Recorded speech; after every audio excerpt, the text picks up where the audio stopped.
Money in the Morning on Millionaire Training Camp. My name is Dr. Boyce Watkins. I hope you guys are having a great day. We are ready to conquer the world as usual because we are the greatest and we are the smartest and we're moving way ahead of the rest of the world when it comes to economics. We are the only group of people on the planet that is systematically training our children on economics at a very high level. Most people's kids are not talking to a finance professor every day. That includes white people and Jewish people. I know that we like to think that we're always a day late and a dollar short and left behind and don't have access, but I personally think that we've created our own special brand of black privilege. That's what we have. We have black privilege up in here. So clap for yourselves. Clap for yourselves. Give yourselves a shout out for creating black privilege. I do believe that we can do that. I think it just takes some work and some confidence. And I have complete confidence in your abilities. I have complete confidence in my abilities. I have complete confidence in our community. I have complete confidence in our children. And I know that we are going to win because we just the best, man. That's what the best does. The best wins. All right. So anyway, I hope everybody's doing well today. Yeah, I wanted to shape our conversation today around the Trump coin. And I think there's a big question about the Trump coin. Give me a yes if you've seen this. A lot of you have seen this coin that Donald Trump issued. And I think the good question that a good question a lot of people might want to ask is it a good investment or garbage, right? And I'm gonna tell you right now, it's almost like when something weird ends in a relationship and somebody says, is it yes or no? Yeah, you gonna be with me or not? And they might be like, well, it's complicated.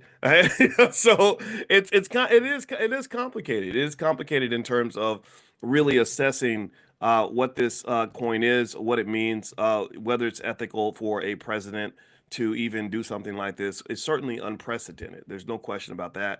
It's never been done before, that to my knowledge. I've never seen a president just say, "Hey, yo, I'm gonna put out a coin and I'm about to drop an album in September." I mean, there's no telling what the next move might be, and some of you may see it as incredibly creative and interesting and bold, and some of you see it as just trifling and ridiculous and shenanigans, right? And I get it. I understand all of it, and I think maybe all of it might be true. Multiple things can be true at once, and so yeah. So this coin is out, and it's interesting. I had to think about it a little bit this morning because this gets into an area that I specialized in my doctoral studies, which was asset pricing. And asset pricing is basically just sort of this idea of sort of like how do you even decide what a financial asset should be worth? Is it what model should you use? And I know in the field of finance, we tend to want to believe that everything can be connected back to some sort of mathematical formula, or that you should be able to do some sort of statistical analysis and write a computer program that'll tell you what the valuation should be. But as you know about life, see, the funny thing about life, in case you don't know this, I don't know how many of y'all have known this about life. um, Sometimes life ain't fair, right? Sometimes in life we know the way things should be. Like, for example, a school teacher should always make more money than a Hollywood movie star. I don't care, what world you live in. The way the world should be is that a soldier should make more money than like a basketball player. Because I mean, you put your life on the line. How valuable is your life, right? Um, but sometimes life just don't work out like that. Sometimes life, as my cousin likes to say, life be lifing, right? And this is what you run up against when you're really trying to understand, what should it even be allowed? Should it even make sense for a president of the United States to be able to instantaneously create tens of billions of dollars in economic value just by putting out a coin that to some extent, it's easy to argue that it could be effectively worthless. Like that, that's the short end of it. That's where it starts. Like you can make a direct, easy argument to say this thing is worth it's nothing. It's garbage. It shouldn't cost more than half a penny, and even half a penny would be, overpricing it. And that's an argument that I think you can make, and it would be correct. But what happens is you kind of run into kind of this quantum mechanics kind of thing. Quantum mechanics is fascinating because quantum mechanics is where they have something called superposition, where something can be two things at once. And I think this might be the quantum argument on the Trump coin. This is a quantum mechanics kind of thing. And I'm not even an expert on quantum mechanics, but I kind of link it. It kind of reminds me of probability theory. And there's this whole double slit experiment, how something can be a wave and still be something else and a particle. It's crazy. It's crazy. We live in a crazy world. Nothing makes sense. So you have to kind of choose your own truth, right? And that's kind of what the world we live in now. I think definitely politically is people have kind of selected their own truth and said this is the truth, and I just don't know if that's right, right? I think that there's always multiple truths and multiple ways to look at things. All right, so what I want to do quickly is I want to analyze the Trump coin and basically help us kind of conclude is it worthless or is it something that could be worth investing in?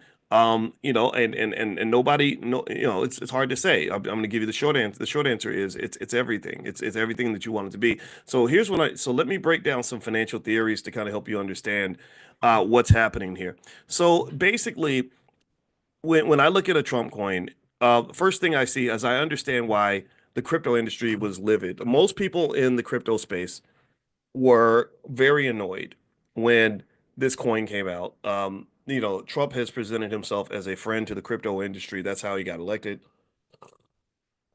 They raised a bunch of money, not because they were in love with Donald Trump, but because they felt that the Biden administration was not supporting what they were trying to do in terms of crypto. So, so Trump gets all the support from the crypto bros. They get him in office, and what they were hoping that the president would do, which he kind of did, is back and support their industry and at the very least remove obstacles. One of the biggest obstacles was SEC Chairman Gary Gensler. Gary Gensler, was gone. He ran out of town as soon as Trump arrived. He said, "Look, yo, I'm done. I'm out. I don't need to be here." And that's kind of what occurred, right? So to some extent, he's kind of already started delivering for those particular constituents. Now, one thing before I move on, I want to ask you all, can you give me a quick yes if you can hear me? Let me know if you can hear me. And I know some of you were may have noticed that the Zoom link for this class changed. The old Zoom link does not work. So if you have the old Zoom link, it won't get you into the Zoom. If you want the new Zoom link, send a text message. Text the word morning, MORNING, to the phone number 87948. So text morning to 87948, and I will text you the Zoom link to join the class. So you will have the latest Zoom link. So just know the Zoom link it changes about once every 6 to 8 weeks. So just kind of be on the. So that's why you may want to get on the text list so you can be alerted when we do class in the morning. All right. So thank you for giving me the audio sound check. I did something yesterday and the audio was bad, and technology just makes you mad, right? Again, life be life, and it ain't fair. So here's so going back to that, the crypto bros, wanted Trump to kind of lend some legitimacy and backing from the government for what they were trying to do, and I think he's done that. If you notice, if you own, how many of you give me a yes if you've noticed how the price of Bitcoin has just skyrocketed since the election? Give me a yes if you own crypto. My God, I hope that you own something because there's been so much money being made over there. And I'll tell you, that's what I really want. I mean, that's my bias. Everybody has a bias. My bias is I just want to see y'all put some money in your pocket. So even as you get mad or happy about whatever's going on in politics, I kind of feel like at least if you're sad, you can be sad with, $50,000 in the bank than to be sad and broke. Because being sad and broke that just sucks, man. That ain't even right. But if you sad and rich, then I'll be like, well, you over there complaining, but you rich. You got rich people problems. You need to shut up with your rich people problems, right? So anyway, you look here, the last month, you see Bitcoin's gone up by about 8%. Not bad, pretty good. Last 6 months, it's been insane. Last 6 months, it's skyrocketed 53%, $36,000. So that means if your family had, enough money to buy one Bitcoin, you made $36,000. Quite a lot of money. That's $10,000 a month or $6,000 a month, sorry, without doing any work at all, right? And then this is what understanding economics and finance is really all about, is really understanding like how do some people in this society work their butts off and don't make anything, don't have anything to show for it, don't have any assets, don't have any financial security. But you have some people who know how to make money without working. They do. They know how to make money without working. And that's why I literally I say, oh, I forgot, I have a PhD in finance, so I have this superpower and I can explain how to make money without working. So I did a whole training called How to Make Money Without Working. If you haven't watched it, a million people have watched that training, by the way, and I'm glad that a million of you have seen it because I want everybody to understand what rich people know, right? So if you haven't seen it yet, just pull out your phone, text the word money to that same phone number 87948. If you text money to 87948, you'll get a link immediately where you can click on that and take a look at that training. And it talks more about stock options, but that's just one of many ways you can make money without working. So in this particular case, the Trump coin, which I don't know what the market cap of the Trump coin is. I've heard ranges from 8 billion up to 58 billion, but 58 billion seems on the high side because that would instantaneously make Trump one of the richest men on the planet. So that's not, that's not right. That's fake news. Not 58 billion. It's actually about 7.3 billion dollars. So when you talk about making money without working, I want you to think about this. There are millions of people that can work 80 years and maybe make $1 million, maybe $2 million. They didn't do any work at all. They just put out this coin, and their family net worth goes up by several billion dollars, depending on how much of this they own. Let's say they own half of it. That's $3 or $4 billion. It was created probably in about a day, right? So this is kind of the weird world of finance. This is the weird world of money, and this is where academics like me get it wrong. This is where people, my colleagues, just had it backward. We tended to believe that everything should be able to be explained by some mathematical formula with all these rigid assumptions that allow the calculus to work out, where you assume ridiculous things like investors are rational and that they have access to all information and all this other stuff. And that's just nonsense. That's just simply not true. Human beings are human. So just like life be life and humans be human, and right? So humans are human and life is life. And so at the end of the day, you can't explain the valuation of a Trump meme coin through a simple formula. You have to really look at the nuances of just what's really happening. And you have to really dig deep into things that I'm really fascinated by, like investor psychology. The fact that human beings just make decisions that sometimes don't seem rational, but actually they are kind of rational in a certain way if you understand what makes a human being tick. So, one thing that I thought about when I saw this coin come out, and I understood why the crypto bros didn't like it. They didn't like it, in my opinion, most of them, because I think that they look at it and they're like, damn, this is speculative. This is just some crappy little coin that has no value, does nothing for anyone, doesn't you can't drive it to work every day. You can't use it at the store to buy things. You can't take this coin and actually make something happen. It's not manufacturing anything. So there's no fundamental value to this thing. And I think that's what the crypto industry was trying to get away from. They were trying to get away from this perception that they were just basically fake money. People like Charlie Munger, who worked with Warren Buffett, he's a great man. He used to basically say crypto was a bunch of crap. All of it was crap. And if I'm a crypto guy, I'm going to be offended by that because there are real people in the crypto industry who do real work and create real value with their coins. If you read the white papers, they have these projects. We're going to use a coin. We're going to create a coin that's going to create an economy around blah blah blah blah. We're going to trade this and do this, and this is how people are going to earn the money because they're going to like they really go. They worked really hard to say, no, this is real. Like this is a real economy. There's real value being created. We're really getting things done. And then you have somebody like Trump that comes along, it's like, yeah, I'm gonna make a coin too. Everybody buy my coin, right? And people do, and billions of dollars gets created, and then people say, see, that's what I told you. I told all those coins are ghetto. It's almost like for black people, it feels like it's like almost like being black, where black people work extremely hard. We build strong families. A lot of us, we go to work every day. We educate ourselves, but then they'll take they'll put sexy red out there and be like, this is black excellence, y'all. This is black women, and all the black women are like, come on, man, like this ain't we're not all sexy red. Stop that, So ultimately, to me. I think the Trump coin is kind of like if you know anything about hip hop, look up Sexy Red. It's real. It's a scary thing to see. I think the Trump coin might be kind of like the Sexy Red of the crypto industry, right? It's that big shiny object that's thrown out there. Everybody sees it, and it's misrepresenting, just so many people in the crypto industry who are working extremely hard to do legitimate work, who want to be respected, who want to be seen, who want to have credibility, and they're like, "Damn, you're literally putting out something that has no credibility." So here's what so let's look at a couple of things. I was sort of researching and thinking about some financial theories that it might relate to, and one thing that I thought about is I said, okay, so yeah, this thing. So let me ask y'all this: give me a yes or no. How many of you think that the Trump coin is just crap? It's not even crypto, it's crapto. Give me a yes if you think it's crapto. Give me a no if you think it's like, if it's something good. Okay, I see a lot of yeses. All right. Most of you say yes. Okay, and I don't disagree with you.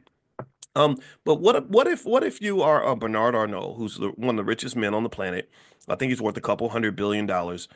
And what Bernard Arnault does is he takes these items, these items, like a bottle of liquor, like and he puts a label on it, and the bottle of liquor costs $2, and he puts the Hennessy label on it, and then he sells it to you at the club for $200 a bottle. Would you say that that's a problem? That that's kind of fraudulent and just borderline ridiculous? Or he takes a purse that can be made in Taiwan for, 20 bucks, let's say. And then he puts a Hermes on it, and it becomes a Hermes bag or something, and then suddenly you're buying it in the mall for $1,200. Would you say that anybody who's ever bought a Hermes bag is just a sucker, and that it's stupid, and that it's ridiculous, and it's pathetic? Some of you would say yes, some of you would say no. And I think that you could both be right, right? If you say yes, that it's garbage and it's stupid, then a Hermes bag is not for you. You shouldn't go buy a Hermes bag. I see people, that buy stuff like that, and I'm like, ah, man, I ain't buying that crap. But then at the same time, I'd have to be honest and say, well, I got a wife and a daughter who really like Coach purses. I think my wife has a Coach purse. She bought a Coach t-shirt. And it wasn't like a regular t-shirt. Like I was like, oh, that t-shirt, I could buy that at Walmart for $8. But she paid maybe $80 for it, right? And what did she pay for? She paid for, the label, the branding, like it says Coach on it. So suddenly it's worth all this money. And so what this really speaks to is that there's kind of like this psychological thing that happens when you're looking at value.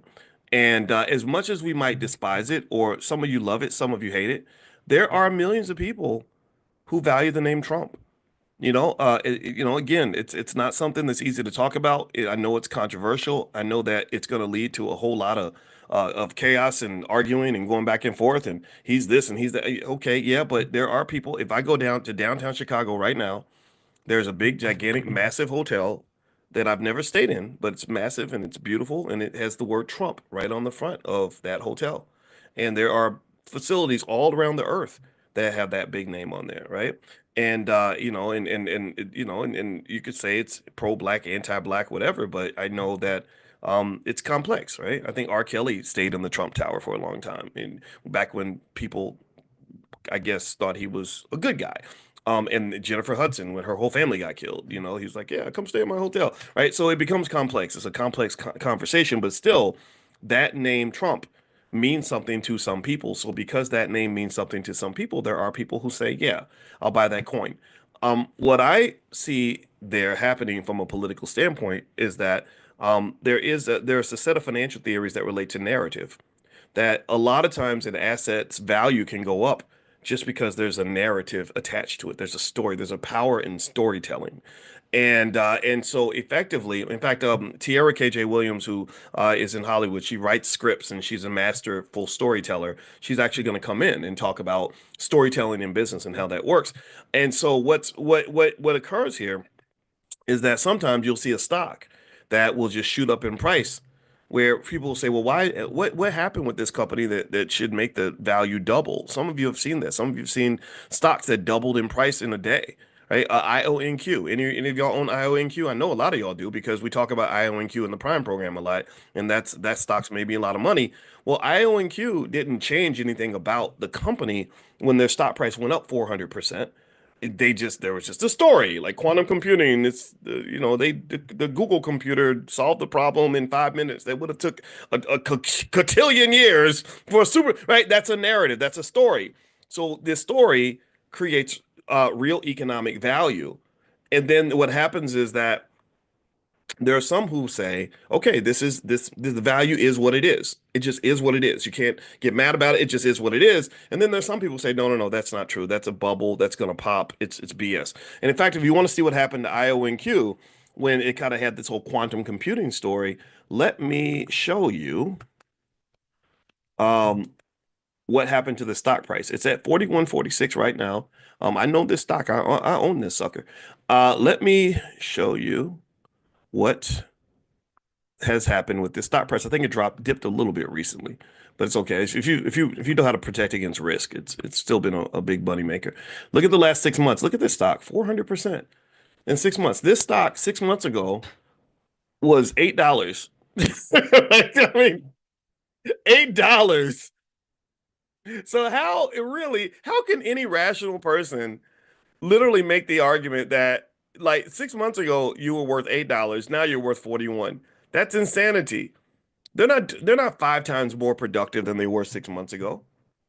They're not selling 5 times more products than they were 6 months ago.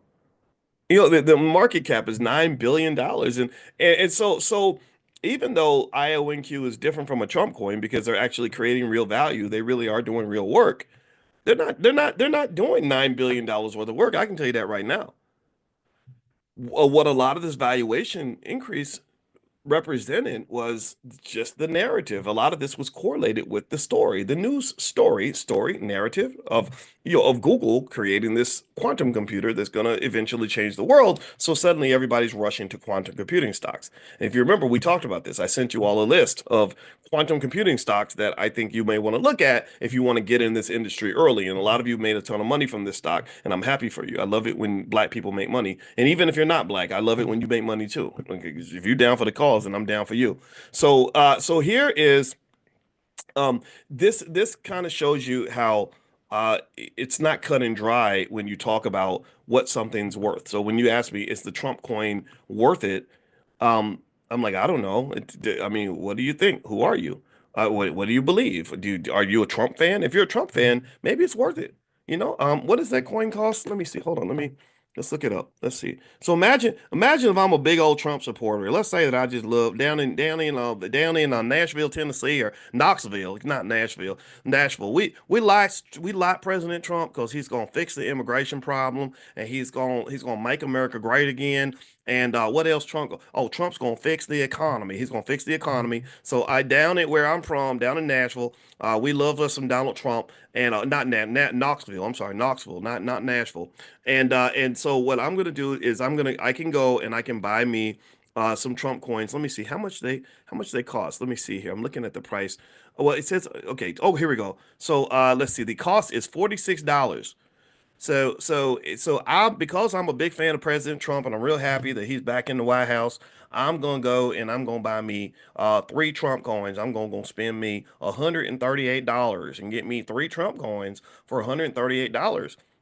What Think about how often we might spend $138 doing anything, doing things that give us no prospect for economic growth. Like think about how easy it is to spend, or it's $46 coin, right?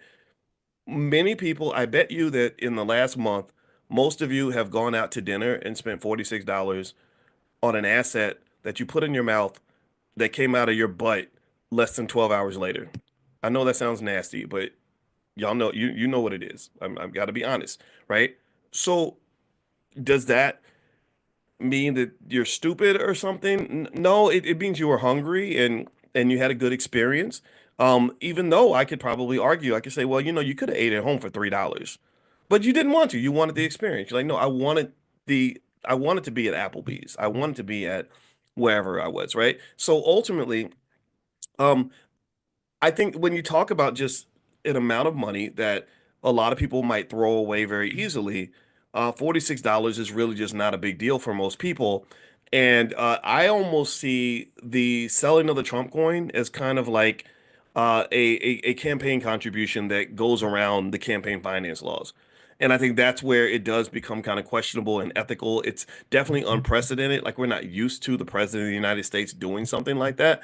But that's kind of, if you know the history of Trump in terms of how he's done business, he's thinking about making money, and he's been doing things like this since the 80s. He's always known that his name and his moves and his decisions can create economic value out of thin air. In the 1980s, he knew that if he started to acquire millions of shares of a company stock, that the stock price would go up because people thought in the 80s that he might be trying to do a hostile takeover. So he would just go buy a bunch of shares of his stock and not say a word, just acquire the shares. Maybe somebody in his office leaks it out. Hey, Donald Trump is acquiring a big stake in such and such company, right? And then the rumor spreads, the price starts going up because everybody wants to buy it, everybody wants to get on the bandwagon, and as the price goes up, then Trump says, "Oh, I think I'll sell today." Right? So he's able to make money that way. Is that manipulative? Yeah, it is. He's definitely manipulating something. Is it illegal? I don't know. I mean, I guess it could be if you change the law. Does it happen all the time? Absolutely. There are lots of people all the time throughout the world who understand when their name or their presence or their idea or whatever can generate income, and they take advantage of that. If I go to a Chris Brown concert, I've got you got all these poor sad women that will go spend $1,000 to take a picture with Chris Brown. Is a Chris Brown picture worth $1,000? To me, no, it's not. But is it worth it to a woman who's been idolizing Chris Brown since she was a teenager? Maybe, maybe, right? And if you and what this speaks to, in my opinion, is that one thing that makes valuation complicated is that valuation is in the eye of the beholder. So if I'm that Trump supporter down in Knoxville, Tennessee, who just loves President Trump, and maybe I was there January 6th, and he also gave me a pardon, and I got out of jail last night, then maybe I am gonna go ahead and spend $46 buy me a Trump coin because it means something to my family. You understand? But if I am a liberal who just thinks that Trump is garbage and he's a terrible guy and he's a convicted felon and how dare they elect this man and blah blah blah, then no, it's not worth $46 to me. So here's the point. One thing about valuation you should just definitely understand 100%. Valuation is kind of in the eye of the beholder. That's what it is. Just like beauty. It's like economic beauty. There might be a man or a woman where if you put them in front of one person, they say, "Oh, gross. Oh God, I would never date him." And then another woman's like, "Oh my God, I want him to be my baby daddy." That could happen, right? All of you have gone through this, right? All of you have been on both sides of that transaction, right? I've been in situations where when I was 20 and I was 25 and just trying to get a girlfriend, I'd meet women who would say, "I'm sorry, but I don't date men who are under 6 feet tall." Like they would talk to me like I was in a wheelchair or something. Like I feel like one of those little, one of those little hospital kids, like something's wrong with me, like I'm a midget or a munchkin, we represent the lollipop kids, right? Because I'll never be 6 feet tall. Like I keep hoping, like I was praying to white Jesus, black Jesus, and baby Jesus to help me grow, and it just never happened. But then I've been in spaces where where there was a lady who's like, "Oh my God, I just need to have your baby immediately because I like smart guys." And I'm like, "If you like smart guys, I'm your man, girl. I got you, girl." Right? And so the point of the matter is to say that beauty is in the eye of the beholder, just like valuations in the eye of the beholder. Um, the Trump coin is to me a coin that where you can justify its valuation uh, easily by just saying, well, the valuation is what it is. It's what people are willing to pay for it. If people aren't willing to pay for it, then that's not the valuation. That's how real estate's valued in a way. For example, real estate, when they tell you a house is worth a certain amount, sure, they can say, well, it should be worth this amount because we did an appraisal and this is what the appraisal says. That's all theoretical. But then there's a transaction, right? The rubber meets the road, and then you say, well, clearly it must be worth this amount because that's what someone paid for it. It's almost like when my Ohio State Buckeyes, I'm a big, I'm a college football fan. My Ohio State Buckeyes won the national championship, and so they proved on the field that they are the best team in the country. But then you could still argue that maybe they weren't. You could say, oh, well, they only won because they got lucky, or maybe before the game, you could say, well, really the best team is Notre Dame, and then they play it out, and then you say, no, really the best team was Ohio State. But then sometimes teams win and they weren't supposed to win, and so they might have won even though they weren't the best team. So valuation is complicated like that. Like nobody kind of knows, right? And so with the Trump coin,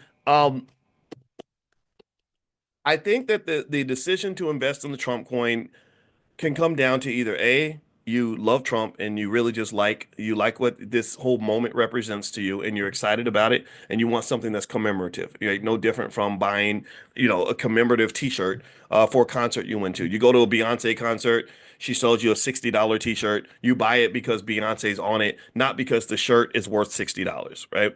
Um, or maybe you buy it because you have a speculative intuition about Trump supporters. So you're sitting on the sideline and you don't really You don't really know. You don't really care if the valuation is what it is. You're just looking at the trends. You're looking at people, and you're like, these Trump supporters, they really like that. They really like this guy. I think I want to buy this coin because I think that they're going to like him even more. I think that the coin is going to go up in value, so I'm going to buy it because I'm hoping I can sell it for more. And then you have the majority of people. This is the overwhelming majority of the world who just says, I'm not buying it. I'm not participating, right, at all, either because I think it's worthless or because I just don't care, right? And that's what I see with the Trump point. So, before I move on, one thing I want to remind everybody of is that tonight we are going to meet for stock options class. It's called Prime, which stands for Passive Recurring Income Machine. If you want to join us tonight, we're going to have a tax specialist that's going to talk about getting tax or how to deal with minimize the taxes on the money that you guys are making. I know a lot of you are getting income from selling your stock options and all that. And so if you want to participate or join us, I'll send you all a link where if you want to do a 7-day free trial in the class, you can. Or if you want to just, come in directly now, you can go to drboyceprime.com, Prime. And the other, it's so look for that text. If you're not on the text list, text the word morning, MORNING, to the phone number 87948. So just text morning to 87948. Also, if you have an interest in crypto, we do a lot of crypto stuff in the Black Business School. So you could just text the word crypto to that same number, 87948, and we'll send you some crypto information as well. All right. So here is another way to kind of look at the Trump coin. Let's kind of break this down a little bit further. I actually gathered some financial theories that we talked about in grad school that I thought would be appropriate to understand what's happening here. One of the big weaknesses of the Trump coin is for sure that if you did decide to invest in it, just know you're going to get a lot of volatility. I think it dropped 50%, in a very short period of time, but I think this morning it's up by a lot. So it's going to probably do that. It's what you call a high beta asset. So it's going to have a lot of up and downs. There are some ethical and regulatory issues, but then again, it's released by the president of the United States. So I don't know if the SEC is going to try to stand up to the president like that. That doesn't seem like this type of administration. Also, market sentiment is a big driver, meaning that people are buying the coin because they like Trump. So if Trump's popularity were to suddenly drop, then the coin's value would drop. So to some extent, in a way, what you're kind of buying is Trump's popularity as a financial asset. If you think that his popularity has peaked and that people will never like him more than they like him now, then that might not be such a good investment. But if you think people are going to love him more and want to buy more of the coin, then that might actually be something that could be worth investing in. Let's see. Someone says being broke is no fun. Thank you for teaching about finance. Yeah, I don't think being broke is fun either. Like they say, money's the root of all evil, and I just don't agree. I think money can be evil if you're an evil person, but if you're a good person, money makes you a gooder person. You can be gooder if you have money. Also, I think being broke is the root of evil. Most I know good people who've done bad things because they were financially desperate. So don't ever think that money is the root of all evil. If anything, being broke will make you real evil and angry. And when you get hangry, when you get hungry and angry, and you broke at the same time, that is not a good feeling. So I don't want you hangry up in here. I want you feeling good. I want you happy. All right. So another thing about the coin is, when you talk about utility, utility is the ability of the asset to be used for some purpose other than just speculation. So effectively, the utility of the Trump coin is pretty much minimal. It's pretty much just done like in terms of there's no use case really for this. There's nothing there that says that if there's no market for this coin, if there's no place I can go and sell this publicly, then it has no value. So here's the thing. This is one of the things about American finance that makes it powerful, but also makes it problematic is that markets create value. Like all those billionaires that were on the stage with Trump, their total net worth was over $1 trillion. Their net worth, much of their net worth is tied up in equity markets. It comes from the fact that there's a functioning market that you can go to where they can take stocks and real estate and sell this stuff on the market and generate this wealth from it. one area of discrimination or racism, if you want to call it, or where black people are locked out of economic value, is that we don't have access to markets like that. We don't have big markets where I can go and I can just issue a Dr. Boyce coin and then instantly create $20 million worth of wealth, on an open market. It would be hard to do, right? And so effectively, the ability to access markets is really big in wealth creation and wealth manifestation. But I can also tell you though that a lot of you have wealth that's there that you just can't see, and you maybe can't see it because you can't sell it. Right? There's nobody coming up to you and saying, "Hey, if you were to sell 10% of your earnings for the next 20 years, you could get a check for $2.5 million right now." No one says that because there's no market out there for that. So the existence of markets is a really big part of valuation, and that's what Trump was taking advantage of, is the fact that there's a market where he can sell this coin. If there were no market, or if he were blocked legally from participating in the market, then that wealth wouldn't be created. There's also something called herding behavior. In my dissertation committee, there's a very nice little short guy named David Hirschleifer who was an expert in herding behavior and following the crowd. And one of the things that Professor Hirschleifer taught me that I really respect about him, he was a wonderful guy, is he would talk about the fact that in financial markets you have people that follow the herd. Studies show that 70% of all people follow the crowd, even if the crowd is wrong. And that's what's crazy. That's insane to me. When I heard that, I said, okay, we don't have a chance here. Because I believe in free thinking. I believe in critical thinking. I believe in leadership. I believe in leading your life. I don't believe in following the crowd, because following the crowd will get you in trouble. Especially when you talk about our community and the toxic ideas that get pushed into our community in terms of bad choices and everything else. Is following the crowd will get your son killed. Following the crowd will get your daughter killed. So if I'm raising a child, first thing I teach them is how to think for themselves.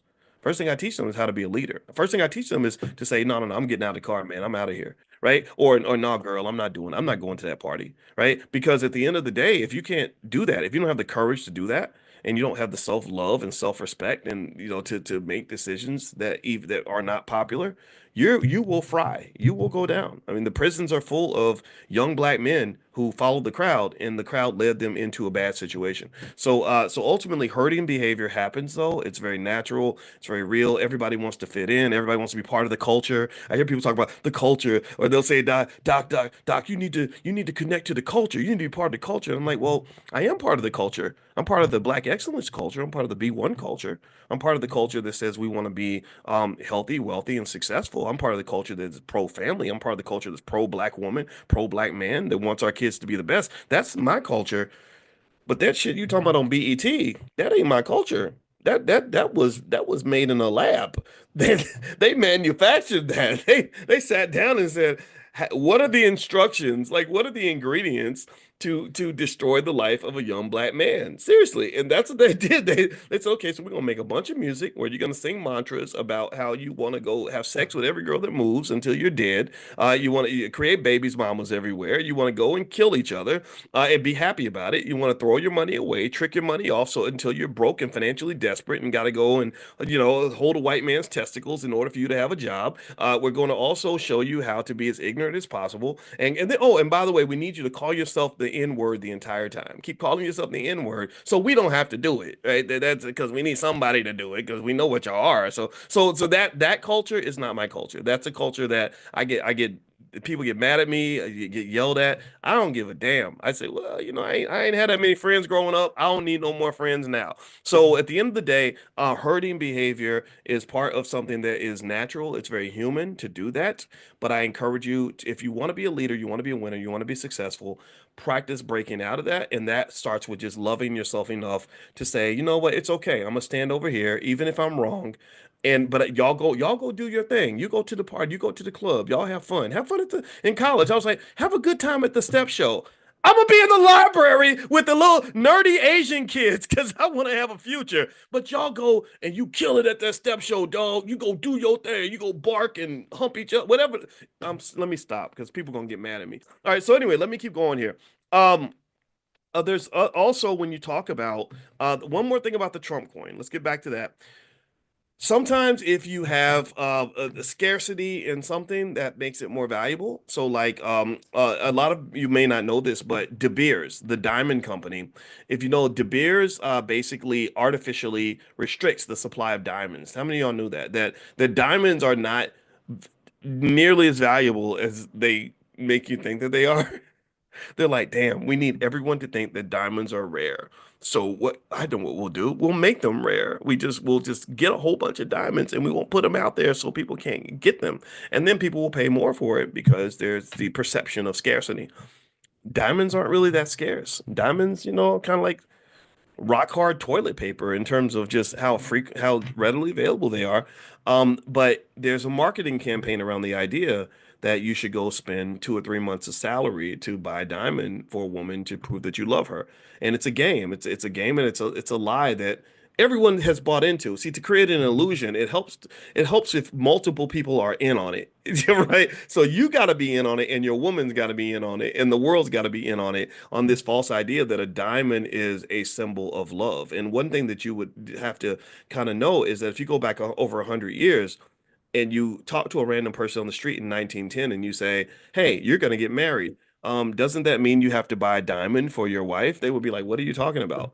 Why would I buy her a diamond to prove that I love her? Diamonds are expensive, and I love her. I bought her flowers." Right? And so what happened was there was a deliberate campaign, a deliberate campaign that leaned on herding behavior, leaned on the fact that people followed the crowd, and they came up with slogans like "Diamonds are forever." Anybody heard that? Anybody heard "Diamonds are forever"? Or say you love her with a diamond, stuff like that. And and then they immortalized it. They put it in movies and they put it in songs. Diamonds are forever and ever, right? And then people started to believe, like, oh, that's right. That's right. Oh, yeah, diamonds are forever, and diamonds are a girl's best friend, and diamonds that's how you show you love her. And people bought into that. So that campaign was so effective that they actually won awards for that. They won awards. They're like, man, that's some good pimping, because white people got a players ball too. They all went to the players ball for white people, and they basically said, man, that was some good pimping. You really did a good job of getting people to go out and spend all their money on these diamonds, even though we know, and I know that they're not worth what they say. But hey, we got everybody believing that. So that was some good pimping. And that's pretty much what the what kind of happens when you talk about perceived value and manipulation. So the perception of scarcity, the Trump coin. Let's circle back to that. Pretty much, they pretty much said we're only going to release, I think, 200 million of these or something, for $40 or whatever. And so people were like, "Oh my God, they're rare and they're limited supply, so we better buy one." Beyond that. The last thing I'll throw in there is something that we've talked about briefly before, called the greater fool theory. And so the greater fool theory basically says that if I buy something for a certain price and I'm a fool for paying that price, I can make money as long as I find a greater fool. And that's kind of like a financial game of musical chairs. At some point, somebody's not going to have a chair, and I don't care as long as it's not me. That's kind of what the argument might be. So you might buy it and say, at some point the coin might collapse and might go back to zero, but it won't go back to zero before I sell my stake. And so insiders end up having a massive advantage. This is where did anybody see where that lady who did the Hawk Tuah thing, where she basically put out a coin, and then as everyone was buying up the coin, her team was selling the coin on the open market. They were like, "Oh, we better convert this into dollars as fast as we can while the getting's good, while this coin is hot." And then the coin collapsed, and so hundreds of millions of dollars was lost. A lot of people lost their money, and this is the common thing. And this is one of the reasons why there are so many um, crypto bros who are legitimate, who are getting up every day, working hard, sitting at a computer screen and creating real economic value. This is why they're not a big fan of the Trump coin. They're generally speaking, from my understanding, most of them are not happy that he put out this coin. So it's out there. But the thing is, and not everybody's unhappy about it. Robinhood has it listed. You can buy it on Coinbase, all these things. And if you want to actually get started with crypto stuff like that, text the word crypto to 87948, and we have some crypto stuff in the Black Business School that can help you. We brought in a really great crypto expert. We got to bring the sister back because I know y'all loved her. She would put her name in the chat, please, so I can say her name. I'm bad with names. Please forgive me for that. I remember her faces. Naja. Do you remember her last? Naja Roberts. Yeah, Naja Roberts. I mean, just did a great job, and she's B1. She's actually out of the Black Business School. Like, she learned, from what I understand, Naja, please forgive me if I get it wrong, but I think she learned crypto in the Black Business School, and now she's teaching crypto in the Black Business School. So she's an amazing woman. If you want to find out how to check out her presentation, you can email the support team. We have a great support team here in the Black Business School. Just email support at theblackbusinessschool.com, support at theblackbusinessschool.com, and they can take good care of you. Don't forget the THE. It's the Black Business School. All right, guys, just like I went to the Ohio State University. Go Buckeyes. We won the national championship. It was good. All right, so I'm out of here, guys. Have a wonderful day. Tomorrow morning, 10 a.m. Eastern, we're going to meet again. I think Athena Gardner is going to come in, and Athena is doing a presentation on AI, the use of AI in your business. AI. I talked yesterday about how MBAs, Harvard MBAs, are having a hard time getting jobs now because I think, has really started to eat away even at those high level jobs. So Athena is going to kind of school us a little bit on AI. She's going to do a presentation, a deep dive on Saturday morning in the Fly Nubian Money Investment Club. A lot of you know about the ladies of Fly Nubian Money, Dr. Lene Javette, the great Constance Carter, Tierra Williams, my wife, Dr. Alicia. Those ladies, they actually talk every single day. They're smart black women, and I hope that the brothers especially will go and support these sisters and listen to our women because they're so smart, they're so capable, and also for the ladies, like I mean, if you're looking for some badass women, these women are not a joke. So anyway, if you want to be notified when they go live and stuff like that, another thing you can do is text Queens to 87948. So just text Queens to 87948 and take a look. And I see Tiara's in the chat, and she put the URL flynubianmoneyclub.com. They have an investment club that they where they work together, make investments and learn about it and all that stuff. So anyway, have a good day, everybody. God bless you. Thank you so much for listening. I will see you all tomorrow morning. And all right, until then, keep getting rich. Talk to you later. Bye bye.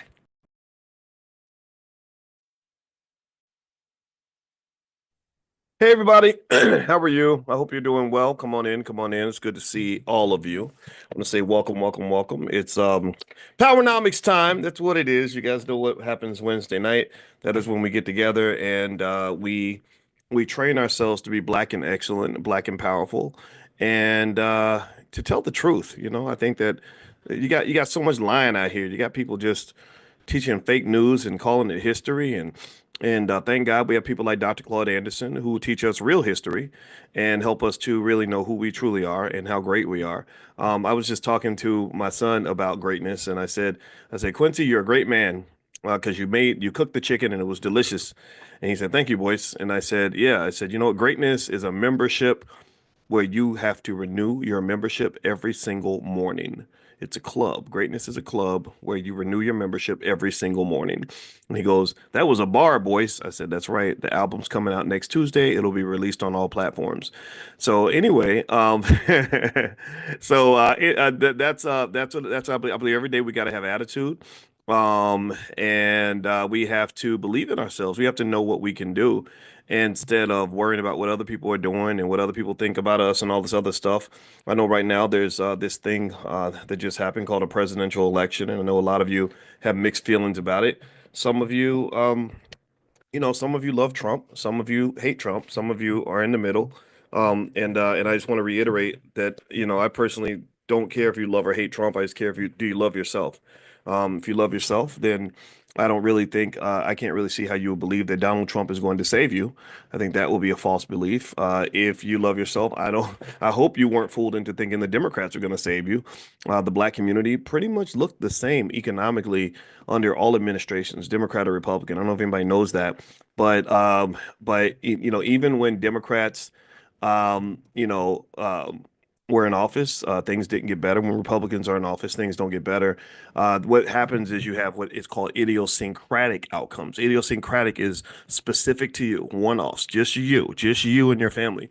And what you will find is if you study, particularly in the area of economic power, which is really the main type of power in America, uh, you're going to find that economic power is determined mostly by what you do. There's no government policy that's going to make you a millionaire most of the time. It doesn't mean it doesn't make a difference. Doesn't mean that billionaires and millionaires don't use government contracts and all that. That's all very real. But typically, what we find in the research, and this is what I do, I'm a financial scientist, is that people that tend to have wealth tend to have certain habits. They make certain choices, and they are able to achieve freedom. And that's it. So anyway, in fact, I think that's a good place to start the conversation. Because how many of you noticed that that during the inauguration there were oligarchs? They call them oligarchs now, that were on the stage with the president. Did anybody notice that? It was quite interesting. I was pretty stunned by it. I was very surprised. I'd never seen that before. He had lots of CEOs up there that were taking positions ahead of leading government officials. I mean, you had people up there that I think Mark Zuckerberg and Jeff Bezos and Sundar Pichai, the CEO of Google, the CEO of TikTok. He's only, I don't know if he's enough of a billionaire to be close to the president. He was actually on the edge of the front row or something, and all you gotta do is run TikTok, and this probably makes it, that's $500 million a day, and you can get a seat somewhere in the back. And this was really interesting. This was something that is worth assessing. And there were people who had different reactions to it. There are some people who were deeply alarmed by it and said, this is evidence of capitalist corruption in our government, which it could be. And then there are some who just thought it was cool, and some just kind of wondered what this means. I've been listening to lots of assessments in places like the Wall Street Journal and others where they've been kind of doing these breakdowns to sort of determine, like, okay, what does this mean? What is this saying? And one of the things that's been stated that I agree with is that we definitely have entered kind of this era of what they does anybody remember? Has anybody ever heard of the era of the robber barons around the turn of the century? The turn of the century, I think late. Like, okay, oh, sorry. The late. Let me turn this off. Sorry. The late 19th century, President William McKinley, who Donald Trump, for whatever reason, seems to really love McKinley. I don't know a lot about him. McKinley opened up the door for these robber barons to get a lot of power. Rockefeller, Carnegie, Vanderbilt, people like that, and they were able to build these monopolies that allowed them to accumulate massive, massive amounts of wealth. And so Trump really likes McKinley for whatever reason, I guess because he's emulating him. And that's kind of what you're dealing with. That's the era you're dealing with. Now, my interpretation of the oligarchs that were up on the stage is that this is a natural outcome. It's almost like this. It's like back in the here we go. Has anybody noticed? I had a friend. I'll just tell you about this. I had a friend who said, it really just seems like now that they've been promoting gayness in the government and in schools, so many kids are gay. I mean, you might notice that it just seems like everybody and their mother's gay now. If you're under the age of 30, it's like very popular. It seems almost like there's like just this thing, like it's a trend, right? And some people look at it that way, and it's that's an opinion. And I said, well, I don't know if it's a trend or not. I said, but I had noticed that, right? Like most of a lot of the young people I mentor, it's like suddenly, guess what? I'm gay, mostly amongst the girls, like a lot of bisexual, all that stuff. And I say, well, maybe the theory could be that maybe we always had lots of people that were gay or bisexual, but they just didn't tell anybody. It was sort of like, but you kind of knew, right? The gay people have been around for a very long time. And I kind of feel like it's the same way with the government in terms of the oligarchs running the government. The people with the money, if you understand money the way I kind of see money, you'll know that your government's been run by money for a very long time. This is not a democracy. This is capitalism. At best, you have a capitalist democracy, but the word capitalist is bigger and broader and more direct than the word democracy. Democracy is like the tiny word, the little brother. Capitalist is the big brother. That's really what it is. And so basically, if you want to know the real reason that Trump had oligarchs on the stage, it's because he's kind of unfortunately doing in broad daylight what's been going on behind the scenes for a very long time. If you watch the inauguration and you were surprised to see these billionaires kind of out there in broad daylight exercising their power, I think it's actually quite interesting telling. I'm not gonna say it's a good thing or a bad thing. It's just a thing, in that it's that's always been the case. When they let money into politics, I felt like that was a very bad idea. I say this as a person who respects the power of money, who understands the power of money very much, who believes deeply that the power of money is something that can liberate Black people. I believe that the power of money is very important to harness. I can tell you with complete certainty that having this much money in your government means that eventually the money's going to kind of drive everything. And that's a good reason to leave the money out. But they chose not to leave the money out. So now the money's in there like swimmer 100%. And as much as some people might want to say that this is purely a Republican thing, if you go back to the pandemic, what you'll notice during the pandemic is that the pharmaceutical companies made insane amounts of money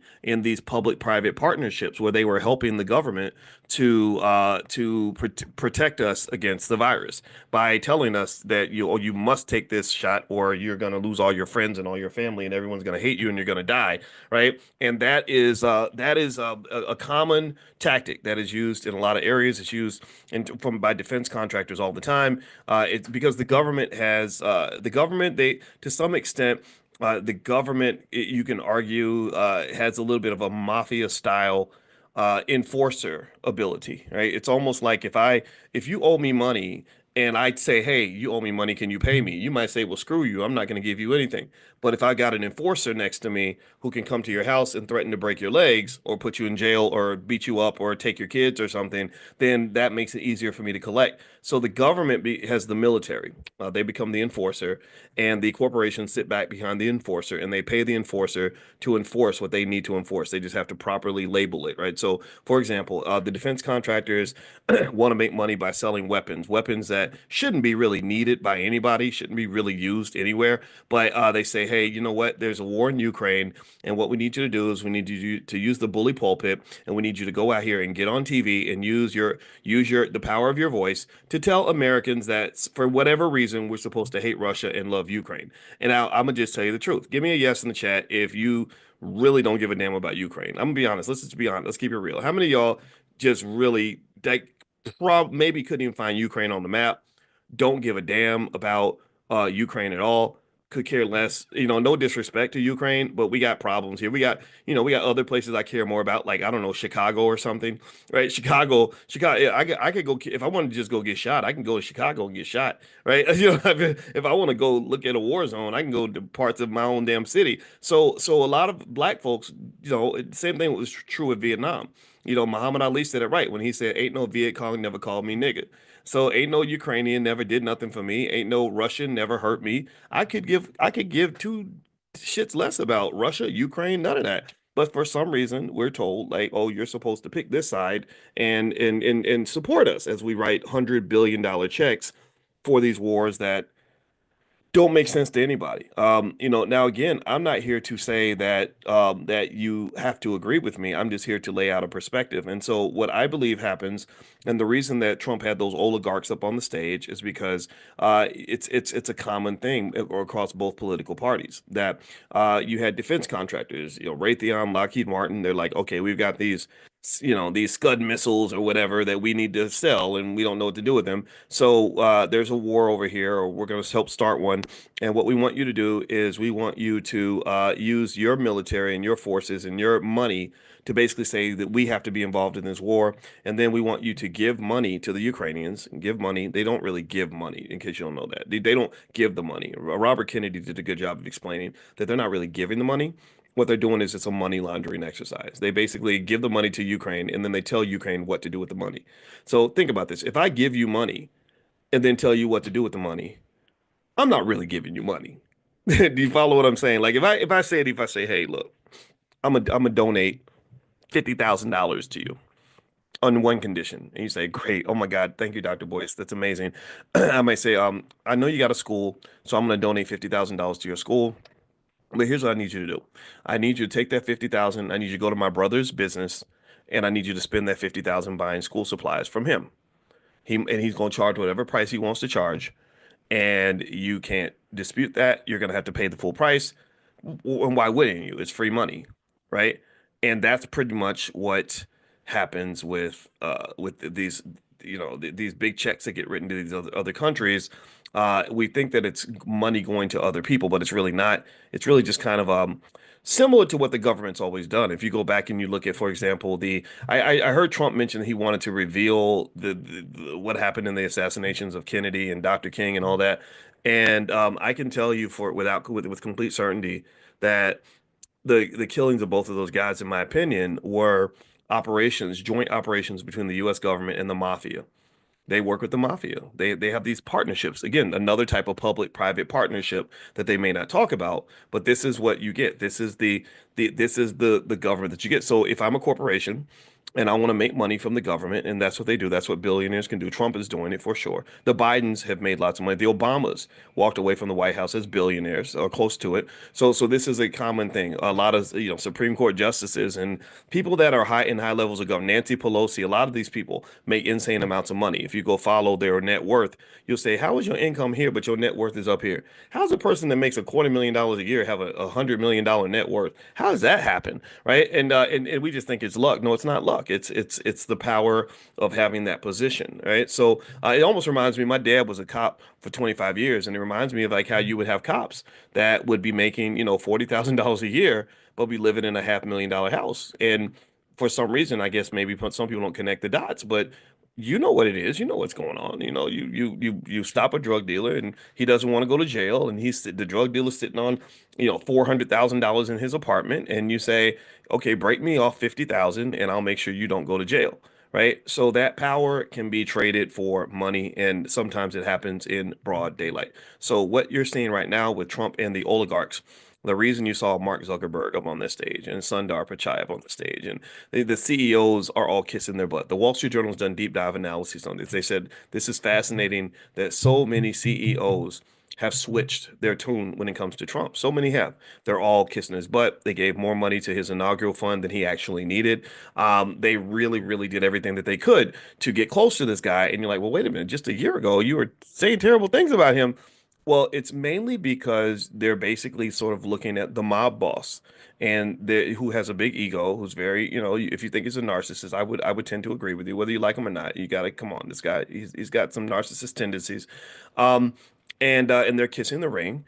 And in exchange, what does happen then is he immediately does what he does best, which is to be a capitalist. First thing he does is releases the Trump coin, which, I think I actually bought some just because I think that it could go up, but I don't think it's a great investment long term. I don't think it's something that has any fundamental inherent value, but I do see power. I recognize power when I see it. So basically, he issues the Trump coin that immediately creates several billion dollars in wealth for his family, right? He puts 20% in circulation. 80% he keeps for himself. So if the total market value of all the coins is $8 billion, that means his family's now $6 billion richer. What else happens? He's connected to these, crypto companies and stuff like that as he decides to make the US into this important crypto hub and stuff like that. What else is happening? He did a public-private partnership recently with Mayoshi Son from the Vision Fund, as well as Sam Altman from OpenAI, and they said they're going to put $500 billion into developing AI infrastructure by building data centers and stuff like that. So all these things are definitely happening, and they're very, very real. And what I think is you should pay attention to once you get over your emotion, either your happiness or your sadness that he's in office, it's just this is how government works in America. This is also a reason why African American people, in my opinion, are never going to get proper relief from the government, reparations and all that. The only way you could get reparations or proper support is if you truly demanded it. And I don't think the black community is strong enough or strong-willed enough to truly demand what we deserve, right? We'll either settle for less with the Democrats, or maybe we just don't know exactly how to negotiate as a collective or whatever it is, or maybe whenever we try to, it becomes disrupted, or maybe at some point there has to be someone that comes along that's powerful enough to really get millions of people in line on the same page to negotiate for the same thing. Because right now it's just kind of frazzled everywhere. You have a civil war. You have black people that hate their own cousins because you're a Democrat, I'm a Republican, or you're a Republican, and that's a sellout. And I personally don't understand that, because what's interesting to me is that it's fascinating to me that we will fight harder for the Democratic Party than we'll fight for ourselves. Like if someone shows up and says, "Yeah, he's a Republican, he's a sellout, I hate these Republicans," like everyone gets riled up and going. But if someone says, "Hey, why don't we fight for the black community? Why don't we build to the point where we're strong enough that we don't need to depend on a political party to save us?" You're not going to get the same level of effort, because I don't think that there's confidence. That's what it is. I don't think that we have the self-belief that we can truly get things done by ourselves. I think that that's really your issue. I don't understand why white people always have to be invited to the cookout, for us to feel like the cookout is legitimate. I don't understand that. I just don't get it. I don't understand. I can tell you, let me just tell you my personal experience. In the Black Business School, we've raised tens of millions of dollars and been able to single-handedly resurrect the powernomics concept and Dr. Claude Anderson's image and everything else to the world. We got almost a billion views on YouTube. We have 200,000 students all around the world that we've served at a very high level, better than anyone on the earth when it comes to Black wealth. And we did not need one corporate sponsor. We did not need government funding. We did not need stupid celebrities to come along and endorse us. We didn't need this. I didn't need, you didn't see me having to stand up next to some rapper saying, "Hey, come to the Black Business School." Sure, I met rappers because they heard about what we were doing, but not once did I go out and look for anybody. And I met some good people along the way. But all those people called me. I never ever, not once reached out to them. When Tyler Perry reached out to me, it was because he heard of me. I didn't call him. When even the great, amazing Louis Farrakhan, when they reached out, we didn't reach out to the nation. I love the nation, but they reached out to us because they heard that we were doing good work. When Ice Cube reached out, I didn't say, "Hey, how do I get in touch with Ice Cube? I need Ice Cube to endorse the Black Business School." No, somebody called me and said, "Hey, Ice Cube wants to talk to you." I said, "Oh, Ice Cube, yeah, he used to be one of my favorite rappers when I was a teenager. That's cool. Yeah, I'd love to talk to him. He's a great guy." Right. So my point is to say that I think that one of the problems that we have as a community is that we spend too much damn time looking externally when everything you need is internal. You're looking for everybody else to give you what's already inside yourself. We are literally walking down the yellow brick road looking for the damn Wizard of Oz. And a lot of us are the Scarecrow, some of us are the Tin Man, some of us are the Cowardly Lion. And just like in the Wizard of Oz, at the end, when they truly found themselves and they realized that the lion didn't have to go look for courage from the Wizard of Oz, he realized he had more courage than the Wizard of Oz. The Scarecrow didn't need to go and talk to the wizard to get a heart. He had one. The Tin Man. He didn't have to go out and get the things that he. I don't remember who had what. I don't remember who had the heart and who had the brains and who had the. Well, I think the Scarecrow didn't have the brains, but you get the point. You got the brains, the heart, and the courage inside of you to become whatever you want and build whatever you want.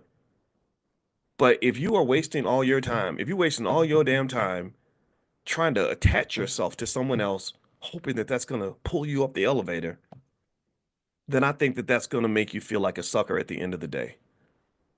When I said I want to go out here and change the world, and I can say that now, I'm 53. I've been doing this thing for 20 years, damn near, publicly anyway. Privately, I've been doing it for 30 years. When I decided I wanted to change the world, I truly sat there and said, I can't change the world until I change myself. I can't get nobody else to believe in me if I don't believe in me. And I did not. I promised her. I said, I'm not going to sit on the phone begging and chasing people down and hoping people give me an support that. No, no, no. I don't. No, we going to do this. We're going to do it brick by brick, piece by piece. So that way, when it's done, we're not going to have to ask for anybody's permission for us to move forward. We don't have to ask anybody's permission for us to make a move. We are true Black power. We truly can do what we want, and we truly don't have to ask anyone's permission. In fact, it's so unbelievable to some people that people swear there were whole conspiracy theories where Dr. Boyce is secretly getting supported by the Jews, or there's an Asian man that's running his. No, these people all work for me if they ever came in my space. I was the boss. My team was the boss. I got a solid ass, down ass, hardcore, gangsta ass group of Black men and Black women who believe in Black people. That's what allowed us to reach the world. That's what allowed us to get it done. And the same thing is true for you. When it comes to you building that wealth, you have so much in your power, in your control, that sometimes we fail to acknowledge. You got those kids, you got that spouse, you got your friends, you got yourself, you got your intellect, you're picking up skill every day, you got free time, you've got work ethic. If you're putting all these things in motion, and you're making it work and you're focused and determined, I guarantee you that when you really focus on you and yours and what y'all got going on, you really won't have time to worry about what somebody else is doing up the street. So sometimes, sometimes my friends that are really super committed to the Democrat Republican thing, they get frustrated with me. And I get frustrated sometimes. I'm like, I don't care about integration. I don't really care if they're inviting us in. I don't care about whether or not they give us a seat at the table. Haven't you learned by now that there are no seats that you can keep permanently at someone else's table? Have you not learned by now that no one else is going to invite you into their home and make you into a home owner? The best you can ever be is a tenant. The best you can ever be is an employee. The best you can ever be is a temporary member of the club until they kick your black ass out. And right now, what's happening? Right, what's happening right now in DC? Trump literally came in and with the swipe of a pen, if I'm not mistaken, wiped out every single DEI position in the entire United States government. Holy crap. Holy crap. That's horrible. That's horrible. I'm not here, I'm not gloating about that. I'm not here to say I told you so. What I'm here to say is, do you think that there could have been a better strategy? Did you assess the extraordinary risk that you're taking when most of your self-esteem, most of your success, most of your financial security is dependent upon people who don't even like you that much? People who don't love you, they don't really want you around. They tolerate you. And the minute they get sick of you, they put you out on the street. So wake up calls, sometimes God sends us a wake up call. And the best thing that ever happened to me in my life was that I got some of my wake up calls early. I grew up believing the diversity stuff. I grew up believing in integration. I grew up believing that we had all these opportunities, but I had enough experiences where that white man kicked me upside my head, and I said, "You ain't gonna keep kicking me, damn it. That ain't. I'm not gonna live like that. I'm not gonna be that man for the rest of my life. You did that to me when I'm 19, but that ain't never happened again." And and maybe that's my trauma coming in. Maybe that's my trauma trigger. I have no idea. I know I always tell y'all that I've never dated a white girl. I only did with I, when I even before I got married, I always said I'm only gonna marry a black woman. I'm here for a black woman. I'm here to serve a black woman and a black family, period. Um, because I do believe that who you marry says something about you. It doesn't mean you're a bad person. It just, but it says something. It says something. And I never get to talk. I don't talk much about why I felt that way. Well, two things that happened. One is my mother, my beloved mother, who just left us. She just went to heaven Christmas Eve. I remember her saying when she was about probably 32 years old, and I was like 16 because my mother was very young. And I heard her say that a lot of her friends had a hard time finding a good husband. And I remember thinking because I love my mother and I want to please my mother, I said, well, I'm going to be a good husband. I want to marry a black woman and be a good husband. And I did. I felt that way because I wanted my mother and people like her to be happy. But then the other piece of that was when I was 15, there was a girl, I forgot her name, but she was on the track team and she was a white girl. And I was 15 and we liked each other and she liked me, I liked her. She gave me a little kiss behind the bleachers and all that. And I know she liked me. And then one day, and then we would pass notes in class every day. I go to class, and I'd be going to my class. She'd go to hers, and she'd pass me a note. And then the next class, I'd pass her a note. And then one day, she just stopped passing the notes, and I didn't know what was going on. It was very sad. My heart was broken, and I was like, why isn't she talking to me anymore? And I called her house, and every time I called her house after that, she wasn't able to answer the phone. She never was available, right? And then one day I think I put two and two together and I asked her, I said, is it because your dad doesn't want you to date a black guy? And she said, yeah. And I remember just being so hurt by that. I told my dad was pissed off. He was a little George Jefferson type. He said, see, that's why you reject them before they reject you. He was mad. He was heated. He was mad. And I think for me, I just felt like, okay, I don't understand why somebody would hate me and they don't even know me. But at that point, I just said, you know what? I'm done. No more. No, never doing this again. And I don't even know if that's a healthy response to that. I'm sure there are lots of white girls who would have dated me. I'm sure there have been white girls that have hit on me in time. I just never noticed it. I never noticed. It's almost like when I go to Atlanta and some dude is hitting on me. I'm always surprised. But I forget that there are guys that hit on dudes. But if you are a dude that hits on dudes, just hit on whoever you want. Just don't hit on me, or I might get mad at you. But at the same time. It was Yeah, it was just kind of one of those things where I was like, I'm not interested in that anyway, and I never went back in that direction because I think that it's patently unfair. I think that we have to really just process that how unfair that is that somebody assumes that they are better than you to the point where they can just dislike you and you ain't never did nothing to them. I mean, if you think about how inherently hurtful and evil it is for people to treat you that way. Like, think about how terrible that is. You're a good person, you're trying to help people, you're trying to be friends with everybody, and somebody just hates you just because you're black, just because of who you are. That's a terrible feeling. That ain't right. And I'm gonna just tell you, I also feel like we should stop doing that too. I feel like sometimes we do that to gay people. I don't hate a gay person or a trans person because they're gay or they're trans.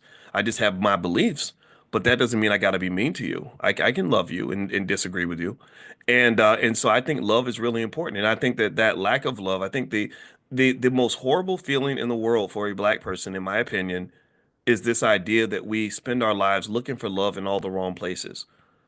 Like we are literally looking for love from a group of people that are just not trained to love us. It doesn't mean that they're all bad. It doesn't mean they all wake up and say, "How am I going to beat up a black person today?" They don't. I don't think they. I'm not saying that. I don't think that's the case. I know a lot of good white folks who are not bad people, but racial bias and all that stuff is very, very real. And I would almost say that I think you should be insulted by the fact that somebody trained you to spend all your time chasing jobs and looking to go work, literally go work for the very same people that don't like you very much, or or if you hate these terrible capitalists, or if you're complaining about Trump and his billionaire friends that are exploiting people and all this other stuff, what they're doing, or Trump got sued for racial discrimination back, then if you think these people are so bad, why the hell are you sending your kids to go work for them? Because that's what you're doing. That's what you're doing when you reject ideas like powernomics. When you reject powernomics, and all powernomics is saying, all Dr. Claude Anderson is saying is get up off your ass and go build something of your own. All he's saying is invest for your family. All he's saying is have a plan. That's all he's saying. He ain't saying nothing crazy, terrible, or radical. But yet people get mad about that. They get offended by that. Do you know how many HBCUs there are that have never ever even invited this man to come and give a speech? Howard University is right down the street from this man. Never once did they, from what I understand from my conversations with him, have they ever picked up the phone and said, hey, Dr. Anderson, we consider you to be one of the great economic thinkers of this time. We've honored many white people who hurt black people. We've honored white people who've incarcerated black people. We've honored white people who've exploited and harmed and mistreated black people. So since we've honored them, we're going to honor you because you're one of us and you love us. They didn't love us. And we honored them, but we're gonna honor you because you love us, because our self-esteem is that high, and because we get it that much. They've never done that. They say, no, no, he's dangerous. He's doing this pro-black thing, and we can't have too much of that. Too much of that. It's very bad. We're very proud of our graduates. We have 20 graduates this year who are going to be DEI experts at the federal government under President Trump. Maybe or maybe if Biden gets back in office, he'll restore DEI and or whatever. And we have a bunch of other students, our best students. We send them to Goldman Sachs, and we sent some of them to Merrill Lynch, and some of them are working at Chase Bank. And we're very proud that they're working for these white people. And we love the fact that they're working for the very same people who made trillions of dollars enslaving black people years ago. And it's good for them. It's going to be very good for that one Negro who gets that one job, but the rest of the community can just suck a rock. And that's pretty much what you're doing when you're training millions of your absolute best and brightest to go work for the very same people who are the cause of your frustration. That is literally a significant mental illness. Like that's worthy of therapy. That's worthy of therapy and medication. Like you crazy. You out your damn mind. Brother Nuri Muhammad, one of my good friends, a man I love to the ends of the earth. He said something so crazy. I love the fact that he said it on the Breakfast Club. He said we're the only group who will sit around and blame 95% of our problems on the white man, but then spend 95% of our money with the same white man that we're blaming for our problems. So you give him all your money, and more importantly, you give him your kids because they go work for him, and then you give him your time because you are trying to get into his door and get an opportunity to sit at his table, and then you give him all your attention. And I personally think that it should be the reverse. I think that it's a conscious effort to say, What does it mean for me to give my attention to the people who actually deserve it? What does it mean for me to love and honor the right people without worrying about how the world feels about that person? Like, do I have the courage to sit up there and say, Dr. Frances Cress Welsing was one of the greatest scholars in the history of Howard University, even though they fired her? What does that require? And how do I respond when the world says, "Oh, that's radical, that's crazy, what's wrong with you?" Because what's interesting is that there are people who look at pro-blackness as like some type of mental illness. Like, he's all super pro-black and blickety black, and they almost look at it like you're crazy. But what's really crazy is when you up here chasing white folks for a job. What's really crazy is when you really think that these people who have never ever shown any love for you are gonna come and save you. What's crazy is when you're sitting around waiting for somebody else, your adversary, to give you financial security that they're never going to give you. I can tell you, I know a lot about capitalism. When those oligarchs were sitting up on the stage, I can tell you exactly how all of them made their money. I can tell you exactly what the formula was, what the systems looked like, exactly how it was all done. I can tell you their connection with Donald Trump. I can tell you a lot of things. And one thing about capitalism that we still have not understood, that we got to get through our thick heads, is capitalism ain't got no love for nobody. Capitalism is a jungle. It is an economic jungle that's built on survival of the fittest. Martin Luther King started to realize that when he went right before he died. The poor man, he was not, he was a kid, he was young.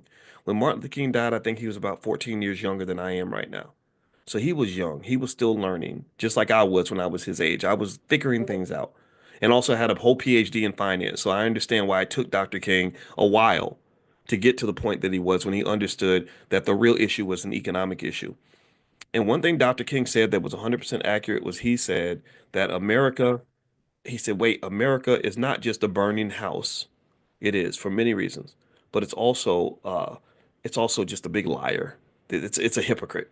He said, on one hand, you're talking about justice, but on the other hand, you're talking about capitalism, which capitalism does not breed justice. Capitalism does not go hand in hand with equality. Capitalism don't give a damn about equality. Capitalism's like, okay, if you're the smartest and you're the hardest working and you got the most connections and you do the best with your resources, you're gonna get ahead and other people are not. And that's fundamentally problematic and unfair because there's some people who just don't have the same level of work ethic or intelligence to do what some people did. Some of y'all came out of the mud. Some of y'all, like me, some of you were born in the projects like I was, who were able to find a way to get to the top. Everybody ain't got that. Everybody doesn't have that level of focus and skill, right? So, and I think it's unfair to expect everyone to have that. So there should be spaces for equality. There should be spaces for justice and fairness and everything else, right? But that's not the America that you live in. That's not the country you live in. That's what America pretends to be. That's what America pretends to be. It's almost like these companies that have these diversity statements, and they're like, remember they used to have those stupid little corporate statements like, here at here at Walmart Corporation, we believe in diversity and we are firmly against discrimination based on race, gender, religion. Like they would just, and they would really make you believe that they really care about that crap. They didn't care about that stuff. And what's happening right now? All those companies, when Trump told these companies to drop their DEI programs, they dropped it quick. They ain't defending you. They ain't and even DEI wasn't defending you. Y'all know what DEI became. Dr. Colin Anderson talks about that. DEI became I mean, it kind of started to benefit black people. When I got my job at Syracuse, that was a diversity hire. They didn't want to hire no black people in that business school. They had almost 100 faculty in the business school. I'll never forget this, and not one single African American anywhere in that school. So they made them do it. We were like Brown versus Board of Education. When the three of us came in, we were the only three black people in the entire department, in the entire business school. All the departments come in. There's like for six departments. We were the only three black people. So this is what you are going to get. Now, somebody's asking, when am I going to start reading? I just want to say that I think this should be a special Powernomics training that goes beyond just what's in the book. I'll read a section of the book, but I actually want to talk about this because so many of you have asked me about the oligarchs and the Trump administration and DEI. So I think that this fits into our Powernomics conversation because this is what Powernomics is. Powernomics is the only tool available anywhere for black people that I'm aware of, or one of the prominent tools that gives you the ability to survive in a capitalist society. And a lot of the reason that it has not been fully embraced at the level that it should is because you got hamstrung and you got distracted. You got distracted. To win the game, you're supposed to run 2 miles to the north, and they got you running south and in circles and running up the bleachers and to the left and to the right. And I see Barbara's mentioning the boule, they just all that. They literally did. They just get you all like distracted, and you're like, "Ooh, no, stop it." I'm gonna break it down for you right now in terms of who's winning under Trump, who's winning under Biden in the black community. Who's winning? Well, first of all, if you want to know who's winning, first thing you got to do is know what a winner looks like. You got to be able to identify what it means to be winning. That's the first thing. We think winners are losers and losers are winners. We look at Sexy Red the rapper and say she's winning. No, she's not. That poor girl, STDs, and she's in a garbage culture. She's ignorance, babies, daddies, and you ain't winning. That just a white man wrote you a check to make a fool out of yourself. That don't mean you winning. You don't know you don't know if people are winning until they're like about 50, 60, 70 years old anyway. Like a lot of 22-year-olds think that they're winning, then they're dead at 24. Right? This happens a lot in hip hop. Oh, he's winning, he's a role model, and then he's gone because there was all these risk factors all around him that no one acknowledged. There was nobody talked about the fact that this poor 23-year-old is in a world now where he's got to get up and watch his back every day because he's got a bunch of people that want to kill him. Okay? So winning, to talk about winning, first thing you got to do is be able to identify like what does that mean? You need a measure. In mathematics, they call this a measure. And measures are really important because different measures mean different things to different people. So you can have your own definition of winning, but I'm going to throw something out there that we might want to think about. I would say if you're trying to figure out what it means to win as a black person in under any administration, maybe you start with a word that we use all the time, a word called freedom. We've talked about freedom before. Most people don't have it. Most people aren't even free to decide what they're going to do with their afternoon because they have to go to work. Okay. And then when you have economic constraints, that limits your ability to be free, that limits your ability to do the things you love, that limits your ability to live the life that you feel like you're supposed to live, right? So freedom and options are kind of connected. If I'm a free person, I tend to have options. If I don't have options, then I am not free. So if you are a black person that is raised in a way where you are led to believe that you should not have options because you're black, or that somehow being black means by definition you're not going to have many options and not much freedom, I feel kind of bad for you because that definitely means that you're not winning, and it might mean that you've been tempted to be led to believe that black people are supposed to lose unless a white man pulls out the key and unlocks the gate and gives you an opportunity to be free. That's kind of the discussion, right? Even James Brown, when he was making songs like "I'm Black and I'm Proud," and I love James Brown, but I think he was saying something like, "I don't want nobody to give me nothing. Just open the door and I'll get it myself." And I like that statement. I love it. It felt good when I heard it. But eventually I realized, wait, I think that there's another level to this. There's another consciousness to this because the bigger question isn't just, will you open the door? I think the biggest question is, well, who built the damn door? And why do I got to walk through that door? And why do you have to open the door? Who owns the door? Where'd the door come? Why is there a door? Why I got a door and you ain't got no door? Those are to me, those are the bigger questions. Is there another door? Maybe there's another door. I got a door at my house. I can walk through that door and get it myself. What am I getting? What am I trying to get? Why am I going through a door? Where did the door come from? These to me are the existential questions I believe every black child should be trained to ask. Because what happens is we make statements like, well, one day you'll get a seat at the table, son. Man, F you and your damn table. God gave me the right and the freedom to decide if I want to even, if I even value your table enough to even try to come sit at it. Maybe I ain't got time to sit at your table. Maybe your table, what is it at your table that is so special? What privilege, what white privilege have I given you by even believing that somehow your table is more important than my table? Do you follow what I'm saying? Do you get what I'm saying? This is really important. This is really important to understand. When you talk about values and success, what you got to understand is how, to some extent, there's a certain type of white supremacy embedded in the way we even define things like success. For example, if I consider success as an actor to mean I get an Oscar, And I don't sit back and say, well, where did the Oscars come from? Who created the Oscars? So they get to, so wait a minute, I gotta earn an Oscar. They get to print Oscars. They get to print them and give them to their friends. And I'm looking at their friends like, oh my God, I admire you so much. Could you have an Oscar? Same thing is true with money. With money. Do you understand? You read books, you need to read books like I think it's called Lessons from an Economic Hitman or something. And it kind of tells you how economics can be used is used by the United States to oppress other countries, because they have an inherent advantage. If I get some small African country to be really deep in debt to me with dollars, they're automatically going to be at an inherent disadvantage to me. Why? Well, because for them to get a dollar, they got to go earn it. They have to do something to earn it. I don't have to earn it. I can go back in the back and print dollars. So how in the hell are you gonna, how are you ever going to be greater than your God? I am your economic God. I can go print the money. You got to work for it and you got to hope that I'll give you some, but I got it in the back. I can go get whatever. So what's happened is that to some extent sometimes what we call white privilege and white supremacy is really built on somebody convincing us to play a game that's rigged for us to fail. And I can tell you that if you are smart enough, you will learn to decide what games you are going to play and not going to play.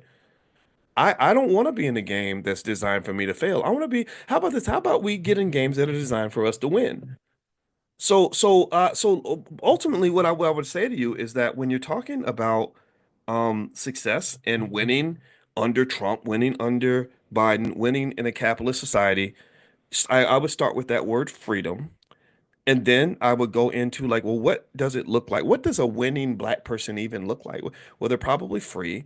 They're probably doing well in three key areas, one of three, two of three, or three of three. Health, wealth, and relationships, right? Physically and mentally healthy, uh, good relationships with people that they love and trust, like a strong family, all that, and some money in their pocket, financial security and income. All three of these things, there's nothing that I mentioned in this list that you need a white man to produce for you. Now he's all up in the Kool-Aid though.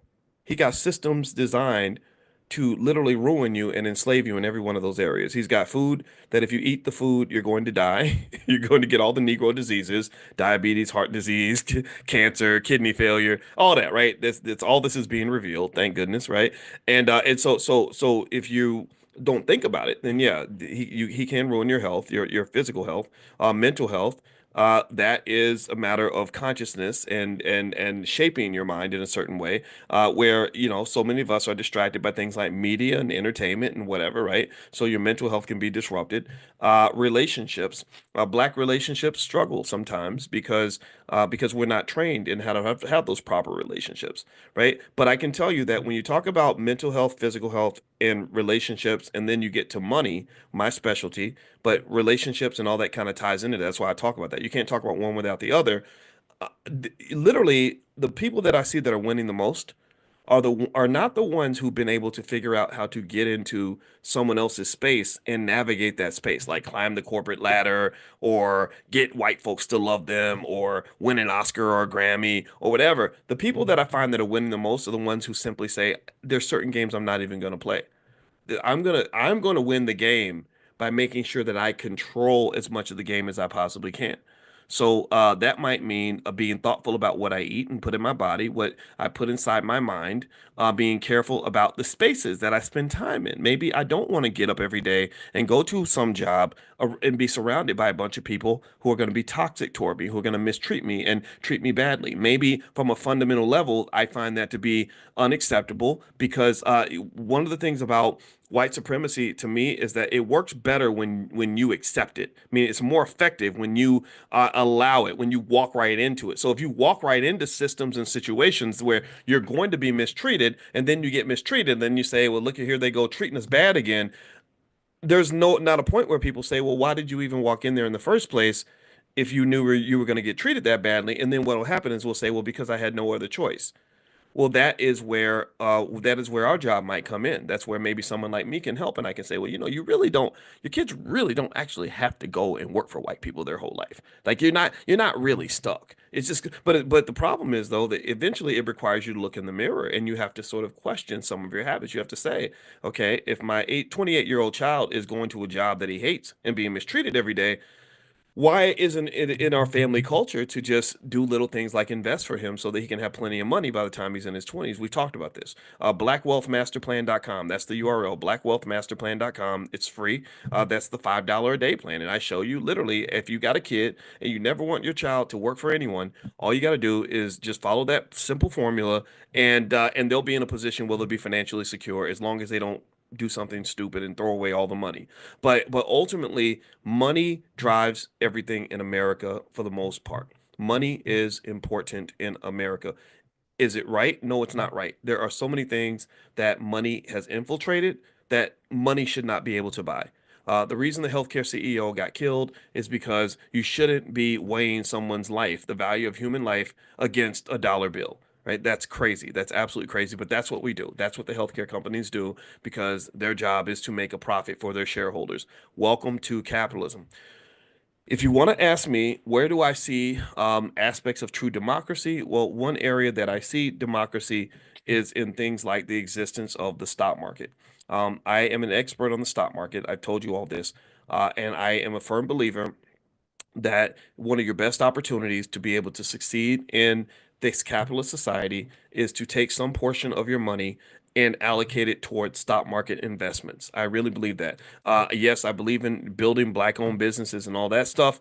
That's very important, of course, but also there's nothing wrong with you owning a piece of somebody else's business. If they own businesses where you're doing all the work, it's okay for you to own businesses where they're doing all the work. If I own shares of a Walmart or a Costco, then I'm right in there. That to me is the best form of integration I've ever seen because Costco treats its shareholders all the same, and so many of those shareholders are regular working people who have allocated a percentage of their wealth to investing in a company that they want to be a part of. They say, when you make money, I want to make money because I know money is the key to freedom. And typically, those who are financially secure have better access to the other important areas of life. People that are financially secure tend to have better relationships, better marriages. They tend to have better mental health. They tend to have better physical health because they're not stressed out. They don't have to go and do things they don't want to do in order to make money. So getting that financial piece together, I think, is really important. And I'm gonna tell you, it's gonna work whether you're under Trump or you're under Biden. Most of the people I know that are doing well economically in America, black people,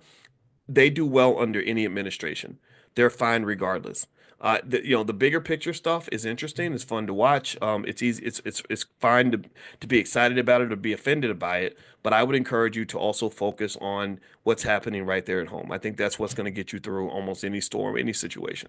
So one thing, and in fact, if there was a benefit to when Republicans get in office and we get all mad and disgruntled, is that we then suddenly realize it's right in our face that we don't have any friends, and then we start saying, well, what are we going to do now? Let's get together, let's rally around each other and help each other, and that actually creates more opportunities. I can tell you that if white folks had been nice to me my whole life and hadn't been mean to me, I don't know if I'd be the person I am now.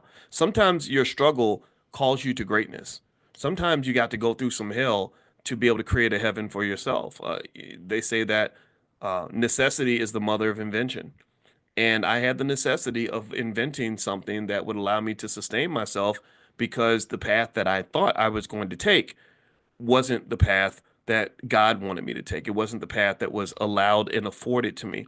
And maybe my extreme commitment to marrying a black woman, maybe that wouldn't have been quite what it was if that first white girl had been much nicer to me and I never knew any better, right? Again, I don't know. I don't know if I should be ashamed to share that story or not, but when I was 15 years old, I was still a kid. I was a little boy. And I just thought people were people.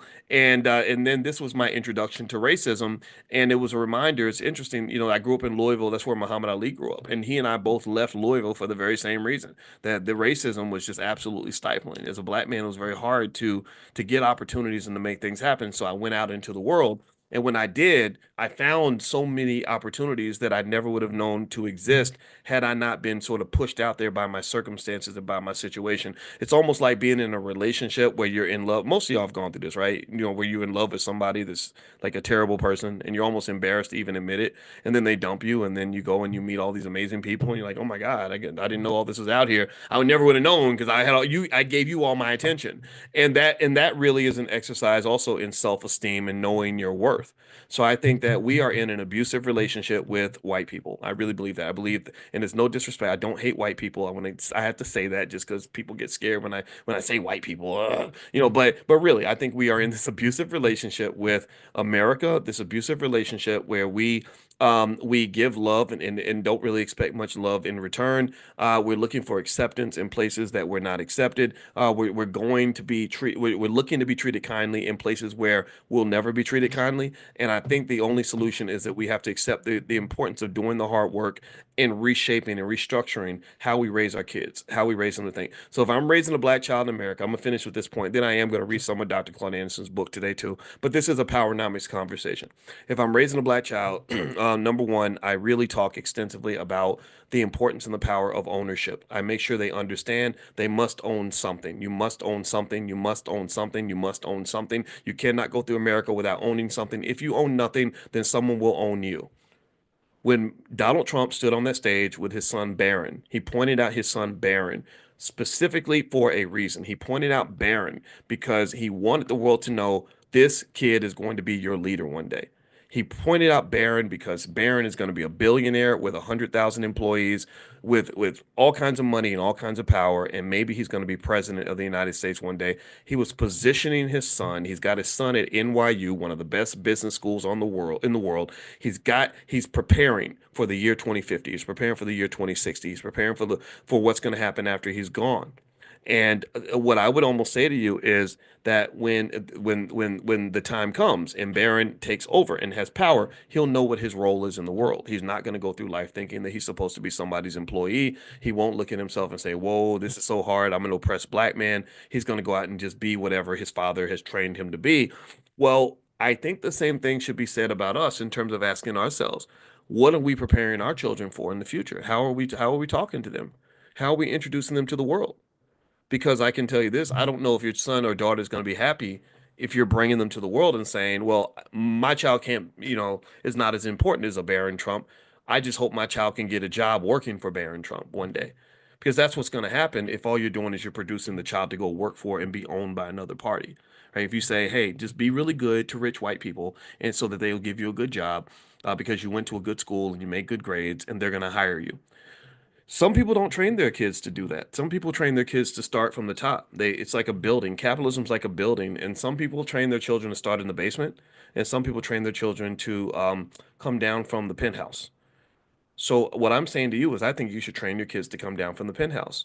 So you say, son, okay, you can get a job if you want to, but it's better. You have more power if you're an owner. And if you can't own a business, that's fine. You should own something, though. You should own something. And the way you can start owning is we're going to get you some shares of stock so you can say that you own a piece of America so you won't feel victimized by America. You won't sit back and watch the presidential inauguration and say, look at all them damn rich people, all them fools getting rich, all these people, Mark Zuckerberg getting money and all that, they exploiting people. I get that. They probably do. But maybe you can also say, gosh, I own my dad got me 100 shares of Facebook stock. So when the stock price went up, I made an extra $10,000 today. Or I own shares in Amazon. There's Jeff Bezos. When that white man works for me, he does a really good job because I've made $50,000 this year being an owner in Amazon stock. That's another reality that I don't think is above us. I don't think there's anything uppity about preparing your children for that reality. The greatest form of democracy you're ever really going to have in America, in my opinion, and this is very sad to say, but it's true in my opinion. The best form of democracy you're ever going to have in America is the democratization of investing through the stock market and capitalism. It sucks, right? Capitalism is not a friend to humanity. It's not a good thing. It's destroying the environment. That's why you got snow in Florida right now. It's because they're messing the ozone layer up so much that you got Arctic winds coming down from the North Pole. That's why Chicago is negative was negative 10 degrees this morning. Down in Florida, it's colder in Chicago than it is in the North Pole in Antarctica. Florida's got a bunch of inches of snow. They even got snow in Jamaica. So capitalism is doing that. Capitalism is ruining the environment. Capitalism is causing people to die early. Capitalism is the reason so many Americans have cancer. Capitalism is not it's not your friend, in my opinion, because it's unchecked. It should be regulated, but it's not regulated because it's infiltrated your government. It's like a poison that's kind of gotten into your government, and now you have a capitalist, Donald Trump, running the government with another capitalist named Elon Musk, and that's just what you're going to get. So the closest thing though you'll get in terms of capitalism is that the capitalist at the top of the pile needs public money in order for them to do what they do, right? When Tesla sells millions of shares of stock to the public, they raise money from the public, people like you and I, so they can then go and build rocket ships to Mars and driverless cars and everything else. I believe all of us should be participating in that. I really do. I think that you'll feel better if you're seeing things happening and you'll say, gosh, I don't like that guy, but he did make me a lot of money, which makes me hate him a little bit less, right? I'm not saying that you should think that he's a good guy because he made you money. I'm not going that far because I don't think money should override that. But at the same time, I think hating someone who put you in the struggle is different from hating someone who also made you rich. Just at least do that. You do that with your boss. A lot of y'all hate your boss, but you go to work with for him. You serve him. You're right there for a boss. You need some coffee. Yeah, what time you need me to be there, boss? That's what we do, right? A lot of us so the hatred that you might have for say a Donald Trump, in my opinion, is probably similar. It's probably connected to the fact that you probably worked for people like that your whole life. I don't know how many of you worked with a guy that just was kind of a prick like that, just kind of arrogant, dismissive, disconnected, right? A lot of us have. A lot of us have worked for Donald Trump. So maybe that's what you hate about it. And I can tell you that this two-way game between the racist and the and the so-called victim of racism is a game that both of you have to agree to play. And it starts with little things like how Trump talks about Barron and says, "Oh, this is going to be your children's boss." And then we talk to our kids and say, yeah, our kid is going to come work for Barron one day. Because if you're not preparing your child to own assets, then what you're doing is you're making your child the asset. There's a saying in business that says, if you get a product and you're not paying for the product, then you are the product. So if you get something, if you go into capitalism and you're not paying the price of freedom, then somebody owns you and somebody's going to be using you as the commodity. If you don't own something in America, and it kind of sucks, but it's true, if you don't own something in America, then someone's probably going to own you. And ownership means, basically, in simple terms, that you're an asset. That's what you are. Ever since slavery, you do know, y'all do know, like the price of a slave was about like buying a car. You could go get a bank loan against your slaves. You could tell the bank and hey, they might say, do you have collateral? They might say, yeah, I own 20 Negroes. Oh, wow, that's plenty of collateral. So they would sign a loan document based on the fact that they have, 20 slaves. So you've always been an asset. I think the question to ask is, have you been an asset to yourself? Right? Because given that capitalism is a very competitive sport, or economics is a competitive sport, you're competing for resources. You're competing to acquire and control things. Just like when they realized how much wealth was in Africa, you had European countries all vying for jockeying for position and carving up Africa, negotiating for pieces of Africa, right? Because there was like a rush, like a gold rush. We're gonna go to Ghana and get this, and we're gonna go to Mali and get that. We're gonna go to Nigeria and get this, right? So there was like this rush to acquire assets to use for their own benefit. Well, remember, you and those precious black babies that you're giving birth to are assets. And there's always a gold rush to acquire that asset. And if you're not conscious enough to realize how valuable that asset is, then someone's going to come along and acquire it. Like, so for example, we have this really handsome, intelligent young black boy in our house who is also 6'9". He's a whole 6'9".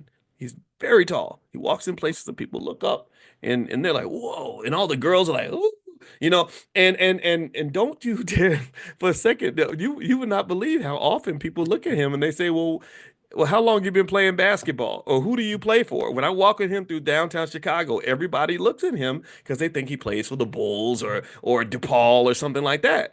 And so So and this happens all the time. Or when when your little black boy is 6 years old and he's kind of big for his age, the football coach comes along and says, when you're a single mom, you're raising your son, and they're like, when you gonna bring him out for football, right? And they're seeking to acquire your asset. They're going to use your child's gift, your child's talent, your child's wealth as a way to produce something for themselves. Maybe it's rapping, maybe it's scoring touchdowns on the football field, maybe it's dunking basketballs, or maybe it's just like, hey, that boy can come work for me, right? And so what is interesting to me is that you have some scenarios where the children are just acquired from you. You give birth to them, and then you sell them to someone else, like a chicken having eggs, and we just take the eggs and we take them to the farmers market at the KFC.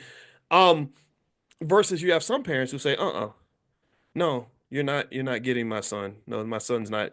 No, he's not playing football because I don't want him to get brain damage. Or like we did with our son, who's 6'9". We said no, he wants to be an engineer. Leave him alone. No, he'll play basketball if he wants to. His talent belongs to him. Let him do what he wants to do with that. Me, if I was 6'9", oh, I'd be out there dunking on everybody. But that's his talent. I can't do anything with that, right? So ultimately, when you're talking about in yourself as well, you're an asset.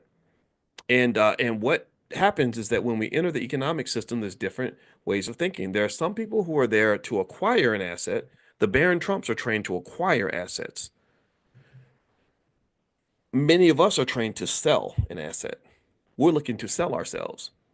Like a slave auction. Like, hey, I'm a big, strong negress, who can work hard all day, and it's still I'm good. I'm good with people, and in my resume, I have these credentials and these skills, and I would love to come work for you. That's what we're doing. I'm not making fun of anybody. I'm not making fun of us. I was raised the same way. But I think that that's fine. And then when they offer us the job and they're like, "Hey, you're a good, smart, young black man, young black woman. I'd love for you to come and work for our firm." We're so excited, like, "Oh my God, I got the job!" Right? And that is fine, but it's a problem for me because that excitement you have should be tempered in the sense that you sold yourself without having a full awareness of just how valuable you actually could have been to yourself. And I did this even as a PhD. I was like, yeah, I got this PhD now. I was the only black African American man on the earth to get a PhD in finance that particular year. There was no other black person on the planet. So in the world of DEI, I was kind of like the prize. And I was very excited when I was offered six figures for my first job. But I think what I did not understand was how much more valuable I could have been for myself. Like if I said, okay, instead of me putting 50 hours a week into serving the people who have bought me, purchased me, I wonder what happens if I put 60 hours a week into serving me and developing something that relates to me and my family that's going to be something that we own. And it doesn't mean that you're a sellout for working for other people. I've done it. A lot of us have done it. But I think if you just take a step back and kind of understand that, like if you just kind of know how valuable you are and you kind of know that you are the prize, like acknowledge that you are the SHIT, then at the very least it will put you in a position where you are negotiating from a position of power and not a position of desperation. Like it's one thing if I come work for you because I need to versus me working for you because I want to. If I'm working for you because I want to, then I'm going to have expectations of you. I might negotiate a higher salary. If you mistreat me, I might walk away because I know my worth. I know that even without your validation, even without you accepting me, oh, I'm still somebody. But you don't really see that. Look at how many black folks will lose their job and literally lose their self-esteem because don't nobody want you. Or a young black man who plays in the NFL and he's been trained and bred to be an NFL athlete, almost like that lady in Coming to America. And the prince is like, "So what do you like?" She's like, "Whatever you like." Hey, so what do you? So tell me about yourself. Like tell me about your life. And she's like, "I've been trained to serve you," and that's what happens. Get a lot of young black athletes. They're trained to serve the NFL. So when the coaches are like, "What do you like to do, boy?" Um, whatever y'all want me to like. Like, well, so what kind of man are you? Well, I'm a team player and I'm committed. I can make tackles and I'm determined. And I get all that, but then what happens when they run into somebody like Dr. Myron Roll? Dr. Roll was like, Yeah, I could be a great defensive back for you because I was an All-American and I'd run the 40-yard dash in 4.3 seconds. But I also think I might want to be a medical doctor because I'm very, very smart. I'm as smart as I am athletic. And in fact, actually, I appreciate your offer, but I'm going to go become a Rhodes Scholar because even though I still want to do the football thing, like I really like it, I got other stuff. I got other plans for me because I'm a hell of an asset. I'm kind of the prize, and I want to make sure I get max value from this thing as opposed to me selling to the highest bidder or just jumping up and down just because you let me know you want me. Join the club. Everybody wants me. Like, I really think that that kind of self-esteem really goes a long way because if you know your worth and you know your value, you will never let anybody intimidate you into feeling bad about yourself just because they don't want you no more. Just like in dating, if you know you got options, if you know that you are a good person, if you know what you got going on, if you know that you've been taking care of yourself, if you know how much other women or other men would be interested in you, you're not going to be begging an abusive person to keep you on board. You're not going to stay in an abusive relationship. You're going to walk away and explore other options. You're not even going to be mad. You're not going to even be upset that it's like, okay, it's over. All right, no problem. I wish you the best. And then you go live your life because you know your worth. But when we get sad, like we lose the job or whatever, and we sit around waiting by the phone, waiting for somebody to call us, that's a tremendous waste of value. One of the rules of capitalism actually is that an asset should be put to its best available use. That's what you call an efficient capital market. So efficiency means that if you are an asset, you should be put to your best available use. And I believe that trillions of dollars in black wealth never comes into existence largely because our capital's not put to its best available use. Because there's no way on this earth you can convince me that there's any community on the planet where 98% of their kids are supposed to be going out working for white people. You're not maxing your value. You're not getting your money's worth. You got little black boys and little black girls that are every bit as smart as those oligarchs that Trump had on that stage, and they're all a bunch of damn employees. And I'm not saying there's anything wrong with being an employee. If that's all you're able to do, then that's okay. I'm not mad at you for that. But you got some of your children that are damn geniuses. Give that kid a chance to truly explore how great he can be. Position him so that he can be great. You position him by, first of all, taking off the shackles of economic desperation that are going to cause him to put himself in places he should not be. That's where your job as a parent, grandparent, or whatever, niece, uncle, aunt, whatever you are, to is that's when your job to invest for that child, it really comes into play. Because a 24-year-old who's financially secure navigates the job market very differently than a 24-year-old who has no options. My brother went to Cornell University, and my brother, man, I'm gonna tell you, my brother, Lawrence, I'm proud of that guy. I'm so proud of him because I've been mentoring the boy since he was 2. And imagine getting an earful of Boyce Watkins every single day for like 20 something years. My brother's a bad boy. He impresses the hell out of me. He went to Cornell University at about 26 years old, 27 years old. My mother, before she passed, her big one of her big beliefs was everybody should get a master's degree. She wanted all her kids to get a master's. So my brother started his first business, and he was doing okay. He was making enough money. He's making, over 6 figures or so.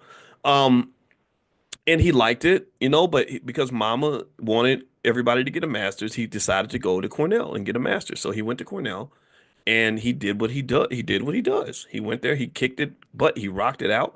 He made a lot of friends. In fact, to this day, my brother has friends who are billionaires. I don't have any billionaire friends, but he's more social. He's better at that than I am. Well, anyway, when it got time to graduate, when he was done with school, all the other students, everybody went on the job market. At that time, Cornell MBAs were in big demand. They were making somewhere around 200,000, 150 to 200,000 on their first job. And I said, "Well, what are you going to do?" And he didn't go to a single job interview.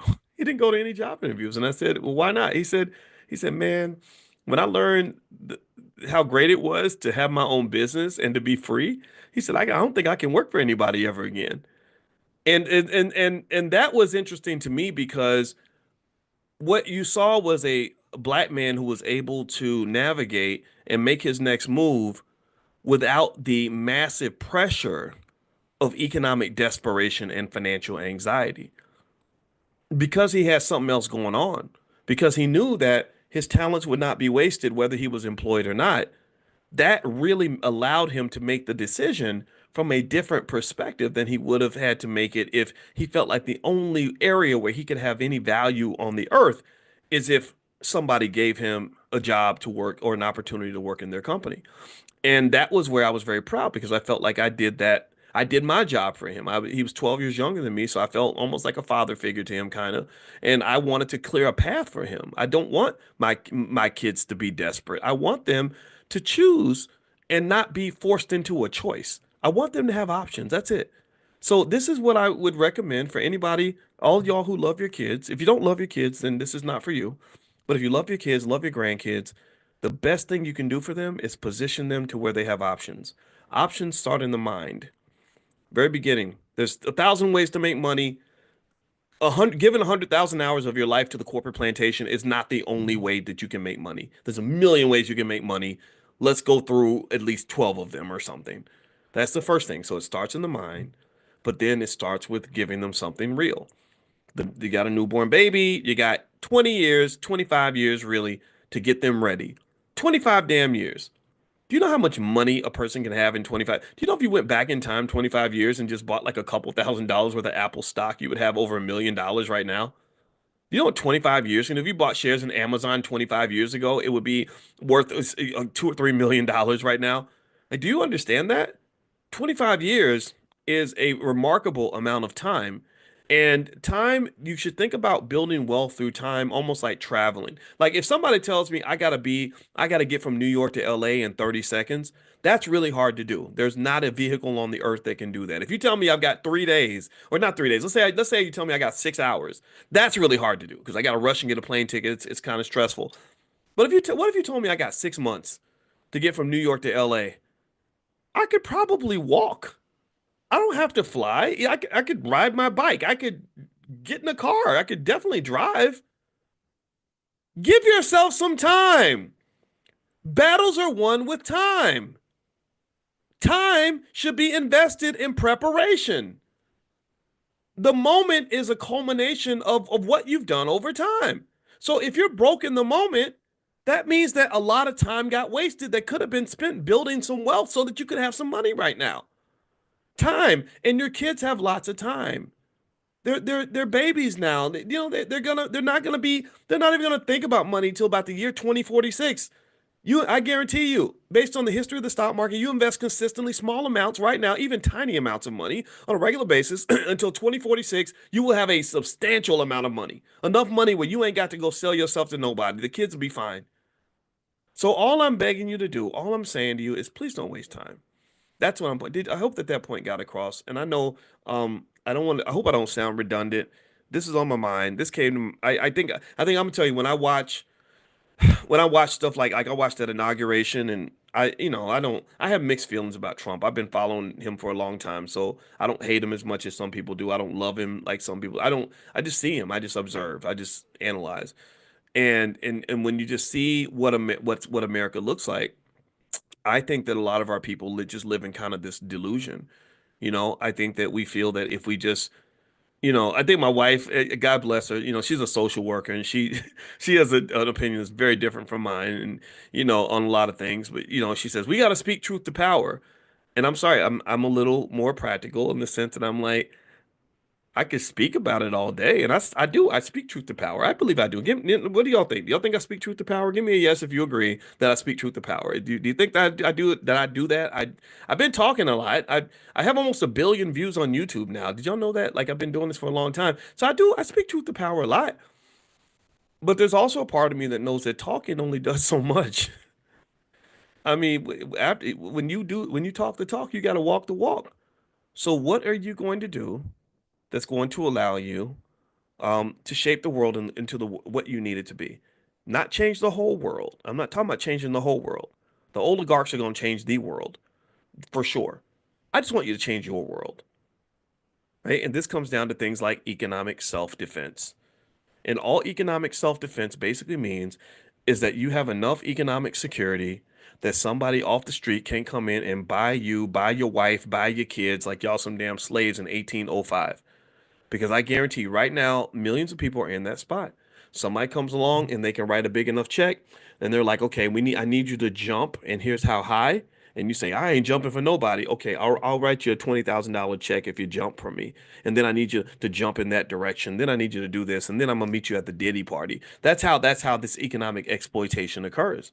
So if you are a person that's financially secure and you've got the freedom that starts in the mind, that's self-esteem and stuff like that, and then you got some freedom in your bank account, so you're not stuck in financial desperation that will keep you on a low vibrational frequency, then you can kind of elevate. And that's why in the beginning of 2024, I figured out, I said, I know what we need. We need a daily class called financial consciousness. I want people to understand what that means. Financial consciousness means leveling up your thinking, looking at the whole chessboard, not trying to just win the game, but asking whose game is it? Who designed the game? Why am I in this game in the first place? Because sometimes if you realize that you shouldn't even be in the game, then you ain't got to stress yourself out trying to win. You just walk out you grab your basketball and go home. I'm not playing this game. This is rigged. I had that happen with Damon Dash. I love Damon Dash. He was one of my buddies for a while. We don't hang out as much, but we hung out a lot at one point. And there was one point where Dame was trying to corner me. He got mad at I think one of his baby's mamas or something. And he was complaining about something she did. And I know that in most situations like that, there's like his story, her story, and the truth. And so he's trying to get me to agree with him, and I just wouldn't do it. And he asked me a question where either answer that I gave was going to agree with him. And he said, so what do you think? Which one is it? Which one he said? I said, I don't have an answer. I'm not answering that question because you cornered me into a spot where whichever answer I answer is going to be the answer that you want. So I'm refusing to even engage in this conversation. I'm just not going to give you an answer at all. And that's kind of just like with politics, right? It's like, well, which one do you want? The Democrat or the Republican, right? And a smart person's like, they both suck. Like, I don't want either one of them. And I think it's okay to say I do have a choice outside of that. I don't have to play your game. I don't have to submit to whatever rules and parameters you put on the process. And I think that's a really important part of being free. Like being free means having the courage to explore and go outside of boundaries, but it's hard for a lot of people to do that because most people don't feel comfortable doing things that are outside the norm. Most people don't feel comfortable publicly verbalizing a desire to try something different, to go in a different direction, because there's a lot of fear, and fear leads to people sort of following the crowd because they're like, "Oh, I don't want anybody to talk bad about me and stuff like that." And I get talked bad about a lot. I mean, all the time. It almost even sounds like even my own wife was talking bad about me. Like, she's like, "Boyce, yeah, I think that you're," and it's like, no, like I'm just telling you what my opinion is, and you're just not gonna I don't I that's my rule. I'm not letting you bully me, anybody, right? So I would almost say to you guys in general, pick your own path.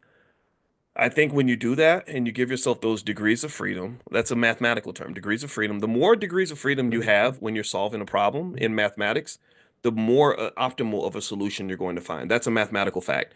That when the more more constraints you put on a problem, the more rules and the more you control the solution, the worse the solution is going to be. So if you really want to succeed and you really want to win and you really want to elevate, I encourage you to find that pathway to freedom, whatever that looks like for you. It might be freedom from your friends and family. It might be psychological freedom. It might be breaking away from whatever you believe, whatever you were raised with, breaking away from what your parents taught you. And I guarantee you that that will just put you in places that allow you greater access to this thing that we talk a lot about, but I don't know if we understand it enough. I think a lot of people don't even understand that freedom requires sacrifice, freedom requires discipline, freedom requires accountability, and freedom it typically has a cost attached to it. Anybody who thinks they can get freedom and it's going to be easy and fun and someone's just going to hand it to you doesn't understand what freedom is. Freedom can never be something someone really just hands to you most of the time. Sometimes they can be. It can be if someone really is, crazy enough to just give it to you. But in capitalism, no one gives freedom away. They're not going to give you freedom. Why would they give you freedom when it's going to cost them money? So freedom is something you're going to have to fight for. And some of you are strong enough to fight for it. And I applaud you. I commend you. I encourage you. And I want you to keep fighting because I guarantee you that if you keep fighting, you'll obtain it. You will obtain it. So anyway, I'm done talking. All right. Okay. I'm gonna read a little bit from Dr. Anderson's book. I kind of feel bad that I went into the election stuff, and if that bothered you, then I'm so sorry. I promise you next week I'll start reading from where we are. But let me go to page 253 of the Black History Reader, and I'm going to read this one section that I saw. It's question 90, and he says he talks about black humor. He says, "Does black humor provide psychological release from the stress of being black? Why do we like comedians so much?" I think this is interesting. So the book is called The Black History Reader. The website is powernomics.com, and he says this. He says, "Humor flows from the life experiences of an individual or a group. Black humor is a distinctive part of black culture that tracks back to slavery. It is a distinctive expression of black cultural heritage that expresses joy and the harsh realities of life as a black person in a society in which blacks will always be on the bottom. So you laugh a lot because laughing releases dopamine. Dopamine numbs you from the pain that you're experiencing. That's one of the reasons why black people love comedians so much.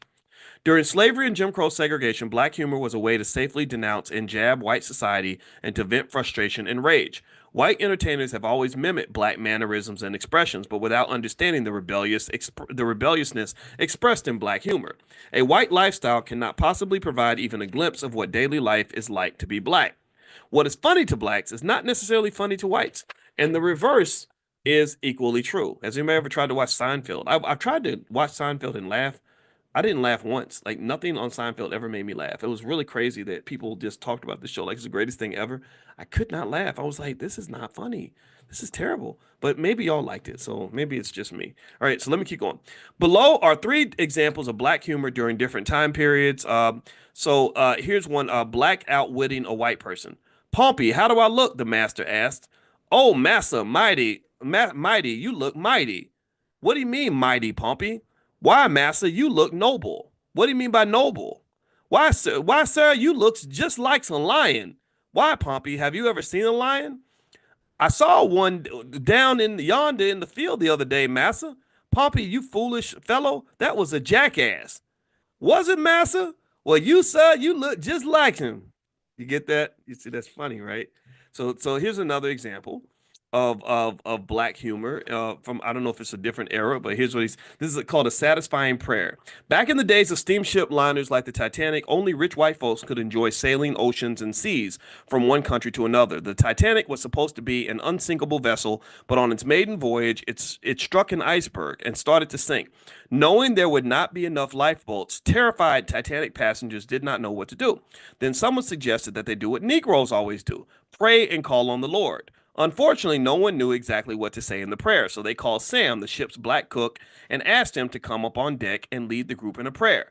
Sam agreed to go topside. When he arrived on the deck, he removed his cook's hat and began to pray like this: "Lord, one day I was hungry. I went to a restaurant to get something to eat, and the sign said for white folks only. Then I went to the water fountain to get some water, and the sign said for white folks only. Then I went to the toilet room, and the sign said for white folks only. So, Lord Almighty, when you decide to let this big old boat sink, let it say for white folks only." In your name I pray, amen. That's funny. That's really funny, right? I like that. That's good. I like that. Okay. This made me laugh. All right. Oh, by the way, I want to mention everybody, if you want to get an invitation to our morning financial consciousness classes, we call it the Millionaire Training Camp. You can go to drboyceelevate.com. That's drboyceelevate.com. And you can also text the word morning, MORNING, to the number 87948. Text morning to 87948. And also, we're going to be doing stock options tomorrow night. I think, yeah, tomorrow night's Thursday night. We're going to bring in the tax specialist to talk about what to do. I know a lot of you have been making money selling your stock options. So you got to know about taxes. So we're bringing in a tax specialist, Larissa. I can't remember her last name. She's out of Atlanta, and so she's going to do a presentation on tax strategies to minimize your tax bill. And so if you want to join us in the Prime or learn about options, you can text the word options to the phone number 87948. So text options to 87948. Also, I want to say thank you to Amani. Amani's in here. She's on our support team, and she helps us to make the engine move. All right. So here's another one. Here's another joke. "Telling it like it is. When you're black, you're black. When I was born, I was black. When I grew up, I was black. When I went in the sun, I stayed black. When it got cold, I was black. When I was scared, I was black. When I was sick, I was black. And when I die, I'll still be black.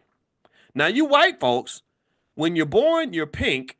When you grow up, you're white. When you go in the sun, you get red. When you're cold, you turn blue. When you're scared, you're yellow. When you get sick, you're green. When you bruise, you turn purple. And when you die, you look gray. So why are you calling us colored folks?" Isn't that's funny? Oh my God, that's hilarious. That is true. That's y'all be changing colors, man. Okay. So he says here that whites have always been attracted to and mimic black humor. Blacks have always used humor as an acceptable vehicle to criticize and make fun of whites.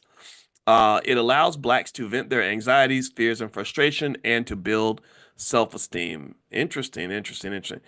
Yeah, so anyway, I'm going to bounce out for tonight. It was fun talking to you.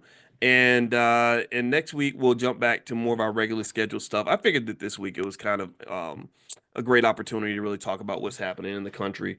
And I know you may not agree with everything, but let me know. Give me a yes if it's okay for us to agree, disagree, and still love each other. I hope that that's okay. Sometimes I know I'm gonna say stuff you may not agree with, but and you may not agree with me, and that's okay. I think we can just talk, and you can say, "Boys, that was stupid. That was crazy. I don't agree with you," and that's all right. And maybe I think you a little crazy, and we just be crazy together. So, I like diversity of perspective. I don't think every black person has to have the same opinion, and just reiterate that I don't care who you voted for in the election. I love you. If you are black first, then you are my brother. You are my sister. I will not, will not, will not, will not, will not, will not, will not, will not, will not fight with another black person over politicians. I just cannot do it. I'm not interested. I don't think it's beneficial, and I think it's a waste of energy. I think it's a waste of energy. And if you don't believe me, I want you to look at scenarios where people sit around and talk about the politics all day, whether it's Democrat or Republican. I want you to go look and see what differences they're making in the black community. They're not making any difference at all.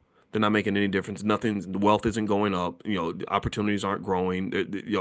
Our children are not better off. Our communities aren't safer. But if you go into spaces like this, I can tell y'all, I know a bunch of black folks right here in this room right now. Give me a yes in the chat if your wealth is going up as a result of all these economic conversations we're having every day. Give me a yes if you have a better vision for your family. Give me a yes if you if you can see things better, if you're making different moves, right? A lot of you, seriously, I meet a lot of you, and I've been collecting data from you for since I started doing this in 2006. When I meet you in the airport and you talk to me, I met a young brother that was 31 years old, and he was in the airport on my way to Amsterdam, or not Amsterdam, I'm sorry, Copenhagen, Denmark. And I listen. I don't listen to see if you recognize me. I appreciate that. I don't care if you recognize me. I'm not trying to be a celebrity. I want to know, did anything I say get you to shift your behavior on some level? If it got you to change even something small, like you say, oh, I bought my first share of stock, or oh, I talked to my kids about money, and also that is where I'm in my mind. I'm like, ding, ding, ding, touchdown. We did it. We did it. We did it. Because I'm gonna tell you that this is not just for you. I'm selfish in this to some extent. I told you all my biggest regret that I admitted to was that I didn't have more kids. I was so busy working. I didn't think I had time to have a family and try to build what I was building at the same time. Luckily, I married a woman that had three kids, so I've got the whole experience of being a father, but it's not the same as having kids of my own. So I was like, damn, I wish I could go back and fix that one thing, right? So when you tell me that you're influencing your kids with things that I say, or that somehow what you've learned here is impacting your family in a significant way, that allows me to kind of just have a little piece of legacy, just to kind of know I put some energy out there that's gonna live after I'm gone, because I might be dead tomorrow. Nobody knows. My mother just died. I could die tomorrow. Nobody knows. You never know when your last day is, but I'm not scared to die. But what I am scared of is to die for nothing. And I don't want that to happen. So at the end of the day, that's what I'm looking for. Like I really believe. I know. I don't just believe. I know. I know that if you take just 3% of what we've talked about and you apply 3% of this to your family, you will be so much further ahead than everybody else. You would not believe it. Compound interest is powerful. That little pivot is crazy. I have seen that happen. I knew this kid who went to my alma mater, the Ohio State University, national champions, by the way, hell of a football team. And I met this guy, and he was a 30-year-old millionaire, and he ran this business with his girlfriend, and they were making all this money. And I said, well, how did you end up doing so well at such a young age? And he said, well, when I was a little kid, my daddy used to say, any black man who wants to be free should have his own business. And I said, well, did your father have his own business? He said, no, he didn't. He was a truck driver. He worked for somebody, but he used to say that. And just because his daddy said that one thing, that stuck with him. So when he got to college, he was like, well, what do I want to major in? What do I want to do? And he said, well, my daddy used to say that if a black man wants to be free, he should have his own business. So that's what he did. So he lit the match, like he started the spark, and his son created the became the forest fire, so to speak. Not to use a terrible pun right now, but you get the point. Like his son took it all the way down the road. So a lot of times with the kids, all you got to do is kind of be that spark. And if you're the spark, they'll do all the work. They'll do all the work, but you just got to kind of help them pivot a little bit, help them point in the right direction. And then when they start running, they're going to be running towards something good and not running towards something bad. So long story short, this is the vision. This is the dream. I know it's going to happen. It's already underway.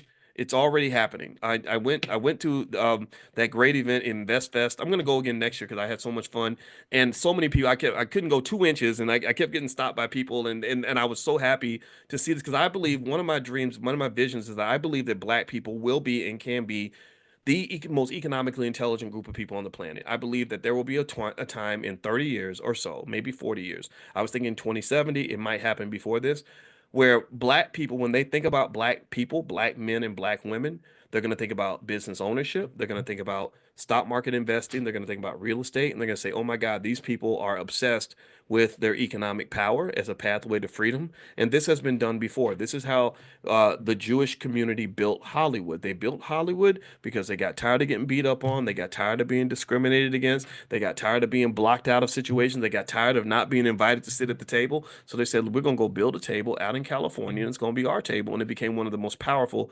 tables in the world. So this is the future for us. This is what I see when I look 50, 60 years ahead. So the future is very bright for the Black community. So just keep on moving, keep on trucking. Don't get distracted by the nonsense. You do you, make it happen. You got this. All right. So I'm out of here, guys. Have a good night. And don't forget, if you want to join us for class tomorrow, you can go to drboyceelevate.com, or you can also just text the word morning, MORNING, to 87948. And I do have a training called How to Make Money Without Working. It's totally free. If you want to learn about stock options and all that, you can do that if you text the word money to 87948, you can grab that. So we got a lot of stuff for you in the Black Business School. Thank you, Amani. Thank you, everybody. Have a good night. I'll see you all tomorrow. Take care. Good morning, everybody. Good morning. Welcome to Money in the Morning. My name is Dr. Boyce Watkins. It's so great to see everybody. Money in the Morning is our morning millionaire training camp. This is for anybody who plans to be financially successful, everybody who desires to be economically woke, everybody who wants to get ahead in the world and wants to be great, wants to make Black people great again. I want to say good morning, everybody. Welcome. And you guys know we do this every single day, 7 days a week. I want to reiterate that because we are that serious. I don't think there's anywhere you can go where people are, as a community, learning about economics every single day, 7 days a week, every morning. And I'm gonna tell you, it's gonna really pay off, everybody. I want you to just know that. I want you to just understand that this isn't just a feel-good exercise. This is how you prepare for battle. This is how you prepare for greatness. So anyway, today we have a special guest that you can see. This very nice lady in here that you see from Abundant Returns. She's a tax strategist, and her name is Larissa Humphrey. Larissa Humphrey is not just an awesome lady. She's also a student in the Black Business School and has been part of our community for a while. So she's with y'all. She's one of y'all. And I wanted to say good morning to Miss Larissa. How you doing today, ma'am? Doing great. How are you? Doing really good, and so wonderful to see you again. Um, can you tell us a moment, just give us a brief overview. What do you do? I know I know you as a tax strategist. And everybody knows we got to pay our taxes. Why don't you describe who you are so everyone gets the whole story? You're right. I am a tax strategist. What I do is help business owners pay as little as possible in taxes. And if people have a plan, they can pay zero taxes. We specialize in finding all the tax strategies that are available in the tax code that tells you how to pay zero taxes. Most people think the tax code tells you how to pay taxes, but it's the exact opposite. Because if you realize that the Congress people, they're all business owners, investors, real estate owners, and they don't want to pay taxes any more than anybody else.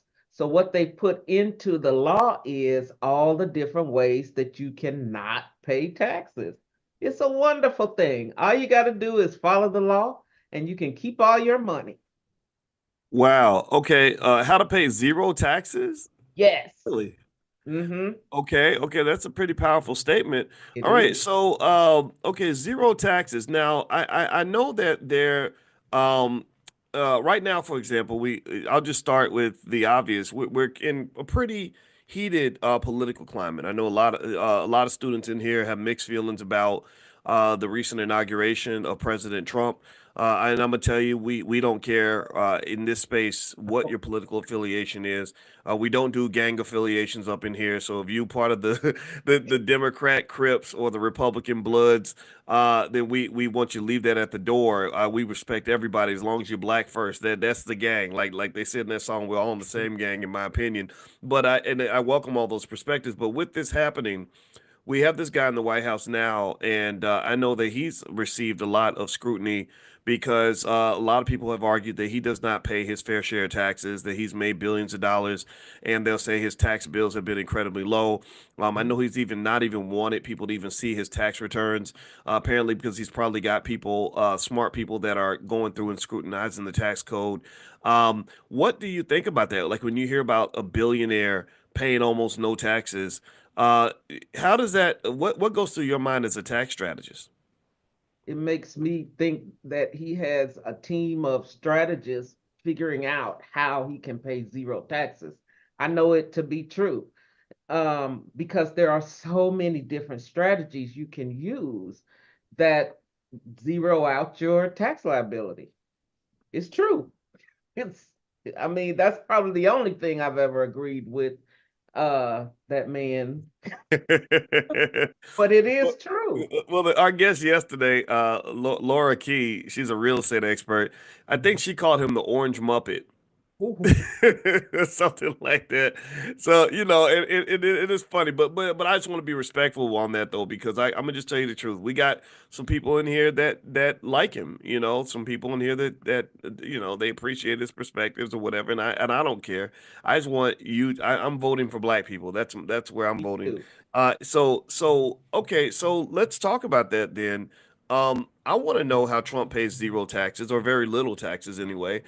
Can you kind of give us like kind of like some beginning sort of blueprints in terms of how someone that makes that much money could end up paying less taxes than a person who gets up and goes to work every day? Well, the one thing I know about him is he has a lot of real estate. And there are many, many strategies around real estate, one of them being cost segregation. And what that is each part of the building is depreciated at a different rate. So there are ways for you to get more depreciation faster, so bigger write-offs faster, depending on that type of building. So I know that is probably working in his favor. Another one of my favorite things is called the Augusta rule. What that is if you have a home, which most people live somewhere, you are able to get a write-off based on what it would cost to rent like a large conference room in your area, um, 14 times each year. So here in Atlanta, we can write off around 1750 a day, depending on the area. That gives us a $24,500 write-off each year, just for having a space where I can meet with, different people about business issues. Your business is supposed to take care of you, like pay for your car, pay for your office space, pay for your insurance, your benefits. It's almost every area of your life, if you look at it. You can get a write-off for just running a business. And I know a lot of your people in the Black Business School are investors. Having a business is the one thing that neutralizes all those gains you receive from, investing and making all that big money that you make. Hmm. So I mean, there's so many strategies. I could go on and on and on, um, which is a good thing because everybody's life is different.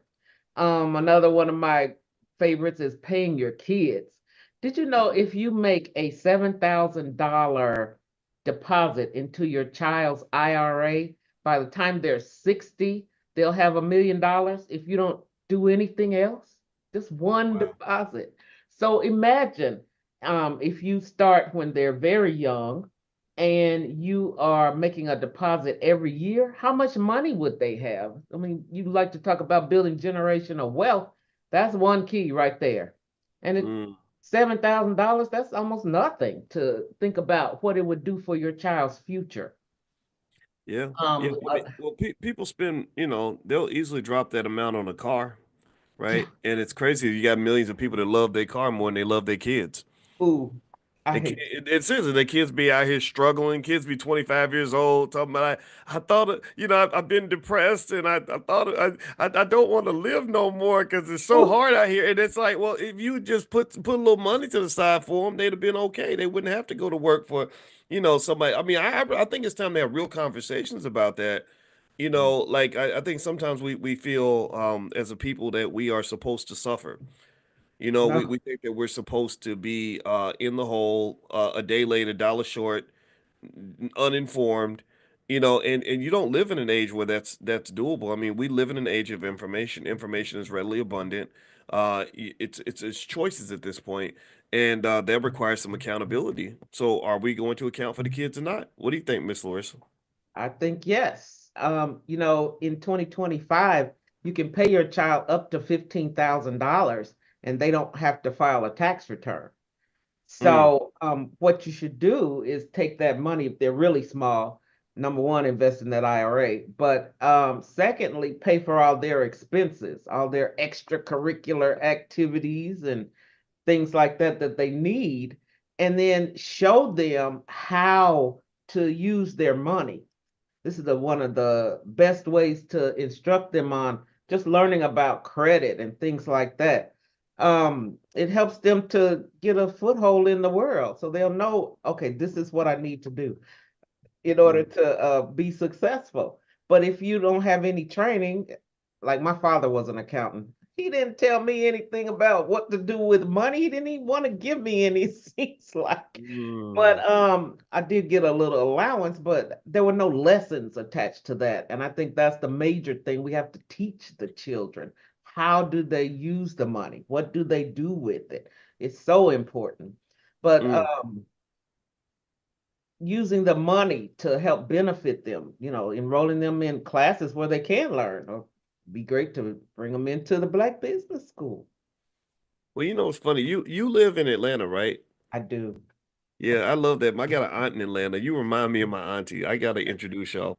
But just as a side note, but I'm gonna tell you, it's really interesting, and I did see I saw a comment where when I mentioned that thing about investing for the kids and the kids struggling, somebody made a good point. They said, well, maybe the kids are struggling because the parents are still struggling, and I do agree with that. But one of the things I want us to understand is that, um, is that what Larissa is saying is that you can do little things that will make a massive difference. When you look at the power of things like compound interest, which is something everybody should understand, because my grandmother introduced me to that. And you will be amazed what you can do for your kids, even if you ain't got a whole lot of money. You could be making minimum wage.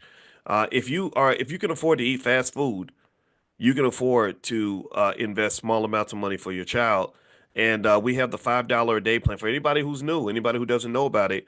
The $5 a day plan means your child can be wealthy by the age of 25 if you just invested $5 a day, which is less money. You can't even buy a McDonald's value meal for that. So if you tell me that you're too poor to invest, I'm gonna come back and I'm gonna challenge you. I'm gonna say, well, but can you afford to go to McDonald's?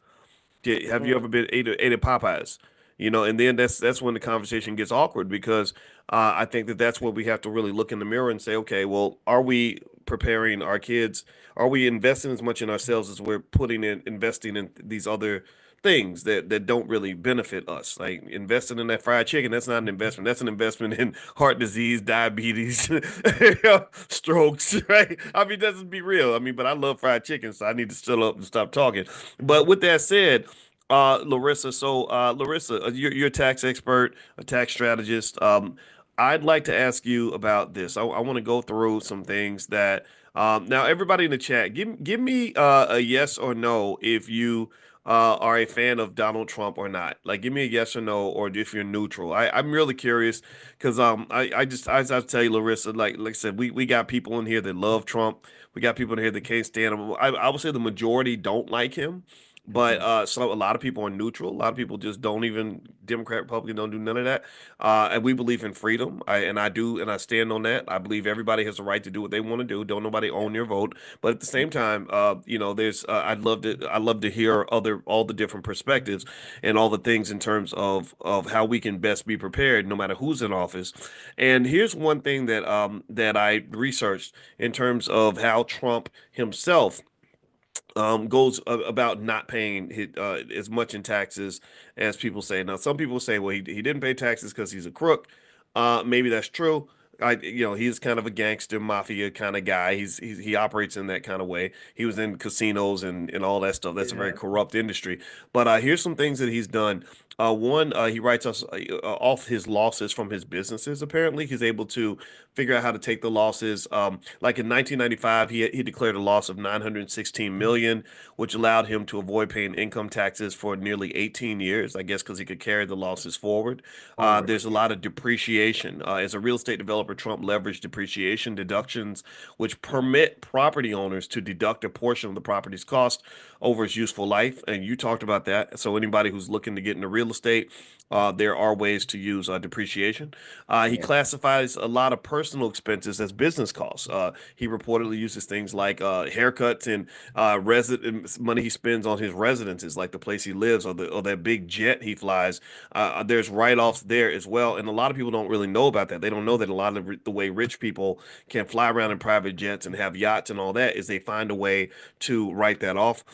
He also pays his family members as consultants. So by compensating family members, including his daughter Ivanka, all of his children are multimillionaires. Trump reduces taxable income. These payments, which may lack substantial business purposes, effectively transferred income within the family while lowering tax liabilities. So this is an argument in favor of everyone in here looking into starting some kind of family business, because that's where the big win is.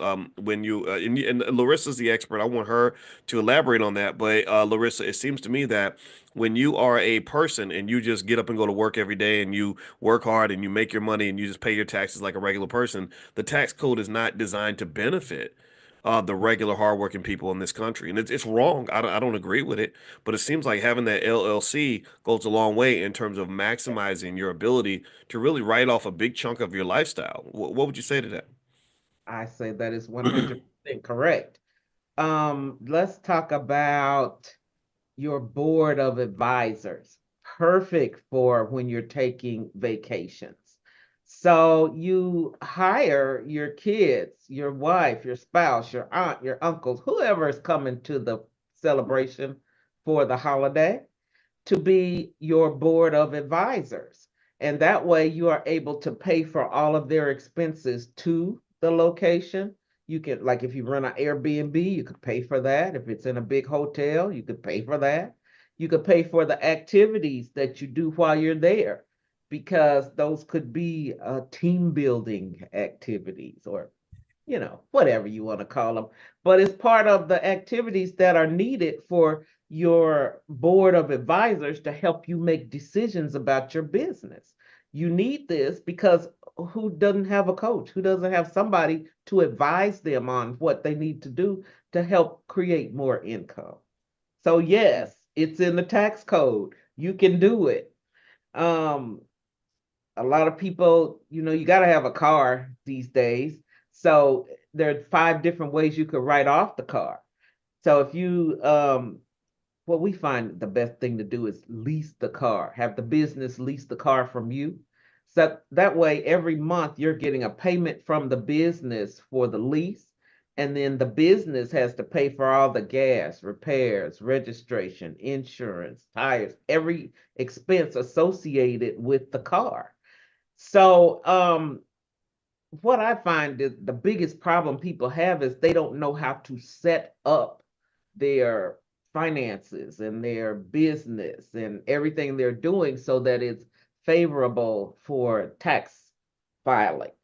So to make sure you're getting all the deductions you can, everything that you need to function, 9 times out of 10, it's a tax deduction, depending on how you set it up. So that's the whole issue, setup. Mm, interesting. Well, you know what? What's interesting to me, Larissa, is that um, when you're talking about taxes, I know a lot of people are intimidated by it, and the IRS is interesting because you just see so many examples where somebody may not file or doesn't do everything they need to do, and Mhm. then they kind of make you think that you're just getting away with it. Like I especially see it sometimes with entertainers and stuff. Like they Yeah. they might go 8 years without filing, nobody says nothing, and then suddenly you get into their spotlight, and they go back all these years, and suddenly you have this tax debt. It seems like tax debt is almost like a like economic quicksand, because it's the more money you make, the bigger it can get. And it's like hard to kind of climb out of that. Like I know, I think was it Joe Louis, the boxer? I think that had a lot of tax problems, and the poor guy was fighting in his old age. And every time he'd get a purse, they would come and the agents would be there waiting to take the money before he could even get his hands on it. Um, what would you say in terms of some of the biggest mistakes you've seen people make when it comes to taxes? If you had to name like two or three things that you've seen in your how many years you've been doing? What, 25, 30 years? 34. In your 34 years of experience, Larissa Humphrey, what would you say are some maybe two or three of the biggest mistakes you've seen people make when it comes to taxes? The one biggest mistake is not having the documentation to prove that this strategy is legal for you to take. Mm. Because that's all the IRS is looking for is proof. I had one auditor tell me it doesn't matter if you did it, can you prove it? Which he was right. He was right. You've got to have the documentation.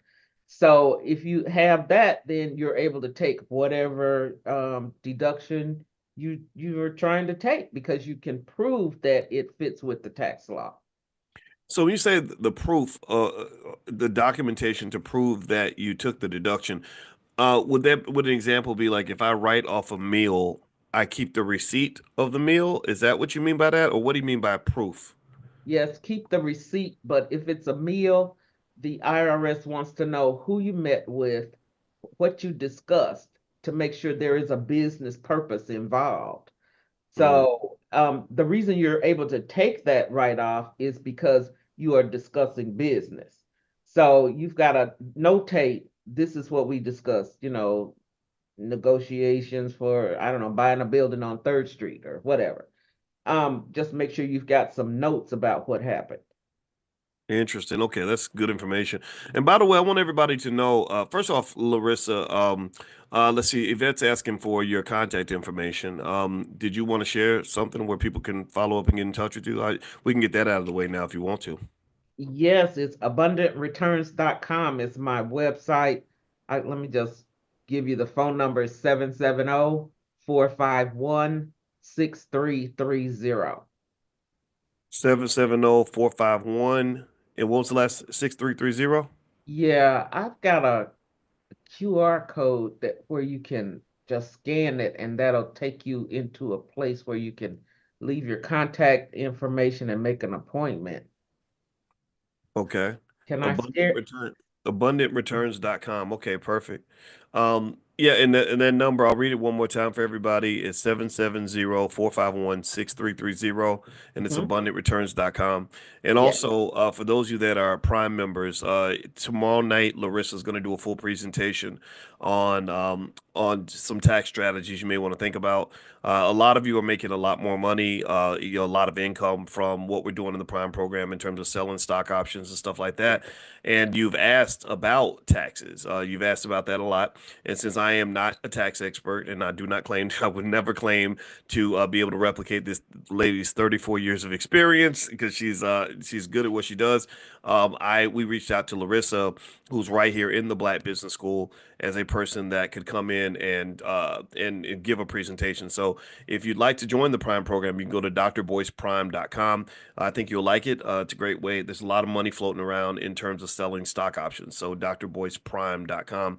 All right, so Larissa, so let me ask you this question too. I want to run some stuff by you right quick just to get your Okay. thoughts on this. Now I want you to try to see if you can pull your person. Let's pull our personal opinions about Trump to the side for a moment, and I'm going to talk about some adjustments that he's been making in the Okay. IRS and in taxes. And I just want to get your take on it, as an expert, just kind of what your initial thought might be. So here we go.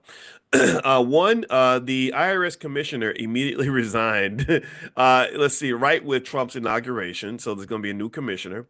Number Yeah. two. The IRS is going to get major budget cuts, most likely, particularly in the enforcement and collection.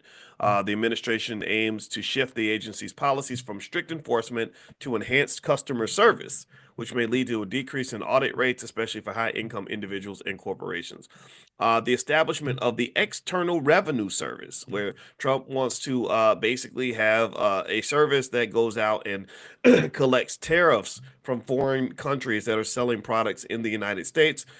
He's talked about big tariffs, which has the downside of causing inflation. It'll cause prices to go up. The upside, the experts would claim, is that it can long term possibly increase American jobs. Like a lot of people don't know that a lot of manufacturing jobs that used to be in cities like Gary, Indiana, and Milwaukee, etc., were shipped overseas to China when China entered the World Trade Organization and the tariffs went down, so they could sell goods in America but make them in China. And it seems like his policy is if you are going to sell it in America, you better make it in America. If not, you're going to have to pay a tax. That's his Mhm. argument. Fourth, there are tax policy reforms. They want to make permanent individual tax cuts from the 2017 Tax Cuts and Jobs Act permanent, and also they want to, because they're supposed to expire in 2025. Also, there's a push to simplify the tax code and reduce bureaucracy within the IRS. So it seems like, Larissa, within the IRS, he's trying to make these changes where they're not going to be enforcing as much. They're not going to have as much staff, and they're going to actually enhance their customer service. So maybe when you call them, you can actually get someone on the phone. I don't mind that so much. I mean, I hate calling the IRS. Tell me, what did you hear that what got your senses going? And assume Trump didn't do it. Let's just say Biden or whoever your favorite politician proposed this. How do you feel about that? Well, the biggest issue for me is the customer service. Trying to call the IRS. I even have a special line that's designed to get me through in 3 minutes. Sometimes I'm still waiting an hour, and then they hang up on me when I finally get somebody on the phone. Or the biggest problem is they don't know what they're talking about. That's bad when I have to tell them, no, sir, that's what the form was designed for. But Yeah. anyway, I'm sorry. No, Because yeah. I mean, I have had times where I had to do that, where I was like, look, I'm looking for y'all, trying to write a check to y'all. Like, how come I can't get somebody on the phone to tell me where to send the money? Or you didn't even take the money. We put the money to the side in the account like you asked. You didn't come get it. Now we're trying to call you because I'm like, I don't want you thinking I'm stealing from y'all, but you're not answering the phone. I right.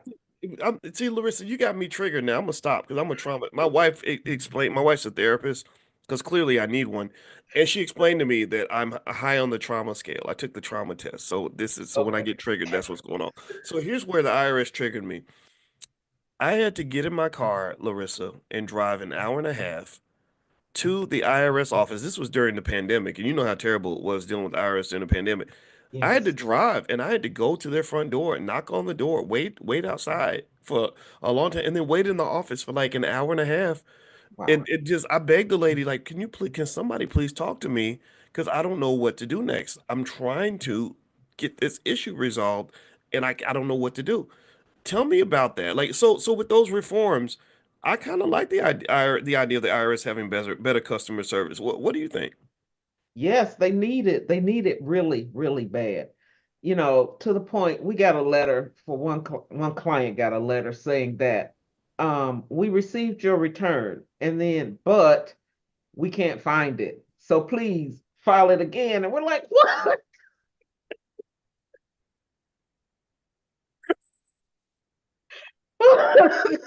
And it's like, I mean, all on the same piece of paper. It's like, We received your return, but we cannot find it. Are yeah, you kidding me? no, no, sir. I'm not. That's Wait, ghetto. I wish I was kidding. And They that's run, how they ridiculous it running has Soul been. Plane up in there. That's what they doing. That's the white version of Soul Plane. They can't even blame black people for that one. That's crazy. So I'm gonna just say this. What I here's what I see in those reforms that he's proposing. Um, I think that it's clear that we do definitely have a president who does things in the interest of himself and his friends, True. right? People like him, they hate paying taxes, they hate the IRS. I fully expected that they would do everything they could to undercut the IRS. Now, here's where the country is going to struggle from that. The U.S. budget deficit has just spiraled out of control. The Mhm. pandemic, and it's been a bipartisan effort to destroy our budget because a lot of the pandemic spending under Biden was not necessary. They were just slinging checks out to everybody. Harvard University got a $15 million check in the pandemic. They were like, we didn't even ask for the check. Like, why are you sending us money? So when you increase the money supply and you're printing all that money, you're going to cause inflation. You're also going to cause massive deficits. But the Republicans, as much as they claim to want to be efficient cost wise, they spend money too. So the deficit's out of control. A big part of the reason the deficit's out of control, just so everybody knows the history here, is during the Reagan era when he told everybody that greed was good and introduced false ideas like trickle down economics. What his argument was, which was a false argument, was that if we don't tax rich people as much, they're going to create all these jobs. And that was a bad argument because rich people, they don't get rich by giving money away. Right? So they didn't create jobs, they just put money in their pocket. So what happened is that the deficit just kept on growing. The debt, especially with the war in Iraq and all that. So long story short, if the end result is lower tax revenue, that's not going to be good for the country, in my opinion. But then what they're arguing is, oh, we're going to have Doge and government efficiency, we're going to cut costs and all that. But then when it becomes partisan, it's a problem, right? Because Republicans want to cut costs in certain areas, Democrats want to cut costs in other areas, right? So it Right. becomes that mess. But with that said, though, I do like the idea of the IRS minimizing the bureaucracy. I like the idea of simplifying the tax code. I like the idea of better customer service. What say you? You're the one who deals with them far more than any of us. Any thoughts on that? Yes. The IRS has a policy where they do random audits. One time I had an audit for a guy who was like 68 years old. He made $15,000 a year and he was on his way to retire. He used to clean buildings and make this $15,000 in his business. There was no point in auditing him. It was a waste of time. He didn't have any more money. There was nothing to get. It cost them more money to do the audit, to have the auditor come to my office 6 times to audit a man who's making almost nothing. It was so ridiculous. What are you, what's going on? But because it was a random audit, it was a policy that was in place. Everybody that files a return by April 15th goes into this pot. And they may say, okay, we're going to audit every 783rd return. They push the button, it spits your name out, and they come and audit you no matter what you have. That's dumb. It's just stupid. It doesn't make any sense. So if they can get rid of some of these archaic policies, that would greatly help the country because it it just makes no sense. Mm. Um, yes, so if they can reform the IRS, I am all for it. I wish I could go up there and tell them a few things they need to put in place because the way they operate is ridiculous. It doesn't help the government. It's not helping the taxpayer. It's just a waste. Yeah, I tell you, I agree with it, and God bless people like yourself. This is the last question I'm gonna ask you about this. I have heard that a lot of people, well, first of all, I'm going to ask you this. I didn't even ask. Now, your training, are you an accountant by training, like CPA and all that, or did you go a different route to get into taxes in a different way? No, I'm an enrolled agent. So my license comes from the IRS. It's the highest certification that they have. I'm also a certified tax coach Mm. and a certified tax strategist, which means I spend my time um, looking at the tax code to find different strategies to help people save on taxes. And I also used to work at the IRS for a minute or two, just one season. I couldn't take it. It was so ridiculous. But Yes. yeah, I'm very familiar with the tax code. That's why I know the way they are operating is just not, it's ridiculous. Wow. Well, Ridiculous. I'll tell you. And I was going to ask you about that. I heard a lot. I know in the accounting profession, a lot of people are leaving the profession, and people that do taxes are. Tell me if you've seen this, but it seemed like I read somewhere that a lot of people that do taxes were so frustrated with the IRS that they're actually leaving the profession. They're like, I'm not doing this no more. Is Yeah. that something you've seen? Yes, it is. A lot of my counterparts are leaving because they've had it. It's so ridiculous. You can't get any real answers out of the IRS. And there is always the thought that AI can now do your taxes. It passed the CPA exam. Oh wow. So, yeah, that's why we are more of an advisory firm. We're going to help you get set up the right way so that you don't have a tax problem. It's not a issue anymore. My clients love tax season because it's time to file their taxes and get that big refund. So it's a wonderful Mm. thing. Hmm. Well, you know what? I'll tell you. It's yeah, what you do is very important, and also I want everybody to know if you want to follow up and take a look at Miss Larissa's company. And by the way, she is a student in the Black Business School. That's how we know her. We have brilliant people that are in our student body. Just in case anybody wants to know, we want to flex for a minute about how amazing our HBCU is. We have 170,000 students around the world. So and we built this from the ground up, brick by brick, dollar by dollar. I started this with paychecks from money Hey, I was making in Syracuse. I'd get my check and I'd spend 70% of my money on this. The rest I had to pay bills with. And so this was a vision that we had many years ago, and the vision could not come true without all of you believing in what we're doing. And so we are global, and we are getting it done. And we did a survey, and I want everybody to know this. The vast majority of you actually said in the survey that you've learned more from us than you learned in college. And a lot of people did all that, for very little money, if anything, right? So we are very proud of that, and also we are the leading Black wealth experts on the planet. We're the only place that educates the entire family. We have theories on how to educate your children so they have a 20-year head start on the competition. So we're not chasing equality. I want everybody to know that. We don't talk about, oh, we won't be equal to white folks one day. No, no, no. We're chasing excellence. Excellence is better than equality. We're not trying to tie. And nobody's ever run a race, Larissa, and said, "I hope I get a tie."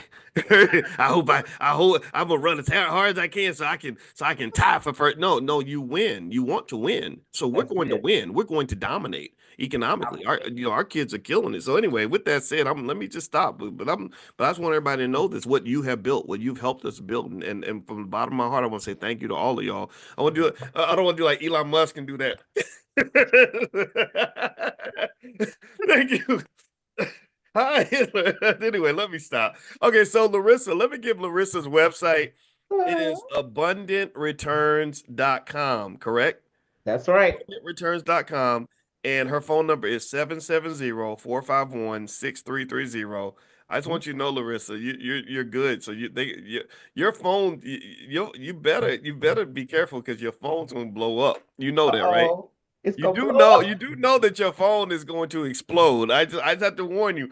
But yeah, but that's okay. We should be mobbing our own black businesses and really supporting the people who support us. And so Miss Larissa, I want to say thank you so much. The number again 770-451-6330. Somebody type that in the chat, please. Also, I would say thank you very much, Miss Larissa, for joining us today. It's been an honor to have you. Well, thank you for having me. I appreciate this. Being able Yes, to ma'am. say, hey, you don't have to pay all those taxes because people No. don't believe me. That's right. That's right. Don't let the Donald Trumps have all the fun. You go learn how to make it work for you. And also just an FYI for everybody in terms of just some quick notes. One, Larissa is going to do a full presentation on tax strategies tomorrow night in the Prime program for those of you that want to learn how to sell stock options. So if you want to join, go to drboyceprime.com. You can get a discount there. drboyceprime.com. Number two, tonight at 8:30 p.m. Eastern, today is Wednesday, the 22nd.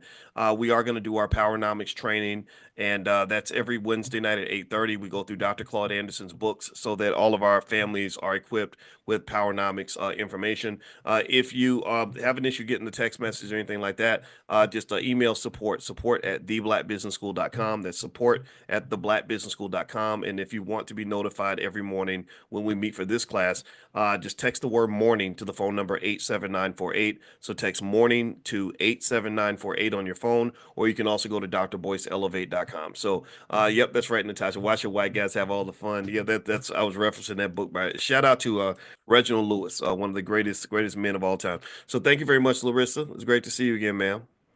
You All too. right. And Thank everybody have a you. wonderful day. God bless you, and go get that money. Do it for your family. Love you guys. See you later. Take All care. right. Bye-bye. Bye-bye. Actually, you couldn't hear me now because I actually was muted just a second ago. So sorry about that. I hope I didn't mess that up. Can you guys hear me now? Let me know. Give me a quick yes in the chat if you can hear me. Let me know if I'm coming through all right. I am so sorry for that. My fault, my fault, my fault. You can hear me? Okay, good. Yeah. I didn't plug something in. That's my fault. So let's start. Let's hit a quick reset then. So basically, Snoop Dogg is getting a lot of criticism right now for performing with Donald Trump. There is basically a situation where he apparently, I don't know if he needs the money. I don't know what's really going on. But Snoop has been a huge critic of Donald Trump for a very long time. I mean, he was really nasty in terms of his opinions. He was very clear about, anybody who supports Trump, anybody who performs for him is a sellout. And he was really heavy about that. He's really adamant about that. And it wasn't just that he was anti-Trump, which is fine. I mean, I think it's okay to be anti-Trump. I think it's okay to be anti-Biden.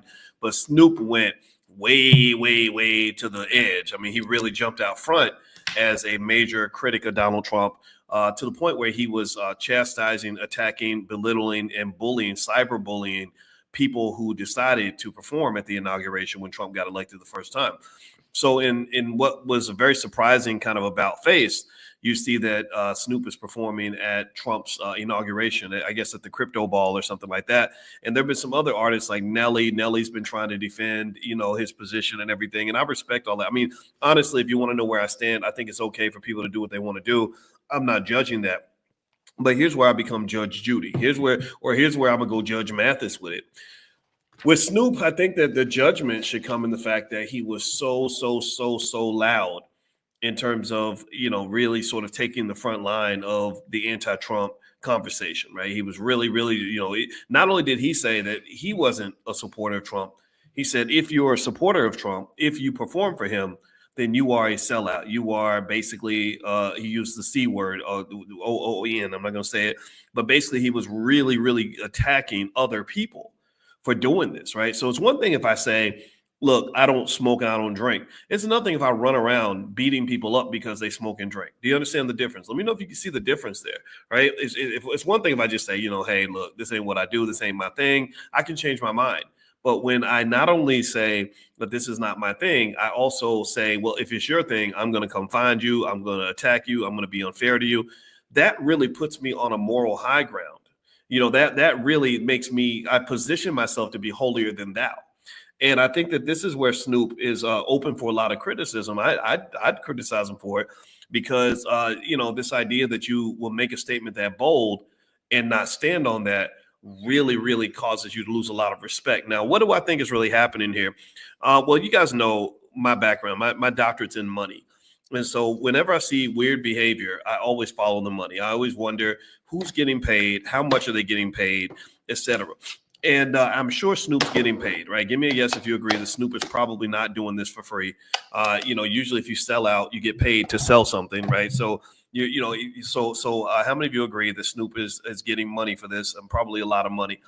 And for a lot of people, that's where the equation ends. That's where the conversation's over at that point. Look at how much money he's getting. Look, he's out here getting money. Don't stand in the way of a black man getting money. You hating on him for getting money, right? That's for a lot of people, that's where the conversation starts and ends. And this is the danger of money.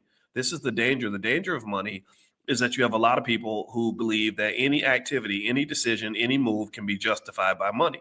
And in fact, if you look at how hip hop got so toxic and got so ugly and got so anti-black and got so racist to the point where we got Ku Klux Klan members that are on the microphone now, literally rapping about killing black people, rapping about getting black people on drugs, rapping about black people throwing their money away, rapping about black people passing STDs to one another, rapping about black people making horrible decisions and leaving themselves in a bowl of ignorance. And at the end of the day, we still honor these individuals because they have money. Right, we see him driving something nice. We see him living in a big house. We see him flossing and stunting on TV. And he's got 20 million followers, which a lot of those people, white folks love him. So when white folks love something, we love it. Let's just be clear. You claim that you are anti-racist and you don't like racism and discrimination, but you kind of love it. You kind of love white folks. You kind of admire black people when they get the love and respect of white people. You do. And so Snoop Dogg, unfortunately, and I'm not here to diss the guy. I'm not here to be mean, but I'm here to be honest. I'm not here to be mean, but I'm here to be honest. Snoop is a guy who has become kind of this lovable old black man who kind of represents a little bit of a minstrel show. That's what he does. He's this lovable Santa Claus like figure. He comes in, he's always smiling and dancing. It's Snoop Dogg, and they just love it. I don't know why, they just love it. And it is. I would say it does kind of come off as a Sambo routine. He fit well with the other comedians that performed at the Olympics. If you notice at the Olympics, there was him and there was Kevin Hart, and I think there was one other black man that was there to tell jokes. There's one other black man that was there to entertain, right? And here's the interesting thing about all of this. This is what you got to think about. And again, I don't care if you're pro-Trump, anti-Trump, pro-Biden, anti-Biden. I don't care about none of that. Here's the interesting thing about this. Whether you're talking about Trump, Biden, Harris, or anybody, they will gladly call a black man when they need somebody to perform. They'll gladly call a black man when they need somebody to bust a rap. They will gladly call a black woman when they need some twerking on stage. They will gladly call a black man when they need somebody who can tell jokes. But they rarely, if ever, call on the black community when they're trying to do serious things. Tell me if I'm right. Tell me if you agree. They rarely call on the black community when it's time to make policy. If you look at Trump's cabinet, ain't hardly no black people up in that cabinet. I think there's one guy who's a former athlete, and that tends to be the three things they see. This is the only three times they see black men. The only time they see black men is when we are rappers, comedians, or athletes. That's it. That's all they see. They don't see nothing else. So you have a role. You have a typecast. You are the hoe that is supposed to play her position. That's what you are. You play your position, and some of us play it well. Like, no. You're not supposed to be the maker of policy. We make the policy, boy. You need to get on stage and dance around and hold your blunt and rap about gangster shit, right? Which even demeans the credibility of the gang culture to me. I think it's even an embarrassment to that, right? You kind of turned it into this lovable, fun, really kind of like almost comical kind of thing. So when it comes to Snoop Dogg, look, if you want to know what I think about him performing for Trump, do I like it? No, I don't. But it ain't got nothing to do with Trump. I don't care if you like Trump or dislike Trump. How many of y'all saw all the black women that were on stage twerking for Kamala Harris? You had Megan Thee Stallion up there shaking ass, and next thing you know, you had Glorilla. They like, I ain't got no nigga, ain't no nigga, ain't got me. Like, and they like that. They like hearing about your dysfunction. They like seeing you as a group of irresponsible, unintelligent, undisciplined sex addicts who literally all you can do is rap about your vagina. You're a black man. All you can do is talk about the depth of your dysfunction, how much you don't take care of your kids, how much you throw your money away, how much you've been out in the street, how much you love going to prison so somebody can bend you over and pump something in your booty. They love that. They want to hear about that. That's what they want to see. That's entertaining. That's entertainment for them. So literally, I would just say, look, if you are criticizing Snoop and you criticize him because he's performing for Trump, I'm going to have to, as they say in poker, I'm going to call you and raise you one. I'm going to check you, but I'm going to raise you one. I'm not mad at Snoop for performing for Trump. I'm as irritated with Snoop as I am with all the people that were up there singing and dancing for Biden and Kamala. They were just as ridiculous. They were just as buffoonish. Who in the hell told you that all a black man knows how to do is a black woman? Who told you that all a black woman can do is twerk on stage? Who told you that? What makes you think that this is where we want to get our leadership from? I don't want to get my black leadership from Megan the Stallion's booty. I don't want to. Snoop Dogg, the idea that Snoop even should be on any level representing anybody in the black community is fundamentally as incorrect. It's as silly as me saying I represent West Coast gangster rap.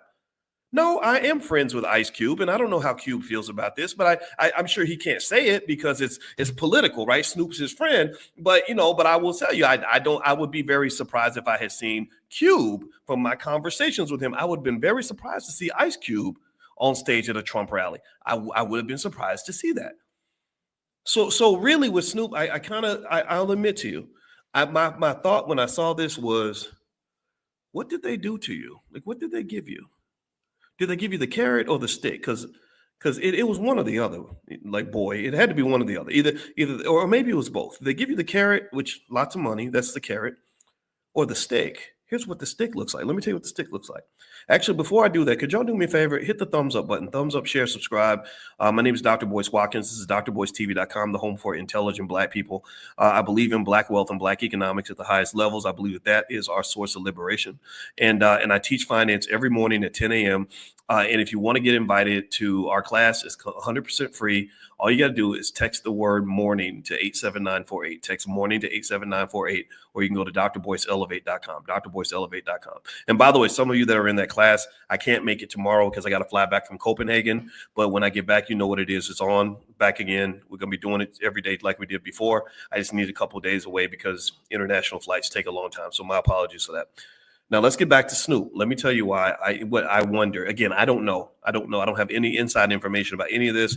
And again, even though I did have a lot of conversations with Ice Cube, I'm not one to speculate about him or his friends. I understand it's a delicate situation for him. And one of the things about forming alliances with other people is that sometimes you got to be quiet when they do something that's corny and goofy and weird. So here's what I'm going to say about Snoop. What I wonder when I say the carrot or the stick. When we know what the carrot is money. Here, man, we'll write you a big check to embarrass yourself and embarrass your family. We know that you people are for sale. So here's the money. Make sure you show up on Tuesday. Okay. Well, the stick to me is I wonder if there's a conversation that says, okay, you see this guy over here, Diddy? You see your homeboy Diddy, the guy you partied with for the last 30 years, you know, your buddy, your friend. Like, we got 100, he must be your friend because we got 100 videos of you with your arm around him and kicking it with him, right? You've been buddies with this guy for the night. You see where he's at right now. You see what he's going through right now. You see the destruction of all of his generational wealth. You see that happening right now. You see his freedom being taken away, possibly for many years. Who knows? Maybe Trump will pardon him. I have no idea. You see how he's being relabeled. He's being rebranded. We're doing a rebranding of Diddy. And the rebranding is that he's going to be the new R. Kelly / Bill Cosby. That's what he's going to be because we decided that. Because we made you. It's just like your mama, how your mama says, boy, I brought you in this world. I can take you out. So that's what they say to them. They're almost like their parents. They say, Negro, I brought you in this world. I can take you out. So you see what we're doing to Diddy? Well, we have evidence that you hung out with Diddy a lot. And we know that you and Diddy got into some things, right? Because hip hop was a wide open, wild west, right? Wide open. You could go out and say anything on a record. You could do whatever you wanted with women, and we looked the other way because we needed you. We needed cooperation. We need Fed cooperation for you to poison the black community the way that you have since the 1990s. So we kind of looked the other way. Now we're done looking the other way. Now we're going to go back and start getting receipts on everything that's been happening since the 1990s. And so what we need is for you to play ball. And if you don't play ball, then guess what? If you don't take this bat and this ball and hit that sucker out the park, we're going to take this bat and crack it upside your head. We're going to come in here and we're going to start talking about all the things that you have hoped that we have forgotten, but we remember everything. Like, here's what we might remember. I don't know. Let's just throw something out there. Diddy's been charged with stuff related to like sex trafficking, right? Trafficking. What's the definition of sex? Let's see what that. I'm just curious to see what that is. Okay, sex trafficking. Let me see here. Let me just Google that real quick. All right, define sex trafficking. Okay, so sex trafficking is what? Let's see what that is. Okay, so sex trafficking is a form of human trafficking where individuals are coerced, forced, or manipulated into engaging in sex acts for the profit of others. Victims are often women and children, controlled through threats, violence, or fraud, and are exploited for criminal sex purposes such as prostitution, pornography, or other sexual services. Okay, all right. So here is. And by the way, this is important. It is a criminal offense and a severe violation of human rights, often involving traffickers who prey on vulnerable individuals for financial gain. So when you talk about who are the biggest sex traffickers in our society, who would you say when you think about sex trafficking? What's that? What's another way to sex trafficking is what? What else would you call it? You would call it what? It starts with a P. It rhymes with limping. What's another term for sex trafficking that starts with P, rhymes with limping? It's pimping, right? Pimping, like, I don't know what you heard about me, but you can't get a dollar out of me. Blah blah blah blah blah blah blah fancy. Because I'm the other ucking P-I-M-P, right? So pimping is kind of like sex trafficking. So if you go back in Snoop's history, you'll see if anybody knows Snoop and been following for 30 years, you'll know that there was a time where he would go to award shows with a pimp. Anybody remember that pimp? His name was Bishop Magic Don Juan. And Bishop Magic Don Juan, he used to wear a bright green suit, and he took pride in the number of women that he would be able to pimp, coerce, manipulate, whatever. Right? And why did Snoop go to award shows with the sex trafficker with him? It was because he had his number one phrase that made him famous was, "We don't love them hoes." And so to show him how little he loves the black woman, he would show up to these award shows with Bishop Magic Don Juan, and they would just be pimping together. It'd be like just straight pimping. Let's up pimping, right? And this is what you had, right? So here's the deal. Here's what I'm wondering. Again, I'm just speculating. I don't know nothing. I really don't know nothing right now. I'm just literally saying, like, what if? What if there were some incidents that took place during this time where white folks pretty much got you to let your guard down? That's what the white man, like Malcolm X used to say, that the white man will sell you the liquor bottle and then lock you up for being drunk. Shout out to Malcolm X. He'll sell you the liquor bottle and then lock you up for being drunk. So at what point maybe do you think that maybe the guard got dropped down? You were young, in late 20s, early 30s, a lot of energy, a lot of sexual energy, and you got involved in some things. We got some accusations, some allegations, some lawsuits, got some situationships that occurred that wouldn't necessarily fit your family friendly brand that you've established now. Because now, Snoop is this lovable, almost like a skinny Santa Claus, right? He comes in and white people just start clapping, and they start laughing and clapping because they just love him so much. And I don't dislike him. I have nothing against the man. I liked his music a lot. Like, I think in 1994, he came out that first album. Don't. That was the peak of my Snoop Dogg affection and love. Because after that, the music kind of slipped a little bit, but he maintained his brand quite well, and I think he did a great job with that. But I think now there is a state where I feel like some of the artists are almost in crisis mode because, one, you're trying to stay relevant in a new world. It's 2025, and it's not 1988 anymore, 1995 or 1999. And then number two, you're dealing with the fact that you have 30 years of a track record of engaging in things that weren't necessarily that don't look good through the lens of 2025. So I'm wondering if this is what they actually did to Snoop, to be honest with you. I also wonder if there are other so-called black leaders, black public figures that have been coerced into engaging in various political activities because they maybe have a criminal case over their head or whatever. Like, I wonder about Cardi B. I remember she had a case where she threw a liquor bottle on a lady's head in a bar or something crazy like that. I wonder about Al Sharpton. I know that he had some financial challenges, and he was on tape. He was on tape in a HBO thing where he was trying to sell some dope to somebody. Again, no disrespect to any of these people. I'm just telling you facts, things that I know. And so what I would almost say is that when you look at this situation, what I understand completely is why people will be offended that Snoop is going to do this. But what I really don't think you understand is that you shouldn't be doing this for either political party. You can't tell me it's okay to buck dance for the Democrats, but it's not okay to buck dance for the Republicans. Buck dancing is not acceptable under any circumstances. These politicians have not shown under any circumstances that they care about your communities. The Democrats lost this election because they neglected the Black community. The Republicans, we know they're not going to do any better. And this is where guys like Roland Martin get it wrong. Roland Martin is sitting back, you know Roland, he's real sassy. Well, now you're gonna get it. Now you're gonna find out. Now you're gonna see now you're gonna get everything that you've been fighting. You've been worried what they gonna do for you now. And he's doing all that. And if I was talking to him, I'd say, Roland, stop all the neck swinging. Ain't nobody sitting around believing that Donald Trump is the savior of the Black community. Nobody expects Trump to deliver anything more than the Democrats ever delivered. What people are doing is they're saying, we're not supporting anybody who doesn't support us. If you don't prioritize us, then we won't prioritize you. And this ain't nothing new. This is Malcolm X said this in the 1960s. Malcolm X said, why in the hell would you put somebody at the top of your priority list when they putting you at the bottom? Why are you out here fighting for people who would never fight for you? Why are you giving your vote, giving your time, giving your energy, and believing in people where there's nothing to believe in? So at the end of the day, again, I'm not sitting here saying that you should. I am not criticizing what you did with your vote.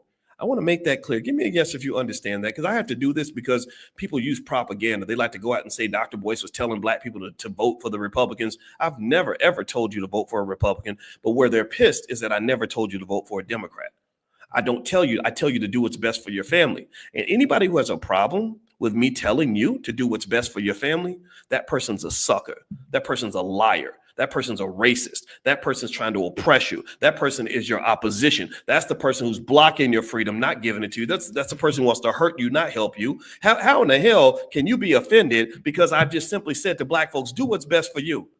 Maybe you're not used to a world where Black people come first. Maybe you're not used to a world where we put our priorities at the top of the list. Maybe you're not used to a world where you pour as much energy into saving yourself as you put into saving the people who you think are going to save you. Rather than saving them and hoping they save you, why don't you cut out the damn middleman and just save yourself? Seriously. That's where I stand. If you want to know where I am politically, that's where I'm at. I'm just as annoyed when I see the Black people dancing for the Republicans as I am when I see them performing for the Democrats. I saw Megan Thee Stallion up there twerking and stuff. I'm like, you know how many brilliant Black women we have who can shape policy, who can write legislation, who can do amazing work, doctors, lawyers, economists, people that are in the community, activists, teachers that can literally provide a whole framework and platform for the Black community. But yet you're picking the 27-year-old girl who twerks for a living. No disrespect to the twerkers. God bless you. She's gorgeous, but she's a baby. She's a damn baby. And don't be putting no babies up on stage to do a grown woman's job. You got clowns doing the jobs of serious people. You got serious problems in your community, and they are selecting the most unserious people they can possibly find. And then they turn around and say, well, there is no Black agenda. Black people don't have no agenda. Well, that's because, idiot, you put the bums up at the table. You put the people at the table who don't even know what's going on. Poor Snoop. I don't know why Snoop is out there performing, but I don't even think Snoop asked to be a Black leader. I don't think he asked for any of that. But at the same time, I would encourage him, man, you got to watch what you say. This is the second time Snoop did that. He did that also with Gayle King. If you remember, Gayle King said that crazy thing about Kobe Bryant, basically calling him a rapist, and Kobe was never convicted of anything. And Snoop went out and called her a doghead B, and everybody's like, yeah, get him, Snoop. And then the next thing you know, they put the hammer on that boy. I mean, they put the switch on him. They took him out back and spanked him so bad. He didn't just apologize once. He apologized like 3 or 4 times. Y'all remember that? How many of y'all remember that?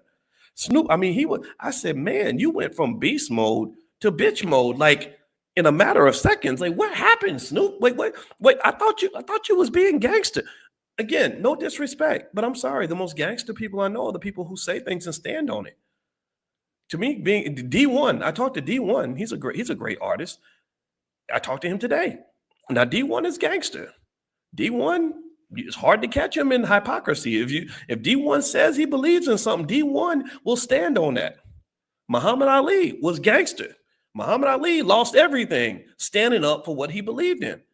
Those are the gangsters I look up to. I can't look up to this poor guy who's trying to be, be a gangster 1 minute and then he's being Santa Claus the next. I feel like he's trapped in a tough matrix. I get it. That's a lot of money.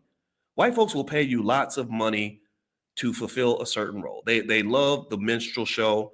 They will pay millions to the minstrel who does it best. That's what they do. And if you can't elevate your consciousness, your financial consciousness above the dollar bill, then you might as well just sign up for slavery right now. You might as well call yourself Kunta Kinte, Kunta Kinte / Jigapoo, and because that's what you're going to be. You're going to sell out to the highest bidder, because guess what? Mr. Charlie Massa, he's been the highest bidder for 700 years. He will outbid anything that you have that you don't believe in, and will pay you enough money that you will be able to go and do things and have a clear conscience, because because money is all the consciousness that you have.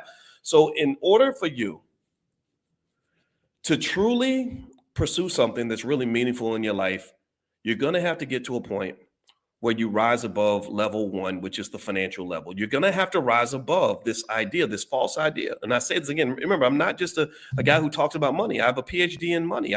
This is what I wrote my dissertation on, financial psychology. So I'm telling you that if you can't rise above money as the sole determinant of the choices that you make, then you will never master money.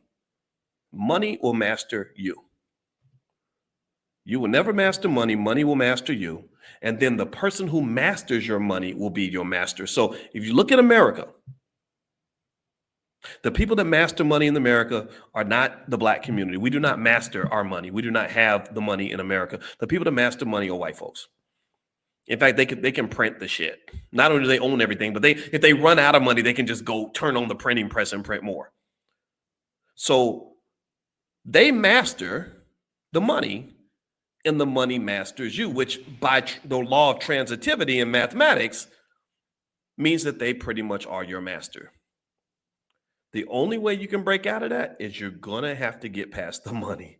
So I talked to you about the money so you can understand the money and get enough money to get past the money, because there's a whole lot of conversations you have to have with yourself and with the world that should not be defined by who pays you the most. And I say this not to be disrespectful to Snoop Dogg. You know, I know some people, and I don't want to offend nobody, but I got to tell the truth. That's the price I pay. That's why I lose friends, is because I sometimes have to just say that this is not right. This does not make sense. But I think at the end of the day, Snoop would have been better off if he had not taken such a bold position in the first place. You don't have to be the leader of the movement. You could just participate. You could say, well, you know what? I'm not voting for Trump. And if you had come out and just said, I didn't vote for him in the first election because I didn't understand the policy, but this time around, I'm okay with what he's doing. I kind of like the guy. I realized that the Democrats are not for me. I think people would totally get that. Lots of people are doing that. I know lots of brothers who used to be straight Obama, Hillary Clinton, all that, straight up. In fact, how many of you, like seriously, for the Trump supporters that are in the room, raise your hand. Say something. Give me a yes in the chat. How many of you voted for Obama and then got disillusioned? How many of you used to be hardcore Democrats and then said, screw this, I'm not doing this no more? Give me a yes in the chat if you're in that category.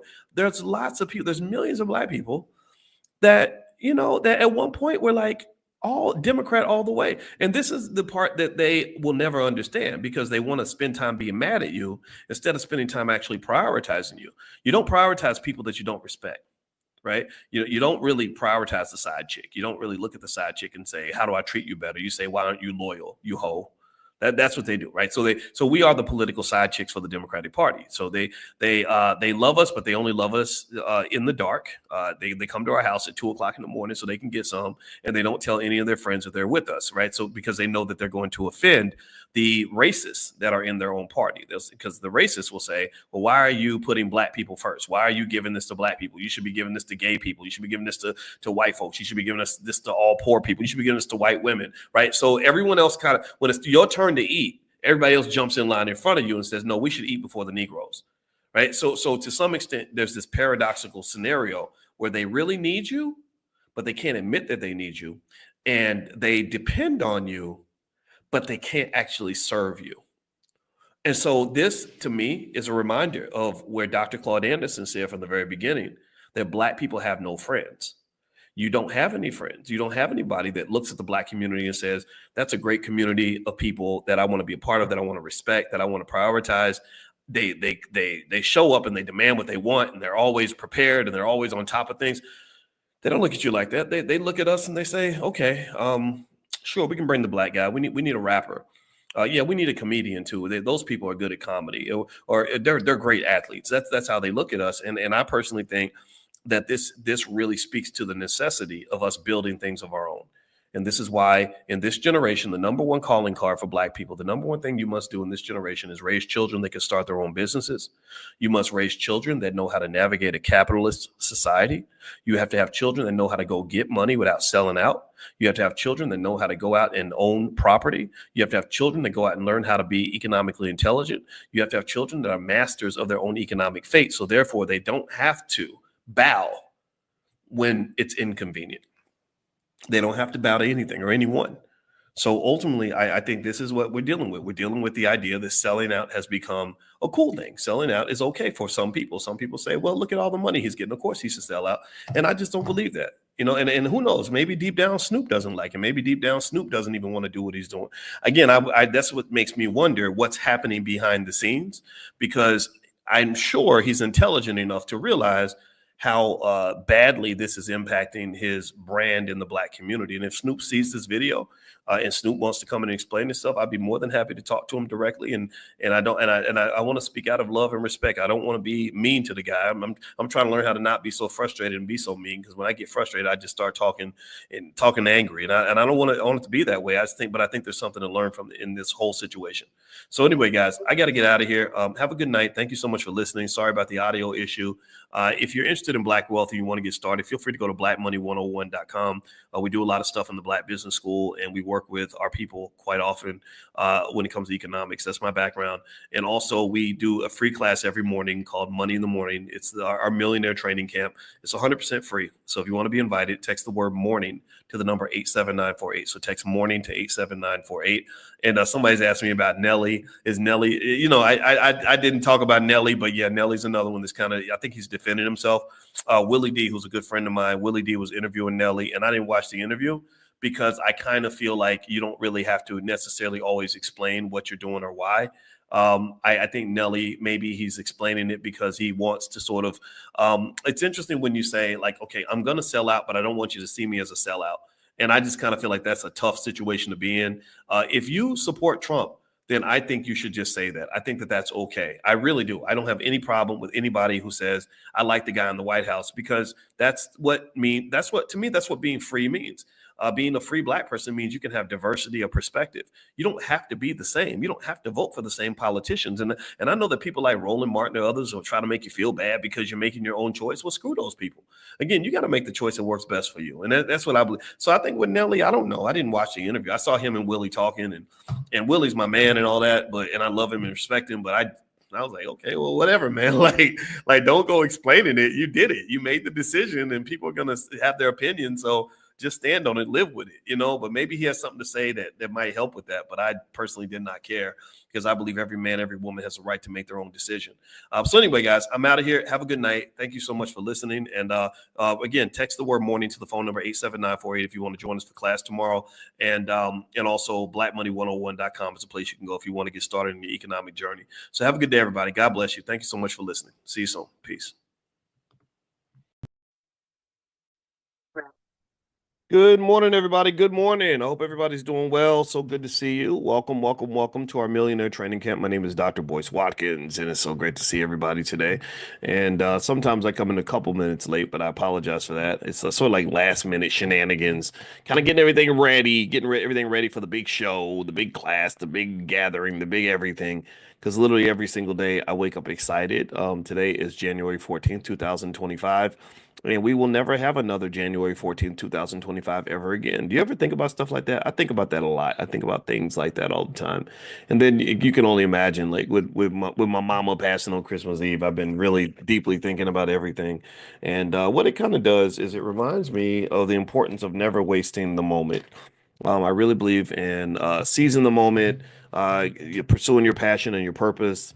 I can tell you, I think that you're more alive when you're really doing something that's purposeful and that you're passionate about. That's literally where you have more life inside your body. And I would encourage you, if you're disconnected from your purpose, then spend some time meditating, spend some time learning what your purpose is supposed to be. And I guarantee you, it'll just enhance everything. I promise you.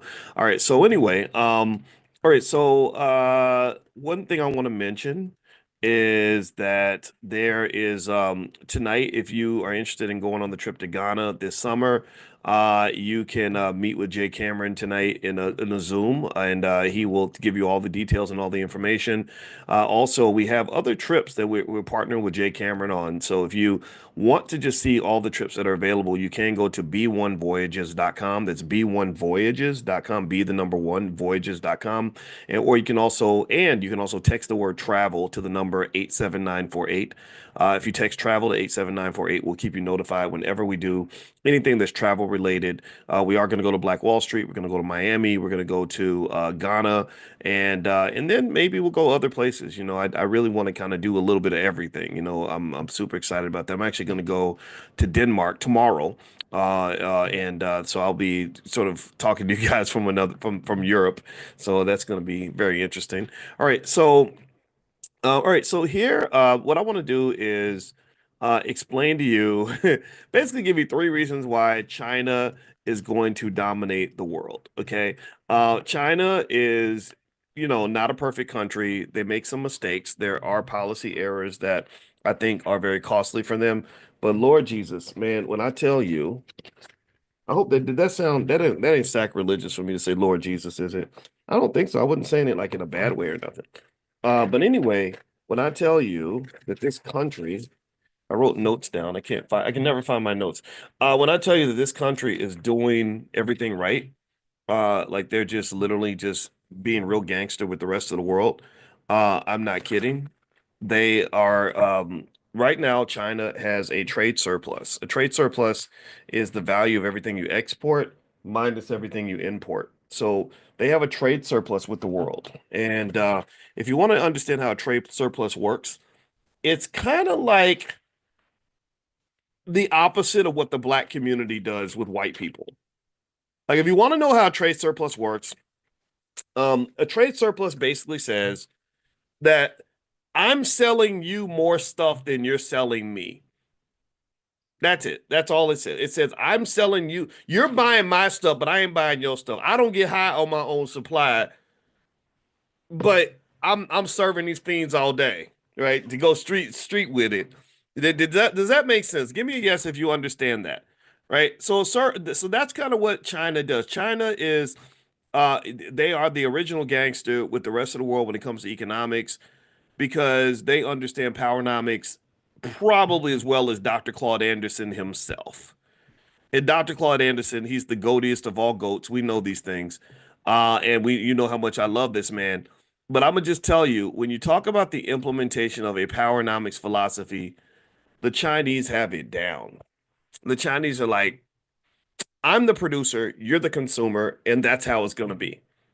When I get my money, when you get your money, you trick it off. You're supposed to spend it because you're a dumb American. When I get my money, no, we're gonna save. We're not buying your stuff. And if we buy some stuff in China, we're not gonna buy the American stuff. We're gonna buy the Chinese stuff. So the same way that we talk about being B1, the Chinese are kind of C1. They're like, no, China first. You want to sell us a car? No, we buy Chinese car.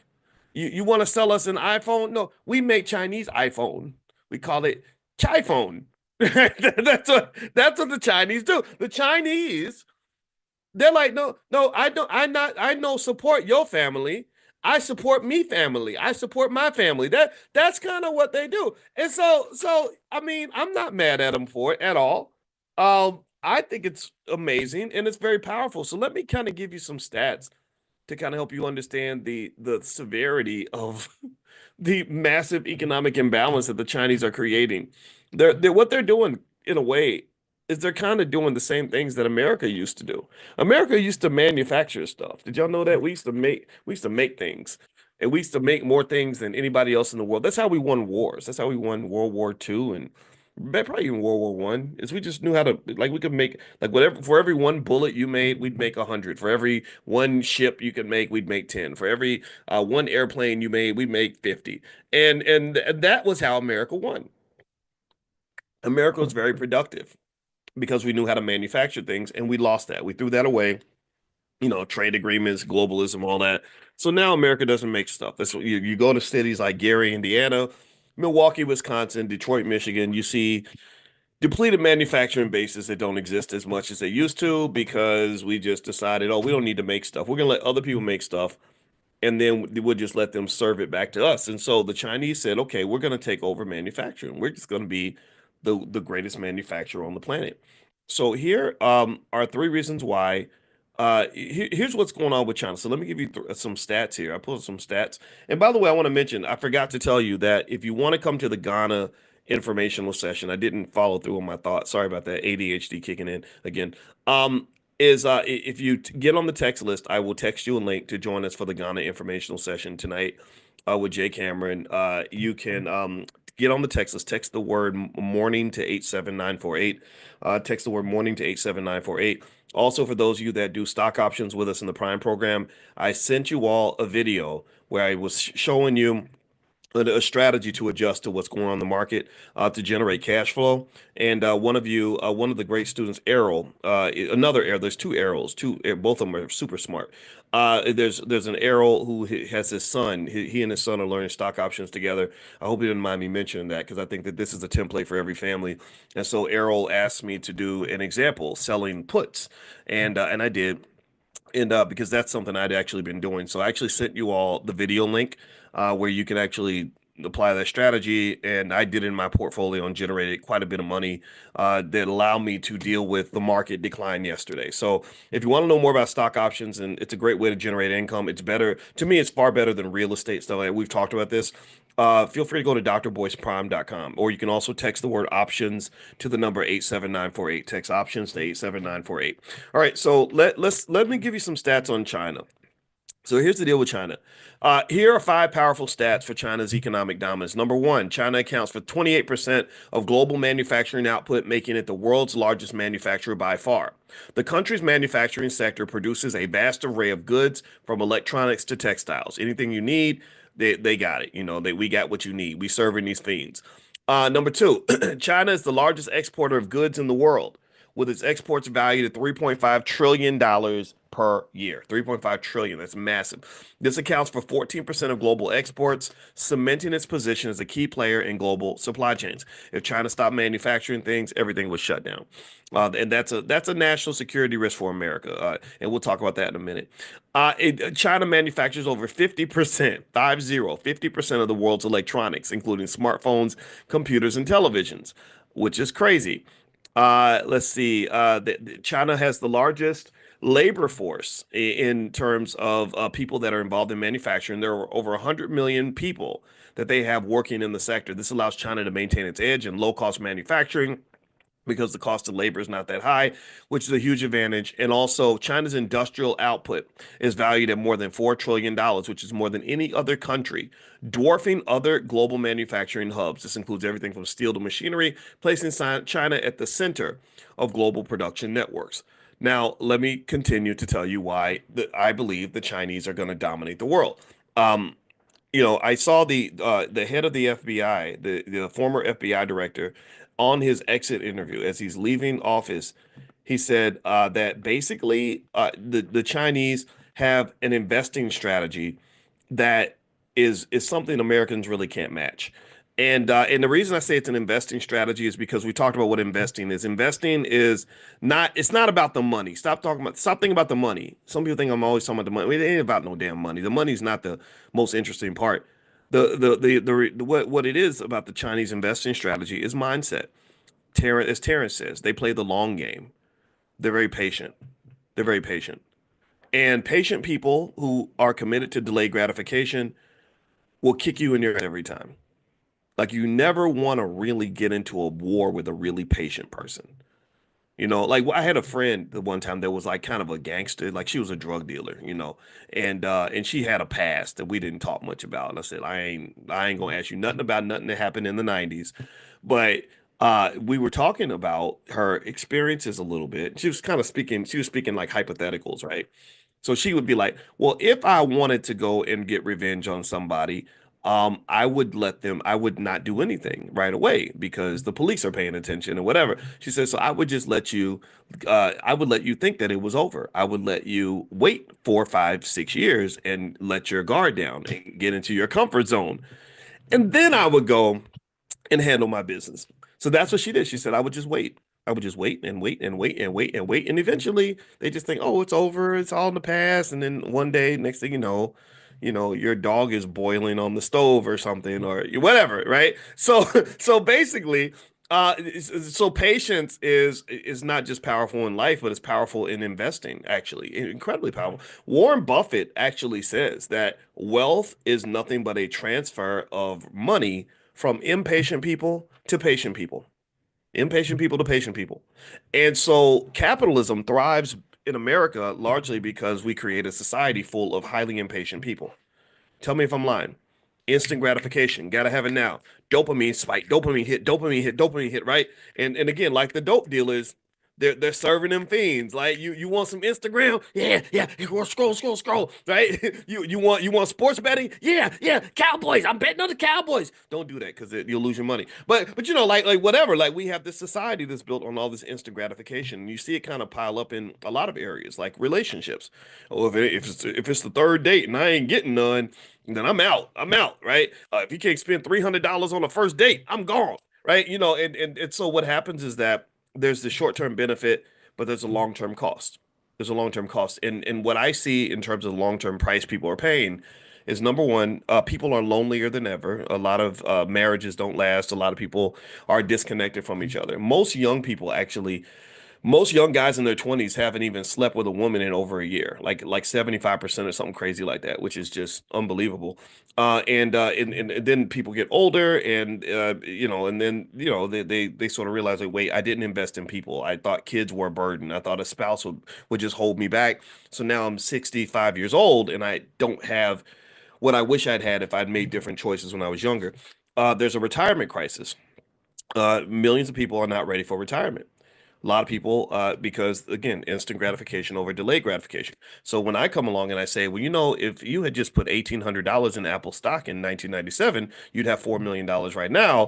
Well, then next thing you know, people are like, so first off, there's the regret, right? It's like, man, I had $1,800 several times in 1997. I could have done it. I could have bought some stock with that.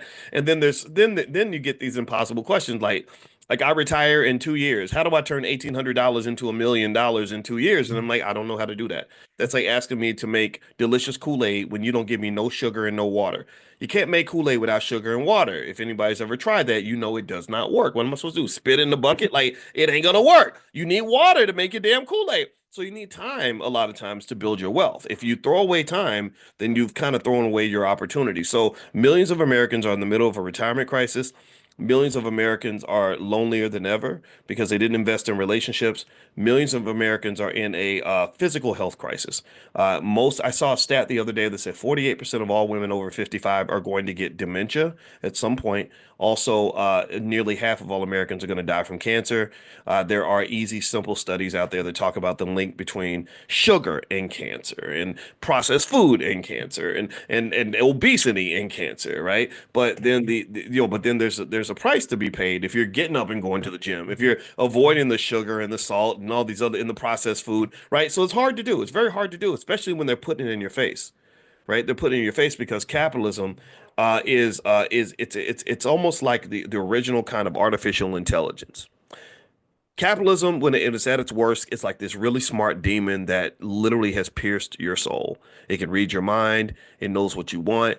It knows how to tempt you. It knows where your greed lies in your darkest spots, and it knows how to say, "Oh, you want more of this, don't you? You want some more? You want here? Take some more ice cream, right?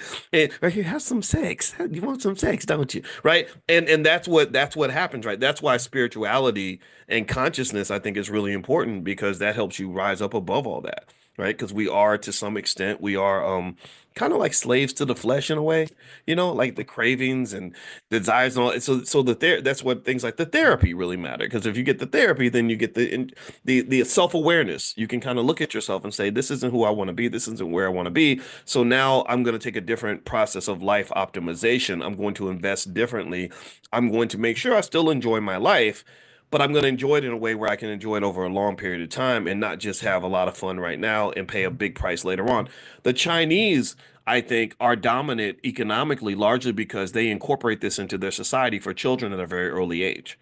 Like their children at an early age. You might have seen those videos on Instagram of like Chinese kindergartners in school and the crazy stuff they're doing. Like they'll be cooking and making like building buildings and like making like sewing sweaters and or they'll play even when they play basketball they're so much better than like they'll have like 20 kids and they'll all be dribbling a basketball in sync and like one you ever see that where they're what like there'll be like a circle of kids. Try to imagine this, right? They'd have a big circle of kids and like maybe 30, and they would have a basketball on each side of each kid, and then they would dribble and then they would move and then take over the dribble for the next ball and then move again and take the dribble for the next ball. And the amount of coordination is very powerful. And when I taught in China, when I taught finance in China back, I think it was about 2006, I noticed that they are in sync unlike anything I've ever seen. You want to talk about unity? We can't come we can't even dream of having that level of unity. I've never seen that level of unity. Like it's almost like they are a cyborg. They are literally they operate like the same person. It is scary and it is amazing. And what I think that they do because they're at war with the United States is they use our impatience, our lack of discipline, and our lack of unity against us. They do. They're like, oh, these people, they believe in stuff like democracy and freedom, which is, I think, actually, I like democracy and freedom. I do. That's a downside of China. They don't let you have that, right? They put the group over the individual. And every strategy has its pros and its cons. So their belief is like, hey, look, the individual is not as important as the collective, and some of you agree with that. But at the same time, when you do want to express individual liberties, there's a limitation on that, right? So every system isn't perfect. It's hard to be all things all the time to everyone, but I can tell you that their unity is something that is, I think, going to make them very dominant. And it's what's allowed them to amass a tremendous amount of power. China's in, I think they had a 100-year plan for world domination that they started in about the 1970s or 1980s, and they're about year 50 of that plan. So in, 40, 50 years with your grandkids, I would say they should learn Chinese, but they actually don't have to now. You can get AI glasses that'll translate everything for you, but they should probably just get used to the idea of another country being the global economic superpower. So let me continue this. Let me lay out some more ways that China's economic dominance helps them to win. Just a reminder also, don't forget that today at noon, we are meeting for Stock Market Tuesdays. So if you want to come in and ask me questions about the stock market, we'll break down the stocks that I like in terms of good investments right now. We'll also kind of do some lessons on how the market works and just whatever you guys need today. So we're going to do that at noon. So if you want to join us and do a free trial, go to drboycestockmarket.com. That's drboycestockmarket.com. All right. So here are basically three reasons why China's trade surplus gives it a lot of power. First off, a trade surplus allows China to accumulate a lot of foreign reserves. They can pull in currency from other countries like the U.S. dollar. So this enables China to maintain a strong currency and support domestic policies like infrastructure development, social programs, things like that. So those reserves also give them financial leverage, so they can invest globally and really have a lot of influence in other economies. So if they've got yen and euros and dollars and everything else, they can go to these places and make things happen. They also have a lot of economic influence. So if you run a trade surplus, they can basically shape global trade and investment patterns. So basically, with China's surplus, they become a major player in global markets. They drive demand for their own goods and services, and they gain the ability to set favorable terms. So he who has the gold makes the rules. China has a lot of the gold. Also, debt financing. So basically, what China does is they lend capital to other countries, especially countries like African countries right now. Anybody ever notice how China their influence in Africa has just spiraled out of control? Jamaica. When I was in Jamaica, there was this big highway that went from Kingston all the way up to the north. I don't remember the cities up in the north, but there's this highway, and it was this beautiful, smooth highway. But I noticed there were no cars on the highway, and that was because the Chinese had built this beautiful highway to avoid having to go through the mountains and everything. Going through the mountains and stuff, I think took like 2 or 3 hours, and it was a really scary drive. It was really crazy.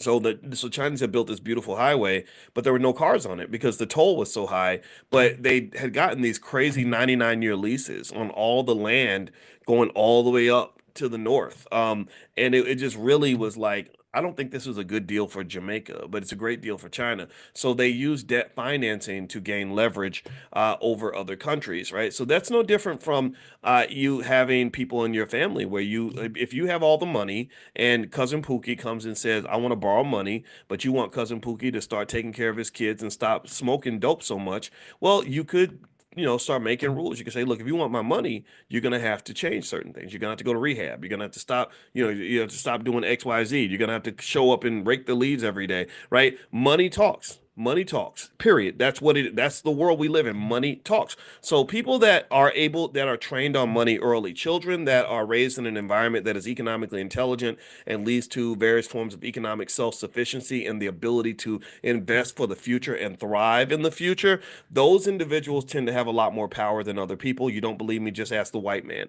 Because a lot of y'all, many of us growing up, pretty much had to do what Massa told us to do every day. If he said get to work by 9 o'clock and be on time, we'd get there at 8:55. If he said work until 5, we'd work until 5:01. If he says don't call your friends while you at work or you're going to get fired, we don't call our friends. Many of us are more loyal to our boss than we are to our own damn spouse, right? And we know what that is. A lot of us have seen this. And where does that come from? Well, it comes from money. If you want to look at the source of black spiritual and political incarceration, it's money. It always comes back to money. And to break out of this horrible rut, it doesn't require you to become a millionaire. You don't have to have $1 million in the bank to be financially free. All you got to do is be able to pay your own bills. That's it. If you can pay your own bills, then it's much harder for people to tell you what to do or where to be or how to do it or anything like that. So to me, if you're raising kids and you're raising black kids and you want them to be free, I mean, you could tell them to go to Al Sharpton marches and pray to white Jesus and everything else, but I'd rather just teach them how to pay their own bills. That's it. If the person who can pay their bills has freedom. Remember when you were little and you say something to your parents, well, so and so said blah blah blah, and they'd be like, well, they don't pay no bills in this house. So you known this their whole life. My mother used to say that. My mother was like, they don't pay no bills up in this house. So my thought, honestly, is if we can get to the point where we just say, I want to be in a space where nobody who oppresses me, no one who hates me is going to be paying bills in my house, that will go a long way toward freedom. In fact, that would pretty much give you free. I can just tell you, when you have enough money to pay your own bills, you don't have to listen to shit. Like you really don't. I don't have to. I didn't have to ask anybody's permission to come and talk to you today because I paid the cost to be the boss. I would make money and I invested money to do all the things that I do now. And I did all that because I don't want nobody telling me what to do. I don't want to be getting kicked around. I don't want to be disrespected. When I was 18 years old, and my girlfriend was pregnant and I was on that college campus trying to figure out what my next move was going to be, had no money in the bank, didn't know how I was going to make it. I knew a couple of things. One, I did not want to go back to work at Taco Bell because I got disrespected a lot. And number two, I didn't want to be punked. I didn't want anybody kicking me around. I didn't, I wanted to be a grown man. I didn't want to be in a space where I was treated like a little boy or just put through misery that I had no say in. So I kind of saw education as a way to invest early in my life at a significant level so that long term I would have some freedom. So freedom is typically not free. Freedom is something that has a price to be paid. And one of the things that I think you have to confront is when you see it is those who claim they want freedom but aren't willing to sacrifice for it. There's no individual, no country, nobody, anybody, no one on earth in the history of this world that's ever had freedom and could not fight to obtain it. and could not fight to defend it. If you cannot fight to obtain your freedom and defend your freedom, then you will have no freedom. You will have no freedom. Somebody will come along, beat you up, and take all your stuff. That's what happens in a capitalist society, but that's really what happens in the jungle of humanity. We are animals at the end of the day. I'm not saying that we're 100% animals. Yeah, we're separate. We have the prefrontal cortex. We're a little bit different from the animals, but at the end of the day, go watch some bears or some lions or some cats or some chickens fight over territory and see how the weak chicken does. The little punk ass chicken that's crying and whining every time a chicken beats him up. You think they're gonna feel sorry for him and give him something? No, they're gonna beat him up and take his stuff. They're gonna say, okay, you've identified yourself. You are the weakest link. Mother Nature says you shouldn't even survive. Survival of the fittest. Darwinism says you shouldn't even exist. You certainly should be allowed to reproduce because you got these weak, punk, inferior genes. So we're just gonna beat you up, take all your stuff, make your life miserable, and kill you. Or you look in a prison. You ever see in a prison? Like it's kind of sad, what they do to the weak, to the weakest in the prisons, right? So what I'm saying is, at the end of the day, I vehemently reject the way black people have been trained to perceive ourselves and perceive each other. I think that we are trained to just feel sorry for ourselves and to be sad and to just politely ask white people to please change your behavior and all this other stuff. And then you see shenanigans. You see a lack of disciplined behavior. Like Dr. Claude Anderson writes about this in Powernomics. He talks about what he calls inappropriate behavior. You out here buffooning, cooning, and twerking and acting a fool, don't want to open a book, but and all these other things, but then you somehow expect the world to respect you. It does not work that way. It does not work that way. To get respect, you got to show up and command respect. If you command no respect, then you will not get it. So anyway, let me keep going because I don't want to offend nobody, but this is the reality. And so I think that the way we're even taught to think about race is completely wrong. It's completely wrong. I think that our children should be taught to compete. That's it. Yeah, they may not like you because you're black, but who cares? Why do you even need somebody else to like you like that? What's wrong with you? Your mother should like you. You should like yourself. The need to be liked is a weak to some extent. That's a weakness, actually. That's something people can exploit. Oh, you need us to like you. Okay, well, do what we say, or we're going to say that we don't like you. We're going to call you ugly. We're going to call you stupid. We're going to take away your Oscar, your Grammy, your Nobel Prize, whatever little stupid awards we've invented to give you your self-esteem. We're going to take those things away. We're going to take away your little fancy job. You won't have the corner office no more. You won't be the chosen Negro anymore because you're not behaving appropriately. So what we do is we learn over time that if you behave, then they're gonna hook you up. So we have a lot of well-behaved Negroes that are in corporate America and other places because we know that if we get out of line, there's going to be an economic consequence. And I don't know, maybe I mean I know my whole life I've kind of been the rebellious kid a little bit. I When I was in elementary school, I used to stay in detention, and I don't even know what it was. I would try. I'd be like, I'm trying to fit in. I'm trying to. I would just every damn day, and it was like, damn, I'm suspended again. I gotta stay after school again. I would stay in detention. Like I would just sign myself up for detention at the start of the day because I knew at some point something was gonna pop off. And I guess it must have just been like I don't know, like if something didn't make no sense, I'd be like, well, I'm not doing that, or that doesn't, or if I wanted to just do something, I would just do it. I have no idea. My mother used to say, "Yo, boy, your mouth will either make you great or get you killed. I'm curious to see which one." And when I met Cornell West for the first time, he's such a wonderful human being. And I let me tell you about the time I met Cornell. It was really cool. We did something in Brooklyn in 2013 where I had put out this book. It's out there somewhere. You can go find it. It's probably free. It was called Wealth, Education, Family, and Community: A New Paradigm for Black America. And I was kind of doing like a little tour on that book, and Cornell joined me in Brooklyn. And but we met in Manhattan. So I walked in this restaurant in the middle of Manhattan, and it was a fancy restaurant I never heard of, full of white people. And in this restaurant, he let me tell you what he did. This is the kind of guy he is. He gets up in the middle of the restaurant and he walks over and he gets on one knee and he grabs my hand and like bows to me on one knee. And all these white people are like, what's happening right now? Who are these Negroes bowing to? Like, what's going on? And I was like, wow, like he's such a great, humble person. I'm like, stand up, man. Like, this is kind of if I feel like I'm Eddie Murphy and Coming to America. But anyway, when I told him what my and then when we sat down and talked, he told me that he literally knew my parents. He said Robin Watkins, blah blah blah, Larry Watkins, blah blah blah. He had read my Wikipedia page, and he knew my father was a police officer. He knew my mother was a social worker. He knew that my parents are a little more on the conservative side. That's their choice. That's who they are. Because cops, my dad's a soldier and a cop. He's black, 100% black, but he's not into the shenanigans. He's not into feeling sorry for yourself. That's kind of how he was built. And it was just really interesting. Like, so just that, if you want to know my bias about Cornell West, that's where it comes from. It's like I said, wow, this guy, and I spent years with him, and I watched people very closely. Like I spent hours and hours with Al Sharpton, and I told you, I felt like, okay, there's a game being played here, almost like a mafia type of game. It's about power. And but he also is a genius. He's extremely smart. The man is you cannot tell me that he's stupid.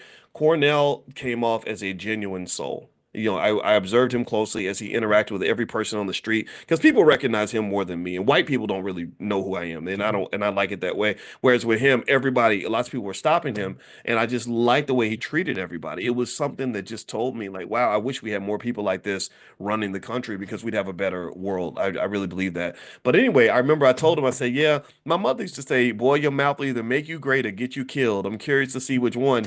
And he said, I think it might be both. He said, I think it's gonna be both, brother. And I said, yeah, you might be right about that, but that's okay. I'm all right. I'm willing to die for what I believe in. So let me finish up with this China thing. Okay, so in terms of China's economic dominance and the fact that they have this massive trade surplus, this is something I think the black community should pay attention to because what happens when you have a trade surplus is that the people that are buying all your stuff, where you're not buying any of their stuff, they're at a natural economic disadvantage. You're at a disadvantage. So for the black community, when you see how little we are actually producing for the world, how little others support black-owned businesses, how black-owned businesses get boycotted by two groups. They get boycotted by black people and they get boycotted by white people. But we'll go support their businesses in a second. Like we attach purchasing things from them to our self-esteem. Like I feel like I'm a better man because I got this label on my body, this Coach, Gucci, Louis, Prada, whatever. I'm picking up a bottle of the Henny when I go to the club, right? Whatever it is, right? We tend to like really enjoy these labels because they're attached to our self-esteem. Go watch the video How to Sell to the Negro. So what's happened is that basically they do to us what China does to the world. That's why China is going to dominate. In fact, let me read this here. China has strategic influence or all around the world because of sorry, I lost my screen, because of the trade surplus, right? So effectively, when they go in and your money talks and the BS walks, China is pretty much able to declare war on you without actually firing a single bullet. Like they don't have to fight you to destroy you. And they don't have to tell you that they're going to destroy you. The Chinese are very polite. I remember when I was in China, I noticed that one thing that someone told me culturally, and I don't want to stereotype, but they were literally saying like Chinese people typically don't say no to anything, right? They won't say no to you. So if you say, "Hey, I need to use $1 million. Can you give me $1 million in 3 hours?" A lot of people they won't say no. Like here, we'll be like, "Hell no! What are you talking about?" They'll be like, uh, I need to think about that. So that's what they kind of do. So they're very polite, extremely polite. And so what they'll kind of do with other countries, I've noticed, is they'll go and you'll do something they don't like, and they'll be very polite. They'll be like, "Oh, it's okay, it's okay." And then next thing you know, your goods are not getting through the port in China, or or they've been done some sort of embargo on you economically that's decimated you financially. So they're very subtle about that. They declare economic warfare, not so much direct warfare. They don't want to go to direct war with the United States. But the FBI director mentioned something really interesting about how the Chinese investment strategy works. Because they don't just invest in things that generate money, they invest in power. And one thing that he said the Chinese have done is he said they have planted a bunch of bugs in a malware viruses, computer viruses, in a lot of essential American infrastructure. They basically said that they're just sitting there. They're waiting. They're just waiting. Like, okay, go ahead and do something. Go ahead and say something. And what they said they can do is they can then at that point activate these Trojan horses to poison our water systems, to mess up our electrical grid, shut down all the cell phones in the United States, whatever, right? And this is what he said he was deeply concerned about. So just keep that in mind. Like if we go to war with China, they know how to fight just in sneaky little ways. Like I think they fight through social media. With all that conversation about Russia and China, getting all these ads on social media to basically kind of pit people against each other. And they're very aware of, for example, the racial divide in America. So there will be, these Chinese bots that pretend to be, strong black women on the internet who have all these opinions, or angry black men or whatever that will just pour fuel on the fire to create civil war. Thank you, Sharon. That's the right word, right? So they know this. They use America's divisions against us. So here is, if you want a couple of lessons that I think we can apply as a black community to learn from China. First off, there's economic independence and wealth building. So as you know, the same way China accumulates the reserves as a source of power, I think that we should build wealth and achieve economic independence as the number one objective for our whole entire community. That has to be near the top of our priority list. So that means owning businesses. We cannot keep producing employees. Stop producing employees. Stop producing people that are consumers and employees and renters and all these other things. You cannot do that. You cannot thrive and grow when you're on the white man's economic nipple. You cannot live like that. I'm not saying you can't work with other people. I'm not saying that you're a sucker for getting a job. I'm not saying that you should get mad because a white man walked in the room. None of that. I'm talking about stop taking pride in being horrifically overly dependent on another community. That is a vulnerability. That's a national security issue. Malcolm X, a great black nationalist that he was, would understand this. He shared this. He mentioned this. He fought for this. So what happens is that it's really weird. I remember when Damon Dash went on to the Breakfast Club and did that epic interview where he was really talking about having your own business and all, and he was doing it in a Dame Dash kind of way, right? It wasn't perfect. Dame, I told you he's not perfect. I spent a lot of time with the guy and I like him, but he's different. But I remember I remember when I got a call from Charlemagne, and he's like, yeah, man, he said, I need you to come and calm down people because I got brothers calling me, they gonna quit, telling me they gonna quit their jobs tomorrow, they gonna quit their job tomorrow, and I said, yeah, I said, well, I can fix it, I can patch it up a little bit, but he's kind of right. These men, some of these men, he was talking a lot to the men, but I'm sure the women got it too, and I think women can relate as well. I said, some of these guys got to grow their balls back, man. They got to get their testicles reattached to their bodies. Like you can't just, he said, well, white people can go and get jobs and also. I said, yeah, but you got to understand, man, you're not white. You're not white. I'm not saying that we can't get jobs and that we don't deserve jobs. I'm not saying that at all. Right? You go to, you get your master's degree from Brown University or something. You should get that job at the investment bank that you apply for. But what if you don't?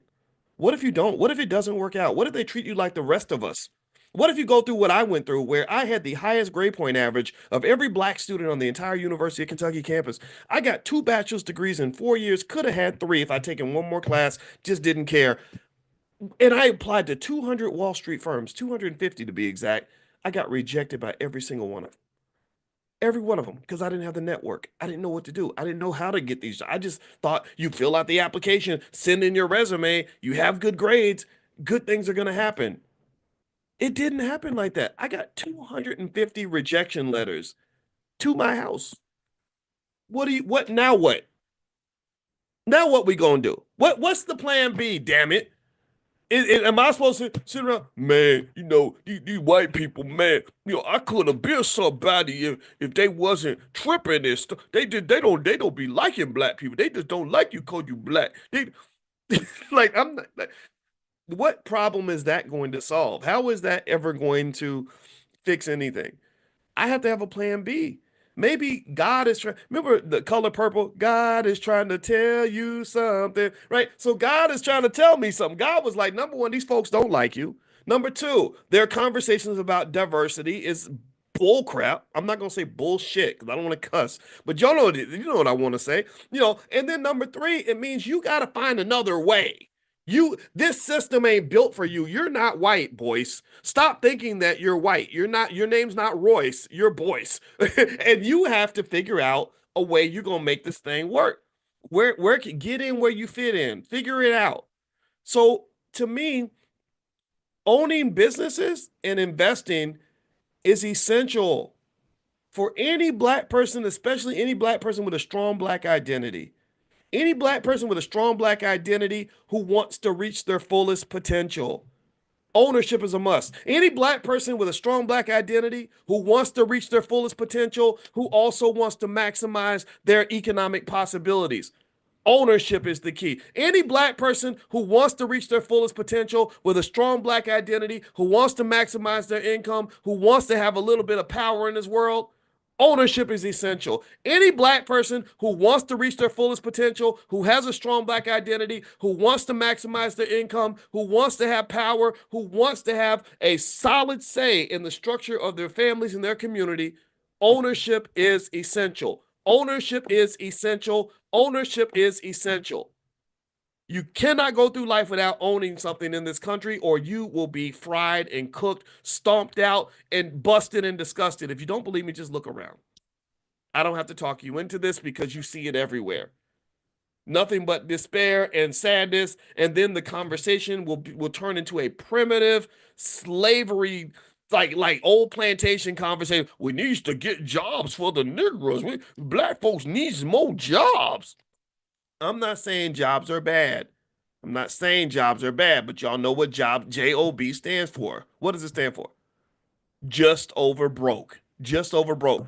That job ain't gonna make you wealthy. That job is not gonna give you no real power. That job's gonna give you just enough money so that you don't die so of starvation or something, and you have a place to live, and then you can keep showing up to work every day. They give you just enough, like almost like a basketball player where they're like, we're not gonna pay you, but we're gonna buy you some gym shoes and a uniform, just enough for you to show up and play for us every day. We're not really trying to help you thrive. We're not trying to get you into the owner's box. You're not going to be Jerry Jones. You're going to be like an unpaid member of the Dallas Cowboys. That's pretty much all you're going to be. So what I'm saying is at the end of the day, jobs have to be a stepping stone. That's my point. Jobs should be from the time children are babies. We should teach them, yeah, get a job until you can own something. Or if you have a job, make sure you own something. Or if you like your job, keep your job, but make sure you always have options. Options, options, options. Options are freedom. That's what they are. So make sure you have options, make sure you own something, and then if you don't like the job, you should be able to walk away, get a better job, or go and start something on your own. So this is why you build your networks. This is why relationships matter, because if you're an asshole, nobody's going to want to start a business with you. But if you're a good man, then a great woman will want to marry you and be by your side. If you're a good woman, then guess what? You're going to have lots of friends that are going to want to work with you. They're going to share networks with you, and you're going to succeed together. You're going to thrive together. Want an example? Yesterday, Jay Cameron came in, and Jay is a good guy. And by God, my goal when I met him was I said, I'm going to be a good guy too, so we can be two good guys helping each other out. Neither one of us showed up as the alpha asshole who disrespects people because somehow he thinks he's the most important person in the room. I never do that. It's like, oh, you're a great man. You're a great man too. You're a good guy. You're a good guy too. Hey man, how can I help you? I don't know. Let me tell me what I can do for you. That's how we talk to each other. And you know why we do it? Not just because it's the right thing to do, but because we're helping each other succeed and survive. The world does not want a black man to be successful. This country does not want a black man to have power. This country does not want black women or black men to be together. They do not want black people unified. They do not want black people secure and safe and happy and wealthy and having stable families and all that. That's why they promote all this garbage to you in the media. That's why Sexy Red will get more radio play than India Ari, right? India Ari, no, nobody wants to hear that. They want to hear about some lady rapping about her baby daddy and how many STDs she caught last week. That's what they really want. They don't want to hear I'm not your average girl in the video, right? No. What are you talking about? Self-respect. You haven't earned the right to have that. So what I'm saying to you is, at the end of the day, I love what China's doing. Let's circle back to China before I get railroaded in too many other directions. I love what they're doing because they're protecting their economics. China is a powerful country because they are practicing Dr. Claude Anderson principles of powernomics, basic ideas. We sell stuff to y'all, you buy stuff from us. We are the drug pusher, you are the drug addict. The dealer always has more power than the addict. We support our businesses, and you support our businesses. But we don't we know support your businesses. We in China, we know buy American products. We buy Chinese products. If you go to China, if go to China, I dare you to do this. Go to China and I want you to look up Facebook on your phone and see if you can find Facebook on your phone or Instagram, or Google or Uber. I want you to try to catch a Uber in China. You'll be sitting on the corner for the rest of your life because there is no Uber in China. They said, "Oh no, we know need Uber. We make our own Uber." So and that's where they pour their resources. So these are simple ideas. This is going to lead to China and Chinese youth being the most dominant on earth. One other fact about China that's really interesting is they produce more engineers in China every year than India, Japan, and the United States combined, and their engineers are more qualified. They can go on the job, and because they don't spend all their time in college, like going to frat parties and step shows and whatever, they actually learn stuff. So they can actually go on the job on day one, start getting patents, and start actually being productive on day one. American engineers need 2 years of training after college before they can even become an asset to the company. This is just a fact. Look this up. So ultimately, when you talk about power and influence and things like that, when you own assets, you tend to have more power over your life. And then eventually, when you have an agenda or an objective, you're better able to pursue that objective because you're not hamstrung by economic limitations and economic challenges. So this is the mandate for the 21st century and beyond. This is what intelligent Black people are doing. This is the plan for our community. This is where we're going to be, and it's going to take time to build all that. But you put a good 20 or 30 years into this, you become incredibly dominant and you have a lot of leverage in the world. The Jewish community did that with Hollywood, by the way. If you ever go watch that book, I've told you all about how the Jews invented an empire of their own, how the Jews invented Hollywood. Fascinating book. It's a great blueprint. I have nothing against that community. I admire their power. I don't like what's going on in the Middle East. So let's be clear about that. I think they're abusing their power. But still, it's their power to abuse. And I don't want you to abuse your power, but I want you to just have some. Black power is something that is earned through economics. And the book Tanya is called An Empire of Their Own: How the Jews Invented Hollywood. Very fascinating book.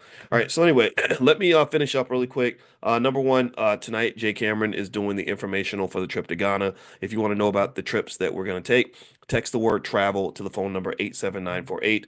And you can also go to b1voyages.com. So text travel to 87948 or go to b1, the number one voyages.com. And there's other trips on there that you can feel free to go on with us. Also, number two, if you're in Prime, that video I texted out to you guys. If you have an interest in stock options, text the word options to the number 87948. And I sent you a video on how to sell some puts. And I think selling puts, it seems like it's already worked out. Like the stock market's going up today. So if you sold puts, then you actually were able to generate some money from that. Number three, later on today at noon, we're doing our Stock Market Investors Club. So if you want to give that a try, you can go to drboycestockmarket.com and do a free trial. Somebody put that in the chat, please. drboycestockmarket.com. And also, you can share your membership with your entire family. And Dorothea says, I did not get the video. Can you resend? Yes, I will resend it. If you ever miss something and don't see it, don't forget we have a great support team. You can email support@theblackbusinessschool.com. And Amani is right there, and Chanel, and they'll take good care of you. So email support@theblackbusinessschool.com. Okay, Charlene says, I missed what you said. I'm at work. Okay, well, I'll give you, there's a link actually. Today, this class is recorded on drboycetv.com. So I'll put this link in the chat for anybody that wants to watch the recording or maybe share it with anybody in your family if you think this message was beneficial for you. So here we go. There's the link. All right. So anyway, have a good day, everybody. God bless you. Thank you so much for listening. And I will see you all tomorrow morning at 10 a.m. Make sure you're on the text list for this class. Text the word morning to the phone number 87948. Or if you live in another country, just go to drboyceelevate.com. That's drboyceelevate.com. Have a good day, everybody. God bless you. Take care. Bye-bye. Good morning, everybody. Good morning. Welcome to Money in the Morning, our millionaire training camp. My name is Dr. Boyce Watkins. I hope everybody's having a good day. I'm about to send you all the link to your text. If you're not on the text list, then make sure you get on there. Text the word morning to the number 87948. And I'm going to send you all a text right now, letting you all know that Money in the Morning is starting now. All right. Okay. So Uh, I hope everybody's doing well. I'm proud to say that I wasn't just in the 5 a.m. club this morning. I was actually in the 4:45 a.m. club, which meant that I was pretty dead tired and I had to take a nap, but I just woke up from my nap and I'm ready to start my day. And there's something great about starting the day just early in the morning when you're getting a big jump on everything and it's like 9 o'clock and you've already like done 10 million things. Hey Errol, how you doing, man? Good to see you. Yeah, so Errol, hit me up at some point, Errol, because Errol is actually he works with us in our Prime program. He's one of our consultants that we have, and we're actually bringing consultants that can support you in whatever you're doing. If you're looking for one-on-one support, things like that, Errol was actually one of the first people that we talked to about this, and Aisha Verzi and some others that are in here. I'll let you guys know about that, but Errol's super smart, and Errol, I'd love for you. We're gonna do our millionaire training camp, our live millionaire training camp in Miami. That's gonna be February 21st. And so, Errol, I'd love to have you down there to if you're available, and Aisha and anybody that wants to come down, as well as everyone in here. You're all invited. You guys are the first ones to know about it, and that's something that we're gonna do. And also, we are going to probably in the next 6 weeks, we created something called Coin, which stands for Certified Options Income Network. So many of you have a strong interest in stock options, and I do too. A lot of you noticed, for example, today a lot of those stocks went berserk this morning because of the inflation numbers. That's why your stocks went up today. And so, if you want to learn about stock options from A to Z, it's going to be an intensive 3 month program, once a week, a full training with a certification at the end. And so, Coin, you guys will be the first ones that are invited, and you can take a look. And if it's something that you're interested in, then we can certainly help you. I think stock options should be understood by every black kid in America. I really do. I just really think that it's so powerful, and that economic superpower can protect them from a lot of the stressors that you might run into when you're talking about the struggle. The struggle is very real. A lot of people are having a hard time financially, and it's okay. It's not to be embarrassed about that. But there are ways to fix that, and so I think stock markets and stock options, given that the stock market is the number one wealth creator in America, without a doubt, undisputed heavyweight champion when it comes to finances, then it's important to really understand at least the basics so you can be involved in that thing. And I got you. I wrote my whole dissertation on the stock market. I didn't know I was being blessed at the time. I didn't know. I just picked the field because finance professors made the most money, and I didn't want to be broke anymore. But after I learned everything and understood it really well, I said, "Wow, I think I love the fact that I picked a career that's sort of right in the middle of the thing that matters most for our people." And so, anyway, all right. So I want to talk about. I was watching this documentary, um, and it's really great. It's on PBS, and it involved a great man out of my hometown of Louisville, Kentucky, called. Guess who it is? Y'all tell me who it is. Y'all know who I'm gonna say. Y'all know who it is, right? One of my greatest heroes of all time, Mr. Muhammad Ali. Muhammad Ali.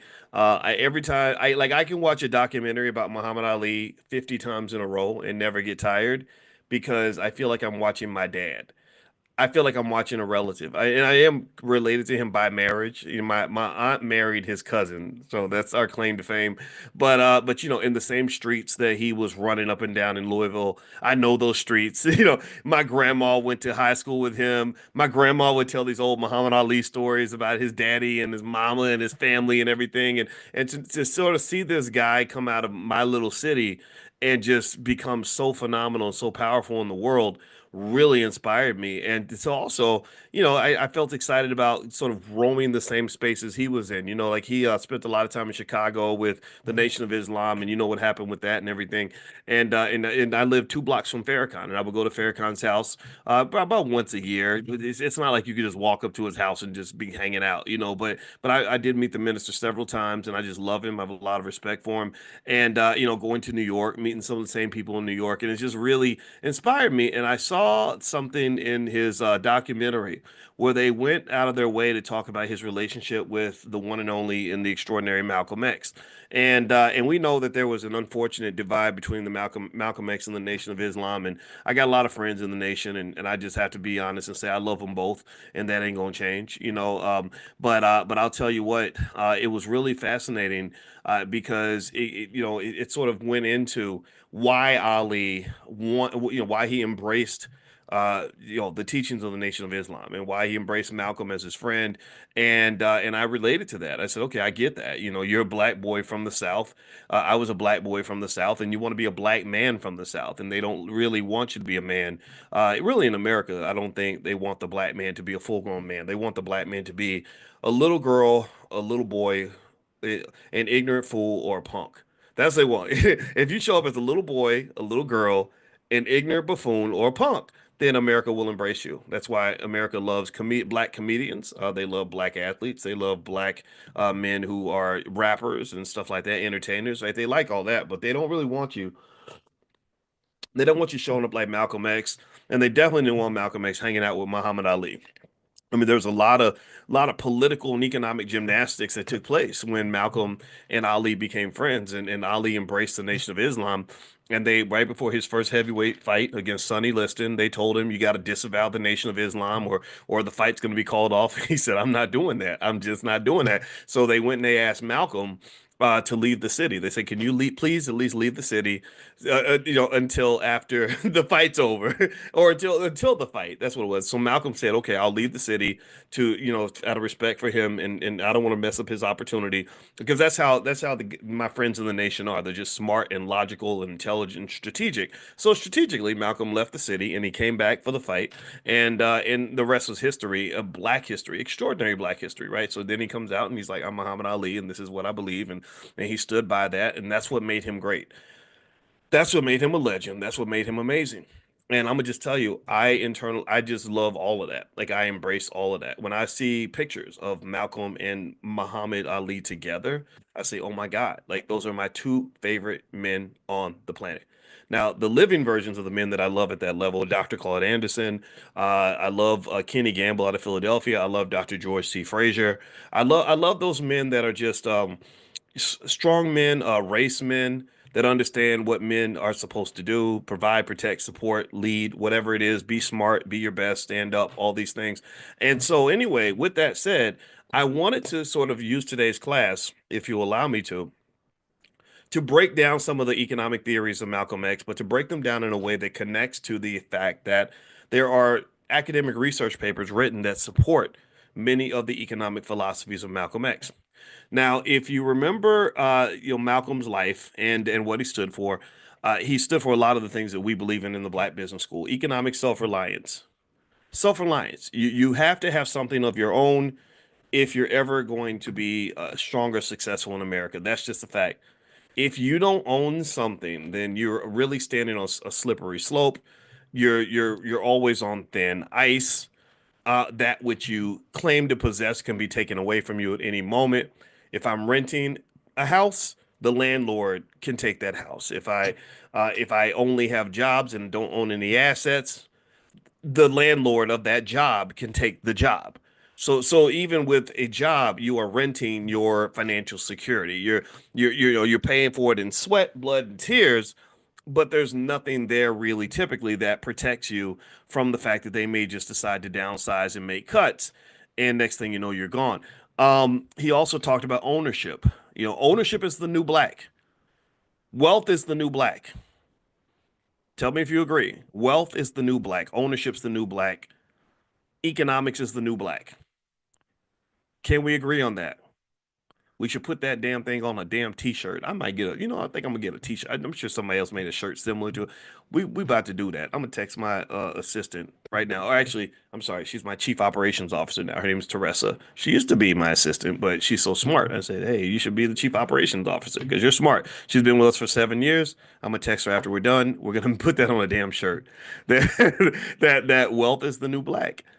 Um, I personally think that as black people, just the embracement of some of Malcolm's ideas, and Malcolm kept it plain, he kept it simple. That's why everybody loved him. That's why everybody connected to him. He could talk to anybody, and everybody's like, "Yeah, that's right. We should have our own stuff. We should have self-reliance. We should own assets." He also believed in the circulation of dollars. You should be sharing your money with your brother or your sister before you start sharing it with strangers who hate your guts. That's called common sense. That's called self-esteem. That's called self-awareness. That's called financial consciousness. So ultimately, with Malcolm, those are kind of three core ideas that Malcolm believed in. Now, what I wanted to do to supplement the great work of the legendary Malcolm X is I want to sort of box it in the context of economic theory for you. Academic research papers have been written on this. This is common sense for Malcolm, and he read books and things, but this idea of self-reliance, ownership, and also circulating your dollars, there are research papers written on this topic. So what I want to do is cover a few of these studies that have been done to really help you understand why this is essential. And it isn't just essential for the whole community. Let me start right there too, to make it more personal, more direct. Sometimes it's hard to connect to a big vision for the whole black community. It's hard to connect to this idea that every black person is going to get on the same page. We're all going to do the same thing. We're all going to agree. We're all going to be aligned. That's just hard. I don't know. Anybody else go through that where you just like, man, ain't no way we can all be in alignment. I'm out of alignment with a whole bunch of black people. I'll be like, man, you're stupid. Like what? Stop twerking. Stop twerk. Stop. Don't shoot the black guy. Stop that. Right? Like, don't talk about your mama like that. No, you're not. No, you're not. You're not an igga. Stop calling. Don't call yourself. No, stop that. I know white folks giving you money. I know that they paying you good, but that's not good. That's not help. Put down the blunt. But stop.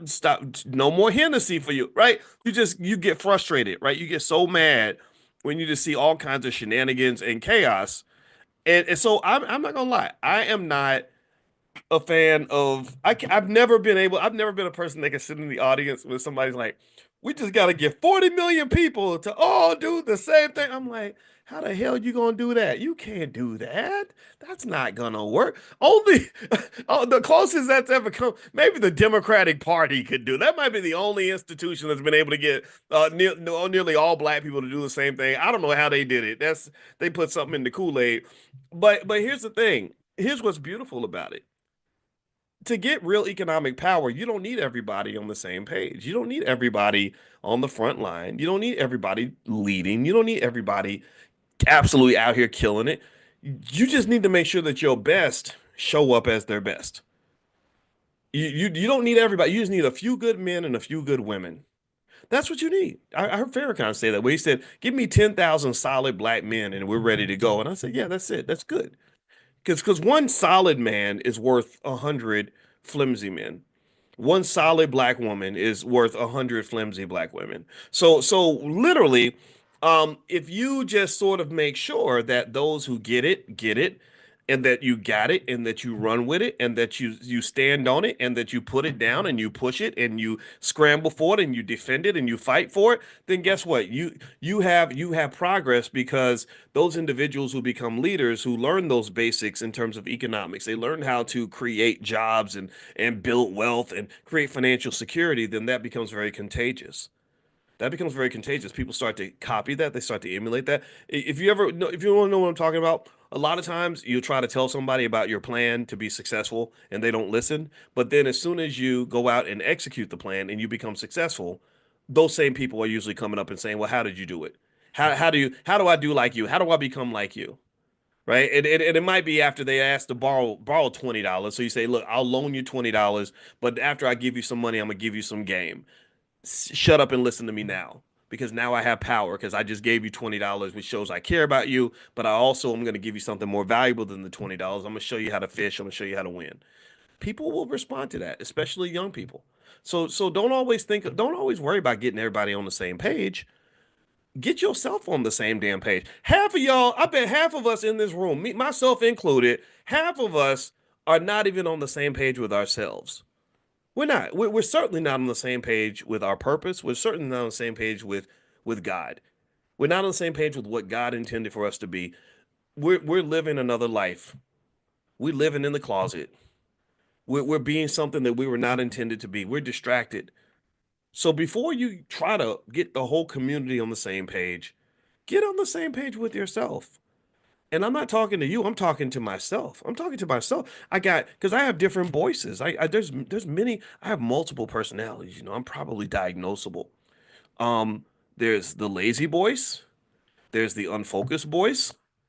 There's the Boyce you might see playing video games on YouTube. Y'all ever see me play video? I play Call of Duty sometimes with my friends because it's fun. Um, there's the Boyce that has doubts. There's the Boyce that has fears. There's the Boyce that don't want to do no work right now. There's the Boyce that isn't being the best version of himself. There's the fat Boyce.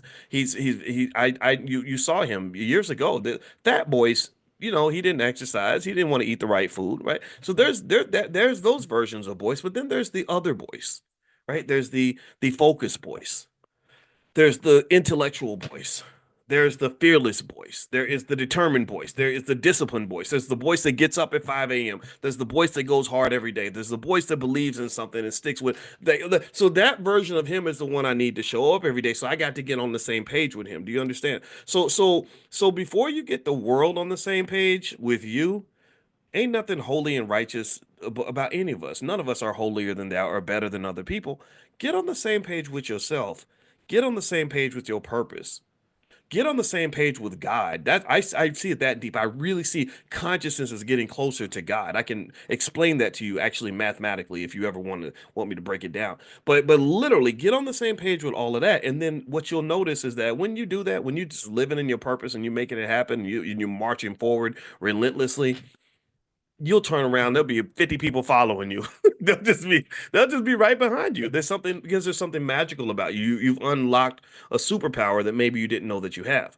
So here's what I'm gonna go through really quickly with Malcolm X, very quickly. And before I do that, I want to mention really fast. Let's see. Last night, Jay Cameron did his thing with the Ghana trip. You guys know we're going to Ghana this summer. Um, I'll try to get that recording out to you. I'll try to make sure I hit Chanel up about the recording and send that to you if you want to watch it. Number two, what was the other thing too? Oh, Constance Carter, one of the faculty members in the Black Business School. Actually, she's going to do a daily class as well. And so this is something we did Money in the Morning, the Millionaire Training Camp this year. It went really well. And I said, you know what? Constance, maybe you should do this too. That way we can be with our people every day and talk to them every day. A lot of you have come in here and seen Constance. You've seen how great she is, how smart she is. So basically, she's going to actually be doing her thing right after I get done. So what I'll do is I will text you all the link so you can go join Constance and hang out with her if you're into this whole Black economics thing and you just want to keep, just hang out with us for a big chunk of the day. I know Madam President does some stuff earlier in the morning as well. So these are people that are sort of in our clique. These are people in our group, people that we love. You've seen them at the All Black National Convention, and they have something very positive to say and beneficial. So I'll send you all the links. So if you see Constance's name in a text message, you'll know what that is. So anyway, with that said, let's talk about Malcolm's economic theories and break some of those down. Number one, there is actually an economic field or theory called community wealth building, and I'm going to read some of it here. It emphasizes local ownership of resources, cooperative business models, and the retention of wealth within communities. So basically, the community wealth theory backs up what Malcolm was saying. It basically says that wealth creation should prioritize community benefit over external profit extraction. All that means is that you take care of your own before you start taking care of everybody else.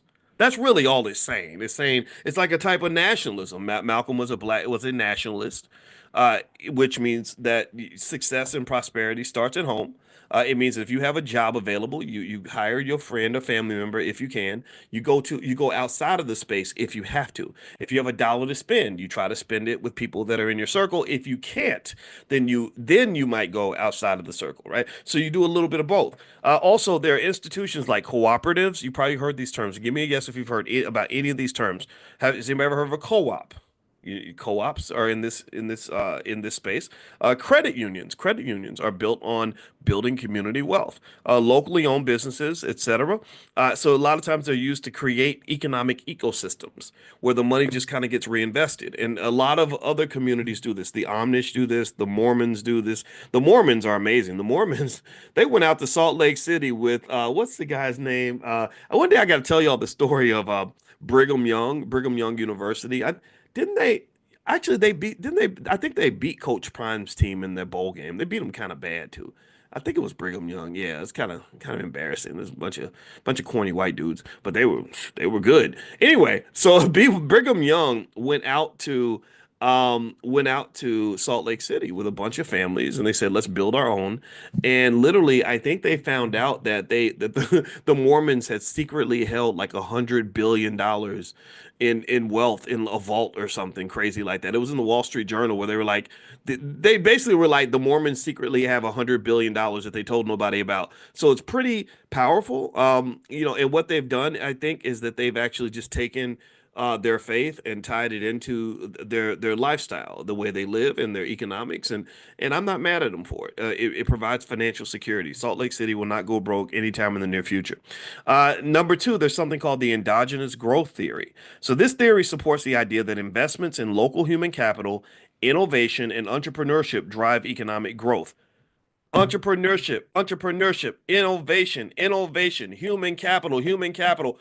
Let's translate that. That means that we have all these precious babies. We have $1 trillion worth of babies in our community, $1 trillion worth of kids, and we cannot keep selling our children up the river to the first white man that will hire them for any crappy job that they're willing to do or that will give them just enough money to pay bills. You can't do that. You can't do that.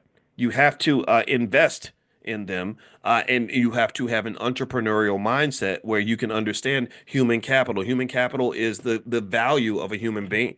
It's the value of a human being's ideas, the value of a human being's labor, the value of a human being's free time, the value of a human being's existence. So you must understand before you start really extracting your worth, you have to be able to see it. Before you start extracting your worth, you have to see it because once you see it, you won't be so quick to give it away. This is consciousness. This is what financial consciousness is. Because before I acquire wealth, I got to know where the wealth is located. Before I own it, I got to be able to visualize it. I have to see something before I grab it. You can't grab something that doesn't exist. A lot of wealth gets passed up. I stand on this point. Most wealth gets passed up because people don't even see it when it walks right by them. Tell me I'm lying. I've run into so many people who passed up $1 million opportunities because they were looking for a paycheck. All their eyes were trained to see was a pay. How much is I gonna get paid? That's all they could see. Now paychecks matter. We know this, right? They're very good, especially if you're trying to pay bills and get by. Nothing wrong with that. But here's the thing. Sometimes it's like dating, right? Sometimes it's really like dating. It's a lot like dating. Some people date with no consciousness. They date the prettiest girl with the biggest booty, and then next thing you know, they're miserable and they don't know why. Or they go after the man who has the most money because he's 6 feet tall, and then they're miserable and they don't know why. Well, the reason they don't know why, the reason that they end up like getting a bunch of stuff they didn't sign up for is because they didn't spend the time to gain consciousness. They don't have a full throttle vision of what they're actually investing in. They'll look at a guy and they'll look for one thing, how much money you got, right? And if he's got no money, they'll say, "Oh, girl, I ain't interested in him." But they're not looking at all these other things this man may have to offer, right? That are seen and unseen. They're not even taking the time to explore any of that, not doing the due diligence on the investment. Next thing you know, you pick the other guy because he's tall and has money, and but he beats you up and and kills your cat, and now you're mad, right? So really, I think it's the same way when it comes to wealth and investing. When I was in college and I had no financial consciousness, most of us, when we picked our jobs, we simply picked the job that paid the most money. That's what we would do. It wasn't always the case that we would look at 5 or 6 other criteria to say, okay, how's this going to fit in my life when I'm 40? What are the growth opportunities in this organization? How does this fit with my work-life balance? Right? You don't learn these things until you get older and you start saying, yeah, I had a job making a whole lot of money, but it was terrible. Like when I got my dream job, I've told you all the story about my dream job. I got my dream job when I was 19 or 21 maybe. I turned 21 that's no, I turned 20 that summer. I was 19 and I hated that damn job. That job was so terrible. Oh my God. Right. And that was my introduction to wealth consciousness. Like, okay, boys, we can't be going after the most money because sometimes something seems to have the most money but it may not be what's best for you. So the same thing is true when you talk about economic consciousness or you're talking about the endogenous growth theory, that when you're talking about our kids and you're talking about our community and the people that are in it, there's so much value there. And you have to learn how to see that value. So you got that child who's really good with math, who's good with who likes computers or whatever. And you're visualizing, okay, what are they going to do? Well, you can get a great job working for, Google or IBM. And that might be true. Of course, Google and IBM would hire that child because, yeah, they love to hire little black geniuses and pay them far beneath what they're actually worth. But maybe what you then say is, maybe if we train this child on some other economic skills, maybe if we show this child how to be an investor, maybe if we build a capital base for that child, maybe if we also teach them how to create a job and create prosperity for others, right? Right. It's one thing if you make yourself successful, that's nice, but it's really cool when you can make 40 other people successful too. That's really powerful. That's when you go from being like a little match to becoming a nuclear bomb is of success is when you learn how to scale that success. That is a way of thinking. That is a type of economic consciousness. That is something you can be trained on. That is something you should be learning from the time you're young. So endogenous growth theory, Malcolm was right about the idea of sort of exploring our human capital, investing in innovation, creative ways to use that capital, and also entrepreneurship, black owned business, black owned business, black owned business. We cannot have wealth, we cannot have power if everybody out here is looking for a damn job. That you will never have power that way. All right, what else? Okay, and by the way, that theory came from a guy named Paul Romer, and he talks about things like education, innovation, and skill building as a pathway to long-term economic growth. He don't mention nothing about rapping, playing basketball, or telling jokes for a living. None of that's in the theory. It's all about education, innovation, and skill building. All right, number three, economic empowerment theory. This is another thing that's been written about in thousands of research papers that connects to what Malcolm was discussing. And basically, this theory focuses on increasing the capacity of marginalized groups to control and benefit from their economic resources. So it suggests that marginalized groups achieve empowerment by gaining access to financial resources, education, and ownership structures. So this is why when they really start talking about reparations and they really show up and they say, well, what do you black people want? If they happen to ask you, if they call you on the phone and say, what do you want? One of the things I think that you might want to consider bringing up is access to capital, access to resources. So basically, if someone gave you a big enough bank loan, that could be better than them giving you a check. I'm not saying that a check is not nice, but if you gave me a choice for the Black Business School and you said, what would you rather have, a $1 million grant or a $30 million loan? I would say, give me the loan. I give me the loan because I get to control $30 million in resources that allows me to further the mission that much more, that much faster. And now, yeah, I got to pay the loan back, sure, but capital is a moneymaker if you know what to do with it. You can take capital and I can instantly deploy it and say, okay, we're making an extra $5 million a year now because we've been able to deploy this capital properly. So access to resources is a really important part of economic growth, according to economic empowerment theory. Also, education and ownership structure. See, notice the theme of education, education, education. Also, education does not mean going to school all the time. Going to school can lead to education, but there's a lot of educated fools. So going to school is not the same as education. Education is not the same as knowledge. And knowledge is not the same as wisdom. Those are different tiers to the process. So if somebody says, well, I want to have wisdom, and you say, well, you got to go to school, there's more to it than that. Being inside a building with a bunch of walls and with ivy coming down the tower and all that, that does not give you education. That does not make you wise. It doesn't give you knowledge. What knowledge do you have that specifically applies to the problems that you're seeking to solve as a black person? That to me, that's what education should do. It should be targeted like a gun. I'm not just spraying bullets everywhere, hoping for the best. I'm gonna look at the target, get the bullseye, pew, hit that bullseye, right? Are you hitting the bullseye with the education for your kids? What are they investing their time and energy into? Time is not something to be wasted. Time is something that is precious and valuable. You will run out of it.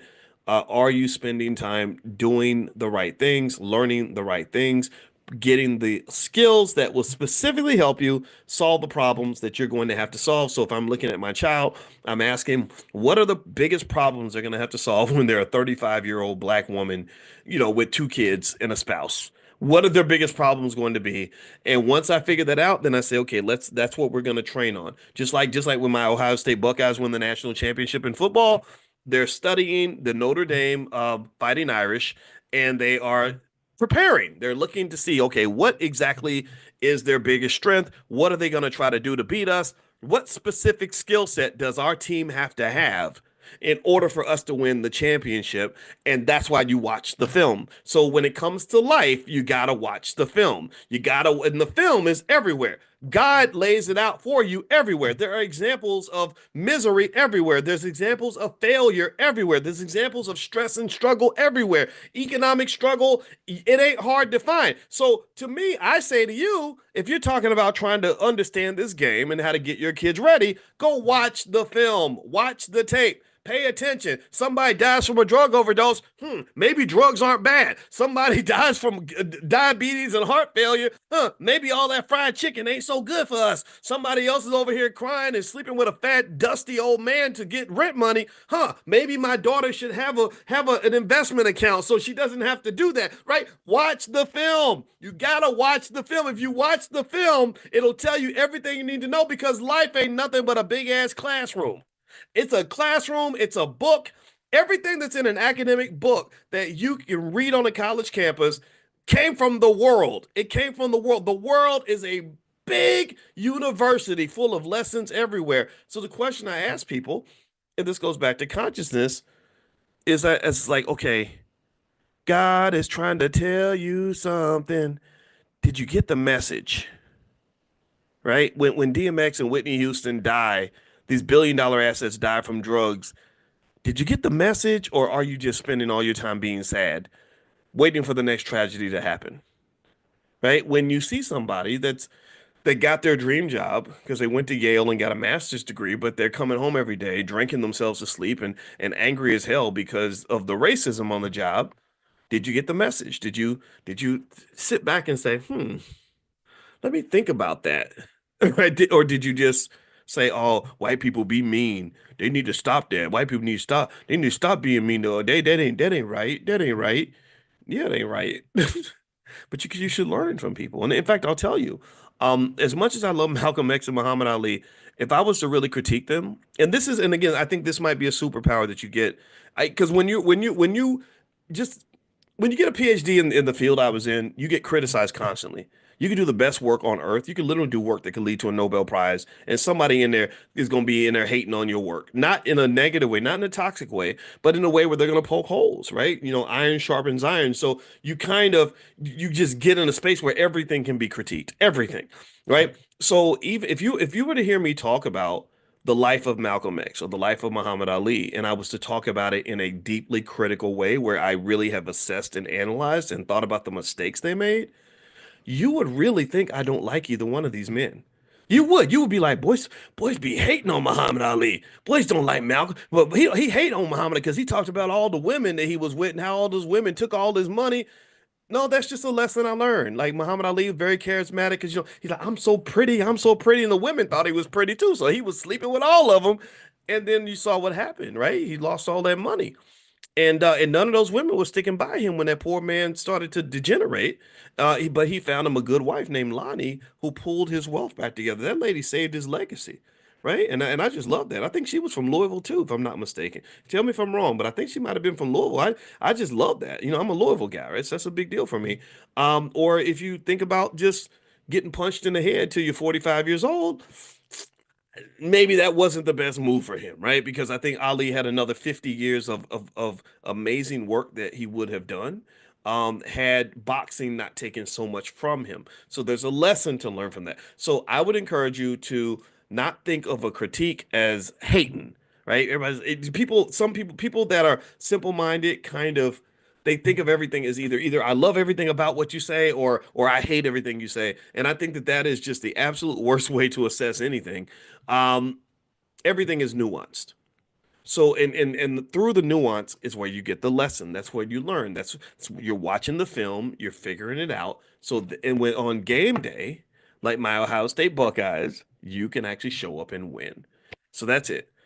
That's my thought for today. I ain't got nothing else. So so by the way, Constance Carter is gonna be live in a little bit, maybe 20 minutes after I'm done, and I'll text you all the link. But also, if you want to be notified when she does her daily class, she wants to do this every day. She's a hustler like I am, and so you can text the word Constance to 87948. Text Constance to 87948. Also, you guys know we have money in the morning. We also have these bite-sized lessons. You can learn different topics, real estate or stock options, called Money in a Minute. And Money in a Minute allows you within the flow of your day to just digest your lesson in less than 3 minutes and to learn this topic. So I have something on stock options called Money in a Minute stock options. Some of you have already done it, but those of you who haven't, I'll send you all a link where you can sign up at a discounted rate. You'll get that later on today.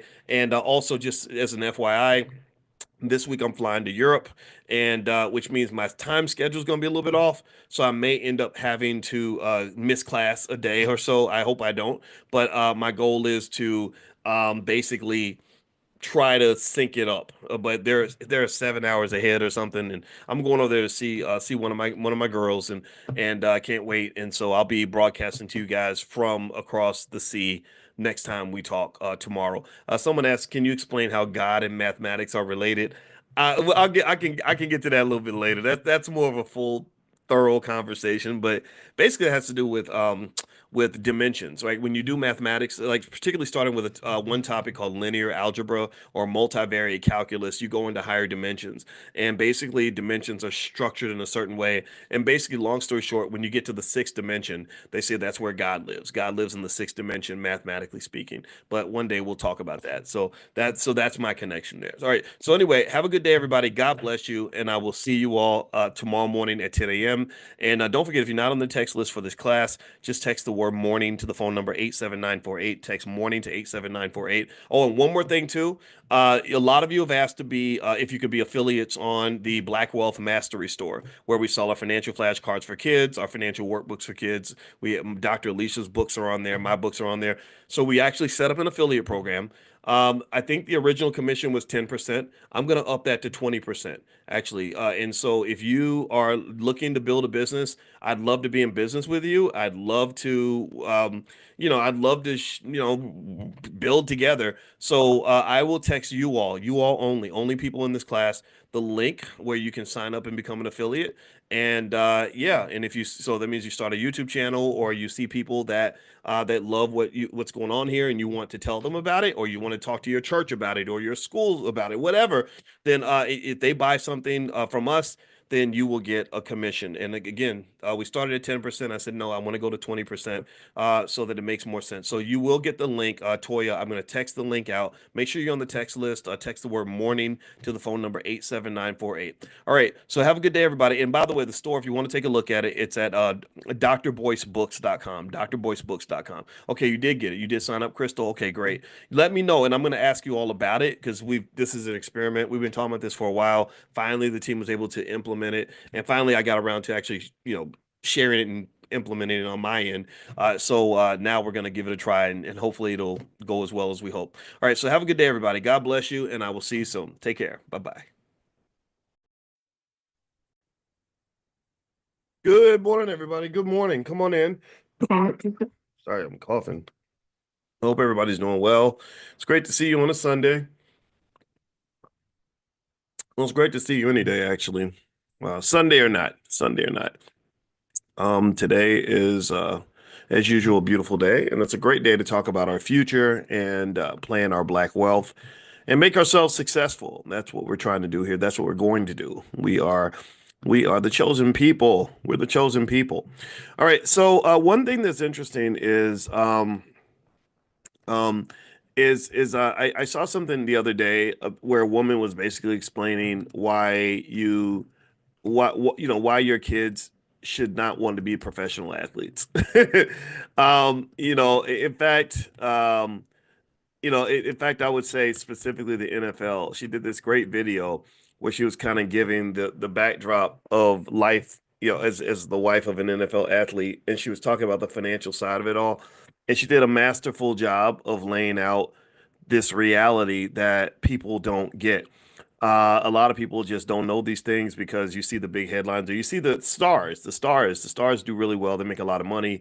but you don't see what happens to the NFL majority. athlete that she Major, was talking about. oops, the majority of professional athletes. The majority of professional athletes don't really get everything that you might think they get. It's not to say that they're all in this terrible place. I mean, most of them make more money than the average person, but there's a lot of strings attached that come attached with that. And if you are not financially conscious, if you're not able to look at money in a multi-dimensional sort of way, meaning that you can't factor in a multitude of variables in your economic journey, then it's easy for you to be pulled in as a sucker. You'll be an economic sucker because if you're playing checkers, not chess, and you're looking at everything from one dimension, like, well, how much am I gonna get paid?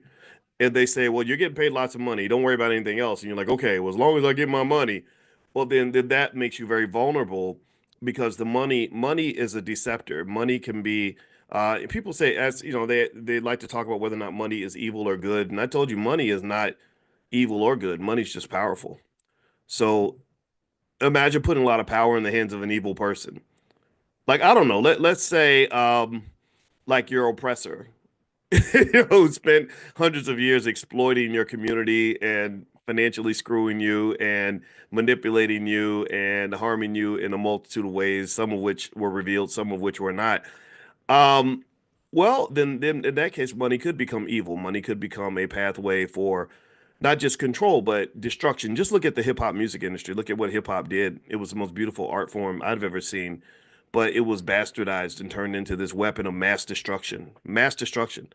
In fact, give me a yes if you've noticed that how our people change, how our people have changed over the last 30 years. Give me a yes if you've noticed this. I mean, in a really bad way. Dr. George C. Frazier actually said something really profound at the All Black National Convention. He said that our people changed when our music changed. He said our people changed when our music changed, but our music was about love and being there for each other and unity and building and growing and education and all that. We were one type of people, but then when our music became about twerking booty and killing each other and getting high as much as possible and throwing our money away and is being as ignorant as possible, well then that's going to have an effect. And what's so really interesting to me, which speaks to where consciousness really has to be part of the conversation is I can tell you how many people who think it's all okay just because they're making money, or people who will make excuses for celebrities because they're making money. Anybody ever seen that? Anybody ever notice how if a celebrity is accused of something or something goes wrong or they do something crazy, there are people that will defend celebrities to the death. It's really fascinating. And I'm like, this person don't care nothing about you. They wouldn't spit on you if you was on the street on fire. Like, what makes you idolize this person so much that you literally will ignore any and everything that you see about this person because they made your favorite song? I find that really strange. I found that really strange. And I think that that does link back to when we were talking about when Constance Carter came in and we were talking about economic self-esteem and just self-esteem in general. If you feel like you're worthy and you are worth something, you're not going to let people just uh, either disrespect you or you're not going to put people on a crazy pedestal. And so we tend to worship those celebrities because they represent something that we don't believe that we ourselves could ever be. And if you notice, most black celebrities, I want you to do a little experiment. I do this experiment in my head every time I turn on the TV. Whenever they show black people that America admires, I do an experiment. I just say this. I say, I wonder what would happen if that person lost all support from white Americans. Like, what would happen if they didn't have a big white corporation with billions of dollars in the bank backing them? If we would still know who that person is or admire that person? Do that experiment. Like your favorite actor. Like, ask yourself, what if Hollywood disavowed that person? Maybe they were too black and said, we're not doing any movies with you. We're not going to finance any of your projects. See, this is all linked back to money. Or look at your favorite singer. What would happen if no record label was willing to put out their album and spend millions of dollars distributing and marketing that album? Would you know who they are? Think about your favorite athlete. You know, they got the Dallas Cowboys logo on their shirt. What would happen if Jerry Jones decided, I'm not going to invest millions of dollars in putting this guy on the field, and the NFL said, we don't want to draft you. We don't even want you here. We're not going to put you on the platform of the Buffalo Bills or the Dallas Cowboys or whatever. I want you to really think about that because when you do that calculus and you take away the what you could call this call this the white man effect. If you take away the white man effect, A lot of your heroes are people that you never even meet. You'll never know who they are. And here's the other thing too. There are plenty of people in the community who didn't play the game, who decided, you know what, I don't want to be a part of that, that you'll never hear about because they did not get the financing to be able to do what they do. For example, if I was even to use myself as an example, I know a lot of you, I've been able to impact a lot of your lives because I specifically aimed for that. My goal was not just to talk and get in front of you. I don't care about being famous. My goal was to actually get a result. I like I'm a mathematician. I taught when I taught math at Kentucky. One of the things that we learned a long time ago is that if you do a math problem, you got to have a solution. You can't just wave your arms and scream and holler and give a great speech and get everybody singing hallelujah and think that that's the answer. That hallelujah is not the answer to your problems, right? I'm not saying hallelujah is not important in your life. Sure, go to church, accept the good Lord, do what you're supposed to do. But this idea that somehow we think that having a feel good moment and a rah rah speech is the same as actually solving a problem. That's just not the case. There is no that is not a solution. What that is the injection of dopamine into your brain to help you feel good, and it numbs you from your pain. See, what you got to understand is that there's a lot of drug dealers out here that don't sell drugs. There are a lot of drug dealers out here who don't sell drugs. For some of y'all, your biggest dope dealer is your pastor. Drug dealers who don't sell drugs, but instead of selling drugs, they sell you dope.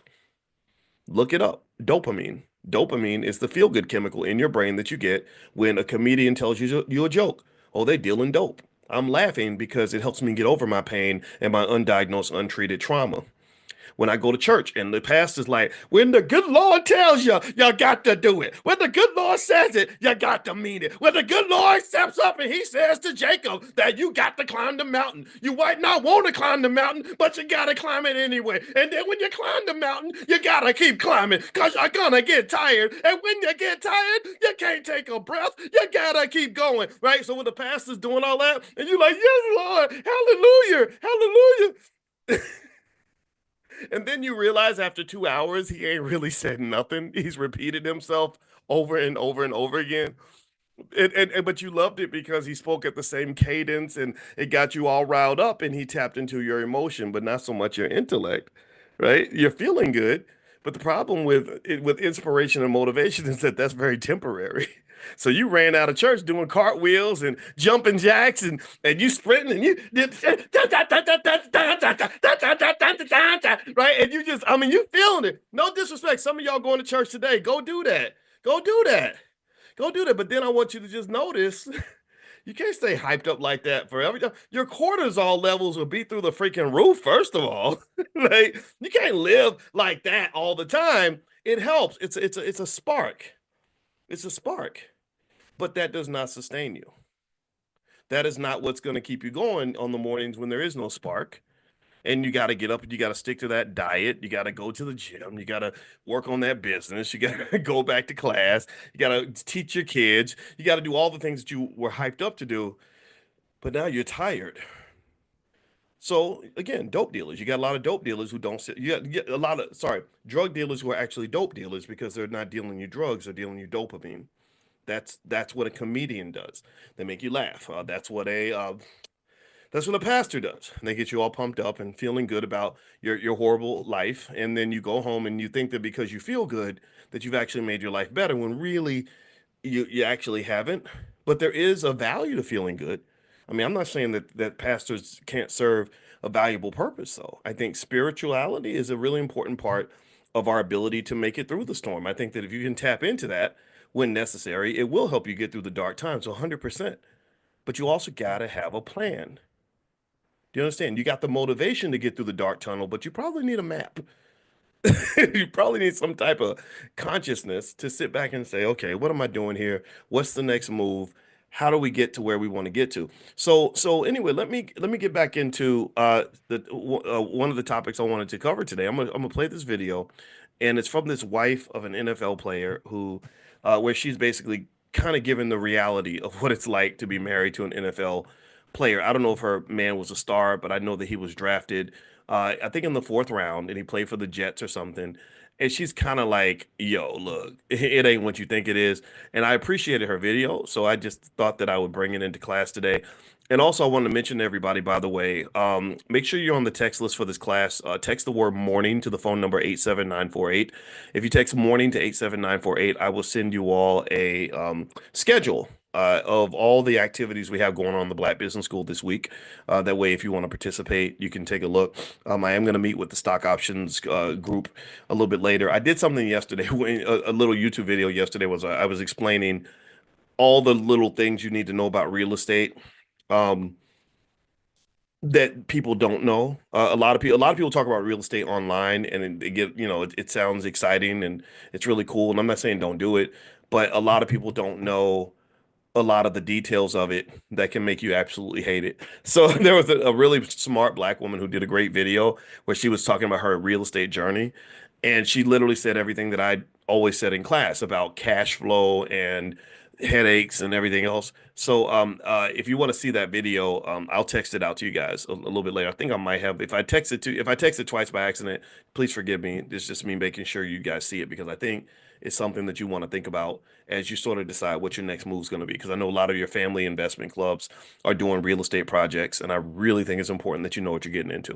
All right, so let me jump in and share my screen. All right, so uh, here is actually, let me fix this. Hold on, so I don't do it all wrong. All right. All right, so this is a lady. I have no idea who this lady is. We'll call her random white lady.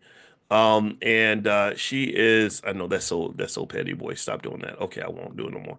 All right, and what I'm gonna do is share my sound and let me know if you can hear the video. And I'm gonna play this video. It's on my Instagram. My Instagram is Dr. Boyce Finance. So here is the video. We're playing it right now.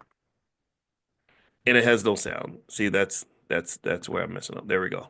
My husband is now retired from the NFL, but he was a free agent a lot of the time, but he was on 8 different NFL teams. That means 8 different contracts are being signed and broken. So of course, I don't even have to say this. When you're on a team, it is good money. No matter what, practice squad, active roster, it is all good money, of course. But since these contracts aren't guaranteed, like my husband, he signed a contract and then a couple months later, you get nothing, especially if you sign at the beginning of off season and then you're cut during off season. You're not seeing any of that money because you haven't played again in a game. You haven't gone to practice. You haven't really worked out with the team, even though you signed a contract with the team as a futures contract. And us personally, because we were on 8 different NFL teams, that means 8 different states. We're moving that many times. I moved personally with him to 6 different states. And at one point in time when he was released in 2018, 4 different times we moved to 4 different states, and we were actually at one time paying for 3 different rents. It was a little bit of ignorance on our part, but also we couldn't really prepare for that situation. So he had just signed, renewed his lease for his place in New Jersey, and then was released with New Jersey after being drafted the year before. This comment. So my husband is now retired from the NFL, but he was a free agent a lot of the time, but he.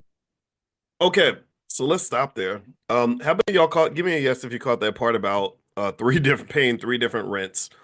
Let's just start there. I thought that was really interesting. Paying rent at 3 different places. Um, okay. That's tough. And so so that right there would be enough for me to be like, whoa, wait a minute, how did that happen?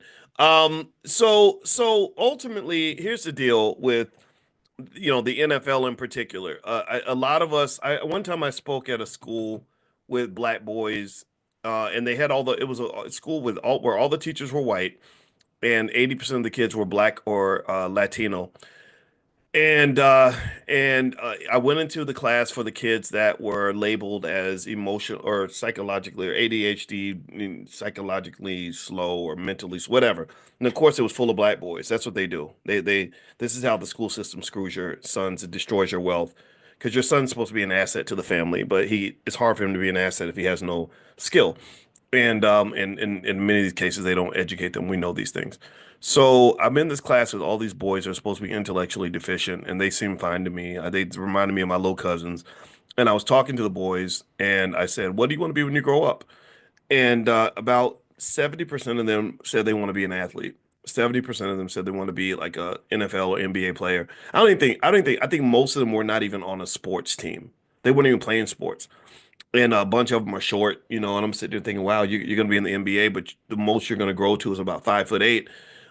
This kind of ridiculousness is obviously something that just sort of has to be confronted, right? We kind of have to really talk more about this, and Because what all is also true is that even if you're in that, that 1% of 1% of 1% that does get to make it to the league, uh, it's your life isn't what you think it's going to be. Most of the people I know who became professional athletes did not make very much money for very long. I knew one guy, he was All-American at Syracuse. He played defensive end. He was extremely good, and he was in the NFL for about 2 years. He was on the backup roster or something, right? Like the thing about the NFL is that you have to be an unbelievable talent just to be on the bench, just to be a backup to the backup, just to be third string. I had another friend I saw at my mother's funeral who's an incredible athlete who ran the 40-yard dash in 4.3 seconds, which is very fast, by the way. And he said, I said, yeah. So did you keep playing football? He said, yeah, I tried out for the Seahawks. And I said, what was that like? I said, how did it go? He said, oh man, you have no idea. It was unbelievable. Because the talent was just through the roof. And so this guy that from Syracuse, he was 6'7", 270 pounds. So that right there is just, I mean, how many people do you know that are 6'7", 270 pounds? Anybody? Raise your hand. Raise your hand if you know like three people that are 6'7", 270. Most of us don't, unless you played in the NFL, right? And anyway, he was in the NFL for about 2 years, and he tore his body up. Because the thing is, when you're leaving the league and you're being pushed out, unfortunately, you're losing more than just a job. You're losing more than just a paycheck. You're losing part of your identity. Like your whole life. If you're 6'7", 280 pounds, I would be willing to bet you that most of your life, your consciousness was manipulated. You were groomed as a child, groomed like they're grooming you for the ultimate Diddy party of economics, where they're going to screw you for life. And he was groomed to see himself as pretty much an athlete. Right. So when you're groomed that way, almost like they're molesting your consciousness, right? They're pulling you away from your community. In his mind, all he saw himself was as was an athlete. That's all he could see. That's all he didn't see. Okay, I could be a father. He didn't see, oh, I could be a great husband to somebody. He didn't see, oh, I could be a great entrepreneur. He didn't see, oh yeah, I could be a great intellect. He didn't see the things like people like Dr. Myron Roll, who's another friend of mine who has a very successful NFL journey. He didn't see all the other things he could have done. And I always talk about Myron Roll because I just admire the guy so much. Every now and then, like a famous person will reach out to me on social media, and I'll be like, wow, this is so cool. Like I have so much respect for you. Oh, you respect me too. That's nice. We just gonna sit here respecting each other. How about that? And he was one of those people. He had sent me a little nice little note. He sent me a copy of his book, and I said, "Man, you have no idea. I've been talking about you for years." Because Dr. Roll is now a Harvard-educated neurosurgeon, if I'm not mistaken, but he had a really hard time with the NFL because they assumed that because he was a black man that didn't just see himself as an athlete, that he was going to be a problem. They labeled him almost like he was a troublemaker.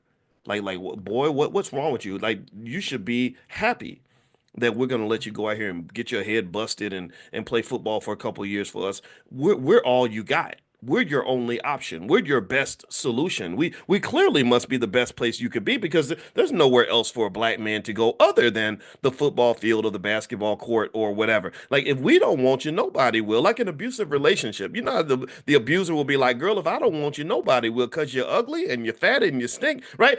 But so that's kind of what they do to us, right? So with Dr. Roll, he said, "No, I'm not worthless without you. I'm okay without you. You're not the prize." He said, "I'm the prize. I'm the prize because not only am I one of the most talented players to ever play at Florida State, the second greatest defensive back at Florida State, other than the absolute GOAT, which was Deion Sanders. But on top of that, I'm actually smarter than you too." And so Dr. Roll literally left the NFL. He didn't take I think he didn't go right into the league. He finished college, almost won the Heisman or something. He was like way up there, like candidate for Defensive Player of the Year, that kind of stuff. And he's like, "No, I want to just go be a Rhodes Scholar because I'm smart and I have options." And I think that was the most brilliant thing in the world. Whoever raised him right. Because I've told you all that the most valuable thing that a black man or black woman can have in America is options. If you want to bless your children infinitely, teach them how to have options. Options, options, options. If you have options, then you will have freedom because options and freedom are like cousins. They're connected. You can't have one without the other. It's hard to say I'm free when you ain't got no options. Am I right or am I right? Am I right? And what it was an option. An option, a stock option, the definition of a stock option is the right but not the obligation to buy a certain asset at a certain price on or before a certain date. But that first part is where it all kind of captures the idea. The right but not the obligation. That means you can do whatever you want. You have rights. I know my rights. We're always talking about civil rights. I know my rights. So you have the right, but not the obligation. Ain't nobody gonna make you do nothing. But I have the right to do lots of things. So if you want to understand one of the keys to consciousness and the ability to see the whole playing field, so to speak, and to succeed in this place called America, learn what it means to have options. I have the right to do this, the right to do that, the right to do that, but I'm not obligated to do nothing. I'm the prize. I'm the prize. Y'all competing for my attention. I'm not competing for yours. So yeah, I'll go to the combine, and I'm sure Dr. Roll had to do all that, right? I'll sprint and show you how fast I am. I'll bench press and show you how strong I am. I'll catch some balls and show you how what kind of dexterity I have, and then I'm gonna let you sit back and try to convince me to come play with you because I got other things I could be doing other than being here. Options. Everything is about options. So you think about this, right? You ask a black man in America, like you say, "Hey man, it's 9:30 in the morning. What you gonna do today?"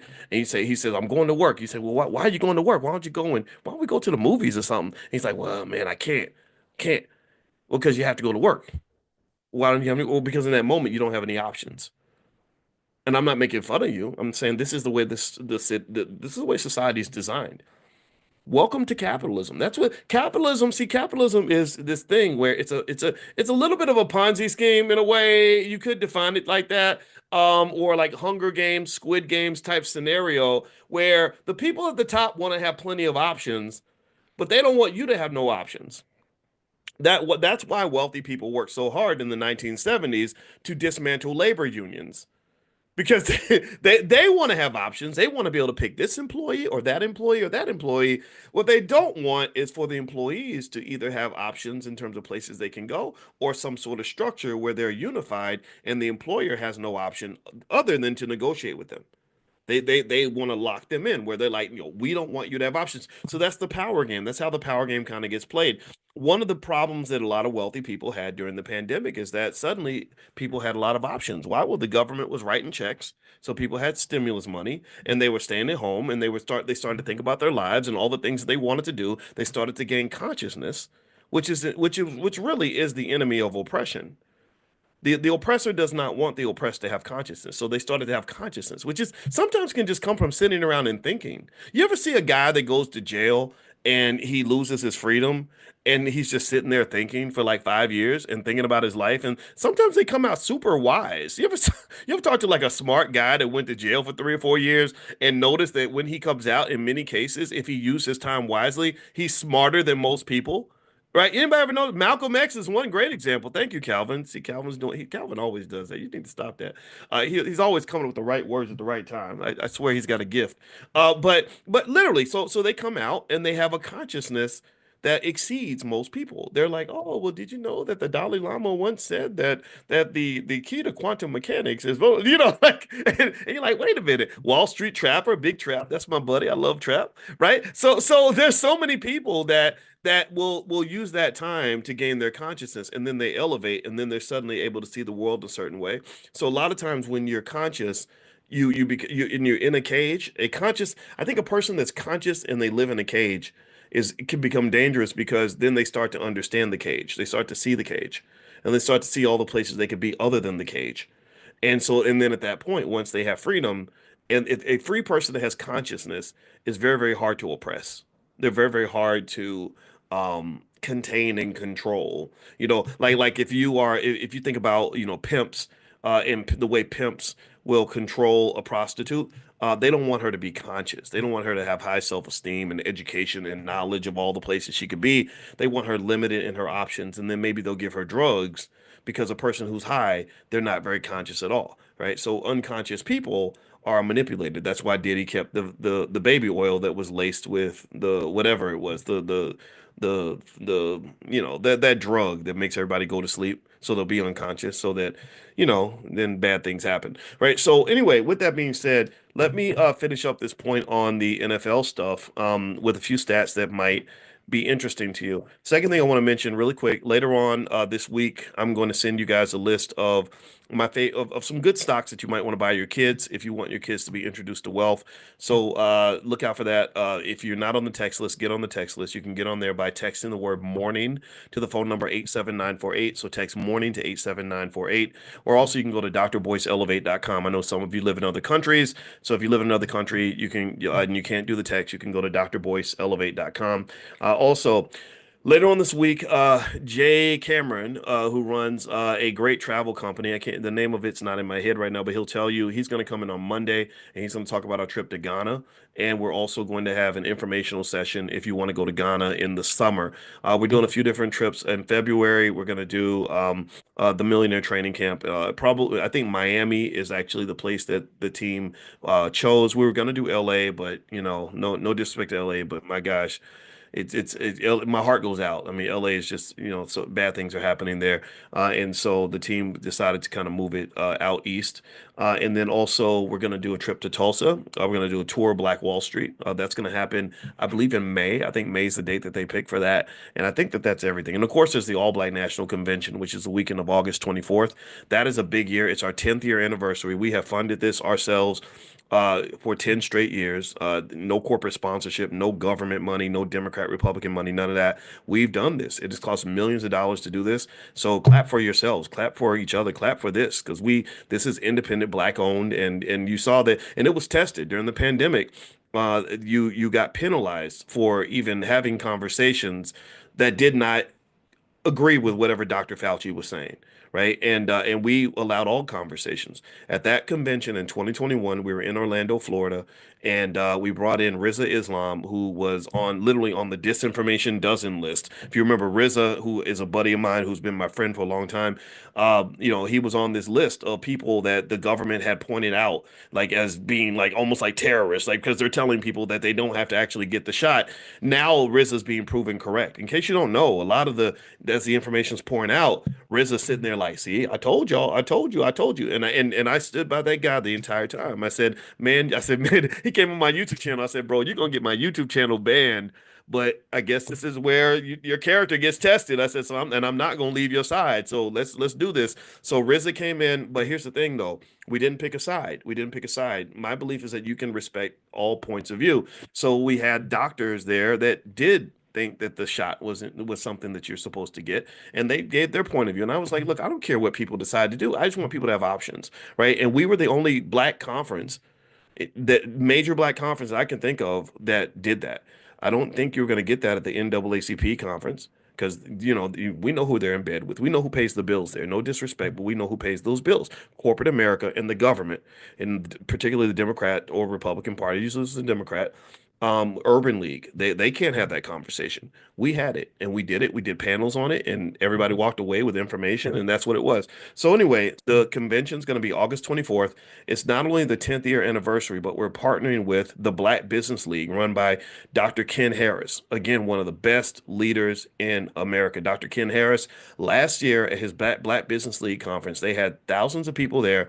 They had entire delegations from African countries. I think he might have like 5 or 6 African leaders that are going to speak there. And what he's doing is he's connecting African Americans in Africa with black businesses that want to do business in Africa, and just doing it on an epic scale. So this year we're doing a joint conference basically. So when you come to the All Black National Convention, you will have access to our convention, and you'll also have access to the Black Business League's convention. This happens, so our 10th anniversary happens to be the same year as their 125th anniversary. They were started by Booker T. Washington. Sorry, I almost said W.B. Du Bois.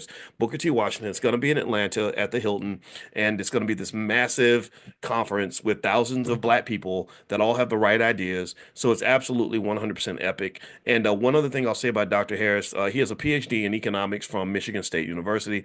One of the things I admire about Dr. Harris is that he doesn't really get involved in the shenanigans. He doesn't get involved in this Democrat Republican stuff. stuff, he does what Booker T did, which was he talks to both parties.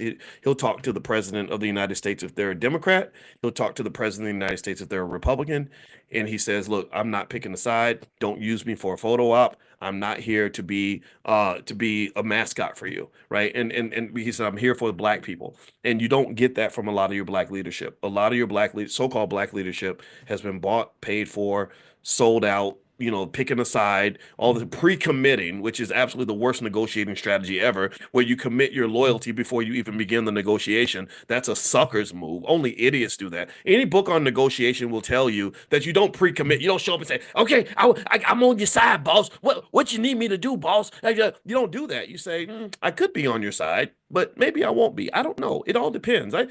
I don't know what you got for me, right? What you got for us? What do you have for us, right? And that's what negotiation is supposed to be. This whole idea of like I'm pledging my loyalty in advance before you even offer me anything, you can't negotiate properly if you're desperate. Like that's just weird. That's just sad. It's pathetic. And I'm gonna tell you, as a black man, that offends me. That gets on my damn nerves. Like, don't be out here acting like that. You're supposed to be a man.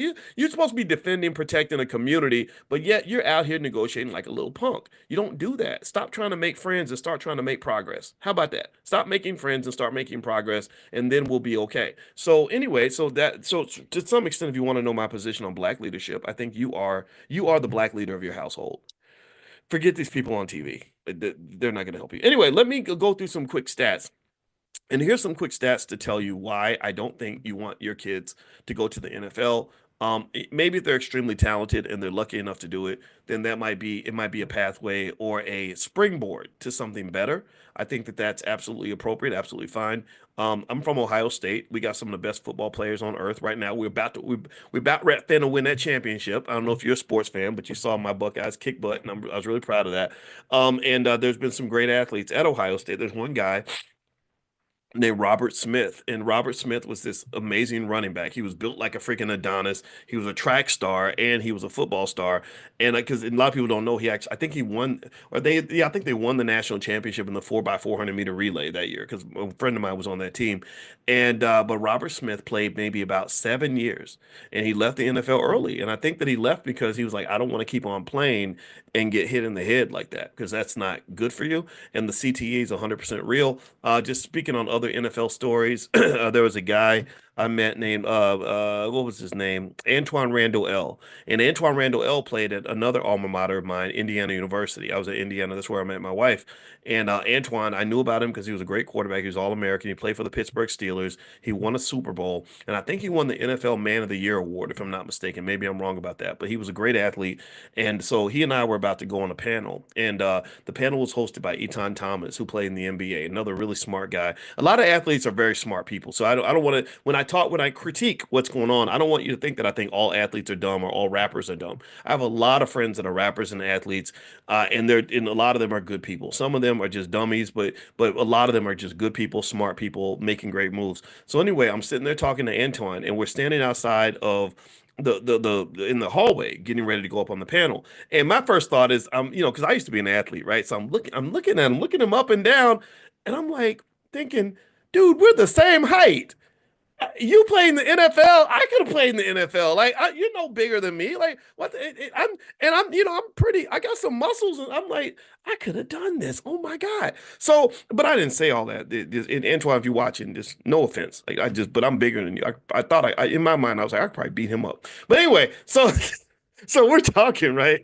And we had a friendly, great conversation, and we were talking. I said, hey man, so that CTE stuff, which happened to be discovered in Pittsburgh. The black doctor that discovered CTE, the brain damage thing that athletes get, he was in Pittsburgh, and Antoine played for the Pittsburgh Steelers. And and I said, "Is that real? Like, are athletes really getting that?" And he said, "Yeah, man." He said, "A lot of my friends." I said, "Really? Like what?" And he said, like you might see your boy that you used to play with, and he'll be like, "Hey, man, what's going on? How you doing?" And he said, and then the same guy 2 or 3 minutes later will see you again and be like, "Hey, man, how you been? I ain't seen you for a long time." It like he literally forgot that he just talked to you 2 minutes ago, 3 minutes ago. Now, this isn't happening to everybody, right? But that was what I think he was talking about a specific example of what he's seen, or like people, a guy going to pick up his daughter from school and then forgetting how to get back into his house, or, or just having trouble. He said, yeah, sometimes I have trouble walking down the steps. I'll just lose my balance. And, what I did not know at the time, and maybe I've shared the story before, but it really impacted me, and I really was impressed with him. He's a really nice guy, very smart guy. And after we were done, I didn't want to fight. I wasn't comparing to him no more. I mean, come on, man, that's so petty, boys, to be trying to compare yourself to a great athlete like that. Um, but anyway, I remember that after we got done, I did not know that he himself had been an extreme victim of the CTE thing. And a year after our conversation, I saw this headline in USA Today where it says Antoine Randall L. says, I wish I had never played football. That was heavy. That was really heavy. And I thought back to our conversation, and I had no idea that he wasn't describing other people. He might have been describing himself.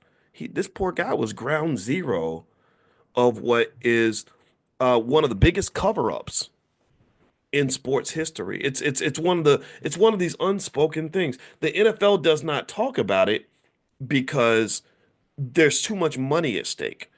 Professional football makes a ridiculous and insane amount of money. And it's going to grow because now private equity firms are being allowed to purchase percentages of NFL teams. That's going to inflate the valuations. Like right now, the Cowboys are worth 10 or 11 billion. I bet you in a decade, they're going to be worth 25 billion. Okay. Because when that money starts flowing in, those valuations start going up. It's standard inflation, basically asset inflation. That's the specific term for it. It's called asset inflation. Um, so they don't want to mess around with their money. But what's really happening beneath the surface that nobody's really talking about is a lot of these poor guys are they're basically disabled at the age of 34, 35 years old. And so you live that dream of playing professional sports, and maybe sometimes you find out that the dream isn't what you thought it was going to be. Now, I'm not here to tell everybody to quit sports. I'm not, I know a lot of you are in here are football coaches and stuff and or football fans. I'm a football fan. I told you that. I'd go Buckeyes, right? But I kind of think at the very least, you should know what you're getting into. I think that's really the requirement. It's like investing. When we talk about investing and someone will say, should I buy this stock or not buy it? I say, well, I can't tell you if you should buy it or not buy it because either way, I'm going to be wrong. Because if I say don't buy it, you shouldn't buy it. Well, there's millions of people that disagree with me because there's millions of people that already own that stock. Do you understand?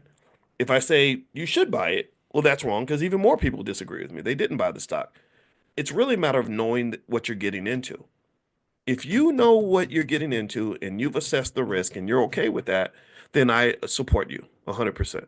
But if you're doing it either because A, you don't know, then I'm concerned for you, or B, you feel like you don't have any options. We talked about that word earlier. Like you don't feel like you have any options, like I can't do nothing else but play football, then I beg to differ because you're a big, strong, smart black man. You're 6'5", 240 pounds.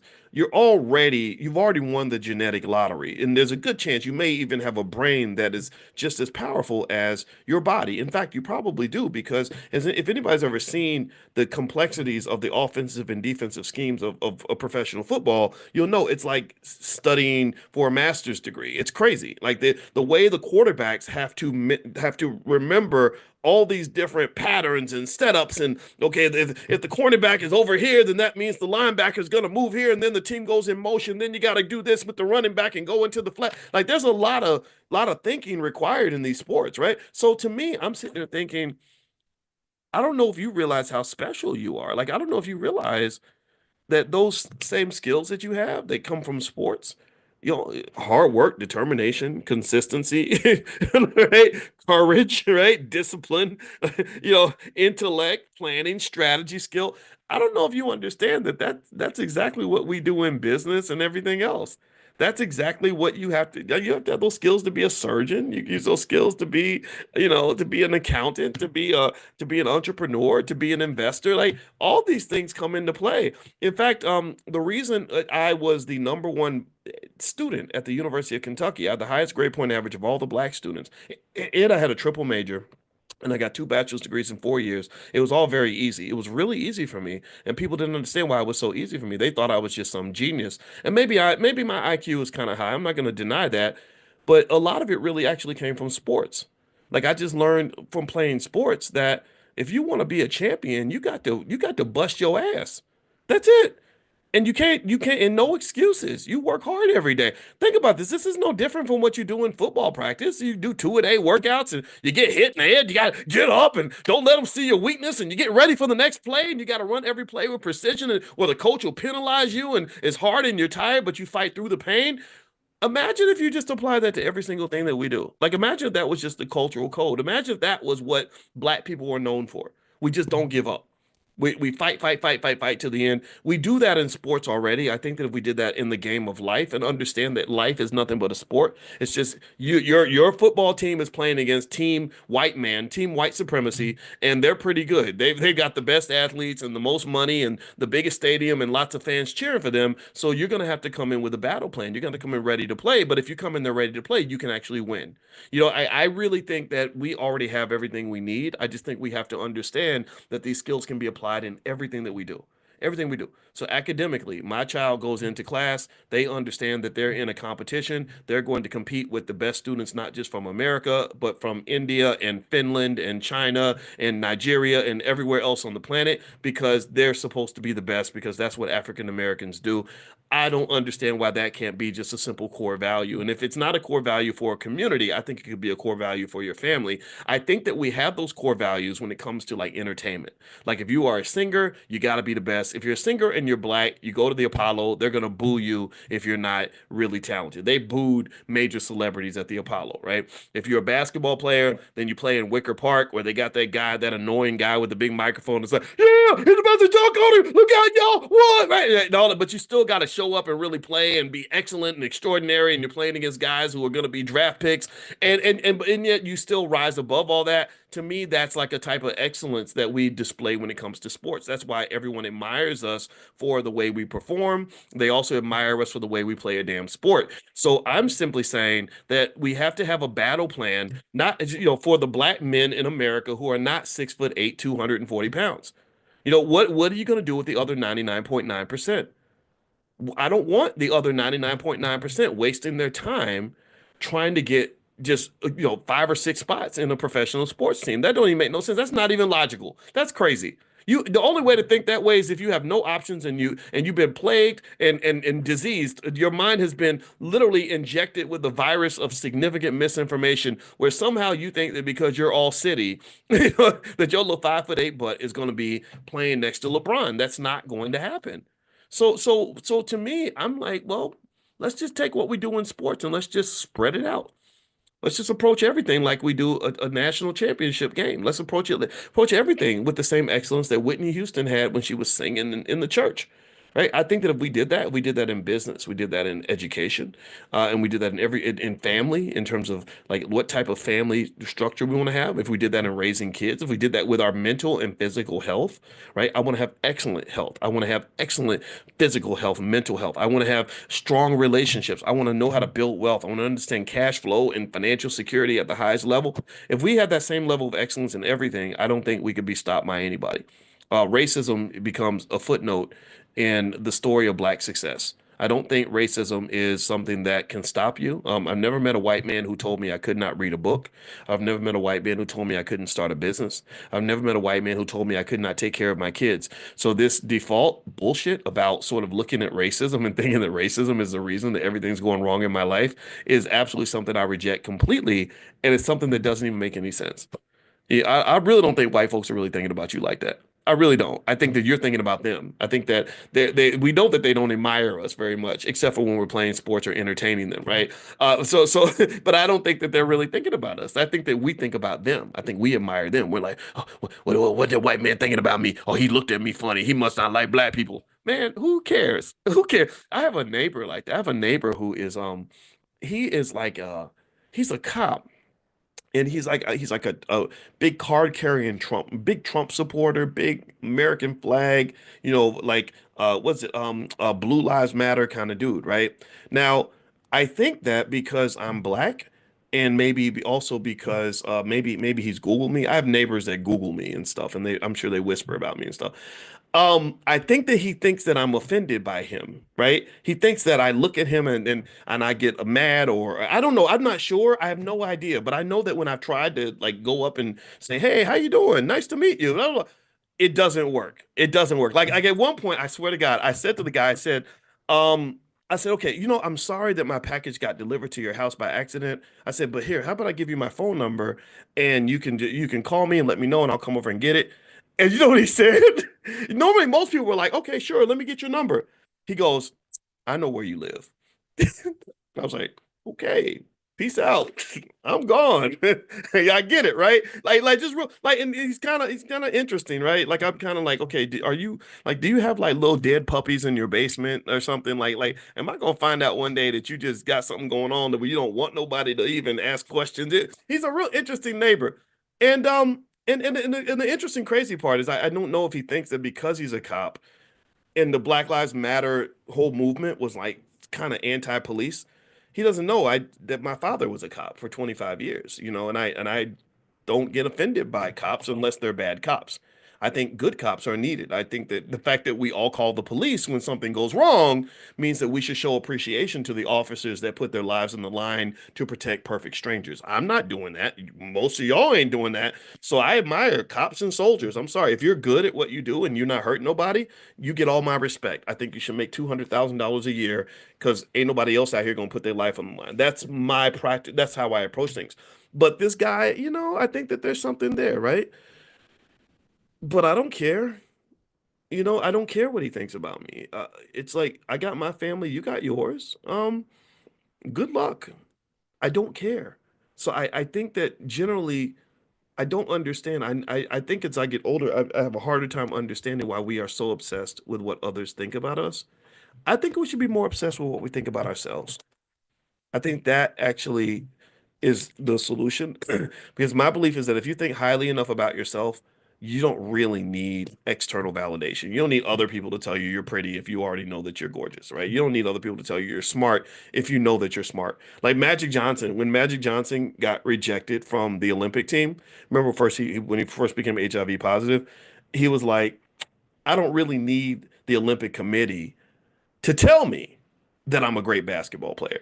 I don't need that. I don't need that. Just like I don't need someone to tell me that I know finance. I have 30 years of experience in this field. That's enough. That tells me what I need to know. I appreciate you telling me good or bad, whatever you think. I appreciate your opinion, but that you 30 years late to the party, man. It starts internally. Think about that internal compass. Now, a couple more things. One, those of you that I invited a lot of you into the Fly Newbie Money Club, where Constance Carter did her whole 6 and 7 figure blueprint. There's a lot of other good stuff in there. So if you guys want to join the Fly Newbie Money Club, it's all the teachers are women. So every 2 weeks they bring in an expert in some area and they do a club meeting around some topic that expert can deliver. So Constance did her thing on Saturday. A lot of you were there. A few hundred of you were there. If you want to see the recording of that as well as all the other trainings that they've done, just go to flynewbieandmoneyclub.com and I'll send you guys the link. I'll text it out to you. Make sure you're on the text list. Text the word morning to the number 87948. Somebody said it was fire. Okay, good. I'm glad you liked it. Yeah, yeah. Constance is great. Constance teaches with us in the Black Business School, and I have a lot of respect for her. So anyway, we'll text that out to you. So make sure you get on the text list. Text the word morning to the number 87948. And also the Queens go live every day at 1 o'clock. And I really I keep reiterating, like I hope that you we support our women. We got to support our Black women that are doing amazing things. I feel like as a man, I feel like we can do better. And I feel like, and as women, a lot of you women support us, and I want to say thank you for that. And if you're not supporting us, I hope that you'll reconsider that.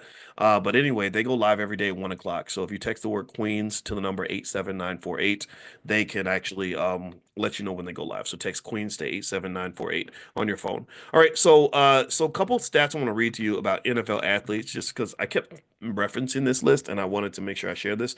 Number one, most athletes have a very short career span. The NFL does not stand for National Football League. It actually stands for not for long, because the average career span of an NFL player is about 2.3 years. And after retirement, most of them cannot replace the income that they had before. So not only is the income short term, but it's also very risky in the sense that sometimes your career is even shorter than you think. Like you're thinking, oh, I've only got 10 years to play. No, you might only have 2 years to play. Or you get out there, injuries are pretty frequent. So you get injured one time, you kind of fall off. I knew a lady who, and this is a funny thing too. I noticed this when I wrote my book, Financial Lovemaking, that there were a lot of women that married athletes when they were younger and they thought that they were getting this sort of dream fantasy life because they meet the guy in college and and all these other girls are competing for this guy and he picked you, so you feel like you won the lottery, when really in economics there's a term for that. In economics they call that the winner's curse.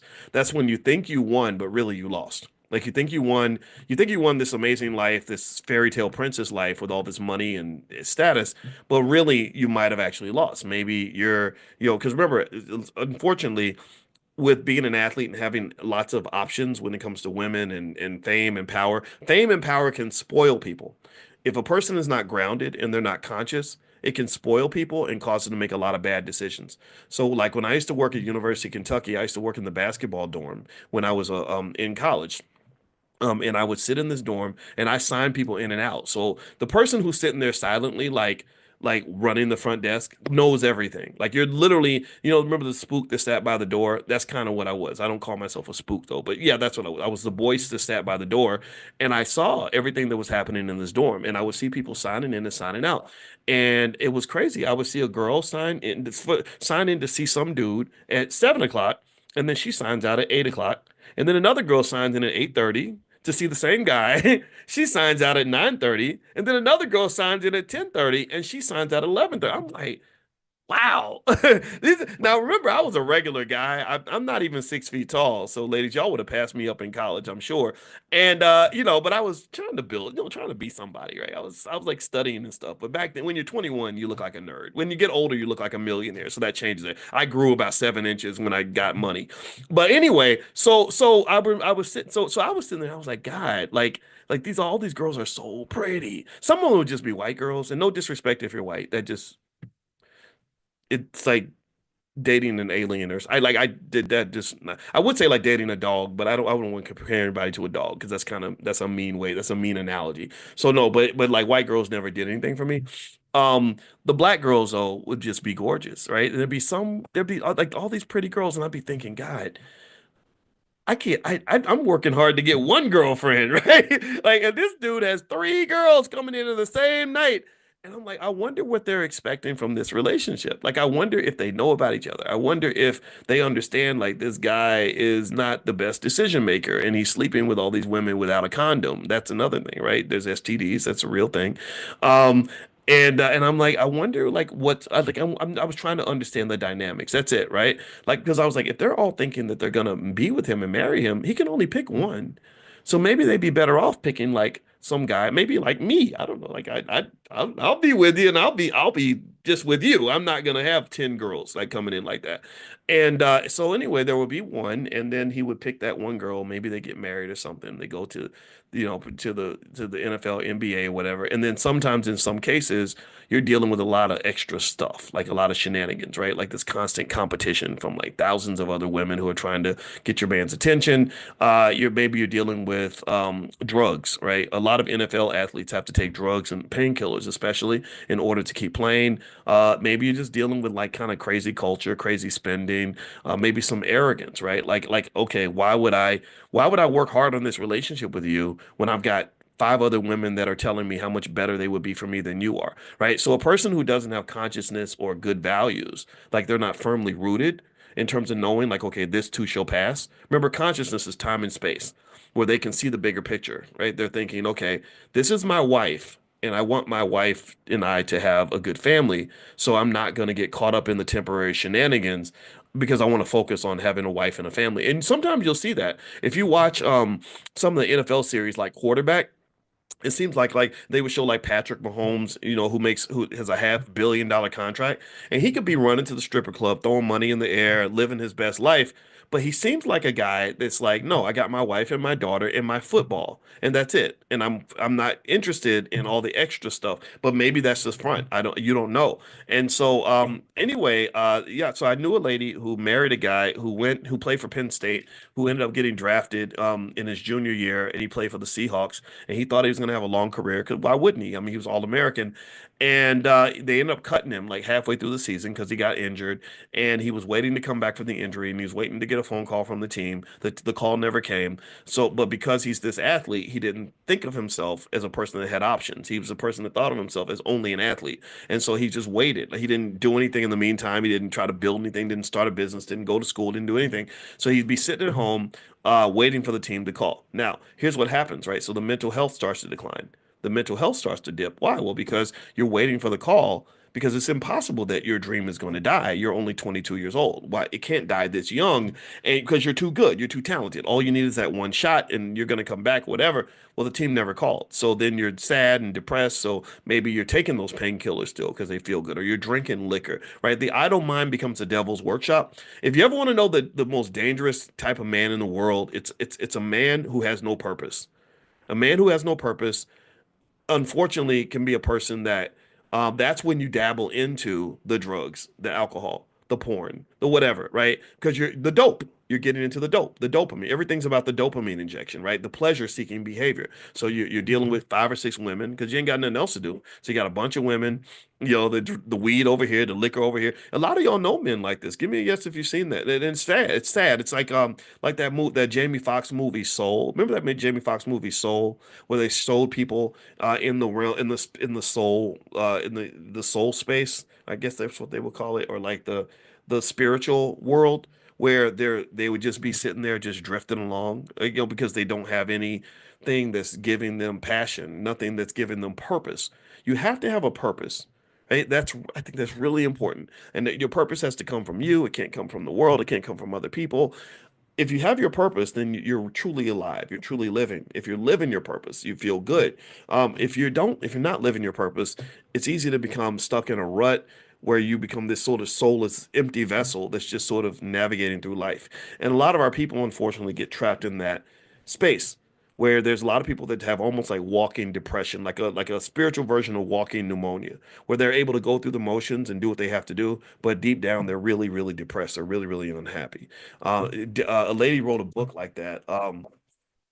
I forgot it. I think it's still called Black Pain. Terry Williams. I met Terry a long time ago. I haven't talked to her in a long time, but she wrote a great book called Black Pain, and she talked about millions of black women in particular that have depression and depression and anxiety. They tend to go together, but it's undiagnosed, untreated because, well, why would you treat it? Why would you even talk about it? You're a strong black woman, and so you should be able to just function and do everything for everybody all the time, everywhere. And but yet deep down, maybe you're dying on the inside. Your mental and physical health is just kind of deteriorating because you're trying to be this rock for everyone. So I think it's important to kind of do that work. But anyway, like yeah, so when I wrote Financial Lovemaking, I saw a lot of couples like that. If you want to know how that story ended with the woman that married the Seahawks guy, she got to the point where she said, I was surprised. I thought that I would have an easier life as a professional, as a wife of an athlete. But she said, actually, it was harder because I had to get 2 jobs to pay all the bills because he refused to get a job because he only saw himself as an athlete. Right. So he would sit at home and she would be out working all day. And then after eventually he became abusive, right? The drugs and the alcohol and all that does mess with your head. An unhappy man who gets liquored up or whatever, then you have a risk of violence in many cases. And he started beating her up. And then eventually that's when she got the divorce. So everything that she thought would be a dream turned into a nightmare. And that is an example of the winner's curse. So when I wrote Financial Lovemaking, which by the way, you can have a copy of the book for free, an e-copy, just go to boyceandalicia.com, boyceandalicia.com. And anyway, there were several women who had that winner's curse. Several women I saw, because again, lack of financial consciousness means you're looking at what someone is right now, you're looking at where things are right now, and you can't see what's this going to look like 10 years from now. Where's this person going to be 15 years from now? Consciousness is like Wayne Gretzky, the hockey player, used to say, I don't look at where the puck is located. I look at where the puck is going. So in your life and in the lives of others, I think that one good way to be able to see good investment opportunities when you're talking about investing in people, the biggest investments you make are in people. They're not in stocks and bonds and real estate. It's people. When you marry someone, you're investing in them. Do you understand? Do you agree with this? Do you get what I'm saying? You're investing something that's more valuable than money. Money is like this. Your life is like this. So you're investing like years of your life. You'll never be a cute 22-year-old ever again. You might be a cute 32-year-old, but you won't be a cute 22-year-old. Those that comes with different types of benefits, right? So when you choose that man or you choose that woman, you are making an investment. So a big part of investing in financial theory, I could show you 1,000 research papers that break this down, is knowing where the puck is going. You don't look at what a company is right now. Do you understand this? This is how the whole stock market is valued, by the way. The whole stock market, it's not valued based on what companies are actually worth. The stock market is not valued based on what companies actually have or how much money companies are actually making. You do understand this. Companies are valued based on where the puck is going, what they think they're going to be worth, how much money they're expected to make. Do you understand? So the stock market is what they call a forward-looking vessel, and I think it's quite logical. But sometimes you can be wrong, right? If you're not conscious and not intelligent about it, then you'll buy that stock that's shooting up in in value because everybody loves it right now, but you're not thinking about where the puck is going. So generally speaking, in your life, I encourage you to always remember that everything you see, most things you see that are in motion, whether you're talking about people or opportunities or investments, what they are and where they are is not nearly as important as where they're going to be. If I'm in a car and I'm going 60 miles an hour down the road, don't judge me from where I am. Think about where I'm going to be in 5 hours. If I tell you I'm in Connecticut and you think that I'm going to be in Connecticut for the rest of my life, but I'm going 60 miles an hour and I'm headed west, then you're wrong. I'm going to be in Connecticut for a little while, but eventually I'm going to be somewhere else, maybe New Jersey or something. So that really, to me, I think is a great principle to apply when you're talking about what moves you're going to make. I also think, just circling back, I think that black families should be fully aware of the limitations of professional sports, so you stop sending your sons off to go become slave masters or become slaves for slave masters like Jerry Jones and stuff like that. I think that that's fine. It's okay if your son can play for the Cowboys, great, but he should always know he has options, and you should also understand those risks. They are destroying the brains of these poor young guys. These guys are getting out of the NFL, and they're never going to tell you because they're very, very strong, hard, type guys. But a lot of them are living in a quiet hell, and I just don't want that to happen to anybody. In fact, I have another NFL story I could tell you, but I'm not going to tell it because I've been telling too many stories. But it involved Dave Durrison. I knew a lady who dated Dave Durrison, who played for the Chicago Bears. He was NFL Man of the Year, just like Antoine Randall L. And he played on that '86 Bears team that was really good. They won the Super Bowl, and it was probably arguably the greatest team in NFL history. A lot of people think that they are. And Dave, was a smart guy. He went to Notre Dame. He was All-American, a straight A student, that kind of thing. And a great businessman, got an MBA, just a really great all-around citizen for the most part. But he had brain damage. And Dave eventually, I remember my friend who was dating him at the time. I don't think he was dating only her though. I think it was he kind of was a Rolling Stone a little bit. And I remember her calling me because she would call me and complain about Dave all the time and stuff he was doing and other women and whatever. But then one day she didn't call me and tell me this. I did talk to her 2 days earlier though, and I saw on TV, I was in Chicago, and on the news they said Dave Durrison killed himself, and he shot himself in the chest because he wanted to preserve his brain, and he asked them to investigate his brain to figure out what's going on with his mind. And when they did, from what I understand, I think they found the CTE. I'm not sure. I got to double check the story, but I believe he was actually featured in that Will Smith movie all about the CTE. So this is real. I encourage you to think about this. If you have athletic sons, black boys are the best athletes on the freaking planet. African American boys in particular, when it comes to football, basketball, track and field, we just are head and shoulders above everybody else. I honestly think it might have to do with slave breeding. I really do. I'm gonna tell you the truth. I think that they did something to us genetically that made us just on another planet. Like there is no white version of a Shaquille O'Neal. There is no white version of a Michael Jordan. There is no white version of an Usain Bolt, right? So again, we could talk about that later, but I think ultimately we have this asset called our athleticism that everybody wants, right? The colonizers, they want to come in and get a piece of that. And I kind of think that we should understand either, first of all, we should be the ones who benefit first before anybody else does. That requires development of systems that allow you to keep that wealth as opposed to giving it away. Number two, we got to think about what the consequences are, right? You're literally running our boys through this factory, this cultural factory that spits out all this toxic waste. Where you when he's high flying and he's making lots of money and he's on top of the world, then you want him, you want every piece of him, you want to represent him, you want to marry him, you want to keep him with you. But then when he's like this sort of like shadow of himself and he's no longer good for your purposes anymore, you dump him off back in the hood. And we got some guy that's an alcoholic and a drug addict who's sitting around talking about what kind of player he used to be and all this other stuff. And that's kind of the way things work. And that's actually something that offends me. I'm not happy about that. And so the other things too about being a professional athlete that should be considered is that they've spent a lot of money on agents and management fees. A lot of that money gets eaten up. Also, there's a lifestyle expectation. A lot of NBA players went broke trying to gamble with Michael Jordan. Like Antoine Walker talks about how he would gamble with Michael Jordan all night, and Michael had a gambling addiction, and so he would just gamble like 24 straight hours, and they would be betting like $100,000, $50,000 a hand, stuff like that. Most guys could not afford that, but there is a lifestyle pressure that comes with making more money. A lot of you felt that actually when you maybe finished college. Maybe you got your MBA from Harvard, and everybody thought that because you got the MBA from Harvard and you got this fancy job making $250,000 a year, that you're just made of money. So when you have that expectation placed on you, because you've let everyone know how much money you have, or somehow they can maybe guess because they came to your house and saw your car, well, then now sometimes there's pressure to fulfill that expectation. Let me know if you've gone through that. Anybody go through that where you go to dinner with relatives and they don't even look at the bill, they don't even look at the tab when they eat with you because they know that you're going to cover it because you're the one who has money. I'm ground zero for that. Whenever I go eat anywhere, people pass me the bill.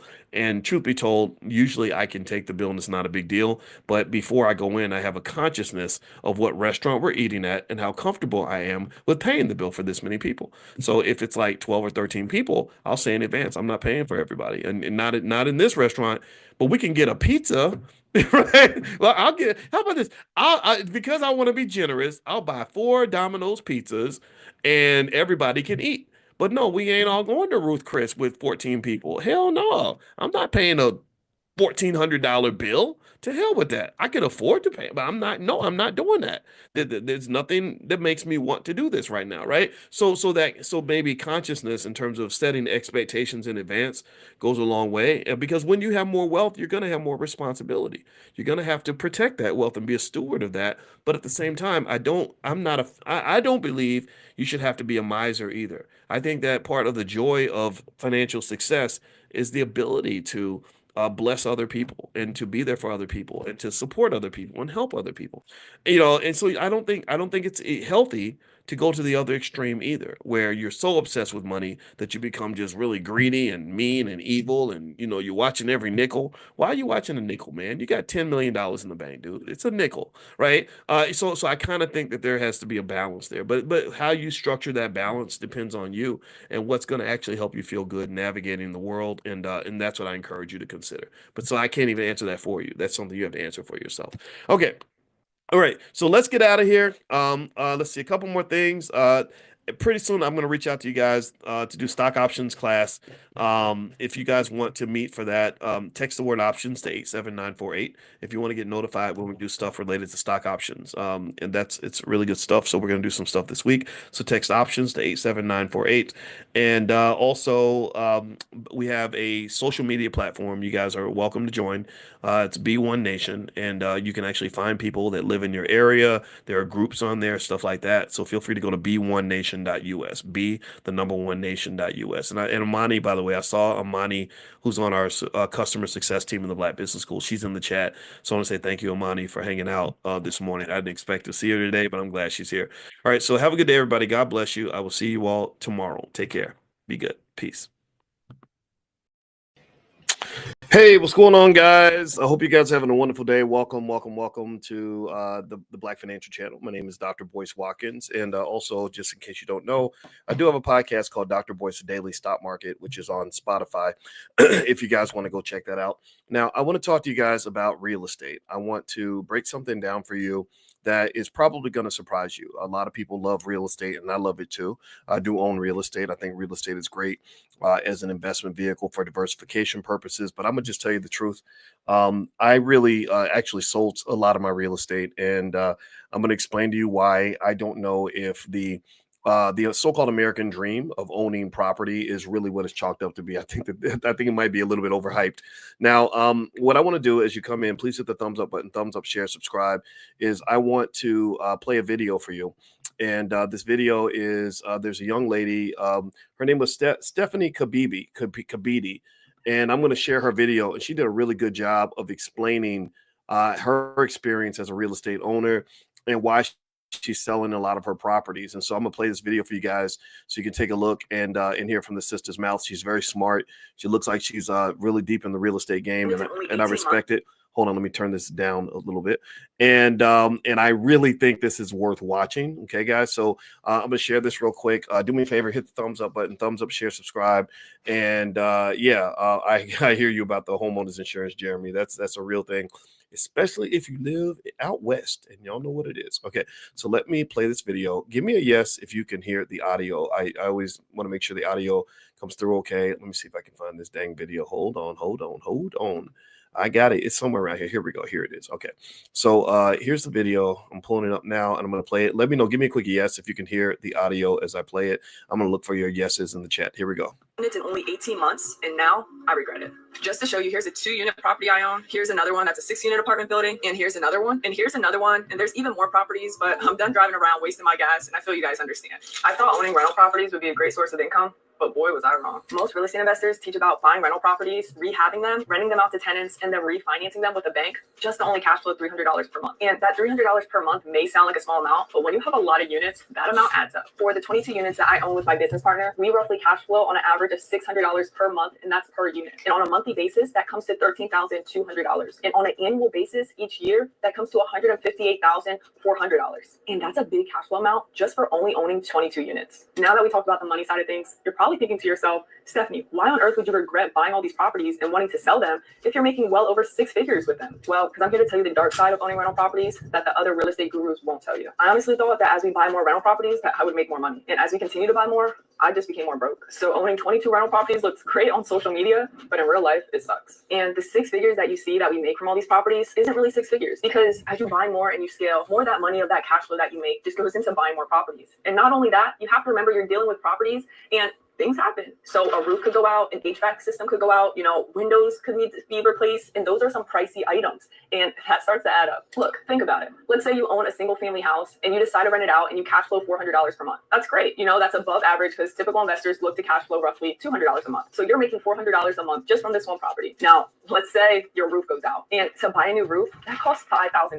All your cash flow of that $400 per month is completely wiped out just because of that one thing, just because you have to pay for that roof. Look, I'm not here to tell you what to do with your money, whether that's buying rental properties or not. I'm just here to tell you what my journey is and the ups and downs that have come along with it, just so it can help you along the way. Because at the end of the day, we all know that there are pros to rental properties and there are also cons to rental properties. Throughout us buying all these rental properties within an 18-month time frame, I quickly realized that we were becoming equity rich, but cash poor. And having a lot of equity is great, but equity does not put gas in my tank for me to be able to drive to the office and drive to appointments. I don't like living a life having to constantly check if my bank account is in the negatives or not. I just got tired of it, honestly. And with you being equity rich and cash poor and not having enough in your bank account, you have to think of those things. Like, are you going to have enough money for food? Are you going to have enough money to have gas? Are you going to have enough money for just the regular bills in your life? And that's where I just got over it. I was just tired of living a life like that and just came to this realization where I just regret building and scaling this fast. Okay, so what I'm going to do is I'm going to pause right there, and I'm going to start with a financial concept that we've talked about in Money in the Morning. In case you don't know, we do Money in the Morning economic elevation training We call it the Millionaire Training Camp every morning. Anybody who wants to be invited, just text that word morning to 87948 on your phone, the number 87948. I'll put that on the screen. It's totally free. We have thousands and thousands of you that sign up and come in for free. You bring your children, and it helps a lot. And in case you don't know my background, in case you're new, I'm a finance PhD. I taught at Syracuse University for 13 years, also at Indiana University and the Ohio State University. Go Buckeyes. So here's what I want to lay out here. There is one word that this very intelligent young woman shared repeatedly that I think everybody should write down and remember this word, because it often gets forgotten in the space of investing. And that word is liquidity. Liquidity. She didn't even use the word liquidity, but I'm going to tell you what she was saying. What she's talking about is a phenomenon that's really true in academic research in terms of wealth. Remember, as scholars, that's all we do is we look at research and we figure out who has money and who doesn't and why. Well, one of the things that people don't talk about enough, as we talk about all the dreams and everybody gives you the feel-good speeches, about starting a business and buying real estate, is they don't talk about the fact that that most businesses fail not because they're not profitable. They don't fail due to a lack of profitability. They fail due to a lack of liquidity. Liquidity is the availability of cash. The availability of cash.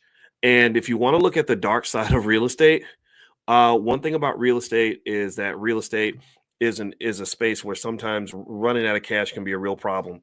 Other areas like fashion. I used to do stuff with Damon Dash from Rock Nation, and he told these great stories about Jay-Z and everything. And one thing he mentioned about when they started Rockefeller, Rockaware, and all that, he said they had no problem with people wanting Rockaware. Everybody wanted to buy Rockaware because everybody wanted to be like them in the 90s and the early 2000s. The problem was that they didn't have the cash flow to run that business. Cash flow is like lifeblood to a business. It's like blood flowing through your veins. It's like liquidity, like water in your body. You have to keep a business highly liquid in certain spaces in order to make things work. Real estate in general, in my opinion, is not a very liquid industry. I don't dislike real estate. I want to make that 100% clear. So anybody who's a big real estate person, do not get offended. I am not saying that you're silly for owning property. Real estate is great in the sense that it holds its value very well. It has made money all through time. But a lot of people are jumping into real estate who don't know a damn thing about it.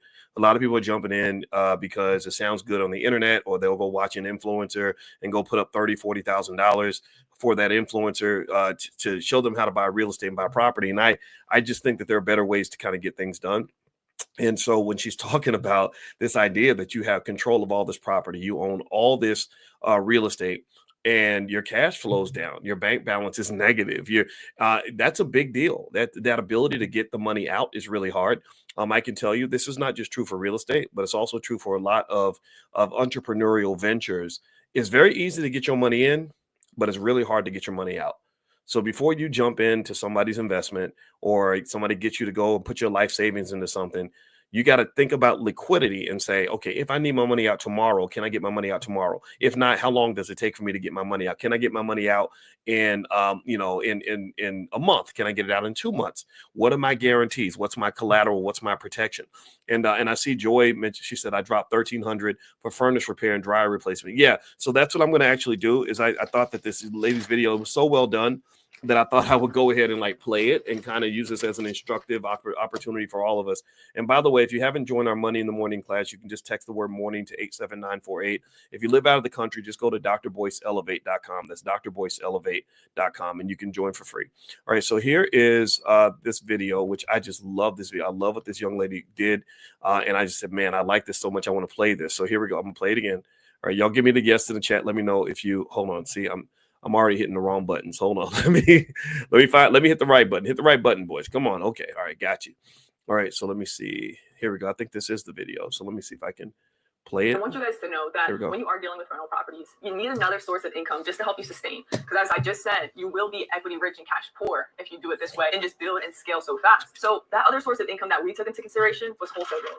But unfortunately for us, our wholesale deals were very, very inconsistent. So we weren't making really any money from that. It was just the money from our cash flow. But you got to think about it. For us, there were some things that did need repaired. And when we had no money coming from wholesale deals, then we would use our cash flow money. But when we were low and didn't even have cash flow money to use that, then we would have to come out of our own pocket. And guys, remember I told you being cash poor and not having any money in the bank account? You're probably wondering, how are you going to pay for repairs if you have no money from your personal pocket? Well, the bad thing we've done that I don't recommend is we just put it on credit cards. cards. And that's where you get into a hole. And that's why I'm making this video, because I don't want you guys to be in the same position that I'm in. I want you guys to learn the lesson. Okay, I'm pausing again. I'm pausing again because here's how cash flow works. Okay, you can think of it almost like when you had those fires in LA and everything. You know what happens? What happens when the hydrant runs out of water? What happens when the reservoir runs out of water? Where do you go after that? So what happens with cash flow generally, because cash flow is liquidity. That's like water being put out. You used to put out financial fires, right? You use the financial water, the liquidity to put out your financial fire. And you know what happens when you don't have enough water? Everything burns down. That's literally a perfect analogy for how money works and how wealth works. Okay. So what she's saying here, which is really interesting, is that most of the time, for most investments that you put money into that are not liquid, that are they're almost think of them as dry, you know, like forest wood. Dry wood can easily catch on fire. So in order to keep it from catching on fire, you have a fire hose nearby, which means she was saying that another source of income is essential for her as a real estate investor. Now, this may not be true for everyone, but in general, you have to have some source of liquidity, right? So even if you're investing, sometimes you keep that job or you keep that side business or you keep those other ventures going just so you have a place you can grab cash to put out your financial fire. Do you give me a yes if you get that analogy? So the liquidity sitting over here, you got the fire department sitting here. That's your cash flow. That's your liquidity. You're liquid. And you're standing here with the hose. And whenever there's a financial fire, you can hose it down. If you don't have the hose, then everything burns down. Do you get that? Let me know if you're following this analogy, okay? Because I think it's a perfect analogy. So what she's basically saying is that her financial water hose that she was using to bring liquidity to her real estate business, which is dry wood, catching on fire constantly. Anybody who owns real estate knows expenses are insane. Expenses are high. It sucks a lot of liquidity out of your business. You're paying for things. You're paying for repairs. You're paying for taxes. You're paying for insurance. And God forbid, don't even try to go live in California and do this. Your insurance is so high that you may not even be able to get insurance, which is a whole nother set of issues, right? So you're spraying down this business that keeps catching on fire, but then you run out of water. Well, what do you do then? Well, then she had to go to the credit cards. She had to go get deeper in debt in order to provide the liquidity that she needed in order for the business to survive. So building the business is one thing, but keeping the business alive is another. Pay attention. Building the business is one thing, but maintaining the business is a whole nother adventure. So before you celebrate when you start the damn thing, don't celebrate when you start the business. Celebrate when you kept that business going for 10, 20 years, because that means you sat there with the fire hose and you've been putting out fires for a very long time, solving problems, spraying water on the parts that need it. So it's no different from a baby. Like anybody can make a baby, but only special people can give birth to a baby and raise a baby to the age of 18. So don't celebrate because you had sex. Everybody can do that. That's easy. Celebrate when you don't raise that kid up to the age of 30 and they are a productive citizen. That's when I give you your cookies. That's when I give you your award. That's when you put in 250,000 hours of consistent effort to raise that child to adulthood. So business is the same way. A lot of people can start things, but not everybody can finish and maintain. So the liquidity is required for the maintenance. And what she's saying is that when she was maintaining the business with the liquidity that she had available through wholesaling, that ran out. So she had to go to the credit cards, which tended to make things even worse. Let me pull this up again. Let me share this video. I love this video. My God, it's a great teaching tool in terms of just us really talking about what the real deal is. I believe in realistic investing. I think too many dreams get sold online. Because people sound good and they know how to speak, and like they got the Holy Ghost and stuff, and people get caught up in that, and then people end up either getting scammed or losing a lot of money. And I don't want that to happen to you. So here we go. Let me play it again. Learn the mistakes that I have made so that you don't have to make those same mistakes. So just remember, if you do want to build a rental portfolio, make sure you also have another source of income just coming in, because if you don't, you may end up real broke. Now, I want to talk about self-managing your rental properties, because for us, that is what we did to save money. And to be honest with you guys, I honestly don't mind it. As long as you have your proper systems and processes in place, then it's more so of a piece of cake. And what I recommend you guys do, if you are buying these rental properties, make sure you're fully fixing them up, just so you're not getting calls in the middle of the night of tenants saying, oh, my toilet's broken, where if you just get a brand new toilet, then you're less likely to have that issue. So just repair your properties up from the jump instead of having someone move in right away. and make sure you have your right proper systems and processes in place. Now, I want to get back into the money side of things because that's the main reason people truly buy rental properties is to have that, financial freedom. But I want to take a second to dive deeper on mortgages. And with you seeing that $300 per month in cash flow, that's not because your utility bills are so high. It's on. I want you to pay close attention to what she says here about the real revenue. Like you got revenue and then you got income. Those are two different things. So here she's going to break this down very well. Here we go. Honestly, because your mortgage is so high with your principal and interest payments. And I want to give you guys an example. For this 2-unit property that we own that you guys have seen, the upstairs unit is renting for $1,300 a month and the downstairs unit is renting for $1,100 a month. Now, for the mortgage on that property, it is roughly $1,300 a month. So that upstairs unit already covers that mortgage, which is amazing. But we still do have utility bill payments on that. So we still cash flow a good amount on that, roughly around the $600 per unit. But still, we have expenses no matter what. But I want you guys to realize that $1,300 from the mortgage payment, that is the principal and interest, which just that part alone consists of $900. And then we have our taxes and insurance, which that's all included within the $1,300 a month. But think about it. That's a big chunk that is coming out of our cash flow. Like, wouldn't it be nice just to have an extra $900 per month in cash flow from just taking away that mortgage? That's what I'm thinking. Like, I would like to have that extra $900 a month in cash flow. And that's where my mind's at. Like, I'm done worrying about scaling with no money because I realize like it can be easily done where you can buy so many rental properties or just properties in general, whatever you want to do with them, whether that's, fixing them up or keeping them as rental properties. You can do that with no money out of pocket. I mean, that's how we scaled from 0 to 22 units within 18 months. But it's honestly the riskier route if you don't have another source of income because you slowly get into a hole and you have all these mortgage payments racked up. You have to make sure they're all getting paid, but you also want to make sure that you're getting paid and you're cash flowing as well. So after realizing all this, like I said, I'm done taking that risky route and I want to take a different approach where I want to focus on limiting those mortgages, having a consistent income and having a good amount of money in reserves. Because to be honest with you, I'd rather own 30 properties that are 100% paid off than 100 properties that have mortgages on them and only cash flow $300 a door. Because you guys have to remember, it's not about what looks good on social media and it's not about how much you gross per month. It comes down to truly how much you net per month and how much money is coming into your pocket. And okay. All right. So I love that video. I love what she did. And again, her name is Stephanie Kabidi, and she's very smart. And Steph, if you see this video, I applaud you for being honest and breaking it down like this. Now, let me kind of do some analysis really quick to kind of help you understand what we just watched and how this works. Let's just do. I'm gonna pull up a quick spreadsheet. Today must be a special day because I'm literally gonna share my screen again, and we're gonna go through an Excel spreadsheet where we can kind of just see the reality of owning real estate. Just what does that actually look like and feel like for a regular person? All right, and I agree with you, Linda. Cash flow is key. So let's talk about cash flow. So let's say that you get a place in Atlanta, and let's say you put $50,000 down, and you of your own money. And you buy a $500,000 property. Okay. So let's assume that they give you the property with just 10% down. So in general, first you got to pay your mortgage. If you have, say, a 5% mortgage, 30-year mortgage on the balance that you borrowed. Give me 1 second. This is my wife. Hold on, everybody. Hey. No, I'm in class. Teaching a class? Mm-hmm.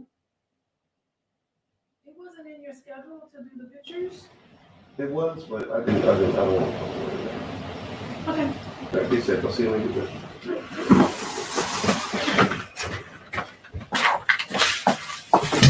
Okay, guys, sorry about that. Thank you for your patience. All right, so here, let's assume that you spend you get your mortgage. Your mortgage is $2,415.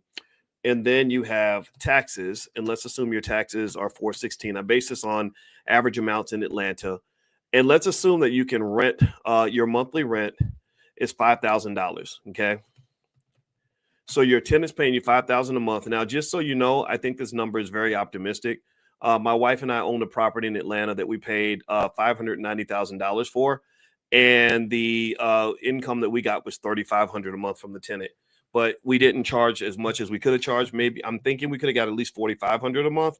But in the tenant was a single mom with 3 kids. I just didn't want to overcharge her. I wanted to just pay the mortgage and the expenses and leave it at that because we're going to get the capital gains, right? As the property value goes up, that's our windfall, and that's what it was. So here, let's keep going.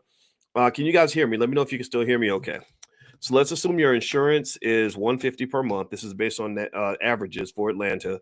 Utilities, let's say your utilities are $416 per month.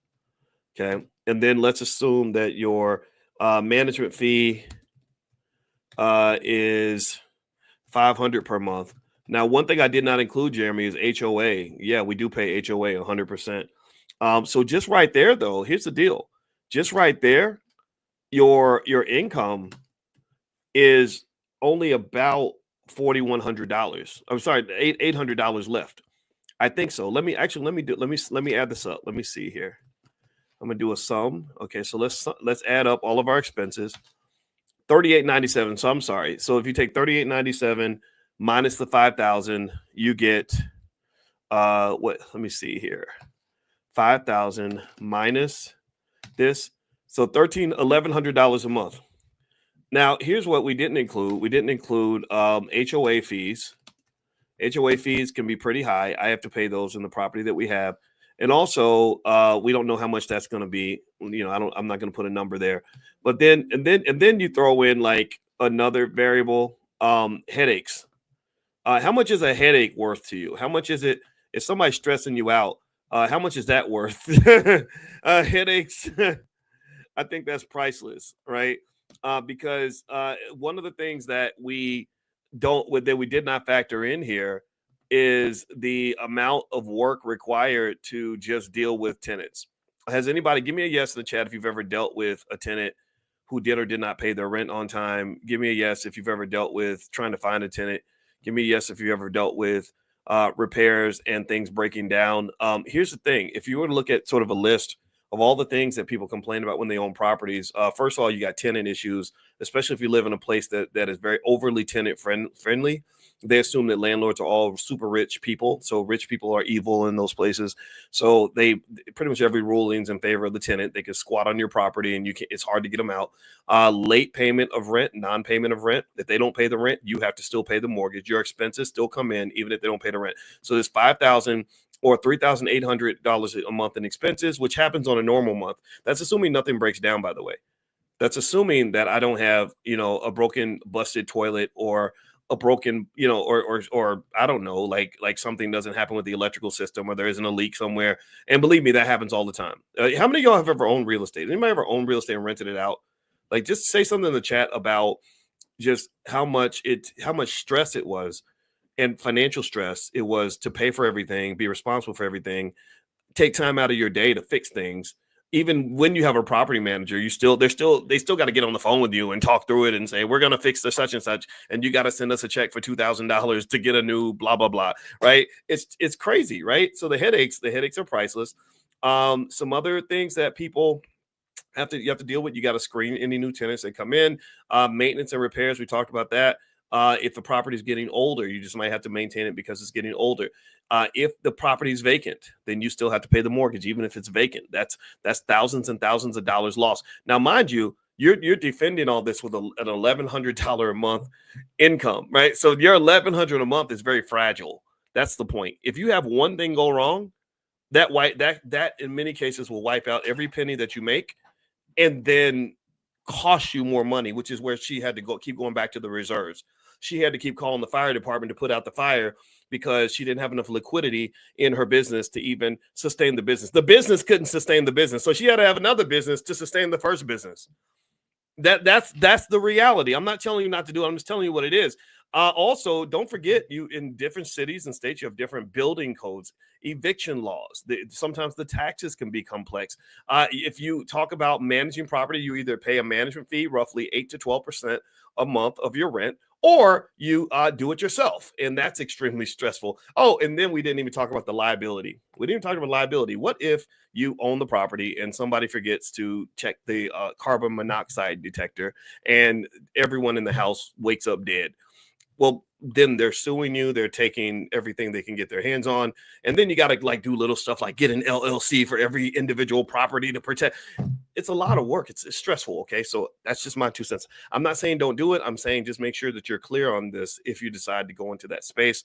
There are different ways to invest in real estate without having to actually buy it. They have real estate investment trusts.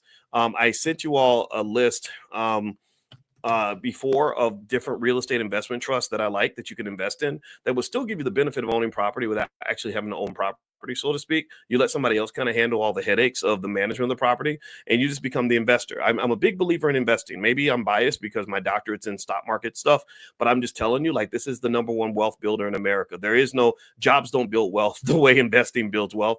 And actually, what I'm going to try to do is find this list of real estate investment trusts, and I'll even put it in the chat so you guys can have it. And also another thing too, if you want to know what I think is a better use of that money, I really think stock options, selling stock options, is a beautiful way to generate that cash flow at a higher level, in a clearer, easier way with fewer headaches. So in a more liquid way as well. And you guys know me, you know how much I love stock options. But anyway, there's that list of REITs. I just put it in the chat. I'll also put it in the description of the video. But anyway, let me show you another calculation here. And we do stock options. We sell stock options in the Prime program. So if you're interested in taking a look, go to drboyceprime.com. That's drboyceprime.com. It's on the screen.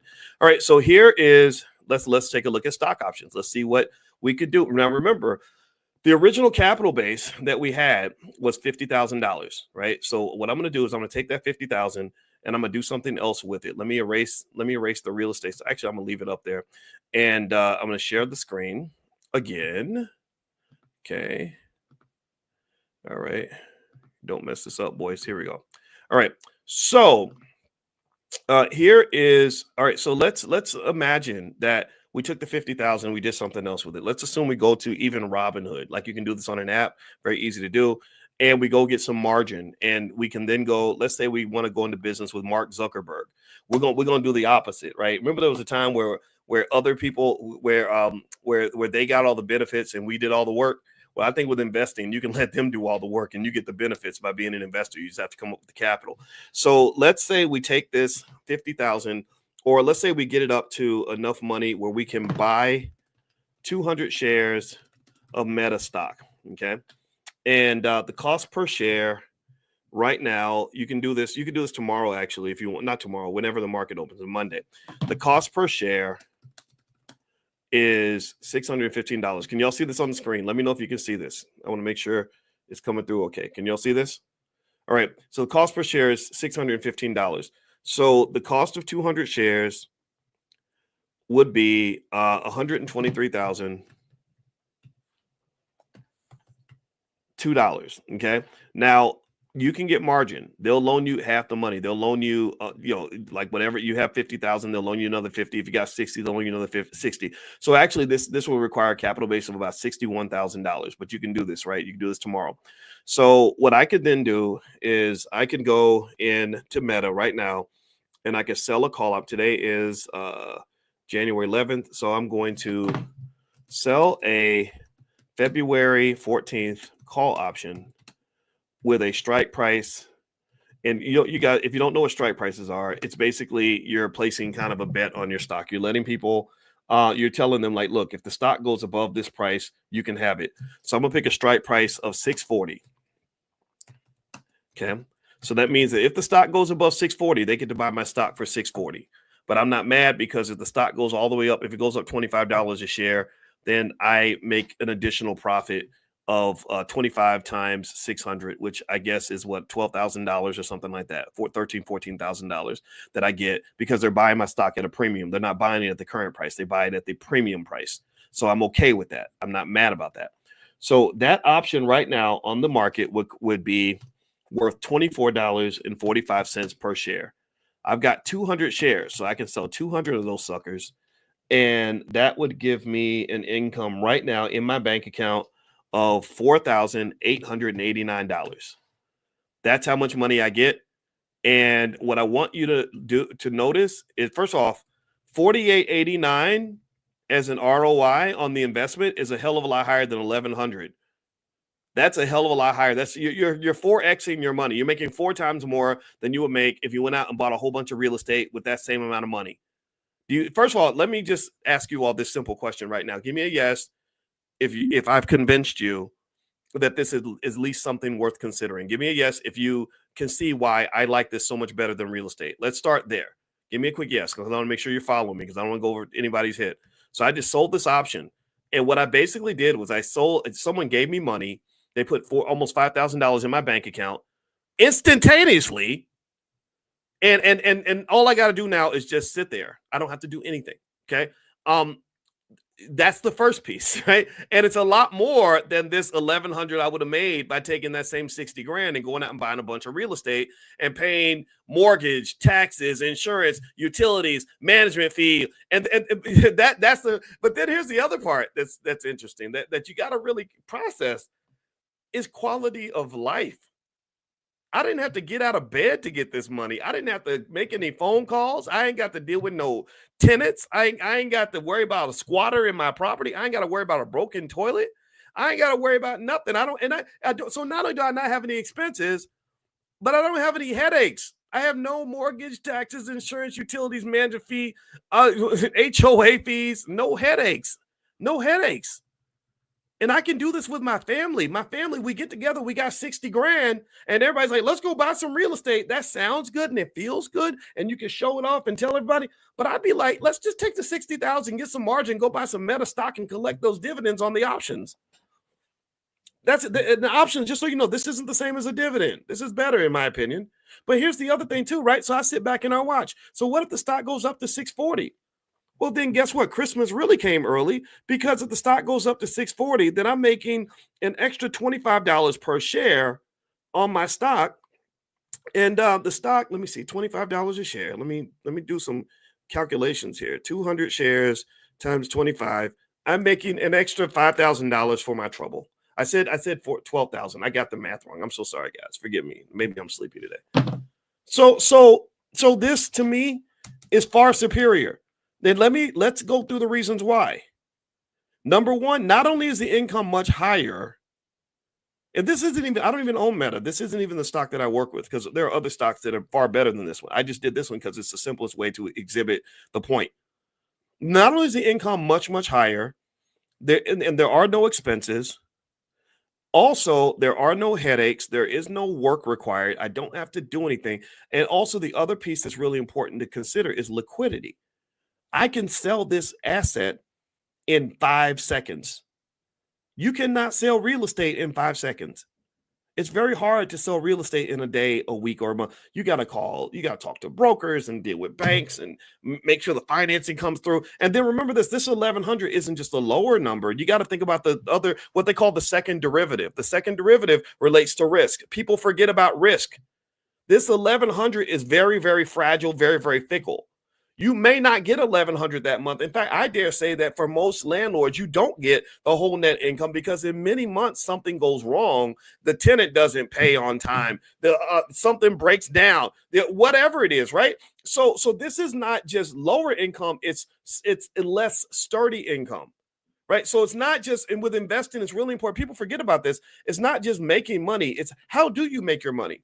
It's not just the size of the cash flow. It is the stability of the cash flow. Stability. It's like two basketball players. One player is Allen Houston from the New York Knicks. Super consistent, will give you 20 points a game, shows up to get every game, doesn't party too much. He's a good citizen, no problems. The other one is Latrell Sprewell. And if you remember the Knicks, Latrell Sprewell scored about as many points as Allen, but Latrell was wild. He liked to party. He may or may not show up. He was not as consistent. Sometimes his jump shot would be off. So those are two different assets to the organization. Do you follow what I'm saying? Do you get what I'm saying? So when you think about investing, I encourage you to not just think about how much money you can possibly make. I want you to look at risk. Risk is extremely important. That was what I did in my whole doctoral program. I worked under a guy named Renee Stoltz at Ohio State, go Buckeyes, who was one of the leading risk management experts on the planet. And I really would be willing to bet you that most people don't process risk at a level that they probably should in order to understand how to invest in the right way. Okay. So that's the point I wanted to make. I like this young lady's video. I thought that she did a great job of laying out something that I think is important. I encourage you to consider other alternatives. This is not investing advice. This is just me sharing what I know and what I've seen. If you want to join us in the Prime program, we have a good program in the Black Business School that does all this stuff. I'll show you guys what I'm doing, exactly what I'm buying, and how I'm doing it. So feel free to go to drboyceprime.com if you're interested. You can also text the word options to the phone number 87948. If you text options to 87948, I'll send you a link that way as well. So thank you all for listening. I hope this conversation was helpful. And thank you to Miss Stephanie Kabiti, who did that great video. She's super smart, and I love the fact that we're starting to see the truth about investing. When I started doing a lot of this stuff back in 2006, 2007, a lot of our people weren't as into investing as we are now and into generational wealth. So I remember just kind of going around to different shows trying to say, like hey, we got to invest. Like, we like money. We got to go make money. But what happened, unfortunately, is that when we started, a lot of people were just doing it wrong. They were taking too many risks, and they didn't understand the difference between investing and gambling. And also, we're not factoring in the important variables like quality of life, risk level, liquidity levels. All these things matter when it comes to picking an investment. So it's not just about making money at this point. It's about how you make your money and doing it in a way that is comfortable and satisfying to the other parts of your life that are more valuable and more important than money. Okay. So anyway, guys, thank you for hanging out with me. It was great to see you. And again, drboyceprime.com if you're interested in jumping in. And I will see you guys soon. Take care. Have a wonderful day, everybody. Love you. Peace.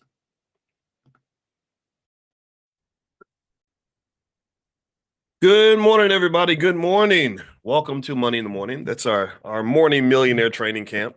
This is for anybody who wants to build a future for themselves and their children. So if you don't want to have a future, and if you don't ever want to understand how money works, then you should probably leave. I'm sure there's something good on Netflix for you to watch. So, or maybe some sleeping you could do, because some of us be sleeping until noon, right? But we don't do that in here. I was not in the 5 a.m. club this morning. I was actually in the probably about the 6:45 a.m. club, but I did go to the gym and I did do my workout, and I'm telling you, it makes you feel good. Now, give me 1 second here. I'm going to get it set up, and I want everybody to know I sent you all a text.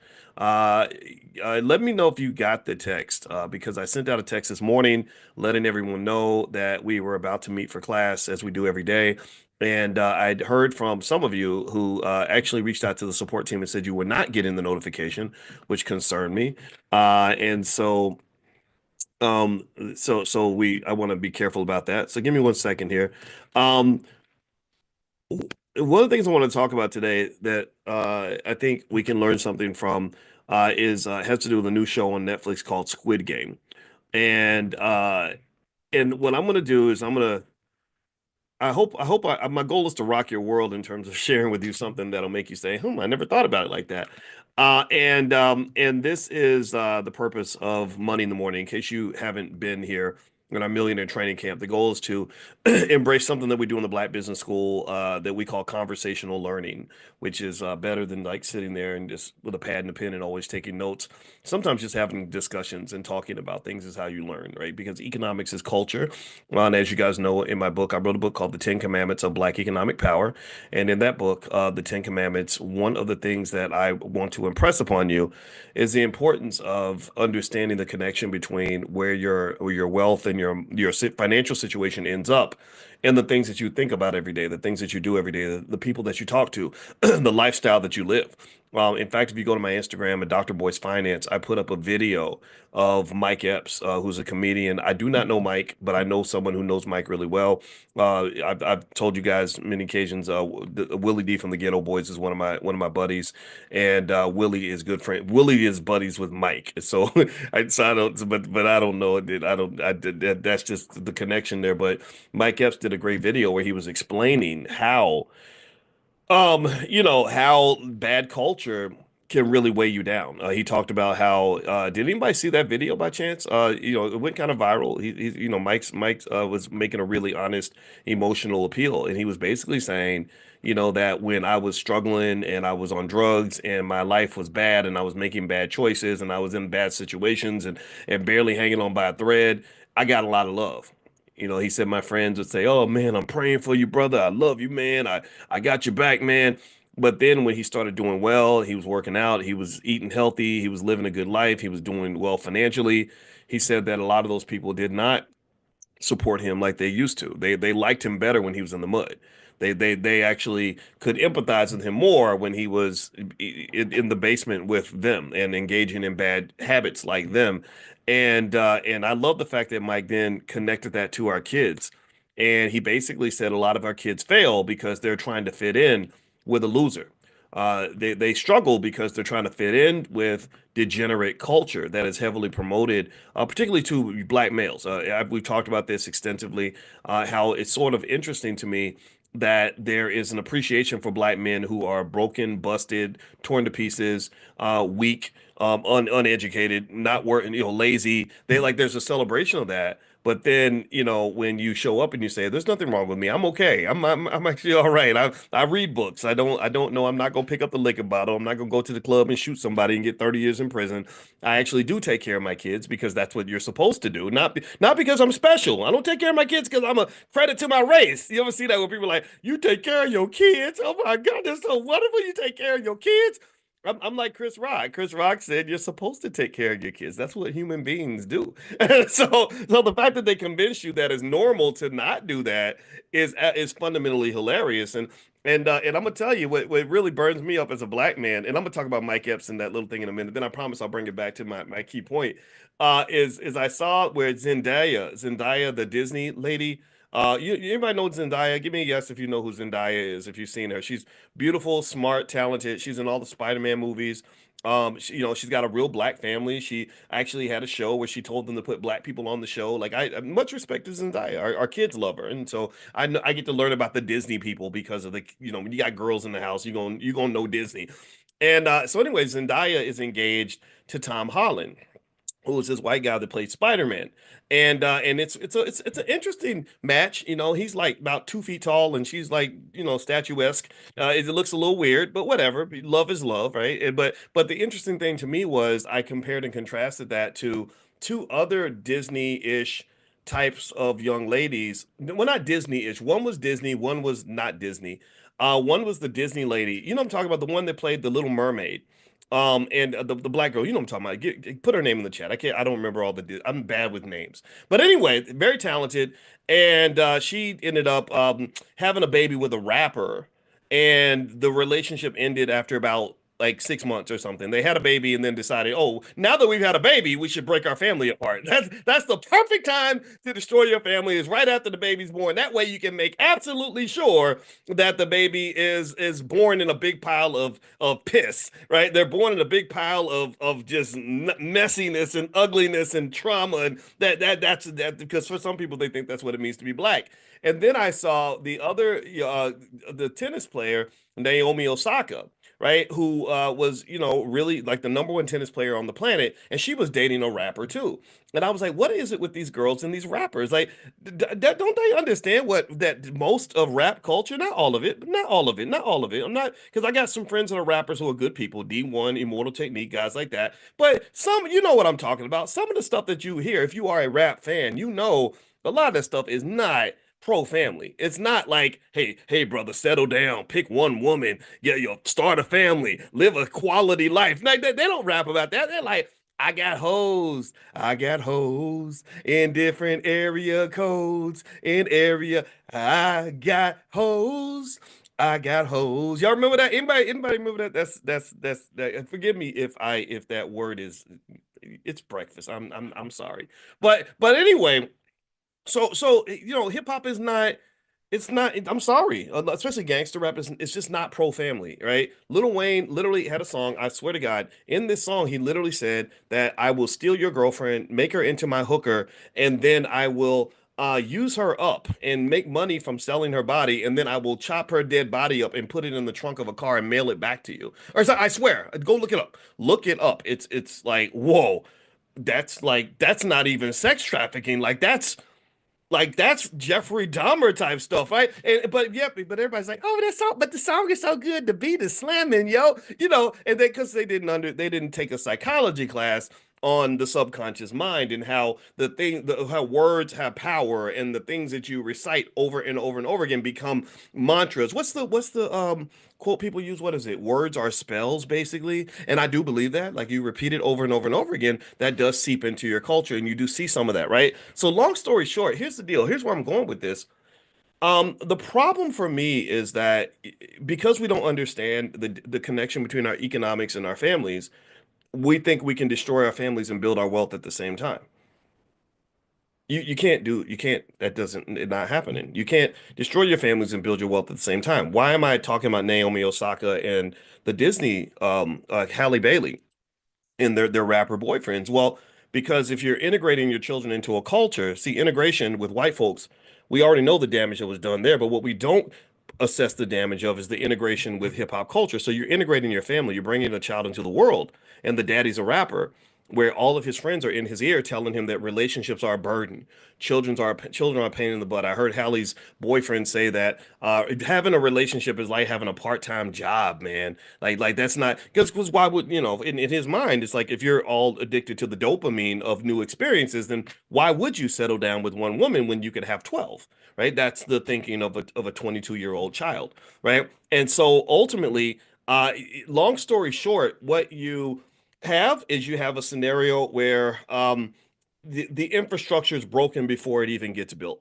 There's nothing there that says, okay, I'm going to take pride in being the kind of man who is married to my wife for 50 years. My mother, my mother passed on Christmas Eve. We talked about that, and I think about her all the time. Just be ready to hear about my mama all the time. I'm gonna carry my mama right here in my soul for the rest of my life. And when I spoke at her funeral, I looked down at my father and I saw a man who was once a 21-year-old man. I knew my father when he was 21, 22 years old. I remember that. And he was very handsome. He had those green eyes that apparently, for whatever reason, girls like those green eyes. Maybe I'm just a hater because I don't have none of that. I'm just an average guy. And but yet, despite the fact that his little green-eyed, light, and he was light-skinned, you remember back in the day, people, if you light-skinned and you got the curly hair and the green eye, right, all that stuff. He's still, because of how he was shaped as a man, because of how his father shaped him, looked at my mother and said, I'm gonna marry that woman. He didn't say I'm gonna get all them hoes. He didn't say that. He said I'm gonna marry that woman right there. And he claimed her. He went and he pursued her, and he married her, and he stuck by her side until her last breath. When she took her last breath, he was laying right next to her. She passed at about 4:30 in the morning. He was asleep, and he woke up and she was gone. But every single time I talked to him about my mother, his whole conversation was, my job is to take care of her, period. And what I don't get, here's what I'm not processing, because I'm old fashioned apparently, is I just really, when I saw Naomi Osaka with this rapper, and I saw Chloe Bailey with the other rapper, both of whom have already broken the relationships have already ended. I was kind of like, I wonder why young ladies aren't interested in men like that anymore. Like, I wonder what it is that would make you look at someone who's a complete, who's not going to have a great future, most likely, because he's engaging in some unhealthy habits, and not really interested in, like, family and all that, is not really kind of like a role model in his head. What would make you want to align your children with him versus the guy who says, I want to be with you, I want to marry you, I want to cherish you, I'm going to take care of you until we're old and gray and dead. I want you to die. If you die first, I want you to die right next to me. If I die first, I want you next to my bedside. I don't know if this is where integration was bad for black people, and I'm not talking about civil rights integration. I'm not talking about, Brown versus Board of Education. I'm not talking about, we shall overcome. Let's go to school with white folks and get jobs working for white. I'm talking about integration with hip hop culture, which is also white culture for the most part. The reason I call it white culture is because the person who has the gold makes the rules. If you want to know who defines what something's going to be, it's the person who writes the damn check. I say this as a finance PhD. The person who writes the check, the person who pays the bills, decides what the culture is going to be. They decide what the rules are going to be. They decide which songs are going to be on the radio. You don't own no radio stations. You don't own the systems of distribution. You haven't raised $1 billion in capital to start a record label. Not one rapper in the history of the world has ever gone to Chase Bank and gotten $1 billion to start a record label. Never has that occurred. So stop acting like hip hop culture is black culture. That is not black culture. That is white culture where white people are saying, this is what we need y'all to be. This is what we want y'all to be. We want you to be losers. We want you to be degenerates. We want you to have broken families. We want you to be on drugs. We want you to be drinking all the time. We want you throwing your money away. We want you ignorant. We want you lost. We want you with STDs. We want, and if you step out of that role, then you're not interested anymore. So let's circle back. Why was I on the treadmill, feeling some kind of way when I saw Zendaya, engaged to Tom Holland, and I thought about the other Disney princess who got with the rapper, who's never going to have a family with this man. He's already declared that. That's already that the baby's born, but the family breaks apart as soon as the baby's born. There's no consideration like, well, what about the children? How, whatever, none of that, right? It's like, oh, I can be I can just still, I'm gonna come see my son once every month, and he's gonna be fine. And okay, whatever, do your thing.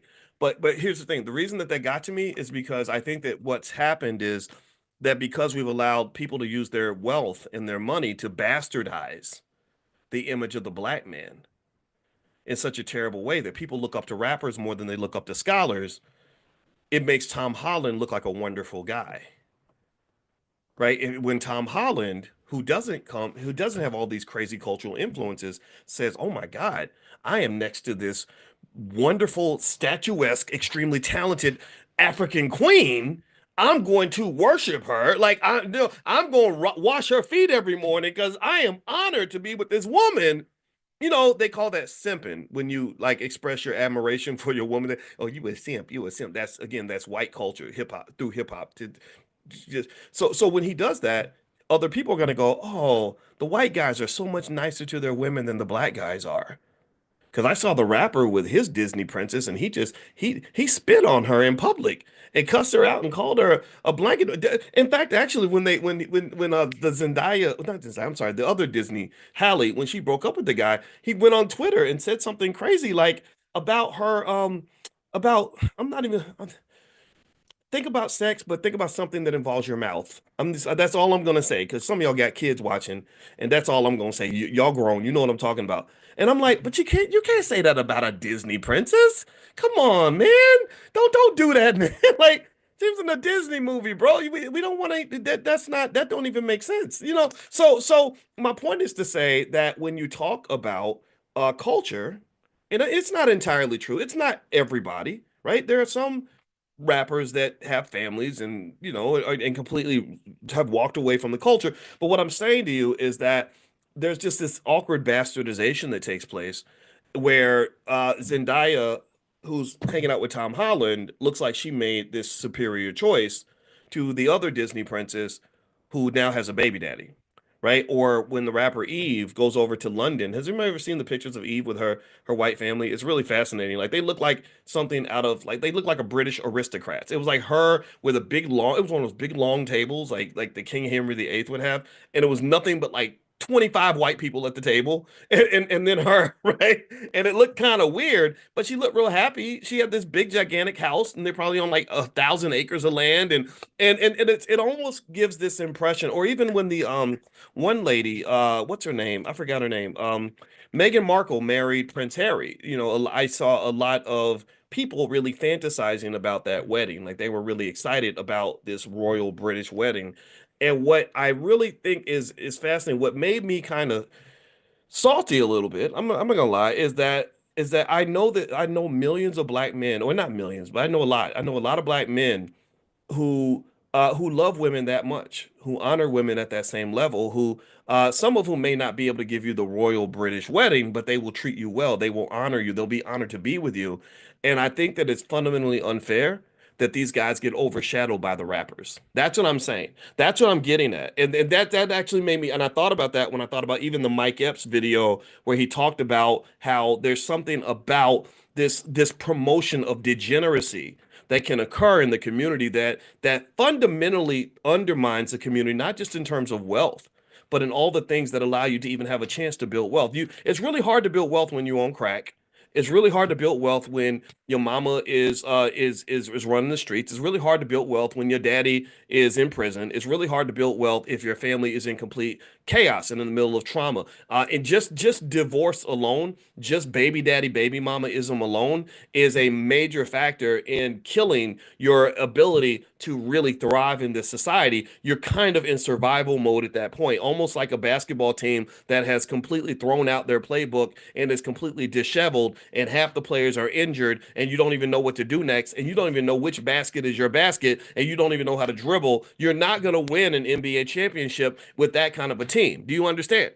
You to win a championship is already hard, even if you're organized. It's hard, even if you have great athletes. Right? It's hard even when all the players show up. It's hard even when you have a game plan. It's hard even when you've been practicing. So if you've never done any of these things, you haven't practiced, you have no game plan, you have no skill, everybody's injured, half the team showed up. What in the hell makes you think you can ever win anything? What makes you think that you can compete with anyone who is structured, organized, and prepared?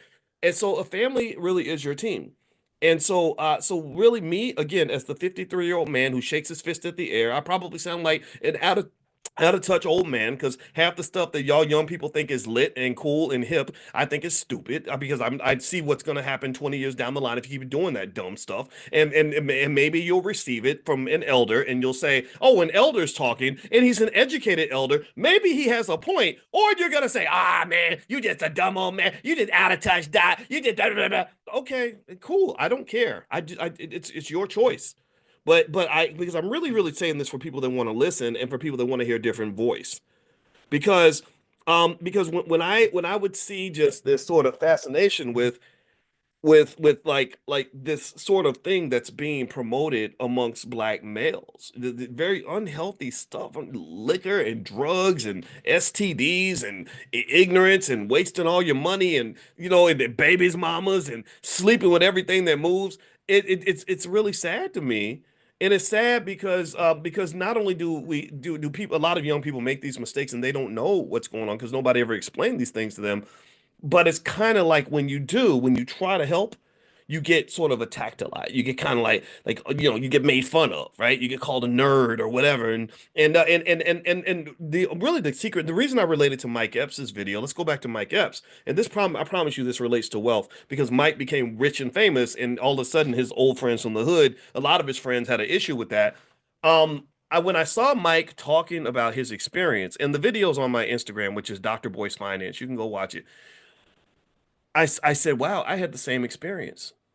When I heard Mike say, when I was struggling, when I was in the mud with you, you really were happy for you. You were my friend. You loved me. But then when I climbed out of the mud and I said, hey, I made it, y'all. I'm doing better. I'm going to the next level. Suddenly, I became public enemy number one in your eyes. And I had to detach from you because you're no longer an ally. You're now an enemy. I related to that because one of the I don't get to talk about this much, but one of the things that one of my secrets to success as a young person was to detach from a lot of the black men in my life. Not all of them. It wasn't like I didn't want to be around you because you were a black male. That's not true. But I didn't have a lot of friends growing up. I didn't, and I had the best, greatest gift and the greatest curse that I had in my life was that I never fully related to white people, and so I would get rejected by a lot of white people, and I didn't fully relate to black people because I was detached enough to look at some stuff and say, I don't want to do that. I don't want to go to the club. People get shot at the club. I saw a video. There was a video. There was not. It wasn't a video. It was a post by a man who was in prison who had an epiphany where he said that 5 minutes ruined his life. And I said, I bet I know what he's going to say. Because he said, and here's what he said. He said something that I've been thinking about this for 30 something years. Because I know a lot of people this has happened to. He said, I was in the club, somebody disrespected me. I pulled out my gun and shot them, and then I got 30 years in prison. And I was like, yeah, I know some guys like that. And I think that just that lack of a critical thinking skill, that lack of ability to disconnect and kind of say, what do I want from my life? Do I value my life? Am I even going to participate in something that might cost me my life? Um, I wish that was more popular, because I think that for young kids especially, when you have music and stuff that's really telling you, like if somebody makes you mad, you should shoot them, or even that you should punch them. or maybe people that make fun of you if you don't go and get violent with somebody. Let's say you're in a restaurant and some toothless redneck calls you the N-word. And I hear a lot of people like, "Oh, I'm going to jail today. I'm going to jail today." I'm like, "I'm not going to jail today because I don't care what this toothless redneck thinks about me. What makes you put those people on such a pedestal that somehow you think that their approval of you even matters? I don't care what you say about me, but maybe it's because I've had some experience. A lot of people say a lot of things about me, right? And it doesn't. The good stuff it kind of matters. The bad stuff kind of matters. But at the end of the day, what matters is what you think about yourself. So, what in the world? Who trained you to even think that you should give away that much of your power to someone who has no power, by the way? A lot of people that hate on you and say things about you or attack you in some way or call you the N-word to get you out of character, they don't have power, so they're seeking power by seeing if they can influence your behavior and get you unfocused, get you off of your game. That's what they're really doing. And I just it just it's not logical. It's not logical behavior. So ultimately, I think and the reason that I think when you have an economic conversation, you have to talk about behavior and choices is because behavior and choices is everything when it comes to wealth. Like you can't have rich people versus poor people without having different choices amongst different people. So the question is, what are your choices? What choices are you going to make today? What because you're gonna have a range of possibilities. Like E40 says, everybody got choices, right? What are your choices? What choices are you gonna make, and who's gonna influence your choices? And because culture influences the choices that we make, and what kind of culture are you building? And then the culture that you build is going to shape your access to wealth and resources. Now, what I want to do is I want to break into another quick angle on this in a minute. But before I do that, one thing I want to let you guys know is later on this afternoon at noon, the Stock Market Club is going to meet at noon to talk about the stock market. That's my thing. I wrote my dissertation on stocks, so I love the stock market. I love, love, love, love, love the stock market. The number one wealth driver in America. It's the number one place to make money on the planet. So if you want to join us and you want to do a free trial, just go to drboycestockmarket.com. That's drboycestockmarket.com. Also, if you there's another thing I did put together a list of stock. Remember yesterday I was telling you guys that investing in water is going to be a big deal. That literally in the next like 20, 30, 40 years, they're expecting a water shortage. And so what I did was I put together a list of investments you can make in that space if you want to make money from that. I'm going to text that out probably tomorrow. My team's kind of putting that together and getting that ready. So I will text you all the link. If you want to receive that, then make sure you get on the text list. Text the word morning, MORNING, to the phone number 87948. Text morning to 87948, and I will send you that list. Thirdly, you guys may or may not know, but we're actually going to Ghana in July. We're doing a group trip to Ghana, and we have this thing, the B1 Voyages that we created where we can travel together and stuff like that. We're going to Ghana and also to Black Wall Street this year. So if you want to be notified when we go on the group trip and you want to connect with some of the other people that are here in this space, get on the text list for the travel. Just text the word travel to that same phone number, 87948, and we'll send you notifications. So text travel to 87948. I'll send you information. All right. So how many of you have watched the Squid Games? Give me a yes if you have seen. I love the Squid Games. I saw the first one; it was really, really good. And I'm looking forward to watching the second one. The Squid Games has been, I think, the most popular show in the history of Netflix, and it's really powerful because I think that the Korean South, I think it was made in South Korea, right? If that's the case, I know that there's something about South Korean filmmaking that really resonates. Where they're just so creative. The movies are kind of different, and you're like, "Whoa, I didn't think that was going to happen." Because we're used to the American stuff. I think South Koreans are brilliant at making movies. They made that other movie. I forgot what it was. It had a one word title. It was called Beef. I think it was called Beef, and it was the craziest movie ever. I think it was called Beef. And then there was another one. Um, where the people were living. Parasite. Yes, yes. Thank you, James. Parasite was amazing. Beef was amazing. Squid Games was amazing. Like they're good. Death Note. Okay, I'm gonna write that down, Armando. Death Note. Okay, I'm gonna go find that one. Thank you, Armando. I appreciate your contribution. Oh, Queen of Tears. Is that another one? Okay, I'm writing these down because the Koreans just have a great ability to zoom in on things like economic inequality in a really unique and creative way that I think is just really powerful, right? So anyway, with Squid Games, I want to kind of talk about that as an economic lesson, because if you don't, in case you don't know, this movie's all about money. It's all about money. It's all about economics. It's all about economic inequality.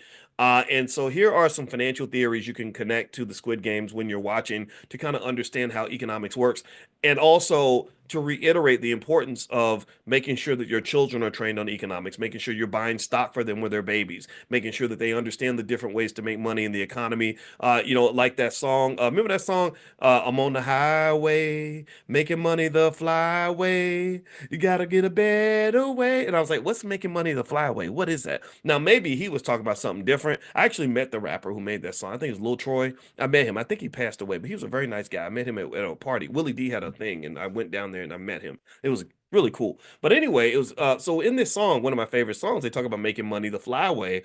Well, in my mind, making money the flyway means making money in a way that's actually going to accelerate your wealth, allow you to not have to trade time and energy and years of your life to make a dollar.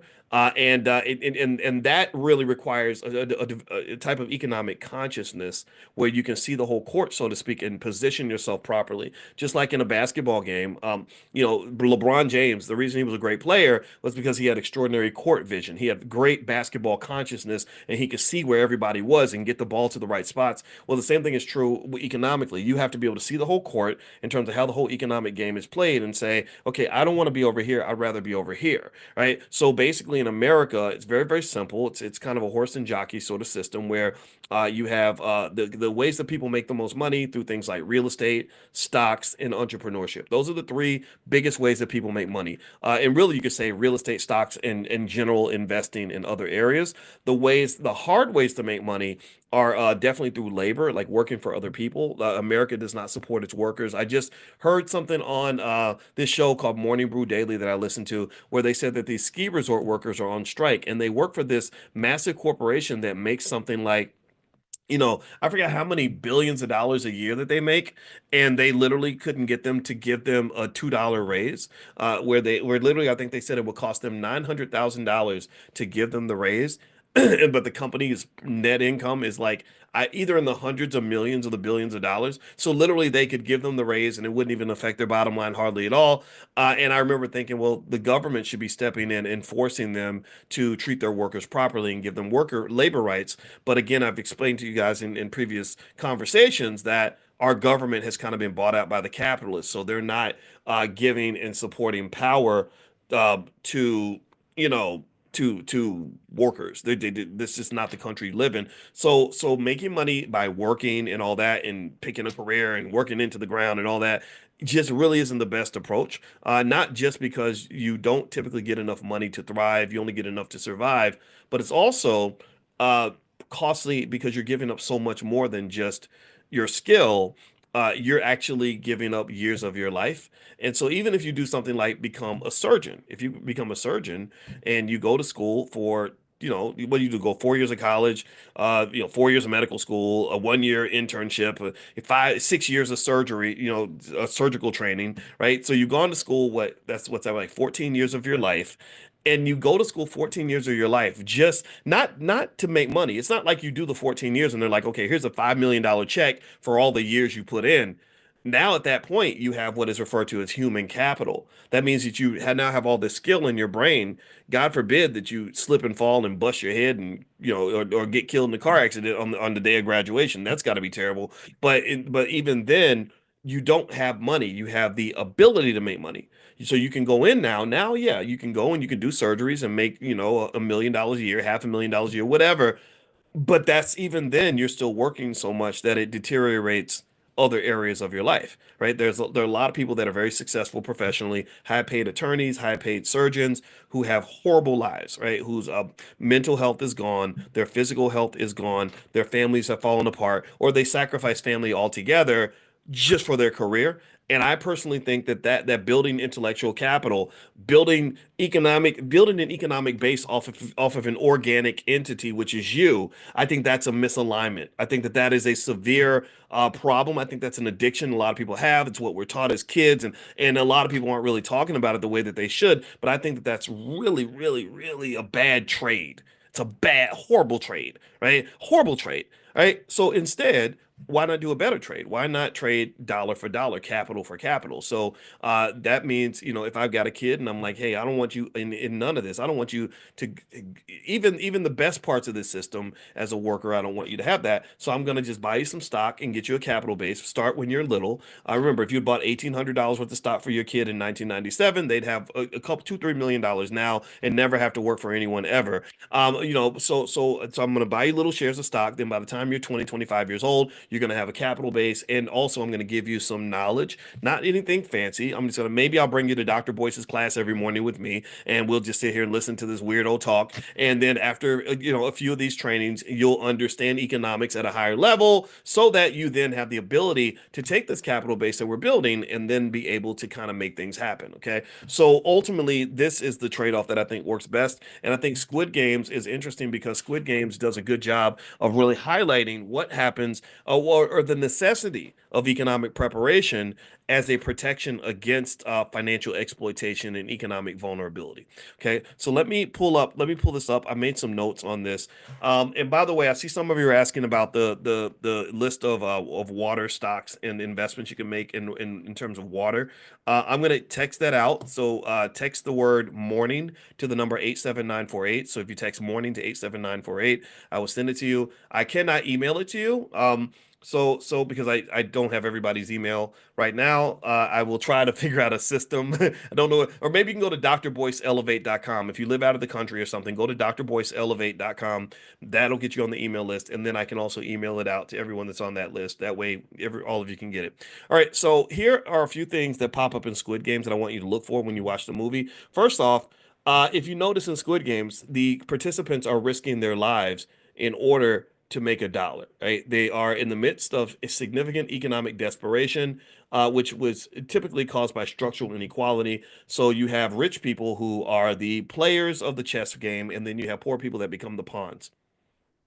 Okay, so ultimately, the wealthy have a different type of consciousness because they're looking at the economic game from the top down. They're just looking at the different players in the game, and you're looking up at them, and they're just moving you around like little chess pieces. And the Squid Games does a good job of connecting to this. There's something called Tom Piketty's Capital in the 21st century. He has a theory on this. He says that unchecked capital accumulation can exacerbate wealth inequality, leading to social instability. So players that have the debt, basically they're trapped, and they reflect how systematic inequality can force the poor into exploitative systems. So systematic inequality is a real thing that does exist, but it's not an excuse.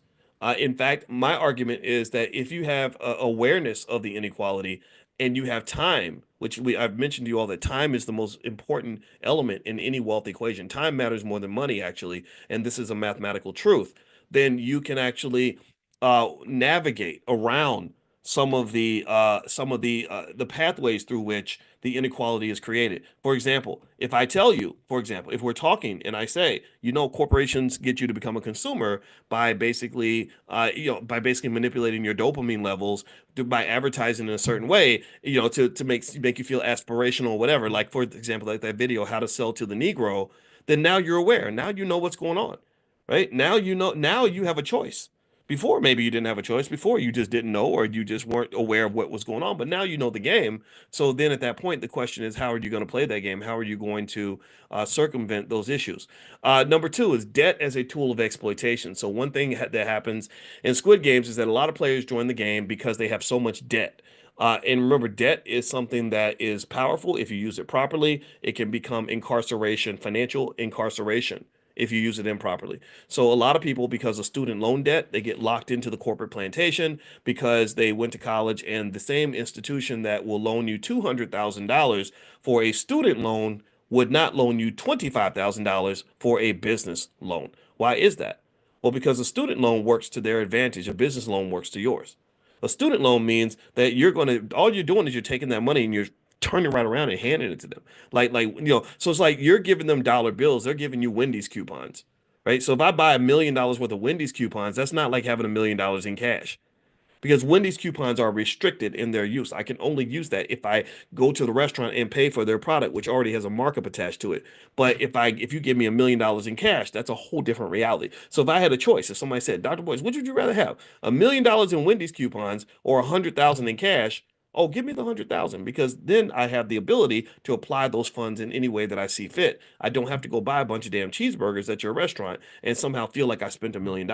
So ultimately, that's so debt is when it's sort of applied in a way that's not beneficial to you, it does become a trap. And so when people have in Squid Games, a lot of the players are in debt and they're trying to get out of the debt. And there's a theory. Karl Marx had a theory of exploitation. He explained that capitalists can extract value from workers through asymmetric power dynamics. That workers have less power than the employer, which is what's happening in the ski resort out in Vail. They're making hundreds of millions of dollars, and the ski workers are saying, "Hey, we just want to make $23 an hour because we can't live in Vail. Our customers can, y'all can, but we can't." And that fits with what Marx said. I'm not a Marxist, but Marx was right about this, and he says that it says here in modern economics, financial institutions also play a similar role, which where they leverage debt to perpetuate class subjugation. So debt is powerful, but you must be very careful with debt. There is good debt and there's bad debt, and so debt can be a good thing in your life or it can harm you.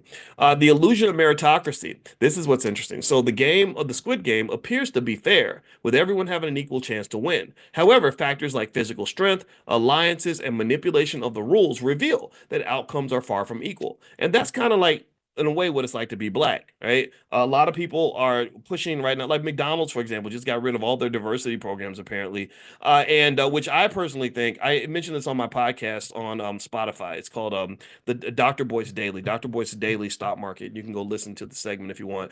But on Dr. Boyce Daily Stock Market, what I did say was I said, so McDonald's is interesting because there are a lot of other corporations where diversity was cool when it was convenient. Now it's inconvenient because they've got the Republicans that are kind of putting pressure on. There's a guy named Robbie Starbucks, and all he does is spend all his time going after companies that have DEI programs. And now, on one hand, DEI kind of got screwed up in the sense that they started equating gay people to black people, which is not the same. I'm sorry. I love my gay friends. Nothing against you, but still, that's not the same. Stop that, right? And then suddenly, you got gay people and white women and everybody else benefiting from the DEI programs. But I do know some black people who are fans of DEI who benefit from DEI. I got my first job at Syracuse University through a DEI program. They had to force them to hire us. They did not want to hire black people at that university. They had, I think, almost 100 faculty in the business school at Syracuse, and not one of them was African American. Not one. They did not. They were like, we don't want no black people up in here. We want y'all playing basketball, picking up the trash, and tackling people on the football field. We do not want you teaching our white kids. That was. But we'll take black students because we're getting their money. But we don't want black professors because they're the ones making money from the university. Yeah, that's what it was. So they had to force them to hire us. They hired three of us, and one of them was gone very quickly. Two out of the three were gone, and the third one they treated her so badly. She I'll never forget this lady. She was half white actually, so she was like kind of one of them in a way. And she and she really she played the game. She really I can't play. I don't play games that well. I'm not good at that. I can't pretend. I'm the Negro that'll get you fired. I've always been that guy. You can go back 25 years. When I was 25 years old, I was the same dude. But with her, like she did everything right. She made friends. She would go to their kids' birthday parties. I didn't know where all the people I work with, I did not know where they lived. I did not know if they had kids. I didn't know if they were married. I didn't care. I was there to work. That's it. I worked on my research and that was it. That's my flaw. That was who I am.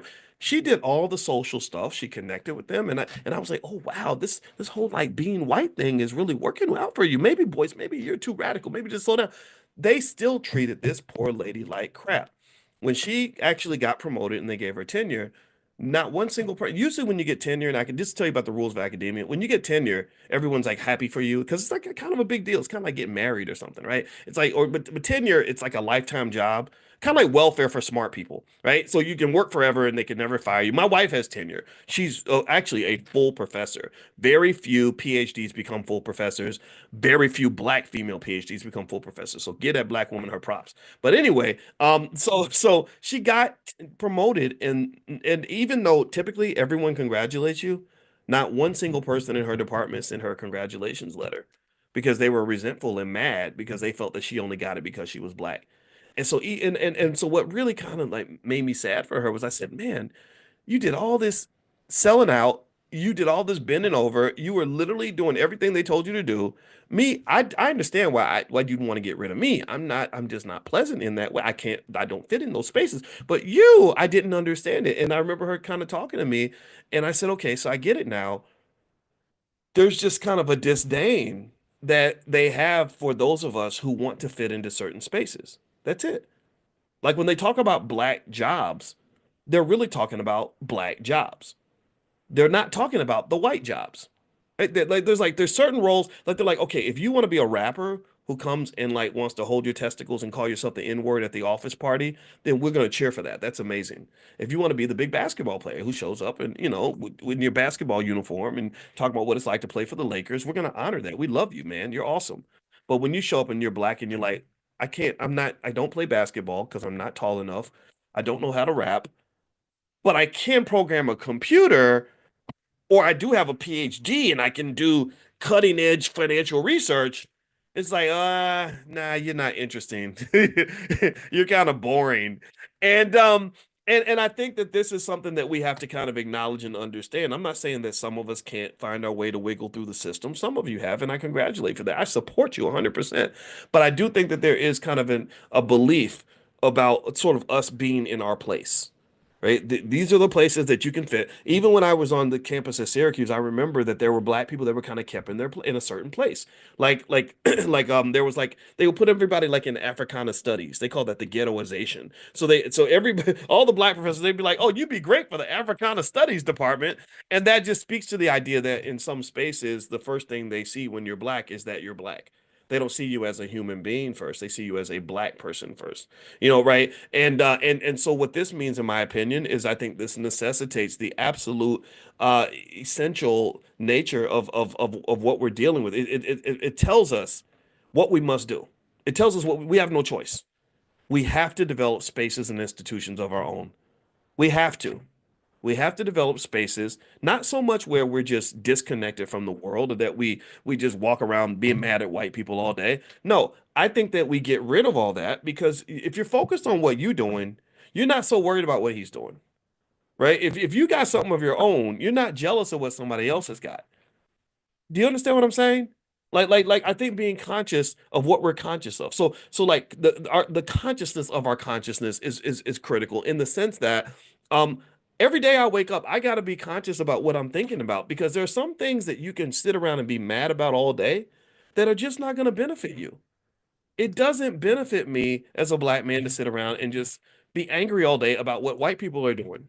I don't think that's gonna fix the issue at all, and they don't really care that much. So really, I'm kind of just hurting myself. I built this little world that only I live in, where I'm just boxing, I'm shadow boxing all day against something that really, to some extent, exists in my imagination. Not that racism is not real, not that discrimination and segregate, not that all those things don't exist. They're real, but that doesn't have to be the only world that I live in. I think that there can be another world where all of our children are raised with basic ideas like get up every day, do the best you can, read books, work together, build wealth, don't give your money away, be smart economically, make a plan, love your wife, love your kids, build your community, take care of your health, stop eating McDonald's, and all these other things, right? So here's the point, right? Let me go back to McDonald's because I didn't finish that part. So the point that I made about McDonald's and their lack of diversity initiatives is I said, well, we could just say like we're mad, like let's just all go boycott McDonald's, which is totally cool. But I said, but really, if you think about it like this, though, let's go deeper. Should you really be eating McDonald's anyway? Like, does McDonald's rise to the top of the ladder of like healthy food choices in the first damn place?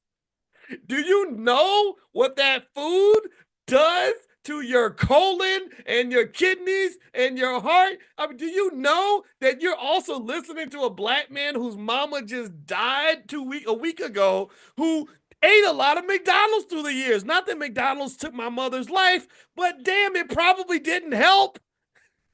So, so, so to me, I don't need McDonald's to cut their diversity programs for me to have a reason to stay away from that damn crack house of a restaurant anyway. I don't need a reason to not give them my money. You shouldn't need a reason to support your own businesses. You shouldn't need a reason to eat healthy food. You should just be doing this because this is what you're supposed to do. Because it just makes more sense anyway. Do you follow me? Like there's people like Juiced Up Reese. Y'all don't know Juiced Up Reese. Look her up. She makes these juices and they're good and they're healthy. And she'll be like, oh, this one has turmeric and vinegar and blah blah blah, and it'll help your heart and your lungs and your like all this, right? And I'm like, I should be. This is what I was supposed to be doing in the beginning. So I'm not really supporting your business because I'm doing something for you. I'm supporting your business because I'm doing something for myself and doing something I should have been doing from the very beginning. So I think that like with our economics, I think that hitting kind of the reset button and instead of building black wealth in response to white oppression, I think we should build black wealth because that's the damn thing God put us on this earth to do in the first place. That's where you were supposed to be already. You were already supposed to be doing what's best for your family. These are the things. So you don't need to be mad at somebody else for you to start loving yourself. Does that make sense? Does that make sense? I hope you get that. I hope I help somebody today with that because that's something I think that if we process this properly, I think that we can really do some things, man. I believe our potential is just infinite. I think that our kids are just amazing. I think that if we do our job in this generation by guiding them in the right way and developing spaces for them to really truly be who they're supposed to be, they're gonna just run off here. They're gonna run out here and just kill it. They're just gonna be amazing. So it's just, now some of us, we're getting older, right? So some of us, we got a lot of regrets or whatever, but I don't think we should raise our children to have those regrets, right? And that's my thought for today. I don't have anything else to talk about. I do, but if I do, I'll be talking all day. So how about this? Before we go, one thing, if you want to get that list of investments in the water industry, I'll send that out to you. Make sure you're on the text list. Text the word morning, MORNING, to the phone number 87948. So text morning to 87948. Also, those of you that are doing stock options with us or interested in generating income by selling stock options, which is a great way to make money, we're going to meet. The Prime program is going to meet tonight at 8:30 p.m. Eastern. I also texted you all a Q&A that I did. I'm going to do another one today where I answer your questions on video and I send out the video and you can watch it and kind of learn the process. And if you are interested in options and you'd like to participate, you can text the word options to that same phone number, 87948. And you can also go to drboyceprime.com, drboyceprime.com.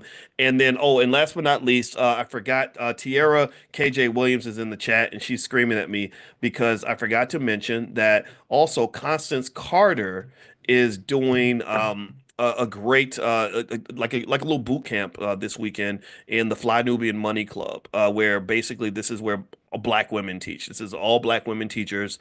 You can be in the audience if you're a man, but this is where we listen to our women because our women are smart and they're the greatest on earth in terms of what they can accomplish. And I just really think that that's important. So if you want to participate in that, just text the word Queens to the phone number 87948 and we'll send you a link if you want to join the Fly Nubian Money Investment Club. So just text the word Queens to 87948. And this is for the men too, right? These are just amazing women. Constance Carter, Tierra's awesome in terms of business storytelling. Dr. Lene Javette is part of it as well. She's an expert on black entrepreneurship. Dr. Alicia Watkins, my wife, is a participant as well. So if you would like to take a look at what they're doing over there, just text that word Queens to 87948. And I'm really also just really talking also to the men too. Like let's put these suckers to the side. These guys that just really don't want to have a good interaction with black women. I think that that's very unhealthy. So let's really show our women how much we support them, how much we love them, how much we honor them. And really maybe I'm feeling extra sensitive about that because y'all know how much I honor my mama. And because without these women, we would be nothing. We would not exist. We wouldn't be a fraction of who we are. And so I think that that's just very natural to do anyway. So anyway, take care, guys, and have a good day. God bless you. Thank you so much for listening. I will see you all tomorrow. Take care. Peace. Good morning, everybody. Good morning. Come on in. Welcome, welcome, welcome. It's so good to see you. I hope you guys are having a great day. Welcome to our Money in the Morning Millionaire Training Camp. My name is Dr. Boyce Watkins, and I was a couple minutes late. Sorry about that, but I had to discuss some stuff with my wife. Anyway, I hope everybody's having a good day. I hope you had a good weekend. I hope you're feeling good. I hope you're feeling extra black, extra proud, extra wealthy. I hope that we are all committed this week to being wealth builders, the wealth builders that we are. The stock market, let me see. I think the stock market is off to a good start this week. Let me take a look here and see what we have. Looks like stocks have rebounded from last week. Oh, look at that, 303 points up on the Dow. What? Money in the building. We're making money today. That's what I love. I love to see black people making money. And one other thing I'm about to do is send out a text. For those who want to be alerted via text. A lot of you are on the text list, so I won't repeat the number right now. But anyway, I hope you're feeling good. And I have something that I wanted to kind of break down and share with you from an investing standpoint that I think will benefit you tremendously to at least have this on your radar. All right, so this morning. I'm gonna tell y'all, I'm really good at drinking water. I drink a lot of water, and I found out that drinking water is really important for your health. I think we talked about that. That literally, I read somewhere that you have to drink half your body weight in ounces or something in water. So that means if you weigh like 200 pounds, you got to drink 100 ounces a day of water or something. And apparently, water is bigger than I thought in terms of being a really important investment. And so what I want to do is actually explore some reasons why investing in water, is the next big, it's one of the next big things when it comes to wealth. Um, so give me one second here. Yeah, so here's the deal. Apparently, and Dr. Claude Anderson, author of Powernomics, powernomics.com is his website. He's actually discussed this on many occasions. He's actually talked about how water and medicine and land and just sort of the basics and the bare essentials are going to become much more important in the next several decades. That this is something that you kind of want to alarm, not alarm, but alert your kids to. There's no point in being alarmed, right? So, um, so basically, when you talk about the next big thing of investing, I was really intrigued by the research I did on water, and also what I want to do, in fact, is give you guys some ways to participate and to make money when this perceived water shortage starts to emerge. So what I did was I put together a list of different stocks you can invest in that will make money if it gets to the point where the water shortage starts to emerge. And so if you want to get this list, make sure you're on the text list. Text the word morning to the number 87948. If you text morning to 87948, I will send you all out this list probably tomorrow. Just gotta put it all together and get it ready. And also on Tuesdays, you guys know we have Stock Market Tuesdays. So if you want to learn more about stock market investing, which I think is the best move you can make, you can feel free to do a free trial at drboycestockmarket.com. That's drboycestockmarket.com. All right. So anyway, give me a yes in the chat if you even knew about this. How many of you even heard about this? That a lot of the wealthiest people in the world are buying, like Bill Gates and other people. The conversation now is they're not buying all this land. I don't know if y'all know that Bill Gates is like the second largest landowner in North America or something crazy or maybe it's Ted Turner or both of them. Both of them have a ton of land and farmland and everything else. And so the argument that some people are making is that they're buying this land just for the water rights, which is just crazy. And apparently, the accessibility of clean drinking water is going to be a big deal with the growing global population, and then also the fact that we're kind of ruining the earth with a lot of global warming, a lot of pollution, stuff like that. And that companies that can really sort of capitalize on this or innovate around this are going to absolutely make a complete killing. I don't know if some innovation will come along due to AI or perhaps quantum computing. Quantum computing is a very big deal in terms of being able to solve problems that were considered previously unsolvable. And I gave you guys that list of quantum computing stocks. I don't have the list in front of me now, but I did pass that out to you guys via text. And some of them, like IONQ, have done extremely well since that time because just the conversation of quantum computing was big enough to have a deliberate and very powerful price move. Now, give me a second. I'm bending over so I can put my shoe on. I know that's ghetto, but I got to do this. All right, there we go. All right, shoe is on, and I'm okay now. All right, so anyway, give me 1 second, and here are some reasons why investing in water has become a very big deal. One is water is becoming more scarce. There are many regions in the world that are experiencing water shortage, and this is primarily due to climate change, population growth, and overuse. Investing in water can provide exposure to companies addressing this critical need. So this is when I send you all this list of different companies you can invest in to be able to benefit financially from the water shortage. Some of those, some companies in that list will be companies that are able to help solve this problem. Essential resource. Water is indispensable for life, agriculture, and industry. That's another reason why water matters and why water. I think they now trade water futures on the open market. They opened a futures market for water where they're treating water similar to oil or gold or whatever. Infrastructure needs. Aging water infrastructure in developed countries and a lack of access in developing nations creates demand for investment in water treatment, storage, and delivery systems. So the infrastructure apparently is falling apart, not just here in the United States, but all over the world. And I see someone's mentioning that Chicago has an issue with lead pipes. Chicago got a lot of issues, man. I don't know how I don't know. I'm curious. I'd be curious to know among my friends in Chicago how many of y'all love and support the mayor. Whenever I talk to black folks in Chicago, they do not like the black mayor. They are really mad at him, Brandon Johnson. I think that's his name. And J Mall Green is a guy that I know in Chicago who I like a lot. He's actually 30 years old, I think, and or 31. He ran for mayor of Chicago. I hope he wins. If he runs, I'll endorse him. I don't endorse politicians hardly ever at all, but I would endorse J Mall because he has the right idea. He also understands the importance of economics when it comes to elevating our community. He kind of gets the fact that if we don't get our economic game right, we're not going to have anything else. There is no civil rights without civil rights. There is no political movement without an economic movement. There is no power in America without having economic power. It has to start with economic power, which starts by basic things like learning how to make more money, which is why we need to train our kids to start businesses and make investments and not just chase jobs or NBA contracts. Number two, it goes into taking that money that we have and keeping it, right? Keeping it in our pocket, either through investing and saving or in supporting our own businesses as opposed to everybody else's. And then just generally, economic education needs to be the gold standard for the black community. Like anyone that you love, anybody that you care about, anybody that matters to you on this earth should be incentivized or encouraged or pushed, persuaded, yelled at if you have to understand like you got to learn your economics, you got to get your money right, you got to get your money right, you have to learn how this stuff works. If you don't learn how the money works, then you will not have any money, and when you don't have any money, it creates a lot of other problems. So anyway, so ultimately, I think that this is kind of the mandate for this century, and I'm issuing the clarion call, and I'm speaking on this consistently every single day because I kind of need you guys to really make sure you internalize that and also share that with people that you love. I can say this not just as a financial person. I'm a financial scientist. I've studied this stuff for a long time, and I can tell you this is where it's at. This is the big deal.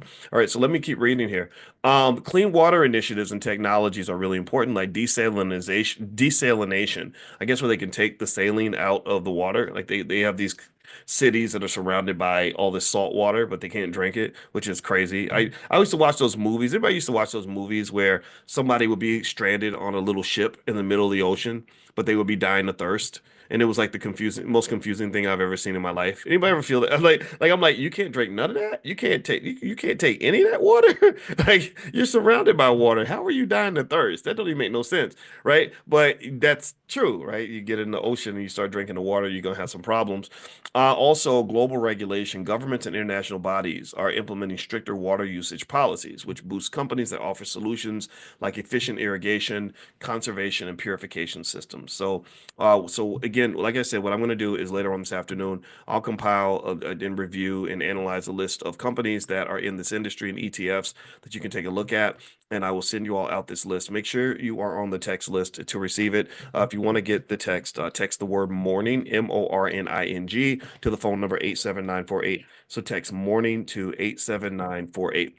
Now, here's something else I wanted to share with you that I thought was really, really intriguing. There was thing I saw, hey, how many of you let's give me a quick yes. How many of you are aware that there's a sports betting epidemic developing in America? How many of y'all know that sports betting is now considered to be like I did a conversation about this. We broke this down in the class.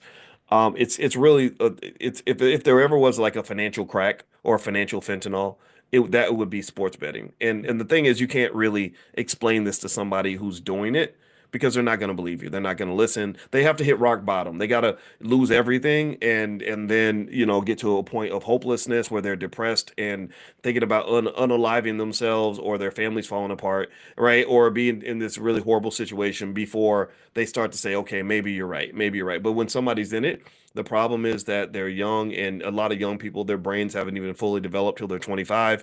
So they take advantage of young people, mostly men in their 20s. And now, just like we've been talking about this for about a year. I've been mentioning this for a long time since they legalized it. I said apparently people don't know history. You don't know the history of the horrible things that have happened when it comes to sports betting and why they made it illegal in the first place, why they pushed it out of the NFL, why they pushed it out of the NBA, why how many Major League Baseball players got banned for life and lost everything and ended up on drugs. There's a Ohio State. Oh, I love my Ohio State Buckeyes, right? Y'all do know this. I'm a proud Buckeye. That's where I got my doctorate.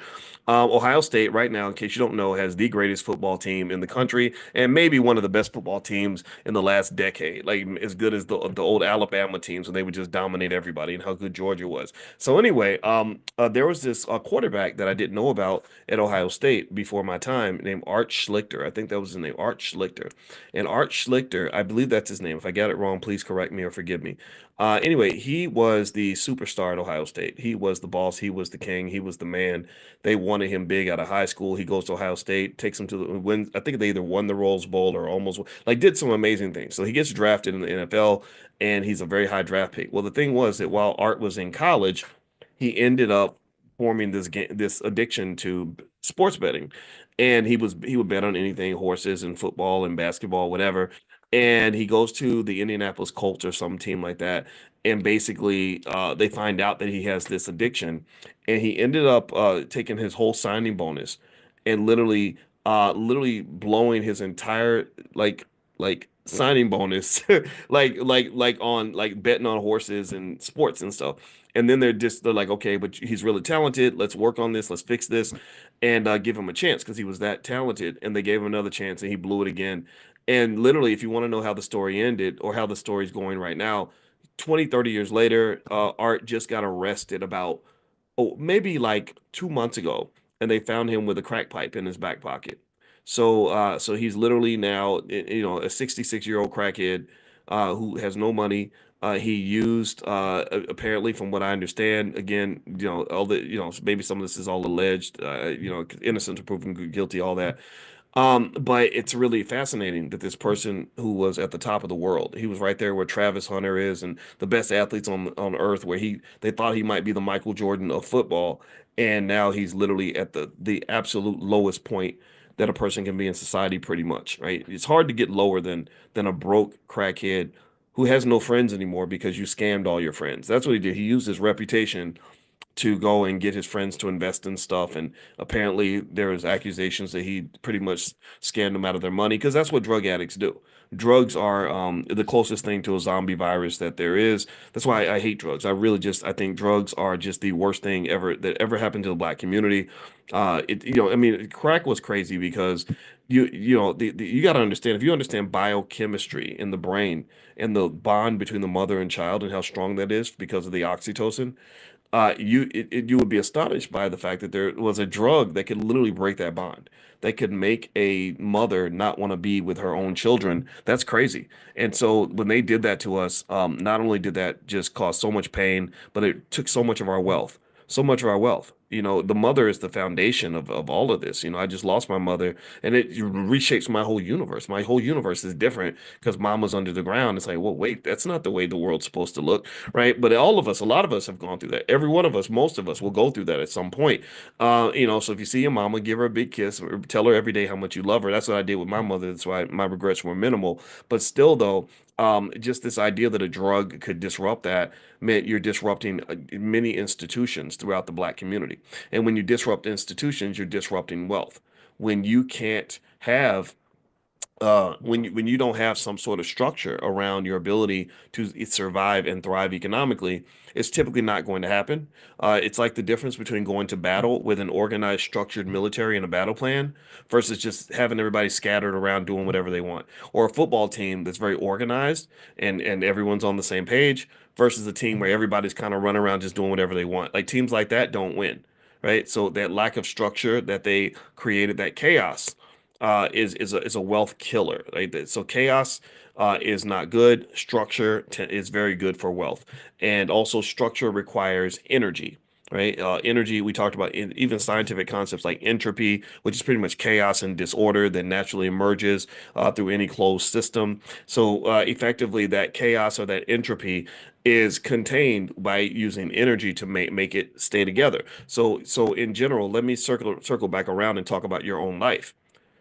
In order for you to have structure, you're gonna have to apply energy to that. Structure leads to wealth. So a structured family is where everyone's on the same page, everyone's operates on the same code of conduct, is going to be a family that also is able to build wealth because you're putting all your energy in the same direction, in the same place. You're putting all your coins in the same bucket, right? Do you understand? Tell me if you're following what I'm saying. I don't want to get too philosophical here. So that structure requires energy, so you have to put energy into the structure.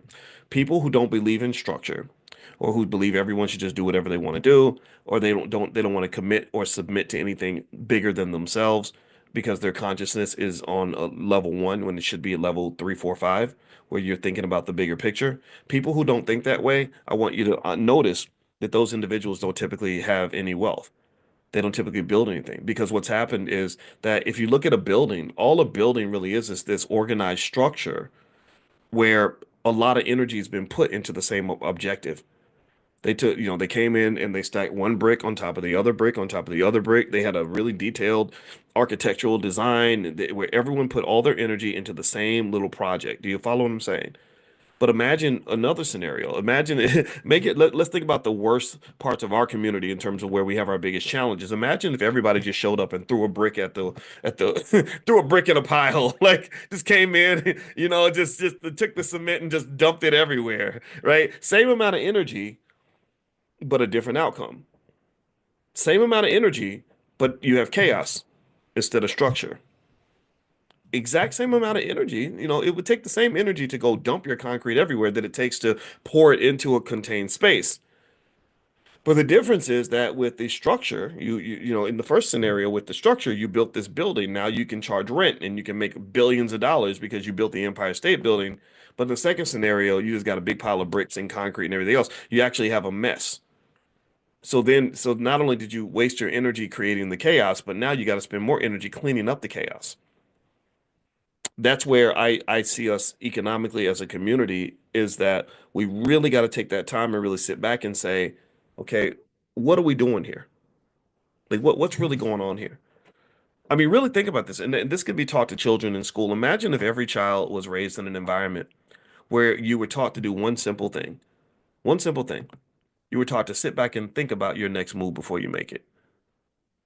You're not operating just on emotion.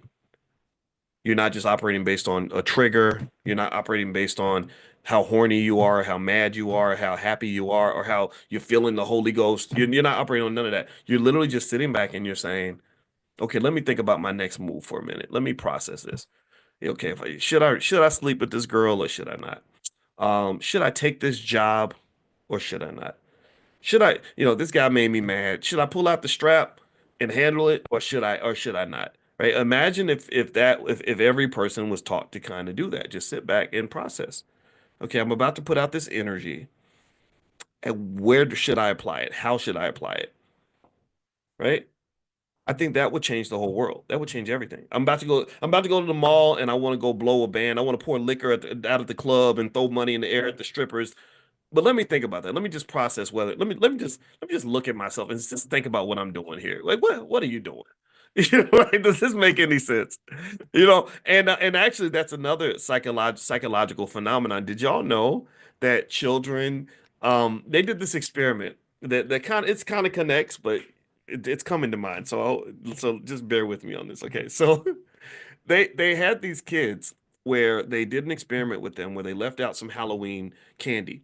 And they put up a note, they told the kids very clearly, they said, only take one piece. Do not take more than one piece. So, what do you think the kids did? What do you think the kids did when they came in? They saw the sign, there's nobody watching. What do you think that they do you think that they followed the rule? Yes or no? Do you think that they just picked one piece of candy up? How do you think the kids responded? No, the kids didn't give a shit. The kids are like, like but some of them followed the rules, but most of them did not. Well, you know what they did? They did another experiment, another version of the experiment where all they did was they put a mirror up where the kid it, when they so they the same sign, same candy, same everything, but there was a mirror where, whatever you chose to do, you had to watch yourself do it.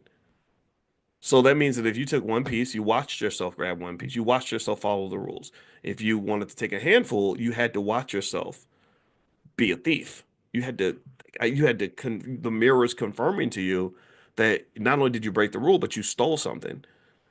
Do you know what happened? The percentage of kids who broke the rule went down dramatically. It went down a whole lot because they simply forced them to take a look at yourself. That's consciousness. Stand outside of yourself, and I need you to look at what you're doing. And think about this. This can happen a lot. Like imagine, like think about it. Like you're about to cuss somebody out, and because you're mad and you're triggered or whatever, and you're about to go off on somebody, and then somebody says, "John, don't do that. You're a Christian," and you're like, "Oh, I am. Okay, okay. All right, I'm gonna calm down, right?" Or you're about to go and do something, about to violate your marriage, and then somebody's like, "No, you're a husband and a father." And you're like, yeah, like that movie, I Think I Love My Wife with Chris Rock. Remember that where he had the old ex-girlfriend that he liked and he was gonna go sleep with her. And then right in the middle of it, he started thinking about his wife and his family and everything else. And he was just like, I don't want to do this. Right? When people start thinking, it changes their behavior. Because what's happening is that you're coming out of this unconscious state. You're not hypnotized by the situation anymore. You're not trapped in the moment. See, sometimes I think we can get incarcerated in the moment and act based on the moment when really we should be acting on a bigger picture. And that's what consciousness is. And that consciousness arises when we get closer to God by sitting back and thinking about something, maybe even meditating on it for a little bit, and really just kind of sitting back and you get that God consciousness where you can see all and see everything. You see the future, you see the past, you see the patterns, you see the world, and you say, this ain't for me. I'm out of here. I'm not doing this no more. So consciousness and critical thinking skill are deeply connected, and they're also, and I guarantee you, 100 times out of 100, that a conscious person with critical thinking skills and the patience to execute those skills is going to be far more wealthy and far happier than the person who does not do that. The person who just acts on the situation, responds to the moment. So I think that this is a skill that can be trained. This is something that can be taught to the children. But we have to do this. I don't think that capitalist America ever wants you to be conscious of anything. They don't want you to be conscious of what you eat. They want you to eat the cheeseburger because it's good and because you're hungry. Don't worry about the diabetes and the cancer and the Alzheimer's and everything else that's going to happen from all the sugar, fat, and grease you're going to consume. Just eat the Popeyes. It's delicious, right? They want you to even when it comes to your economic choices, they don't want you really sitting back as a 19, 20-year-old and looking at a job and thinking, okay, how's this going to work for me when I'm 40? Is this really the direction I want my life to go? They want you to say, oh, well, I just took that job because they paid me money and I'm struggling for money, so I have to go get this job right away, without even considering that there are millions of people who started a job when they were young just to satisfy a temporary financial need, and they ended up in that same job when they were 30, 35, 40 years old, right? And so that inability to sort of sit back and say, well, what's the plan for me? What's the big picture in all this? How does this fit into the plan? How does this next move fit into the final objective? When you don't do that, that's how you end up in places that you did not intend to go. Last piece on this that I'll lay out there, and this relates to investing. I remember my father said something to me when I was 17 that really got my attention. It was very quick and very simple. And he wasn't that old. I was 17. My father was 35. And he said to me, Um, I guess because he felt like I wasn't focused enough, and boy, he said, you better get it together because one day you'll wake up 35 years old and you won't recognize your own life. And I thought about that. And then when I became 35, I started noticing how many people, if you go to most people that are 35, 40 years old and you say, when you were 20, did you think that this was the life you were going to have? Did you think that this is where you would be? Where did you think you were going to be when you were 18, 19 years old? A lot of people have a disconnect. There's a disconnect between where they thought they'd go at 18 and where they ended up at 35 or 40 years old. And what had happened was it's like the compilation of a bunch of little decisions that were made in the moment. And the next thing you know, you just have this big thing. Like your life in a way, it's kind of like your life is like a painting where, if you want to create a masterpiece, you have to think about where every stroke is going to go, right? You have to kind of lay it out like that, right? But if you just are taking the brush and just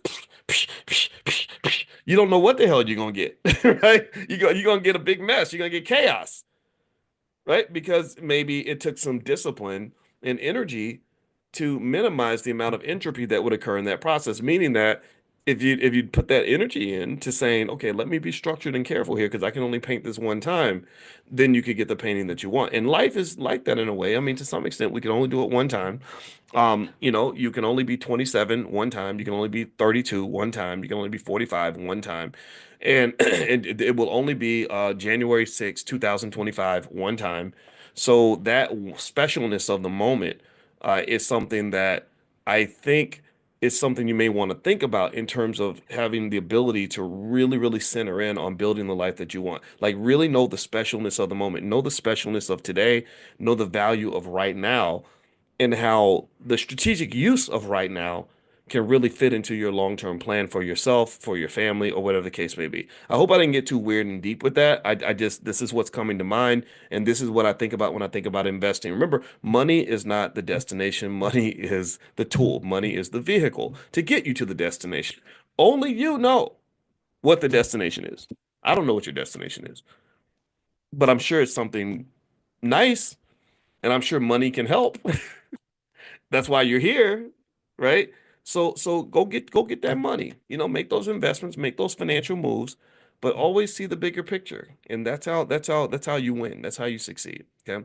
All right. So anyway, I didn't want to say much today. I just want to hang out with you all for a little bit. Believe it or not, my goal every day is to try to finish in 30 minutes. But y'all know sometimes I just get to going and I'll be in here for an hour and a half and stuff. And I don't want to do that though, because I got like this whole team of people that are trying to meet with me and stuff. And I end up missing so yeah, so anyway, so literally this is exactly when I want to try to finish. Plus, y'all got stuff to do. Y'all ain't got to be sitting around listening to me all day. So again, I'm gonna send out that list of the stocks that I found that relate to that whole trend of water becoming scarce and how you can make money from that. I'll send that out today. Make sure you're on the text list. Text the word morning, MORNING, to the phone number 87948. So you can text morning to 87948 on your phone.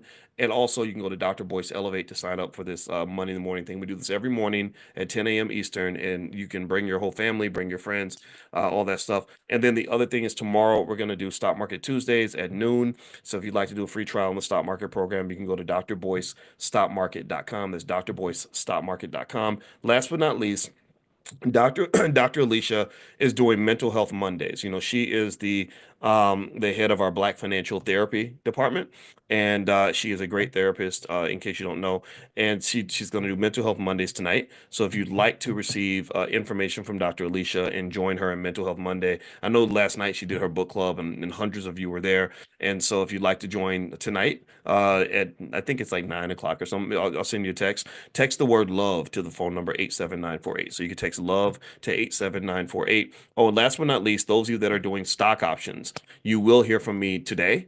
We're gonna do our class meeting. I think that's tomorrow.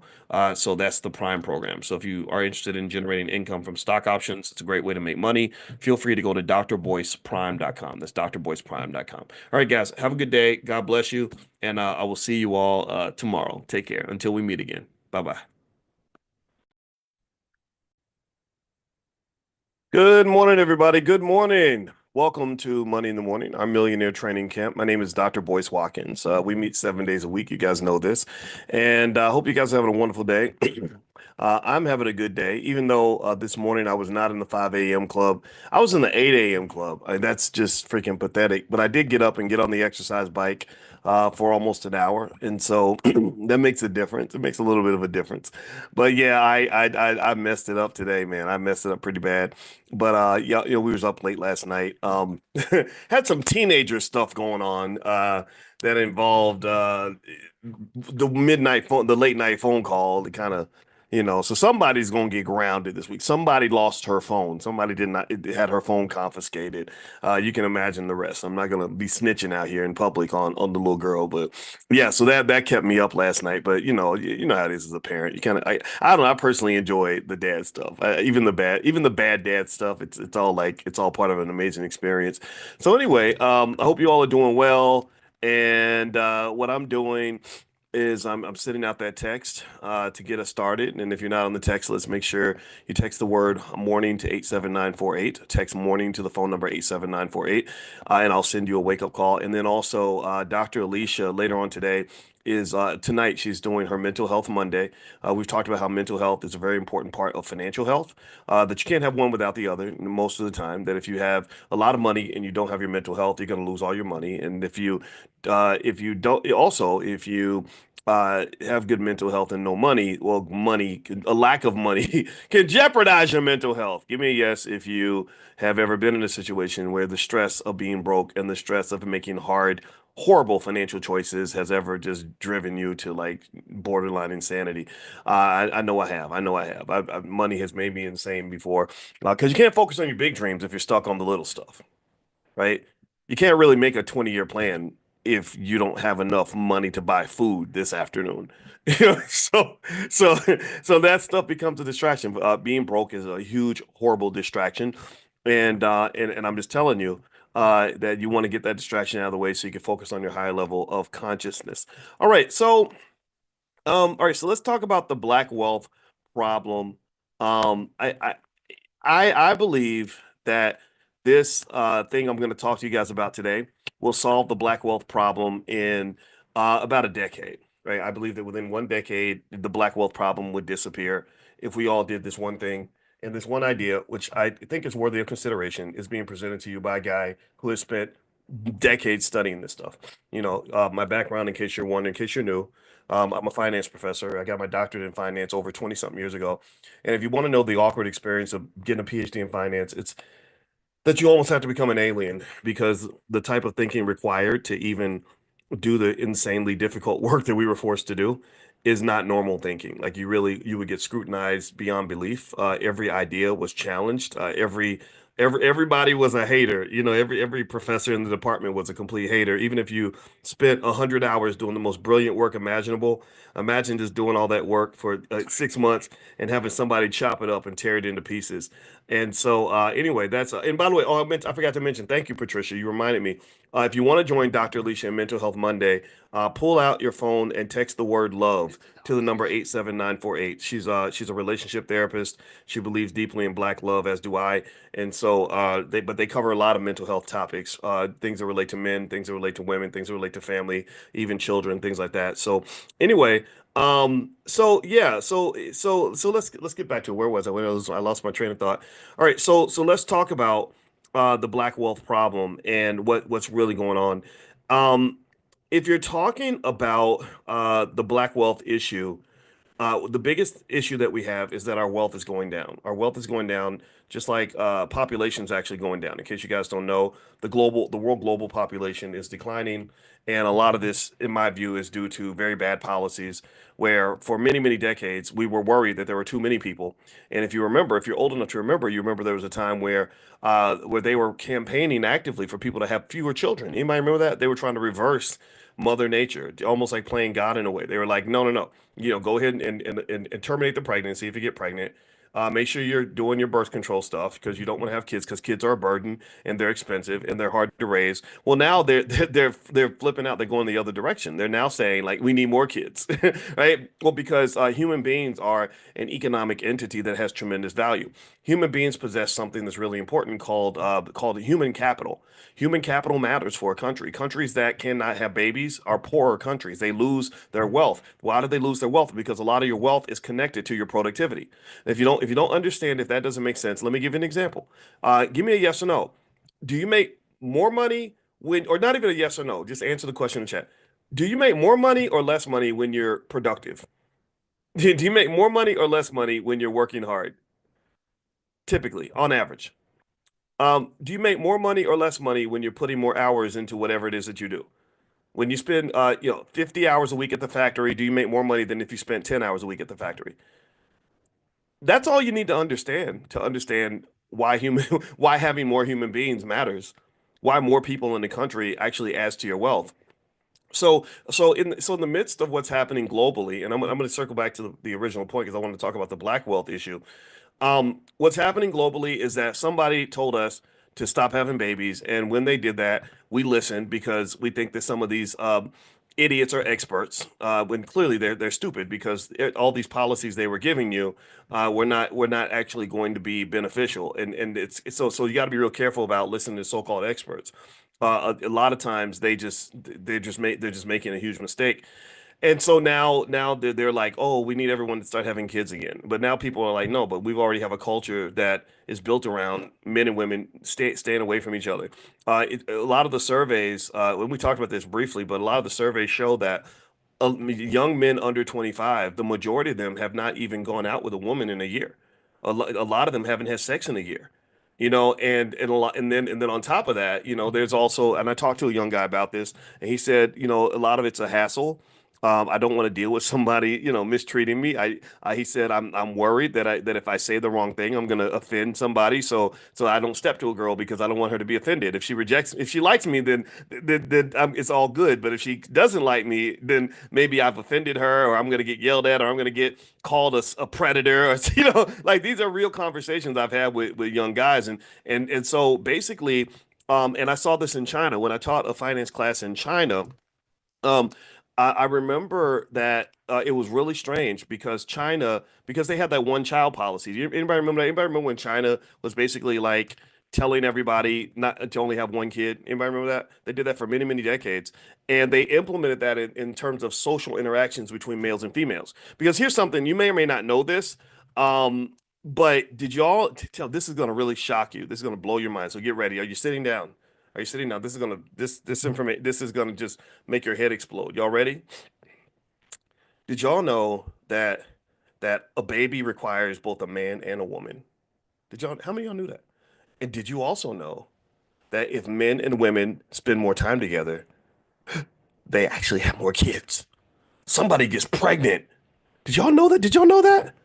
And then they get together and they do this thing called sex, and then this baby comes out. What's the baby got to do with it? Like really, I know it's mind boggling. See, you already know that coming to class, you wasn't just gonna get financial stuff. You're gonna get the birds and the bees, right? That's crazy, right? So here's what China did that was really ridiculous. Because I give the Chinese government credit for the smart things they did, but one of the dumbest things they did was they implemented into the social policy rules that pretty much incentivize the girls and the boys to stay away from each other from an early age. Like one of my students, I never forget. Here's what, okay, so I'll tell you why I asked her the question, then I'll tell you what her answer was. I noticed in my class that the boys were really shy, and the boys would all sit on the same side of the room, and the girls would all sit on the other side of the room. And the girls, would just sit there, and I think they kind of wanted the boys to say something to them, but the boys were like, "I'm not talking to a girl. Oh God, no, no, Lord, that's scary." Right? And I asked I think I talked to one of the girls. I said, I noticed that there's no like couples in the class. Like there's no boy sitting next to his girlfriend. None of that. I said, we had that in the United States. And she said, no. She said, when I was in high school, if you got caught holding hands with a boy, you would get expelled. Not suspended. She said expelled. I said expelled? She said, yeah. So they incorporated this. So now when it gets to the point where people are supposed to be together when men and women are supposed to hook up and connect and start making kids, and typically in their 20s. That's actually ideal from a fertility standpoint to have kids. I know people say you should be having kids when you're 50 and stuff. That's, to me, that's more of that social engineering. If you look at the science, the science does not support this idea of having kids super late, right? The sperm and the eggs are healthy up until, really super healthy up until about 35, 34, 33, 34, 35 starts to kind of decline a little bit.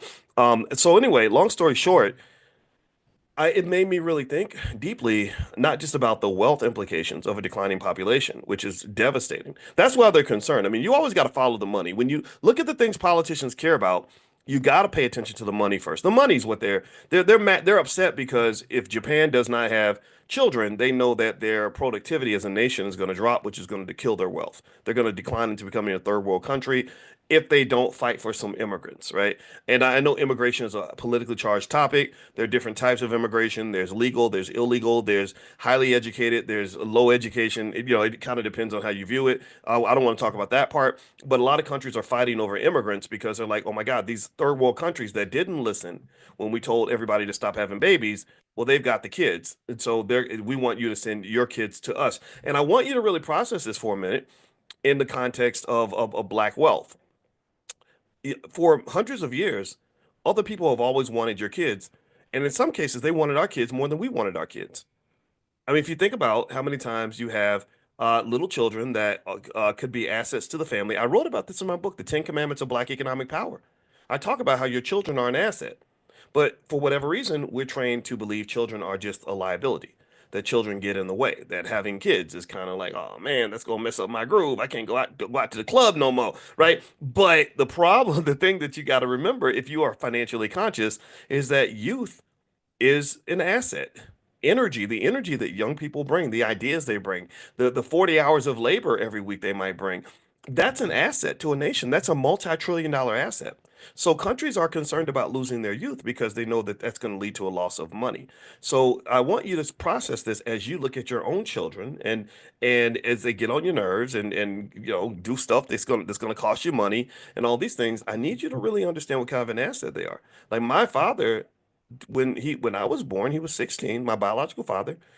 He didn't have interest in having a baby. That was going to get in the way of his heroin addiction, apparently, or him getting more girlfriends, right? That was not I was not of interest to him as a child. But there was another man that came along and met my mother, thought she was cute, probably checked out her butt or something, and then he saw that she had a son, and he said, okay, well, if I want the woman, I need to accept the child.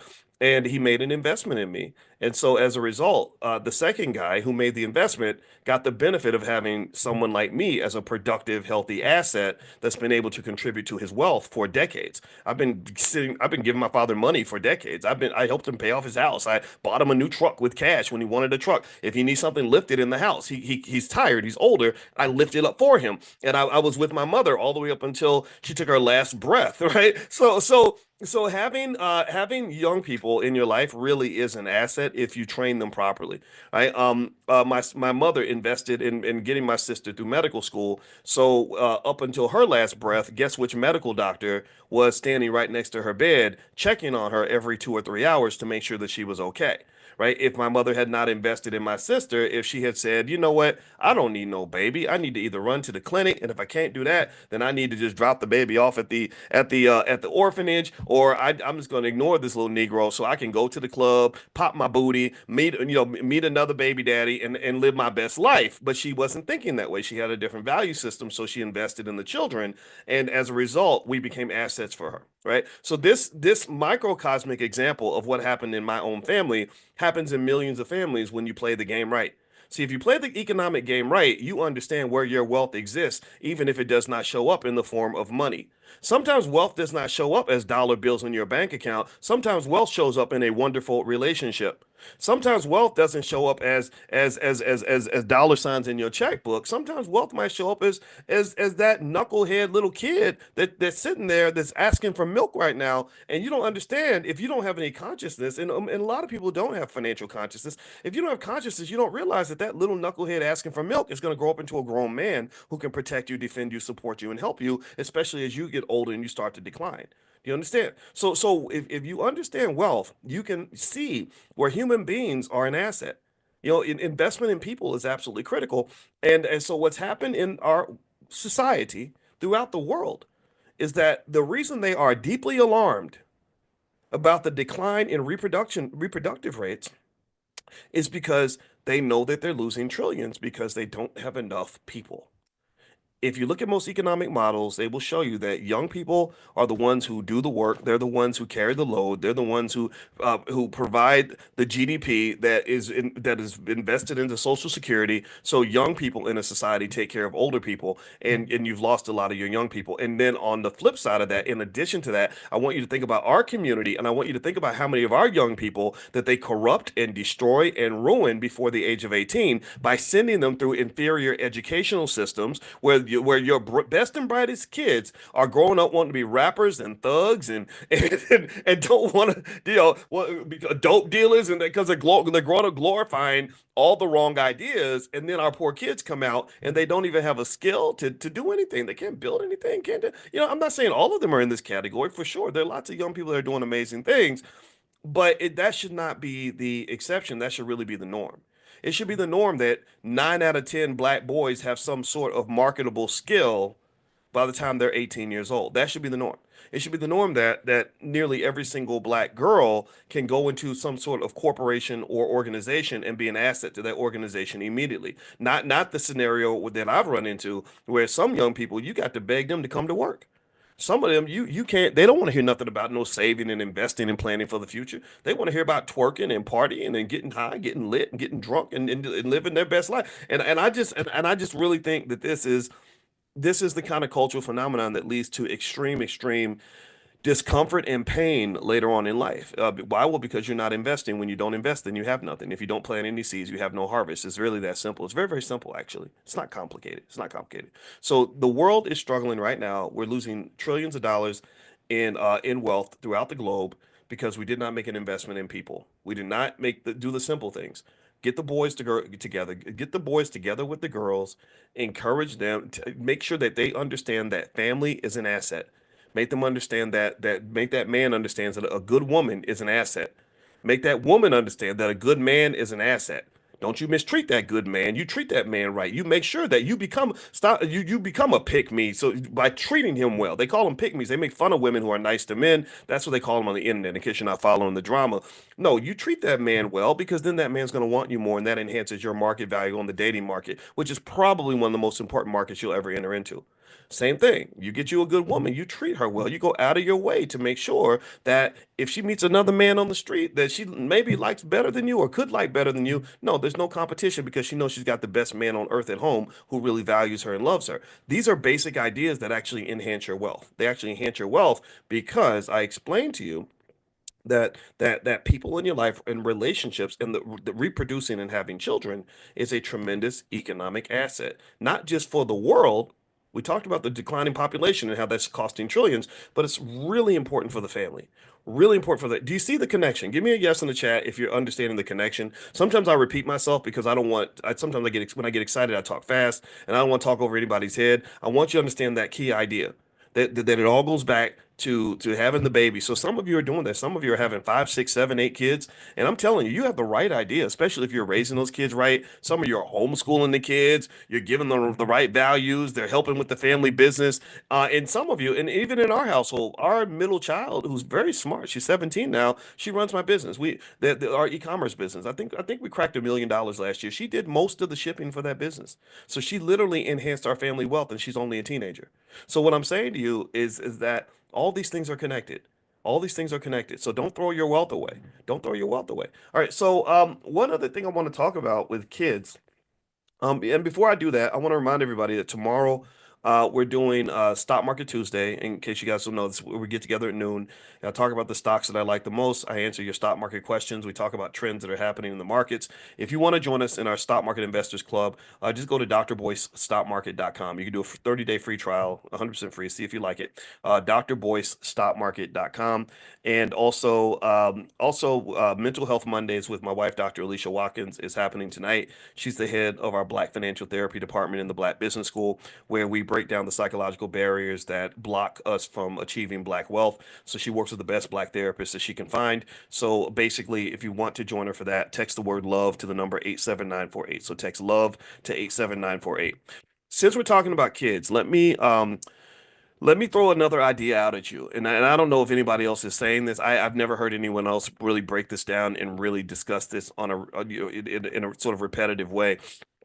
And I've actually tapped on this idea before, but I really want to refine it today because I actually had another epiphany while I was on the exercise bike. That's what happens when fat people exercise. We start thinking of stuff. And so here's what came to mind. How many of you believe, give me a yes if you agree, that children should have a college fund? Give me a yes if you were to have a child right now, how many of you feel that it would be important to get a college fund for your child? Like put some money to the side so that when it's time to go to college, they got money, right? You got the 529 and not five, are they 529? Yeah. Why am I thinking the 529? Yeah, the 529 savings plans and stuff like that. Yeah, 529, that's what they are. Okay. So I'm gonna give you a little hack. I'm gonna give you a little insights, a little secret. Um, okay, so here is what a 529 savings plan basically does. And let me explain. And I'm not, in case you're wondering, this is not a pro or anti statement. This is just a clarity statement. Okay, so a 529 savings plan, what does that do? It's something where they basically say, um, you don't have to pay taxes on a certain amount of money, and you could use that money and put it toward paying for college for your child. And so in 18 years, they'll say it's projected that it's going to cost X amount of dollars for your child to go to college. If you invest this amount every month, then that money is going to grow into enough money for you to then pay for them to go to school. All right. I think that that's fine. Um, if um, there's nothing wrong with that at all, right? And I think that that's a great way to prepare for college, to prepare for the future, etc. And also, if you if you don't spend the money, you could do a lot of things. You can transfer and change the beneficiary to somebody else who wants to go to college. You can use it for your own education. You can withdraw it for non-educational reasons if you want to, but there's going to be a penalty and you have to pay taxes on that money. You can roll it over to a Roth IRA. You can do a lot of things with that. Okay, so I'm not against those plans at all. I think that they're absolutely excellent in terms of preparing for the massive expense of going to college. College expenses and medical expenses are the two things that Americans can't afford. Two things you can't afford in America are to go to school and get sick. You do those two things that can bankrupt you. So with that said, I want you to think about the 529 plan a little more broadly though. Basically, it's a stock portfolio. That's what it is. It's similar to the $5 a day plan that we talk about in the Black Business School, where you invest small amounts of money every month, and then over time it grows into this massive amount of money. And we've talked about other little interesting things when people tell me that Black people don't have any wealth and that we can't ever build wealth. I say, well, if you just bought $1,800 worth of stock in Apple in 1997, you'd be a multimillionaire. It's really simple. It's not hard. It's not calculus. It's not even algebra. But sometimes when you are brainwashed enough through repetition, you can believe something that's simply not true. But as a finance professor, I can tell you that that's just not true. Anyone can build wealth. The hard part is just simply having the discipline to do something that's different from what other people are doing. Now, with that said, back to 529 plans. A 529 plan, for the most part, is basically a stock portfolio. The reason your money grows is because that money's being invested somewhere, typically in S&P 500 companies and things like that. And the thing about a stock portfolio is that I don't want you to just see the 529 plan or any other plan as just a bunch of money that you're supposed to spend on a university.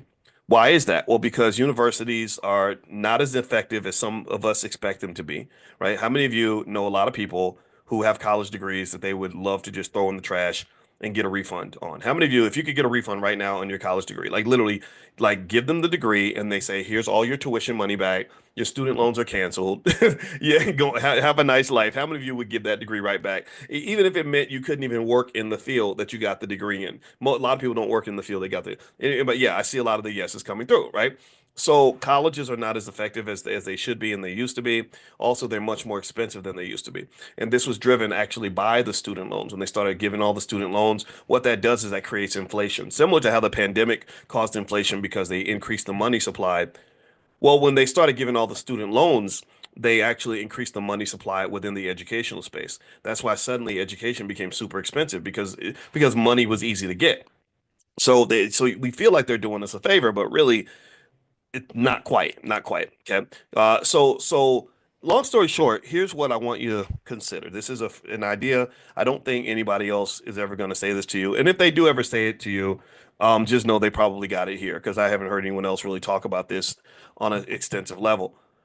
I would argue that even though 529 savings plans are fine, I think that the bigger win isn't just to save up money so your child can go to college. I think the bigger win is to build them a portfolio that they can use for whatever they want. Um, and why would I say that? Well, because money that's specifically designated just for college, what does that mean? That means that when your child is 18 years old, all that money you've been accumulating is going to be given away to the university. And you're not really getting dollar for dollar value on that. You're getting like probably 20 cents on the dollar because they'll charge you, 80,000 a year for an education that really should only cost you 10 or $20,000. Do you understand? Right? And so basically, it's almost like if you come to me and you say, "Hey, Boyce, can you give me a $50,000?" And I say, and let's say I work at Wendy's, and I say, "Well, I can't give you $50,000, but I can get you $50,000 in Wendy's coupons." That's the same as $50,000, isn't it? What do y'all think? Do you think that $50,000 in Wendy's coupons is really worth $50,000?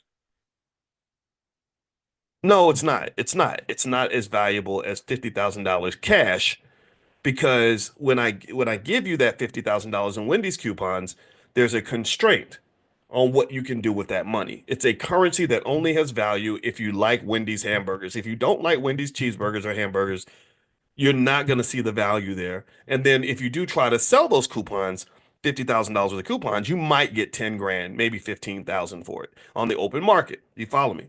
So my point is to say that a 529 savings plan where you're specifically saving money specifically so you can hand that money over to an overpriced university is just like somebody giving you $500,000 in Wendy's coupons or $250,000 or whatever the amount is. And it doesn't mean that Wendy's coupons don't have value. It doesn't mean college has no value. I've never been a person to say don't go to college. I have to repeat myself because sometimes in a world of simplicity, people like to take the nuance out of the argument and they love to say three things people say about me that are not true that just drive me crazy. That I have to repeat myself for. Is one, they say Dr. Boyce is telling everybody not to go to college. That has never been true. I've never said don't go to college. I've said think carefully about your next move.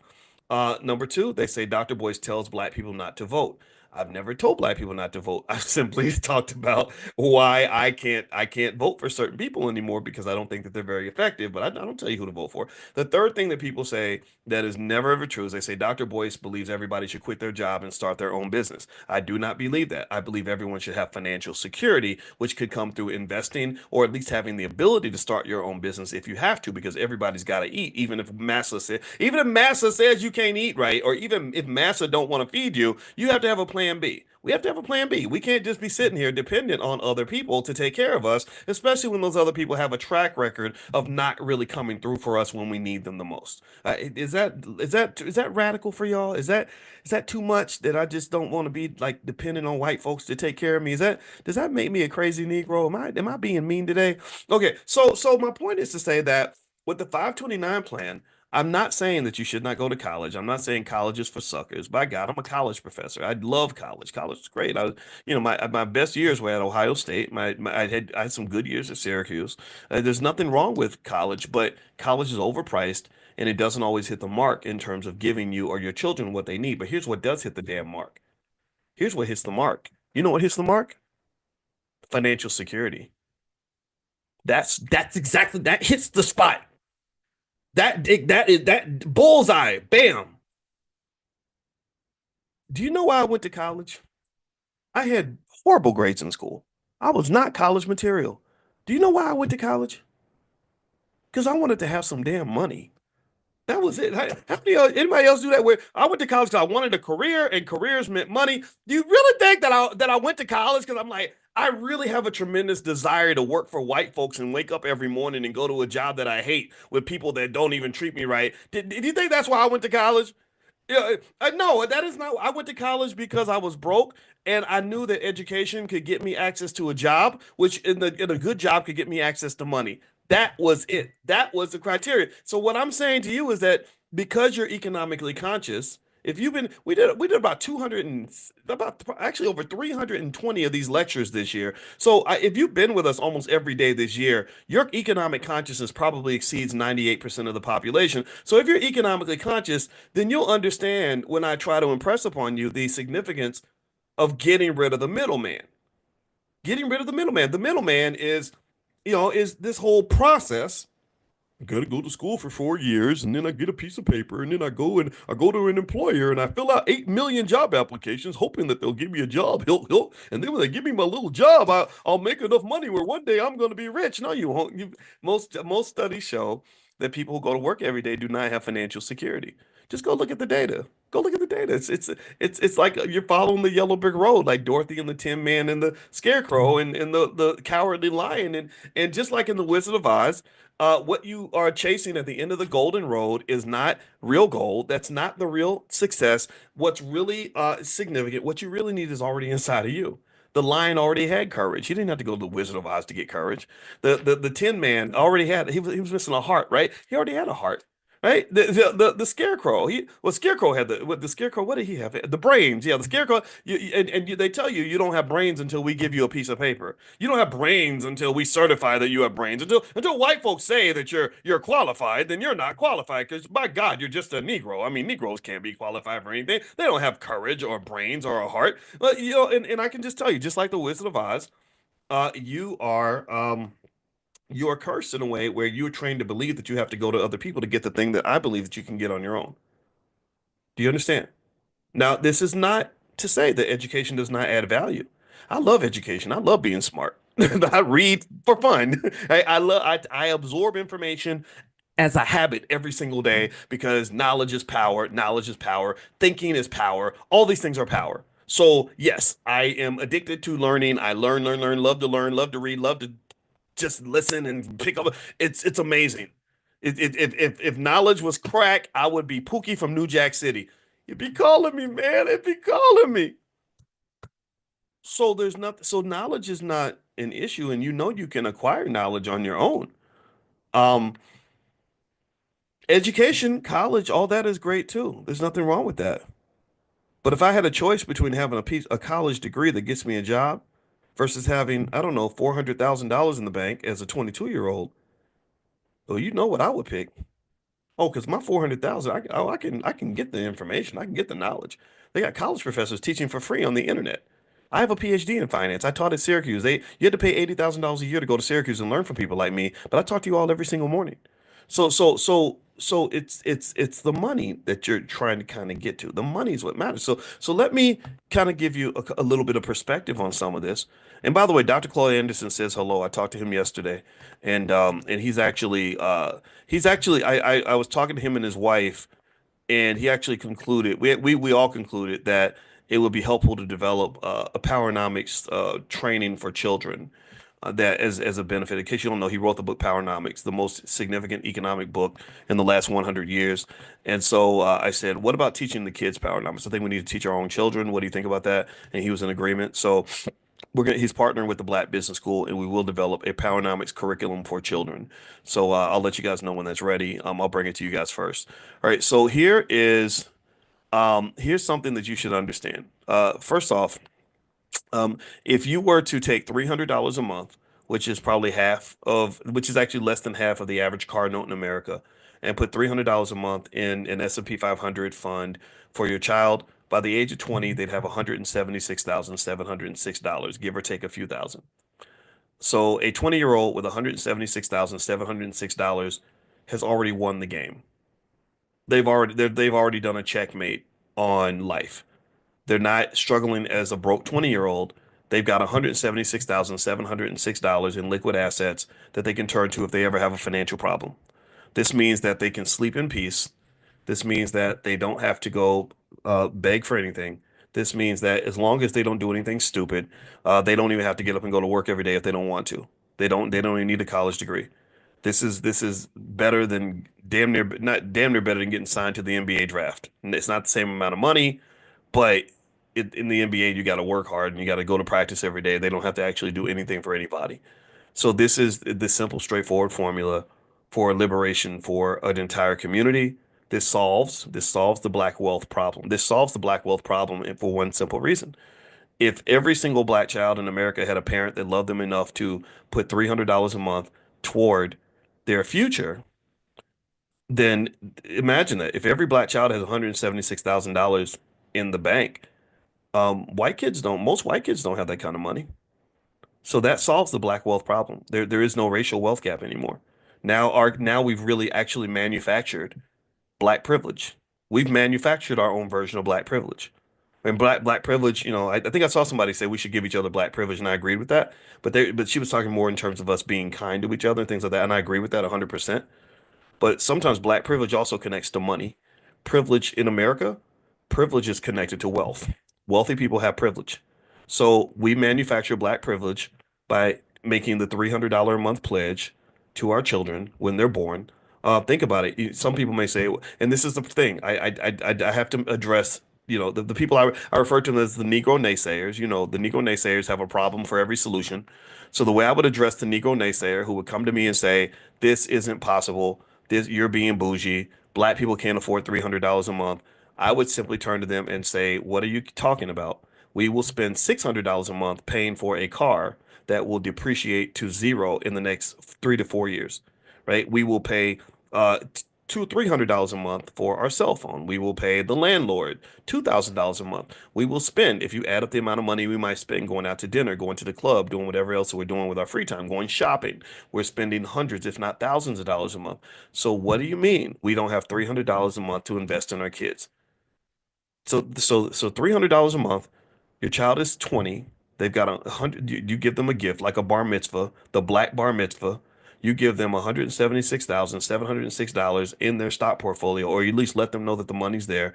I told you we've talked about this. I don't believe in giving all the money away to the kid when they're young because their brains are not yet fully developed. But now they're good. Now they're safe. Now your daughter doesn't have to go and, turn tricks to go make money or these poor girls that are in Magic City stripping to get through school. Why the hell are you stripping? Whenever I would hear stories like that, I'd say, "Well, where's your daddy at? Did your daddy why what kind of man is he that he's got his daughter out here doing only God knows what to get through school?" I'm tired of seeing our people broke. This is a simple, straightforward method. The cool part about it is you don't even have to understand stock markets to even do this. You really don't. All you got to do is randomly pick S&P 500 stocks. I showed you all that. I've showed you that. When in this class, we've talked about Burton Malkiel's experiment in 1971 in his book, A Random Walk Down Wall Street, where he talks about how he taught monkeys to invest. And all the monkeys did was pick S&P 500 stocks randomly, and they still made money. So, so if you want to know what that money grows into at the age of 30, it grows into about $447,108. That's $300 a month. Now, if you did $600 a month, if you have that kind of money, then you're doubling that. Now your 20-year-old has $370,000. And then if you add that with some financial knowledge and things like that, they're going to be fine. And I would almost dare to say that if I had a choice between giving my child a free college at the age of 20 versus $176,706, I'd rather give them the money. And then I'd say, well, if you want to go to school, you can. If you don't want to, I mean, people go to school so they can get a job. You've got money. So if you take care of your money and you invest it properly, then you're going to never really actually have to work for anybody ever.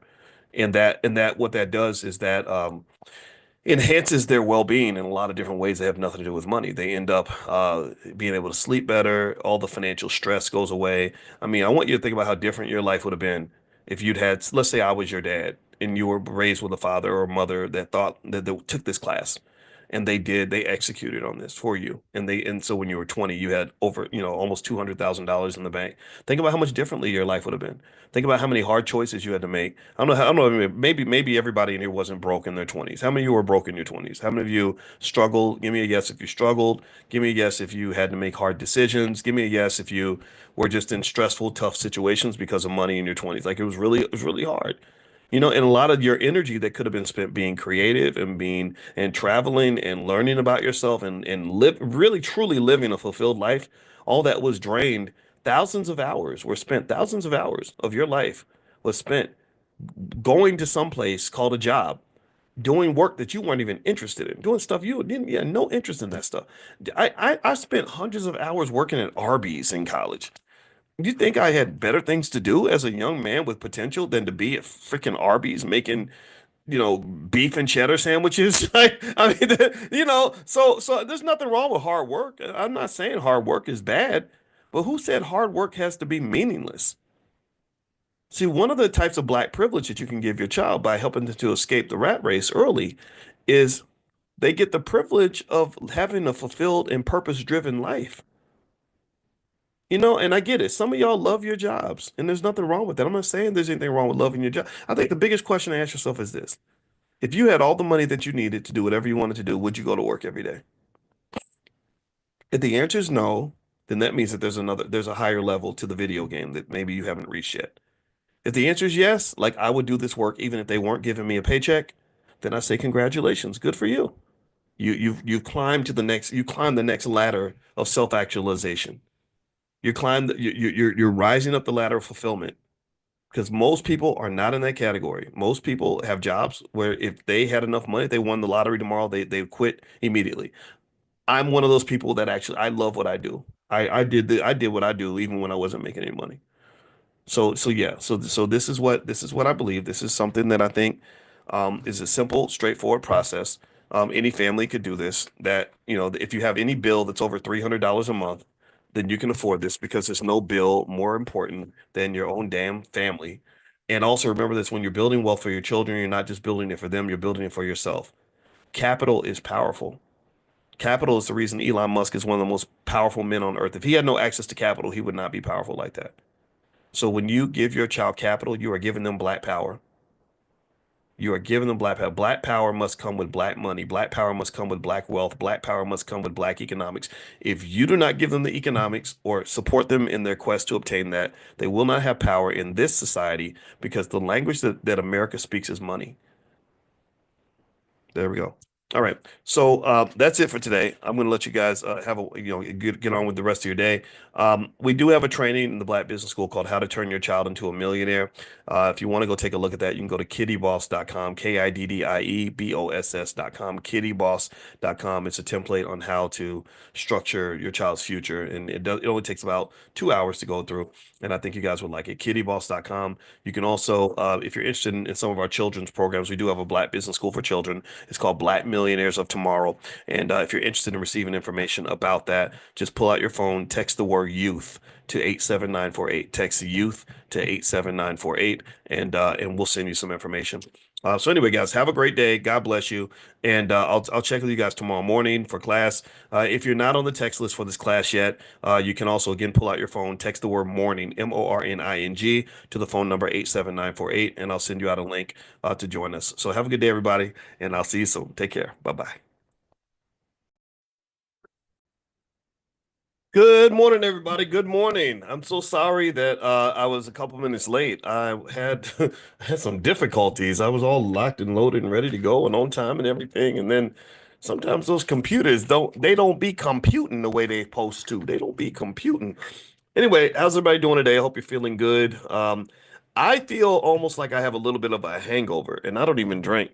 That financial slumber party, I had a blast last night, and I want to say thank you to everybody who joined us. It was so much fun, and I don't know, I felt like we partied all night, and it was a financial party, so it's the kind of party that makes money for you. Also, so I hope that you all gained as much value as I did and had as much fun. My wife joined us last night, which was pretty amazing. And it was just a lot of fun. It was just a lot of fun. So anyway, All right, so let's see here. So one thing that I wanted to talk about today, to kind of really just kind of finish up some stuff that we kind of tapped on yesterday when my wife came through. You know, my wife is a relationship therapist, and she looks a lot like my mother, who who just my mother just graduated to heaven. You guys know that, and but as you know, I'm sad about it. Like I miss her. I'm somber about it, but I'm not. I don't just my mama wouldn't want me just walking around here all broken down and stuff, because I just don't do that. But but at the same time, I love my mama. And one of the funny things was we were talking about this last night in the financial slumber party that that my mother and my wife are just almost like identical twins. So when I showed you all that picture of my mother and my wife together, it was kind of crazy. And I didn't even realize how much my mother and my wife looked alike. And another interesting thing too, just a little side note, before we jump into like the more financial stuff, is that when I heard my father share my mother's story, one thing my brother did for the family that I encourage you to consider is when my mother got diagnosed with her terminal cancer. He made a point to document as much family history as possible. So what he did was he interviewed my mother and my father together, and my father and my mother each told their story of how they met. They had just finished 50 years of marriage. They stuck it out for 50 years, and it really did a lot for us in terms of creating a type of stability that a lot of our kids don't get. It allowed us to build family wealth in a certain way without all the assets sort of being splattered everywhere.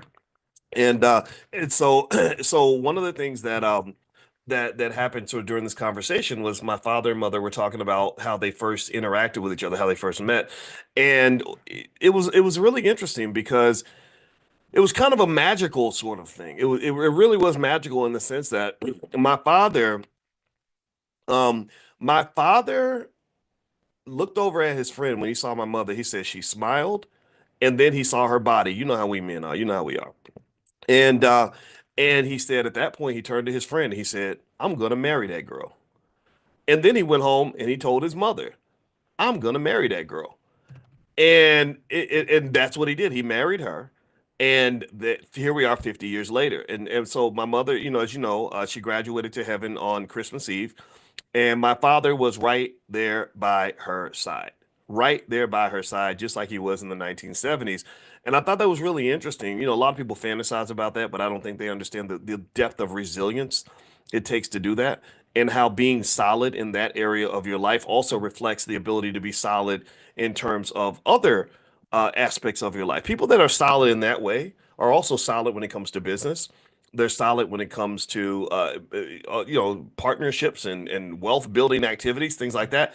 Solid people can do things that other people who aren't sure of who they are or what they want can't really do. Because if you know anything about entrepreneurship, um, if you know anything about entrepreneurship, you'll know that you can't really build an empire if you're not solid, because your empire is going to come under attack. Bad things are going to happen. Things are going to fall apart. Plans are going to fail. As Mike Tyson used to say, every boxer has a plan until he gets hit in the mouth.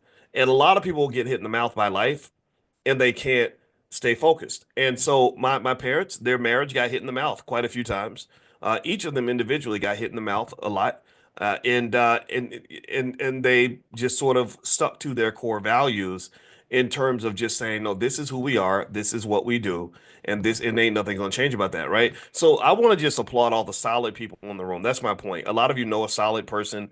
Some of you are solid. If you're not solid, I encourage you to consider that. And solid, in my view, part of it starts with just knowing what you want.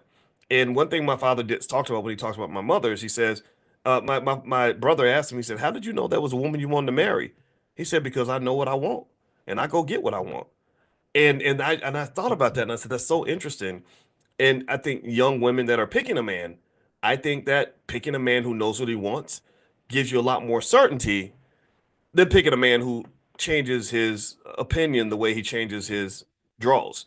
I don't think that men who change their opinions a lot and are sort of flimsy and inconsistent are typically as successful, nor are they as reliable. But the same thing can be true for women as well, right? So I think women also have to have a type of solid nature to them. And this is how you build healthy relationships and institutions, which also are key indicators for the ability to build wealth.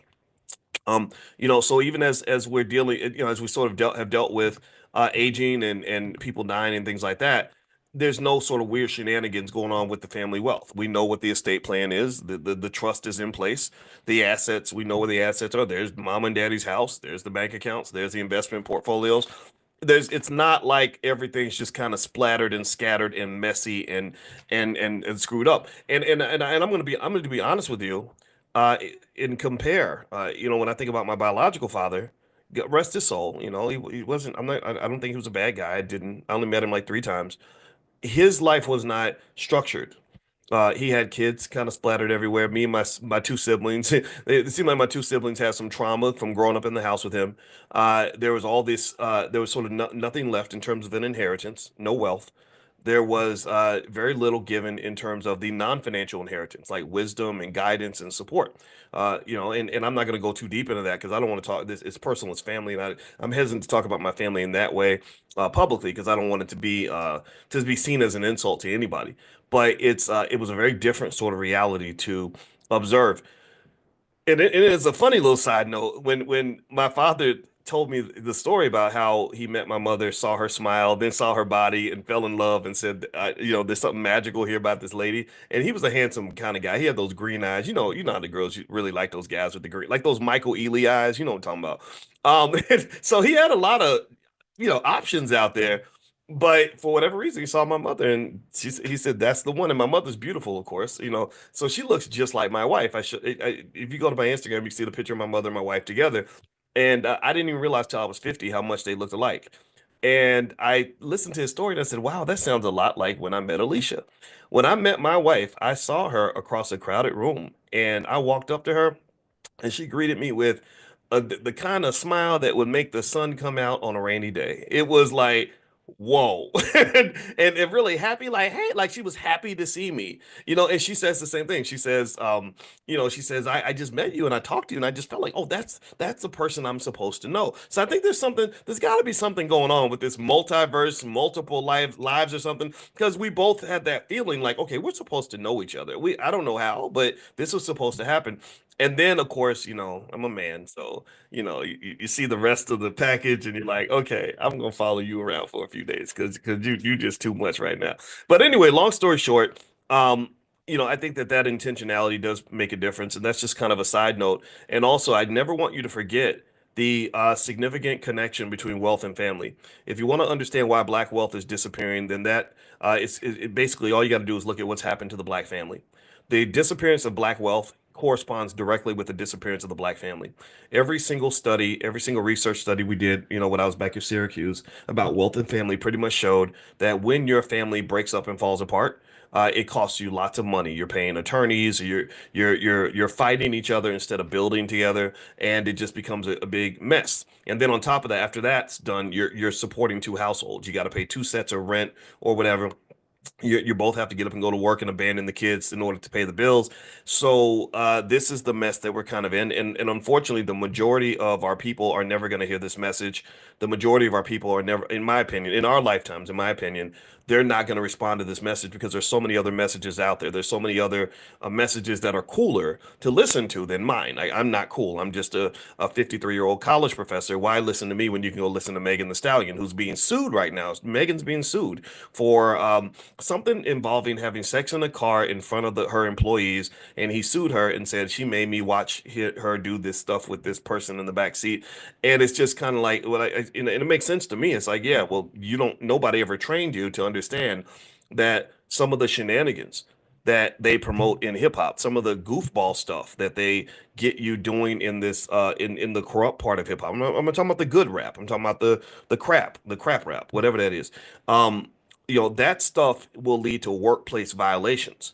When you have workplace violations, you can easily be sued by an employee. And the same person who was cheering you on when you were in the back seat getting it on with that lady, I think it was like girl on girl type stuff, that same person can go back and file a lawsuit and say, oh, I was so traumatized. You made me watch and it was horrible. Now I need therapy and $10 million. And I need to take sleeping pills to be able to sleep. And every time I see a person wearing green socks, I start to go into a panic attack because they were wearing green socks when she was in the. Come on, man, give me a break.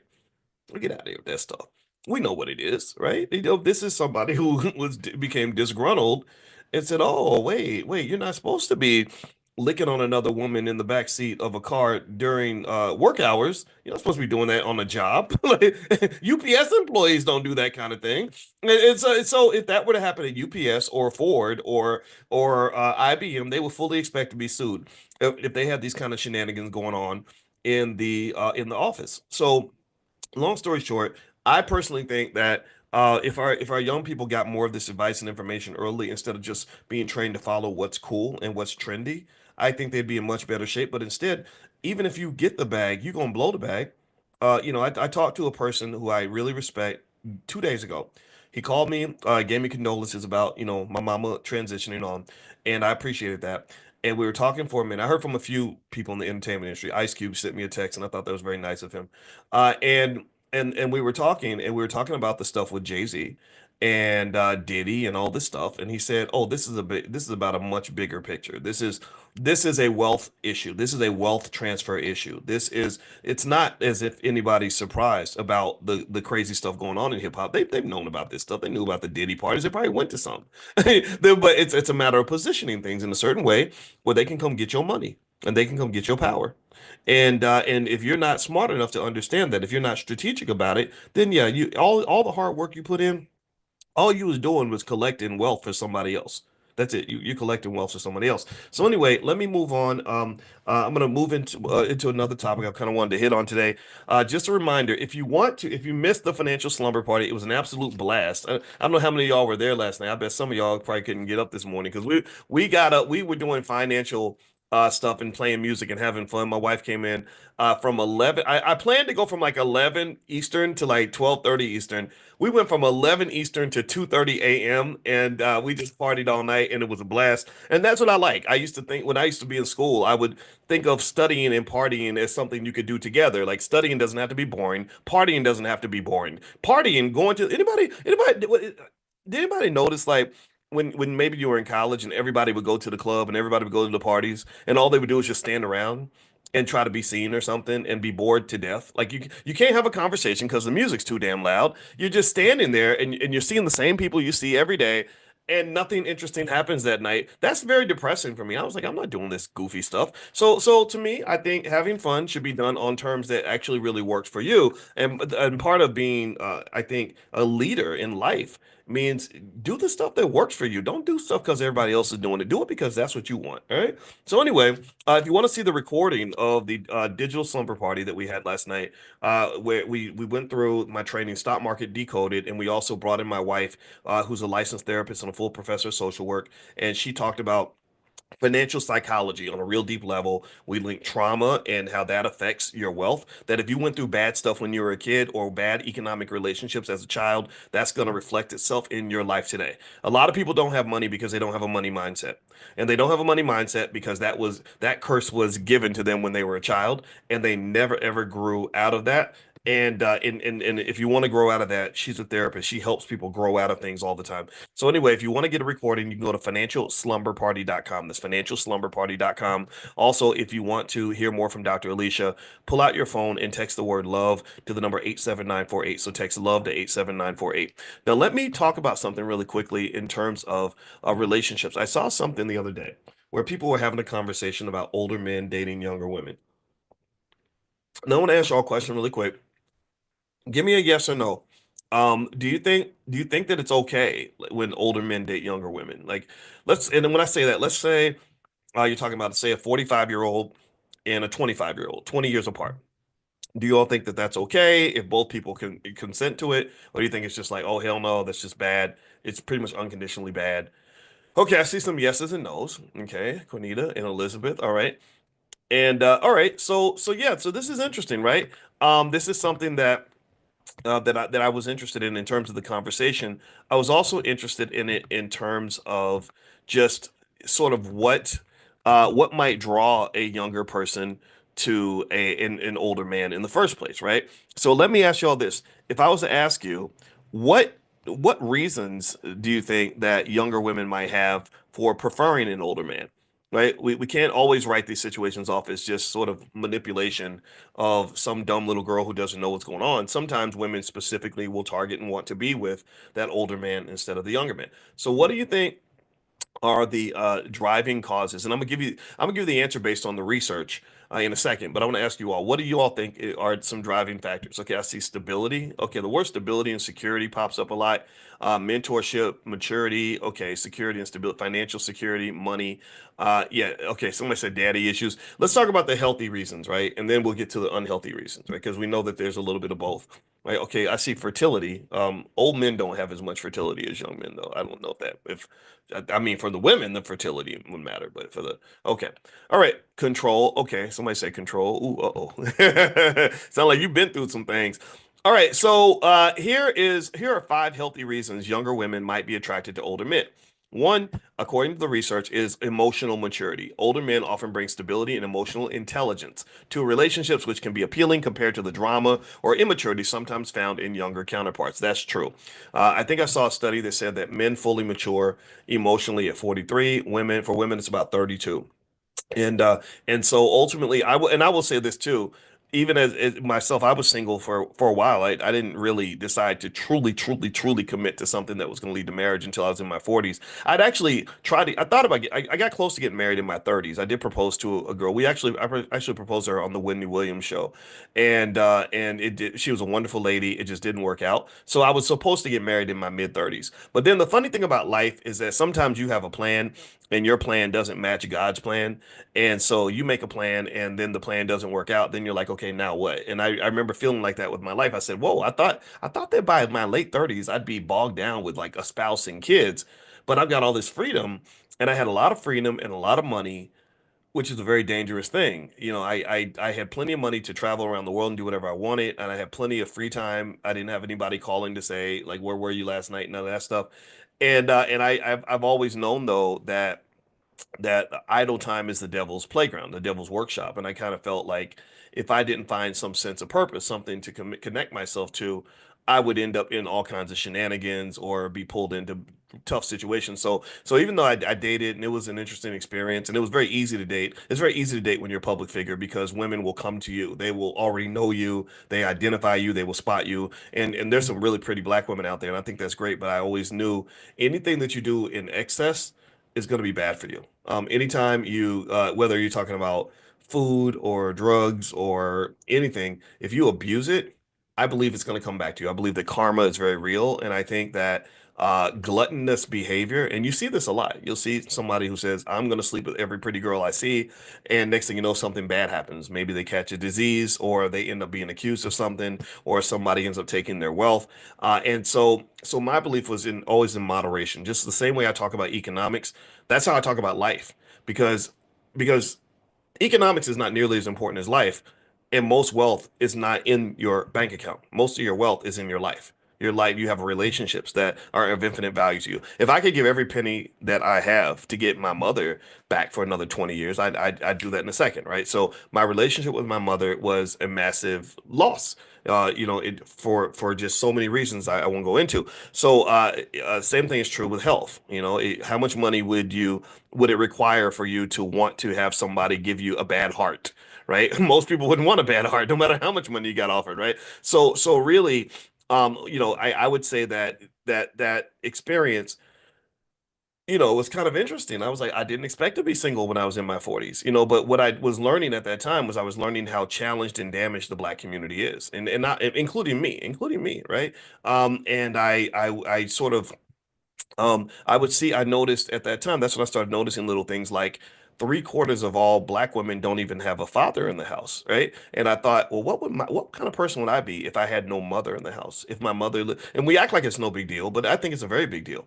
If I had no mother, my mother just passed. That's devastating, right? If I had no mother growing up, I'd be a completely different person, right? Because my daddy's different from my mama. My mama is the nurturer. Imagine me with no nurturing at all. I'm already rough around the edges, but imagine if I never had any nurturing. And so, anyway, my point is to say that I think that there's just sort of this weird imbalance, and I think that also relationships are something that does require some degree of training, right? You can't just wing it. That's one thing I know for sure is that building an institution of any type, whether you're talking about a business, a family, or anything else, or a house. It's hard to do it if you're just sort of guessing along the way, right? If I say I'm gonna go build me a corporate office, I'm gonna go build a building in downtown Chicago, but I don't know what I'm doing. I've never done this before. I have nobody in my family that's ever done it. I know nothing about construction. Am I going to be successful? Yes or no? Am I gonna be able to easily figure it out? What do y'all think? No, I'm not. I can't do that. It's impossible, right? Or pretty much not I don't say impossible, but very difficult. I'd probably fail. So I think that when you're talking about building an institution like a family, and I think about my mother and father making it through 50 years of marriage, they had to have some type of guideline. And I know that for my father, his guideline was his parents. His parents were married 70 years. And so that kind of created like a sort of rigidity in the thinking or a specific way of approaching relationships where even though he was a very good looking man and he had those Michael Ealy eyes and all the girls were chasing him, he said, no, that's nice and that's fun for me while I'm a kid, but that's not something I want to grow old with. I don't want to be 55 years old still living the lifestyle of a 25-year-old or a 20-year-old. And that shaped his values. If he'd had a father who was a Rolling Stone, who never got married or maybe got divorced and lived the single life forever, or a mother that had no man around, he might have said, I'm going to go a different direction because this lady she has a kid. I was the kid, and why in the hell would I want to be dumb enough to take care of some other guy's kid? Like some people think like that too, right? So his upbringing shaped his value system. So really, generally speaking, when you're talking about building any kind of institution, again, whether it's family or economic, if you don't have the background, like if you're trying to be an entrepreneur and you have no entrepreneurs in your family, you got to get some entrepreneurs in your family, if you know what I mean. You got to go find some people who think like you do because entrepreneurs have to take risks. Entrepreneurs have a lot of ups and downs. Entrepreneurs have to find a way to make a way. Entrepreneurs have to have a certain type of resilience that regular people don't have. So if you're trying to do that in your first generation, well, get around some other people that can really give you a culture that's going to match your objective. Do you follow me? Same thing would be true just generally if you're a wealth builder. I mean, think about this. In fact, let me ask y'all, let's do this experiment. How many of you have families that don't build shit? I don't mean to cuss on a Saturday, but I just did. How many of y'all got families that can't build a damn thing? Ain't saved nothing, can't invest nothing, don't know what a stock is. If you hit them in the face, you say the word stock, they think you're talking about buying some socks. No, I got some socks yesterday at Target. Hey, how many of y'all got families like that? I literally ain't never thought about economics further than let's get a job and let's go spend our money. Anybody grow up in a family like that? Give me a yes. Well, a lot of us do. So if you're trying to break that generational curse and do something different, you're gonna have to really be very intentional about that. Intentionality is everything. If you're not intentional, then you're not going to succeed. You can't get there by accident. Just like my father met my mother and he was very intentional. Like that's going to be my wife. He did not flinch. He did not second guess himself. He did not wonder if this was the right decision. He was clear. He put his eye on the he laser targeted his objective and he went for his objective. And that's again, that's when I talk to young ladies, whenever they want to ask me about guys and whatever, I'm like, find a man who knows who he is and knows what he wants. If you don't know what he wants, that's very risky for you. That in literally in mathematical terms, from an investing standpoint, you're investing in a volatile, risky asset when you invest in someone who ain't clear about who they are or what they're going to do. Same thing is true on the other side, though. When you're picking a partner for anything important for you, you need to pick people that are solid. You need to pick people that are solid. You need to pick people that are solid. And if you're picking somebody who's solid, then damn it, you better be solid too. Because you're gonna attract what you are. Right. So if you flimsy, like, oh, you ever see that? Like where people be like, oh yeah, we're gonna do it, man. We're gonna do it. Yeah, let's call. Okay, I'm gonna call you tomorrow. Okay, we're gonna get on the phone tomorrow. Talk about, okay, all right, sounds good. Okay. And then nothing happens. How many times have you seen that? How many times have you seen that? Happens all the freaking time. All the freaking time. You can't build nothing like that. You can't. You need people that are solid as a rock. Ashford and Simpson. I saw that in the chat. You need if you are gonna be solid, you need to get solid people around you. If you get solid people around you, you must be solid for them. Because there are some people who will just match your energy. I'm one of those people. If I can smell flimsy people in a second, I can tell. I can smell a flimsy Negro. One young lady that I used to mentor, she wanted me to meet her boyfriend, and I met this guy, and I'm like, hey, how you doing? he's looking at the ground. He gives me this little whimsy little girl, like gave me a handshake like a 9-year-old girl and looking away. And she asked me, she said, "So what do you think? What's your honest opinion?" I said, "Do not ever have a baby with this man. This man will never take care of his kids. He probably does not have a father because everything that I saw reeked of the exact opposite of determined and intentional masculinity. I did not pick up any of that." And then she started telling me more of the story. She said, "Yeah, well, he's got two babies mamas and blah blah blah blah." And I'm like, "Yeah, of course he does." Because he doesn't commit to shit, right? He's not because commitment is hard. Commitment is very, very hard. Most people, I believe, again, I'm old school. I'm kind of extreme about this. I believe most people don't know a damn thing about commitment. They don't because we base everything on feelings. Well, I was gonna do it, but then I started to feel bad, and then it started to get hard, and then I started to feel like it wasn't. And then they're just like, so then I did something else, and I get it because life provides lots of excuses for you to fail, for you to give up. Which, in my view, means that if you're one of those people that can get past that, they can say, "No, I'm gonna finish because that's what I started. I'm gonna do it because that's what I said is gonna happen." Like my father, I'm gonna marry that lady because that's what I just said is gonna happen, and ain't nothing gonna get in the way of that. Oh, and I didn't tell y'all this. This is funny. This is how gangster my daddy is. He said there was another guy sitting next to my mother, and he had just come back from Vietnam, and he said, "If you talk to her again, I'm going to kick your ass." He literally said, "Now that's toxic as hell. Don't get me wrong, very toxic, but it got him a full family and a couple of kids out of it, right? It got him me, and I think I've been a pretty good asset to my dad. I bought him a car and helped him pay off his house, all that stuff. So he got his assets in life, financial, emotional, and otherwise, because he had intentionality. He had intention. He had clarity, a purpose. So I ask you this question. I say to you, in what areas of your life do you have clarity of purpose? What areas are you intentional? What areas of your life are just non-negotiable? And that's something you're gonna have to ask yourself about. Because if you let a situation or a person or a barrier knock you off your perch easily, it's gonna be very hard for you to do anything or build anything solid because you're not even approaching things from a solid perspective. And this principle applies to business. This principle applies to relationships. This principle applies to socioeconomic politics, every single issue. The world doesn't really give you much if you're not consistent and intentional and solid about what the objective is. Now let me move on. Let's get back to this topic of older men and younger women. So let's get some healthy reasons why younger women might be attracted to older men. According to the research, the emotional maturity piece, I've seen that to be very important because women like I think the emotional vulnerability and ability to connect and understanding your being in touch with your emotions seems to be very important to women. Life experiences and wisdom. Some women want a man that they can learn from, right? Tell me if you agree. Tell me if you've seen this or felt this. Established careers and stability. Every single study, when I wrote my book, Financial Lovemaking, back when I was on the faculty at Syracuse, I became absolutely intrigued with the innate, million year evolutionary connection that women have to things that indicate security.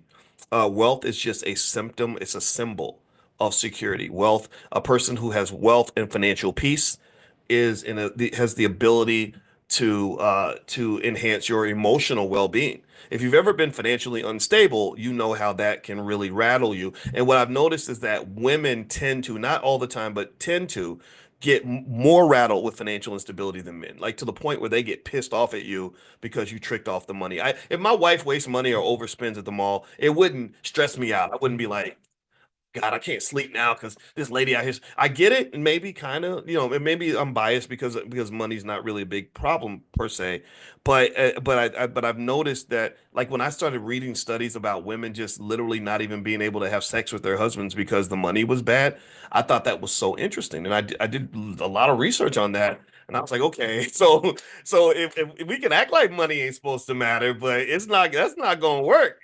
I think you're getting out of alignment with nature. I really do. I really do. When you get to the point where you want to act like money doesn't matter and that a woman won't care that the man that she selected is unable to provide for her babies and protecting her babies is literally the, if not one of the top priorities in her life, I don't know how that's gonna work. I talked to one lady when I was doing interviews for the financial lovemaking book. And by the way, you can have the book for free. You can have an e-copy. If you go to boyceandalicia.com, boyceandalicia.com, the e-copy of the book is there. So Boyce and Alicia, just me and my wife's name. I interviewed one lady and I remember she was telling me about how she'd been saving money for her children to go to college by putting money under the bed or something in a bucket like or like dollar bills and change and stuff. And by the way, that does add up to a lot of money over if you do it consistently. So they had hundreds, if not thousands of dollars saved up under the bed, right? But she was surprised. She was kind of confused because it seemed like it wasn't growing, like it was kind of staying flat or even going down, but she's putting all this money in here. And so she eventually finds out that her husband was going right behind her and taking money like $20 here or $10 there out so he could pay for his lunch. So he would let her save all the money and then he would take it and spend it on his lunch. And woo, when she found out what he was doing, and I remember listening to, I'd never forget her the way she described it. She said, you literally ate and shit out our daughter's college education. I mean, she was like steaming mad. I mean, and she literally, I mean, at that point, I think they did get a divorce because at that time she was like, I'm sleeping with somebody else now. This man is a loser. And I'm not advocating for any of that. I'm just saying that some sort of ability to provide resources, but also to protect, preserve, and grow the resources is essential. I don't know how you get around that. I don't know how you get away from that. And so yeah, if you think that younger women like older men because of the money, yeah, they do. And I don't think it makes them gold diggers. Maybe there are gold diggers out in the world for sure, and I think that that's a problem. But really, the general idea of economic security is something everybody should want. The idea that you can be uncomfortable in an uncomfortable, or sorry, the idea that you're supposed to be comfortable in extreme discomfort is not even logical. So what else they said? They said the younger women like older men for confidence and self-assurance. That's true.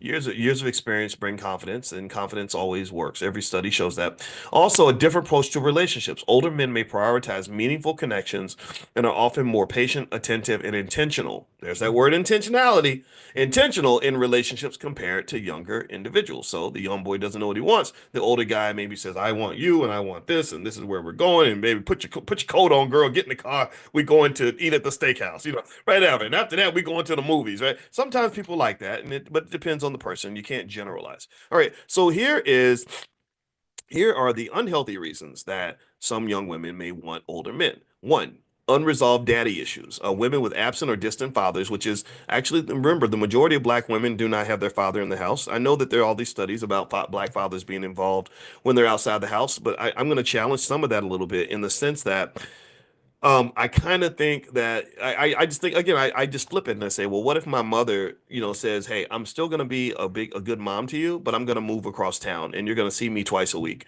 Do you think that she would be able to be as effective as a mother living across town and talking to me twice a week as she is by literally being in the house with me every day, all day long, talking to me all day about different stuff, little things like, put your coat on or I made you some oatmeal, right? I mean, do you really think that those two calibers of parenthood are the same? I don't think that they are. And I know that there's debates about this, but I do think that that missing father, especially when you have situations where the father was a disappointment, that requires intense therapy because I told you I didn't realize until I was 50 that I not only did I marry my mother. I showed you all the picture. If you go to Dr. Boyce Finance, Dr. Boyce Finance is my Instagram. I had a picture of my mother and my wife, and they look identical. It looks like she's her daughter. And it wasn't until I was 50 that I realized that not only did I marry my mother, but I've dated my mother 2 or 3 times. I really have. I did. I had a girlfriend named Robin, which is my mother's name, in college, and I didn't even like the girl that much, but something just had me there, and I was like, why am I even here? I was looking like Travis Hunter for a little while because this girl was tough. She was not fun to date. But anyway, with that being said, a lot. I argue that maybe sometimes when you see women that choose the wrong men, and they, next thing you know, you're pregnant by a guy who looks like your favorite rapper. I think that there's some deep daddy issues in there that maybe not so much because the men remind you of your father, but maybe because maybe you looked at these big hip hop guys who are absolutely terribly anti-family. Most of them are very anti-family because the culture is all about womanizing and balling out and being stupid, and definitely not tying yourself down with something boring like marriage and family. Um, I don't know. I kind of think that these rappers kind of become like these father figures in the black communities, men that we end up looking up to, and some of them, I know some of these guys personally, and I'm like, some of these guys are just complete total degenerates, like just absolute degenerates. It's unfortunate. It's kind of strange to me that we have, and I'm not saying all of them are. That's obviously not true. I told you Ice Cube is my friend. He texted me yesterday, and he's been married to his wife for 30 years, something like that. But also, let me tell you, in terms of Ice Cube, what I like about him, the reason that I can be his friend and I did not remain friends with Kanye West is because he has a type of logic and reasoning and intelligence about him that some of the artists kind of lose, in the sense that he understands. He has a song. I kid you not, and I'm going to go on a small little tangent on this, but it relates back to the wealth thing. He has a song from the 1990s. If you're a big Ice Cube fan, you would know this song. And I don't remember the actual name of the song, but the chorus was had it involved the term ass over cash. And what he was basically, excuse my French, but he's basically saying that these young guys get themselves in trouble because you don't handle your business. You're out chasing so much booty and chasing so many different women that you lose focus, and then you end up losing all your money. You end up ruining what's going on. You end up messing up your situation. You end up putting yourself in situations where you get arrested or killed or lose everything because you are so distracted by the sex, right? And so I thought that, and I remember hearing that song. This was years before I met him, and I listened to it as a 28-year-old, and I said, I get this. I understand this song, and because what it says is that part of manhood should be predicated on understanding. Yeah, there are benefits to being a man, especially when you're a successful man. You should enjoy some of those spoils, but when you do things in excess, you're going to pay a price for that. You're typically going to pay a price for that. And if you don't, hey, acknowledge that, and you don't have, this is why mentorship is so important for young men. When we lost our fathers, when they locked up all those black men, I told you I've been mad about that for 30 years. When they locked up all those black men, these little boys did not have any guidance. They didn't have anybody to say, hey man, look, slow down, stop that, don't do that, don't go shoot him, or no, don't. You got too many women running around. You got to focus, man. You need mentors that will do that for you so you can understand how to play this game strategically. Life as a black man is very strategic. If you are not a chess player, you will lose the game. You have to be a chess player. Some of these Negroes run around playing, playing checkers and tiddlywinks and dominoes and and crapping out every time or whatever. And you can't do that. You got to be a chess player. You have to be able to think strategically. And that I would say would be what Cube and I kind of vibed on. Is like, I get it. I was like, oh, I get it now. You're a solid guy and you think strategically, so we can have a conversation. If you're a goofball who gets caught up in anything that's popular, I don't even know anything about that. I'm not interested in that. So anyway, let me finish up. Let me read a few more things. All right, so they say that women like unhealthy reasons a younger woman might be attracted to an older man is again the unresolved father issues. Women with absent or distant fathers might unconsciously. This is the subconscious. This is not what you don't know you're doing this. This is the power of the subconscious. Unconsciously seek older men to fill a parental or nurturing role, leading to dependency rather than a balanced partnership. So they have a Freudian theory on parental dynamics that basically says that if you don't address that daddy issue, you're gonna be picking wrong. You're gonna end up in bad situations relationship wise for the rest of your life. My wife, who is a therapist and also a expert on the subconscious mind, talks to me about she kind of schooled me on a lot of this. And I'm telling you, if you really want to elevate yourself, elevate your life, either get the therapy, do the work, or whatever is required to deal with that subconscious issue. And my wife, her website is coachingwithdralicia.com. So if you want to reach out to her, feel free to do that. That's coachingwithdralicia.com. Power dynamics. The older man's perceived authority or financial control can create a power imbalance. True. Which might feel attractive initially. So you're excited at first because you got this big, powerful man that, and you're attracted to his confidence and the fact that I don't know, maybe he's a big, tough guy. You think he might slap you around, but he doesn't actually do it. So maybe that's exciting or something weird like that. Initially, but so it feels attractive initially, but can lead to manipulation or lack of equality. So studies on power imbalances in relationships pretty much do say that, right? So when someone else has more power over you, you have to be very careful about who you give that power to. And I've actually even gone raw in my book, Financial Lovemaking. I tapped on this a little bit. I learned a lot more over time. But I learned the power of sex and how sexuality has different impacts on men and versus women. There are various chemicals that get kicked off when you have sex with another person. One was phenylethylamine. I remember that. Then there's dopamine, oxytocin, and one more, various endorphins that in which create three particular sensations when you have good sex. One is you get the high from the dopamine. Two, you feel very relaxed. And then three, and this really, really impacts women on a heavy level. Your oxytocin receptors are really opened up, especially when you have orgasms with a man. So when they talk about the spiritual connection that you have with that person, where suddenly this creepy, horrible person, you suddenly want to wash his dirty drawers and let him drive your car. That's what the oxytocin does. The oxytocin receptors are wide open, and you have this magical experience, and suddenly you're in love. And you might be in love with the devil. A lot of us have had that experience. But what happens with women that's different from men is that men have this thing called testosterone. And some men have more of it than others. Athletes have a lot of testosterone. That's why they're great athletes. That's why they're big and strong.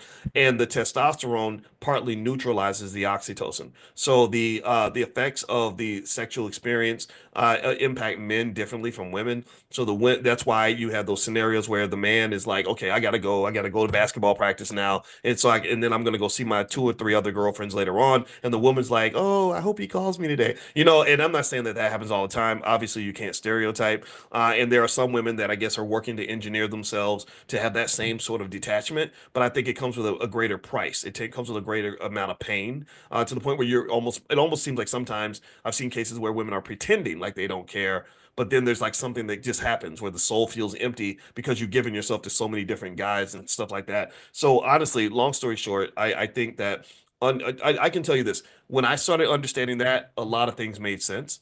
And when I started understanding the power of sex, it really made me think about why things happen the way that they do. For example, black people have a high amount of trauma from things that we've gone through.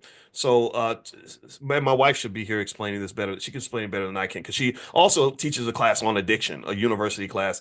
So she's a lot of addictions are an outpouring from trauma. You have unresolved, unhealed trauma, which it's all over the black community. It's like the biggest STD in the black community, if you will, the biggest virus that's out there. And so the result of undiagnosed, unhealed trauma might mean leaning toward various addictions, which might be a sexual addiction. And we don't think of it as an addiction, but it can happen that way, and it just creates a lot of chaos. That's unwanted pregnancies, STDs are like through the roof. And if you watch like the Shade Room, you'll notice every other post is something sexual, right? Sex, sex, sex, sex, sex, right? So I would encourage you to, in your own journey, if you're trying to accomplish goals, financial or otherwise, uh understand yourself, figure out like the areas where you're making mistakes and why those things are happening, and that a lot of times will come through a therapeutic process. And then not only will you understand the world better and understand yourself better, you'll be able to position yourself where you want to be, like, right, like you won't make a plan to go over here and then end up over there. Or like New Year's is coming. How many people do y'all see every year that have these big New Year's resolutions of all these things they want to accomplish this year because 2025 is new and fresh? This is what I'm gonna do. I'm gonna be a different person. 96% of all people do not fulfill their New Year's resolution. 96%. So you're not going to fulfill the resolution if you just do what everybody else does. You'll be like the 96%. So the question to ask at that point is, if you're serious enough about it, is how do I become part of the 4%? Like what do I need to do to make sure I don't end up keeping continuously making promises to myself? Oh, I'm not gonna mess with this type of girl, or I'm gonna leave this relationship, or I'm gonna build this business, or I'm gonna quit this job. What are you gonna do to make yourself part of the 4%? What are you gonna do? And I can't answer that for you. I'm just encouraging you to ask yourself that question. So let's keep going. Other reasons they say that young women might be attracted to older men. These are the unhealthy reasons. Low self-esteem. They say younger women with low self-worth might gravitate toward older men who they perceive as out of their league, relying on their approval for validation. And again, this is where the whole daddy thing comes, right? Because the daddy is supposed to validate you. The daddy's supposed to tell you that you're beautiful and smart and capable and everything else. And at least where I come from, that's I'm thinking old school here. Maybe you feel free to disagree with me, but I remember even hearing my mother talk about when she met my father. And she said, I thought he was too attractive for me because all the girls were swooning over him because he had those green eyes. And my father said, though, I thought your mother was beautiful. She was the most beautiful thing I'd ever seen. But my mother did not see that in herself. So my brother asked a really hard question for her. He says, so why did you feel like why do you think you felt that way about yourself? Why was your self-esteem low? And she said, well, because we had so many kids around growing up. Like, my mother's sister had 10 kids and we had five, and then her other sister had another 6 or 7 kids. So kids never got one-on-one attention. There was not, and I can add this part. From to my knowledge, there was no older man around to validate and love them without eventually meeting grown men who are like, yeah, girl, I think you're great, and I also want to sleep with you, right? That's what unfortunately a lot of girls go through. So that missing father is really part of the missing wealth in the black community because it's not just financial wealth, it's also emotional wealth, cultural wealth, social wealth, it's and political wealth, right? So ultimately, this is a big thing. This can happen a lot. So the daddy issues can lead to dating the older men because everybody needs a daddy at some point. So moving on, um, avoidance of peers competition. Some younger women might feel intimidated by competition with peers and seek older men, believing that there's less pressure to compete or meet certain social expectations. Interesting. And this comes from studies on social hierarchies and romantic preferences. So it seems like what they're saying here is that if I'm a young girl and I'm tired of trying to compete for the young guys around me by trying to have the nicest body or, perform the best in the bedroom, maybe an older man who's more settled might put me in a space where I don't feel like I have to be as competitive. And that might be true, right? I don't know. I mean, if you date an older guy who's a little more settled, who's kind of like, look, I'm not looking for a million women. I got stuff to do. I just want one good one. Then maybe that creates a less pressure driven situation than try to date the guy in the dorm that every girl's trying to get with, and you're under this constant threat of competition. I'm not sure. And then the last thing they mentioned here is escape from uncertainty. They say younger women may be drawn to the perceived stability of older men as a way to avoid dealing with their own life transitions or uncertainties, which can hinder their personal growth. This is connected to attachment theory and fear of independence. Interesting. So you have, so maybe you're uncertain because you moved out of the house and you're afraid, or maybe you have these other areas where there's uncertainty, and you have this other older figure that's kind of like this pillar in your life that can provide the certainty that you're seeking. But unfortunately, I guess they're saying that in a toxic case, you're never going to develop independence because you are depending on someone else. So maybe it becomes a codependent situation. I'm not sure. But I will say this. One thing I've noticed universally that to be universally true is that the economic piece pops up everywhere in relationships. I don't think it's realistic for a person, especially a man, to think that you can have no money and be as appealing as the guy who has, financial security. Again, sometimes there's exceptions, right? But but overall, I kind of think that we're kind of hard on people when we say, oh, all you care about is money, or why would you expect a man to take you to the Cheesecake Factory for dinner? He doesn't even know you like that, And I think that some of that really reflects the economic desperation that exists in the community. Like, right? Like the goal of America, in my opinion, has always been to keep the black man as a child or as feminine or as a clown. That's why your biggest most famous black men in America tend to be comedians, rappers, and athletes. All these are very childlike professions. They're not building rocket ships. They're not out, negotiating multi-billion-dollar deals with foreign countries. Those are not the black men that can tend to end up on the covers of magazines. It's some guy that's playing a sport like a child, some guy who is telling jokes like a clown, some guy who's rapping and disrespecting his community the whole time. N word this, B word that, right? Just really in all these ridiculous, clownish, entertaining behaviors. And so, so ultimately, that it creates a power imbalance as well as a massive financial issue.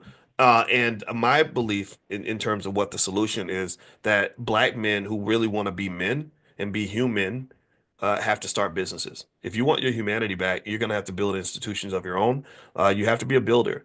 If you go up to knock on the white man's door and say, "Hey, I want you to let me have some power in your institution," the world does not work that way. It just doesn't. So a lot of black men that are struggling financially, um, rather than us sort of shifting the culture and confronting the culture and building on our own, and some guys are doing this, right? There are a lot of men who just say, well, let's just complain about the women. Let's just get mad because the women get better jobs, or mad because the women have more financial stability, or mad because the little girl, instead of spending her life dreaming about growing up and becoming an NBA player, she spent her time in the library, right? She wasn't thinking about trying to bust a rap and put out an album. She was thinking like, how do I become a medical doctor? How do I become an attorney? And what this has kind of done, and this is where racism does exist, on a major level, is it's created this weird imbalance in the community where we're trying to figure out like, how do you build healthy relationships when the male is in many cases incapable of providing the financial security that I innately need to have as a woman. Right. And there's all kinds of solutions. Some women say, I'm gonna go date the white boy, right? Because he's got money. Or and then some women, say I'm going to stay single, or whatever, or I'm going to date around, and it creates these weird ecosystems that are hard to kind of understand and explain. And I think one way to adjust that is I think we got to be really intentional about how we train our little boys. The big shiny crap, the big shiny shit, that's what it is. The big shiny shit is a distraction. When I go to a classroom full of black boys where they're all being educated by white people, by the way, and half of those damn boys tell me they want to be a basketball player or a rapper when they grow up, do you understand what that does to the structure of your families 20, 30 years down the line? I mean, can you imagine the frustration of trying to build a solid, mature family situation with a guy who's a broke ass 35-year-old rapper? I'm not making fun of I'm not making fun of you if you're a rapper. I know 35-year-old rappers. It's cool. But the recording industry doesn't have room for all of y'all. All of y'all can't get into the Diddy party. Right? And even if you do, what kind of man are you going to become at that point anyway?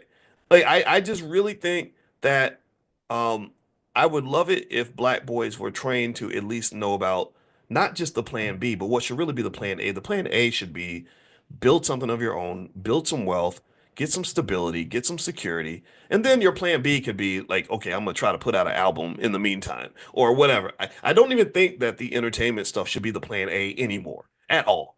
Sports should not be the plan A anymore at all, unless you are identified as the next LeBron James at the age of 14 or something. In that case, I can understand why you're focusing on your basketball. But Lord Jesus, we got little 5'8" Negroes out here thinking they're gonna be in the NBA.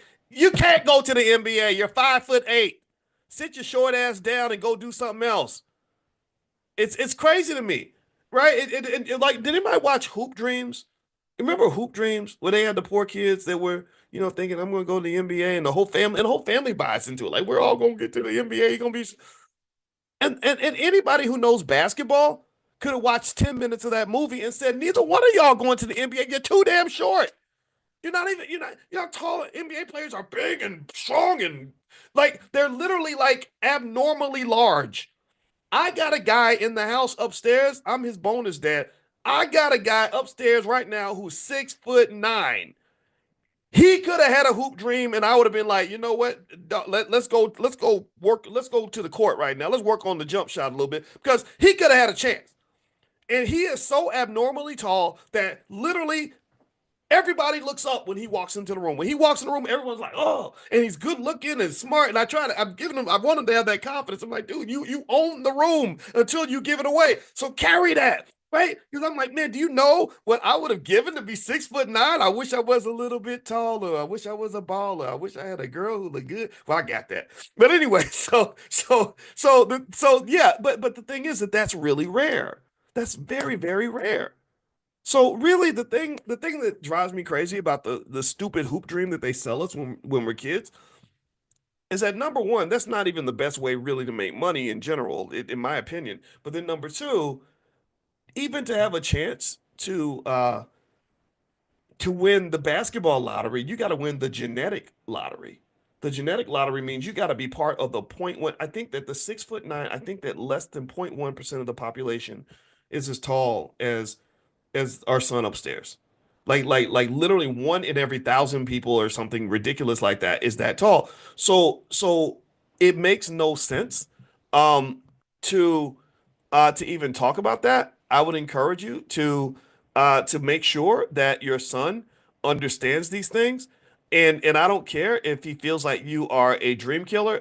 Travis, please stop putting your phone number in the chat, man. That's something we don't like for we unless we specifically ask for that. Let's try not to do that for security reasons. I don't want people, we don't want that kind of stuff just sort of like. So if you want to do some marketing or something, you could talk to our team. But I see you putting the phone number in there repeatedly. So please, I'm just asking you politely to not do that. All right. So the long story short here is to say that when we have these dreams that our children bring to us, I think we got to give them the right dreams. One of the reasons why I kind of liked what the Earn Your Leisure guys were doing, which I love those guys. I went to the Invest Fest. I had a lot of fun. There's a lot of great people there. Um, I like what they're doing because I like the fact that they're helping young guys really understand that there are so many different ways for you to be rich and successful. You don't have to be on stage. You don't have to be a basketball player. And the one thing that the next step in that evolution though is that we have to get to the point where that doesn't even become like the dominant part of our culture. Even then, it's like, when I was on the platform when I was there, I went there because my buddy D1 was performing there, and I was really happy about that because D is such a great guy. He has the right ideas. He's one of the good ones as far as rappers go. But I'm there and I'm seeing all these entertainers on the stage, performing. And it's unfortunate that you need rappers to even get the attention of young black people. I think that you should be able to get their attention with things that are a little more beneficial to the community. Like, how about healthy families? How about that get the attention of our community? How about just generational legacy? That should get our attention. Financial security should get our attention. Intel education should get our attention. I don't know if I don't know how I feel about the fact that we're only looking when a rapper is talking or when an entertainer is speaking. Because right now, with what you're seeing with Diddy and all these people, all these Negroes about to go to jail, all these people losing all their money, and all these they're raping people. They think that we're getting all kinds of crazy shenanigans, drugs, and everything that you want to do to ruin your life was apparently happening at those Diddy parties. These people are becoming drug addicts. And again, I don't want to sound overly preachy about it, but I can tell you, in terms of wealth, all those things will destroy your wealth. But they won't just destroy your money. After they take your money, they're gonna take your soul. Like you'll experience a pain that like the pain of being completely flat broke. Take that pain and multiply by 1,000, and that's the pain you get when you realize your drug addiction caused you to ruin the lives of your children, or when your choices got you 80 years in prison, or you've got your doctor tells you you caught a disease that you can't give back. That's the other part in terms of the underbelly, in terms of what's lost. It's not just the money. The money is yeah, the money's a side note at that point. Yeah, they're gonna lose all their money. A Diddy won't be no billionaire by the time he gets done. And everything is alleged, right? We have to use the word allegedly. But come on now, you know what I'm talking about. You there's smoke and there's fire, right? And I can tell you that none of this is a surprise because for a very long time they went out of their way and spent billions of dollars promoting the most toxic, unhealthy behavior imaginable toward young black people. And it's not just causing them to be broke, it's causing them to be broken. And what this does to the community from a wealth generational trauma standpoint is that you have families that are headed and created by broken people, which means you're creating millions and millions of broken children. And it only gets worse one generation after another. So there has to be an intentional effort to go in and kind of address that. And if you're not intentional about it and draw clear lines in the sand, then nothing is going to happen. Nothing's going to be effective. So I honestly think that about 70% of that whole damn culture can be thrown in the garbage. That's loser culture.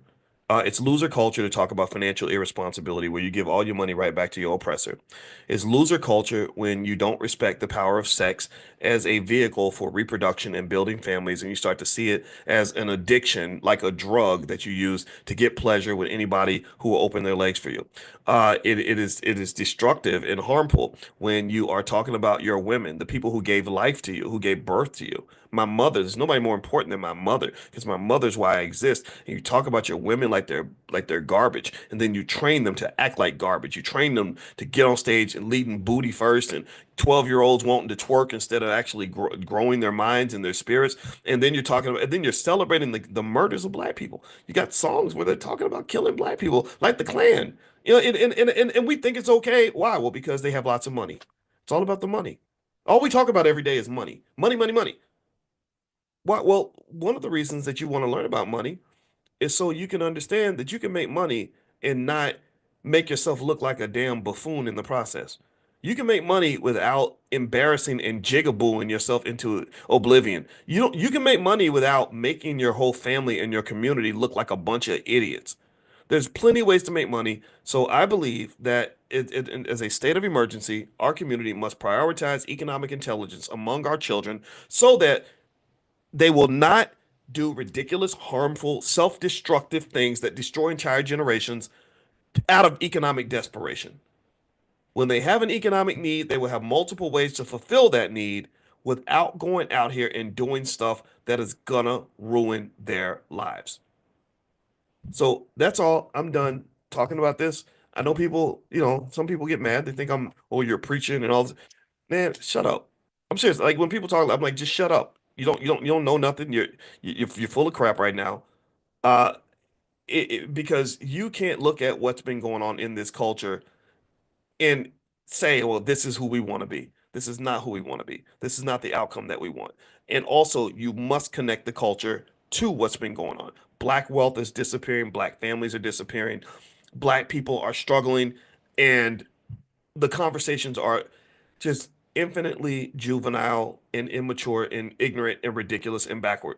You're not having the right conversations. You have to have conversations about how our kids are being raised, and we must give them the opportunity to be able to live healthy, productive, and prosperous lifestyles without following down the yellow brick road to nothingness.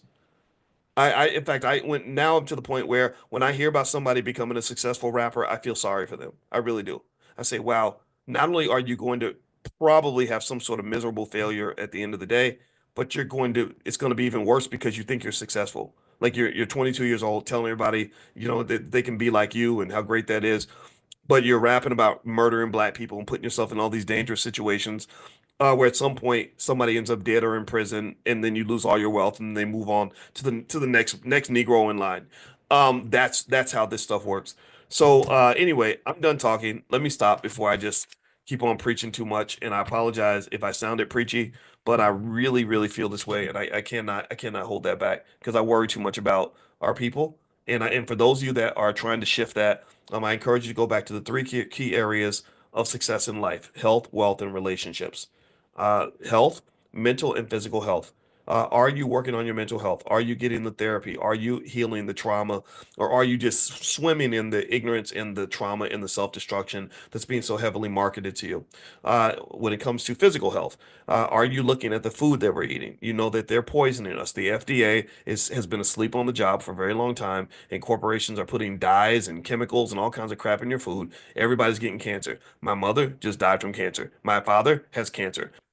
A lot of you have relatives who've had cancer. That's because about half of all Americans at some point are going to get cancer because they are poisoning you. They're killing you, right? So are you going to address that, or are you going to just ignore it? Going to the gym, eating better makes a big difference because health is wealth. If you lose your health trying to go get wealth, then guess what? They're going to take all your wealth to give you a little bit of your health back. That's what they do. They hold your health for ransom by poisoning you and then charging you money to help deal and manage the effects of the poison.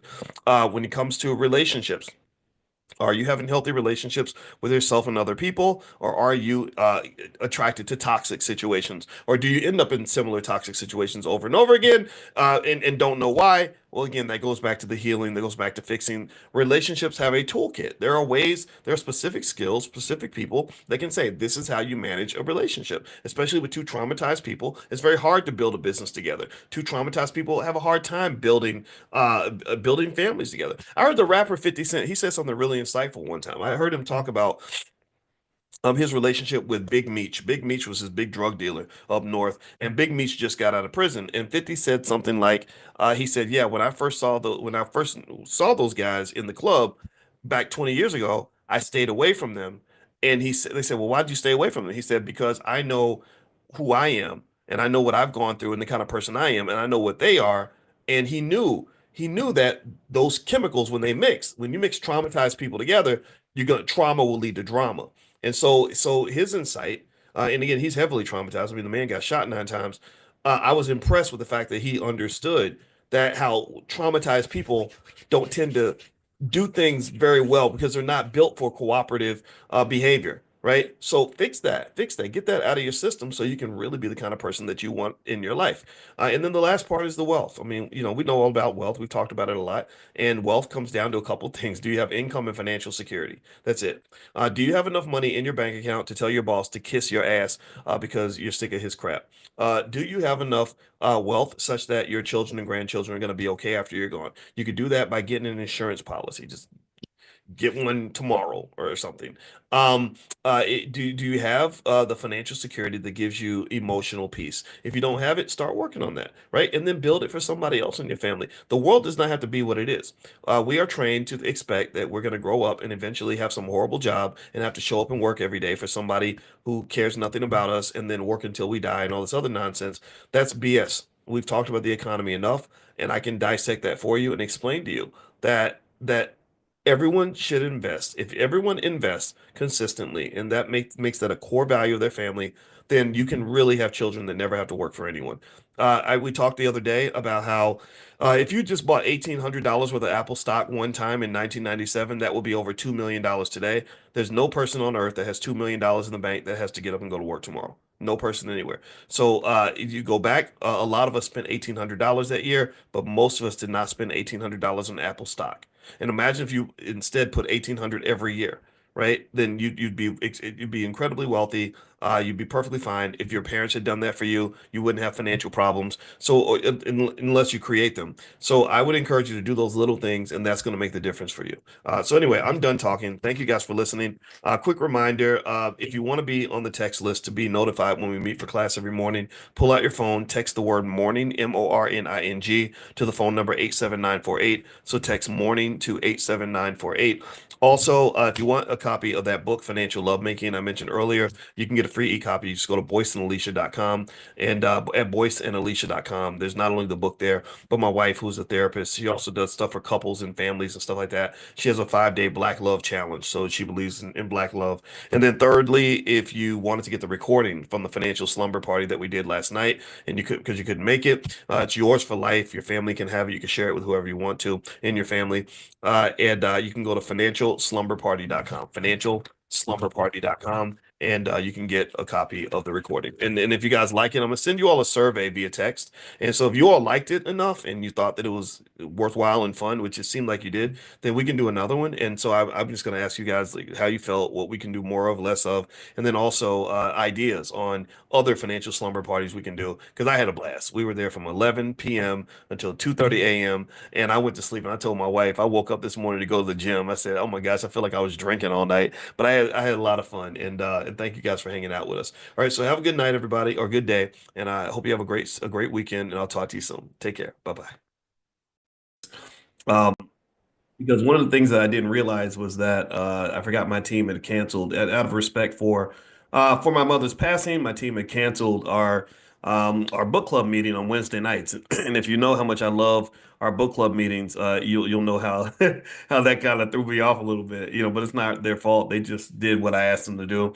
And also this morning, in Money in the Morning, in our financial consciousness training, our millionaire training camp, I actually went through the process of kind of eulogizing my mother and really talking about some of the ideas and the beliefs that she had and linking them back to finance and economics. So if you'd like to actually see that training I did a full financial training on money and life and success and everything else based on my mother's legacy. You can have that for free. Just pull out your phone and text the word mama to the number 87948. Text the word mama to the number 87948, and I will send it to you because it was something I put together that I said, I really want to remember my mother in a favorable way. And I also want to make sure that the community benefits from her legacy. All the things that she taught me are things that I teach you. I have a whole doctorate in finance. We've reached millions of people. We have almost 1 billion views on YouTube. So my thought was like, let's keep the party going. Just somebody passing away does not mean that it's over. And also, I appreciate your condolences. I see you.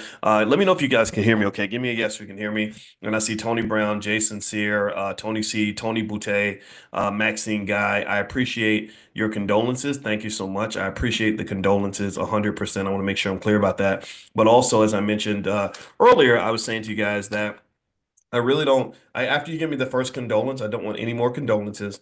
I'd rather have two things. I'm gonna ask you for two things. Can you give me two things? Two simple things, very easy to do. Don't cost you anything. Can you give me two things? Give me a yes in the chat if you can do this.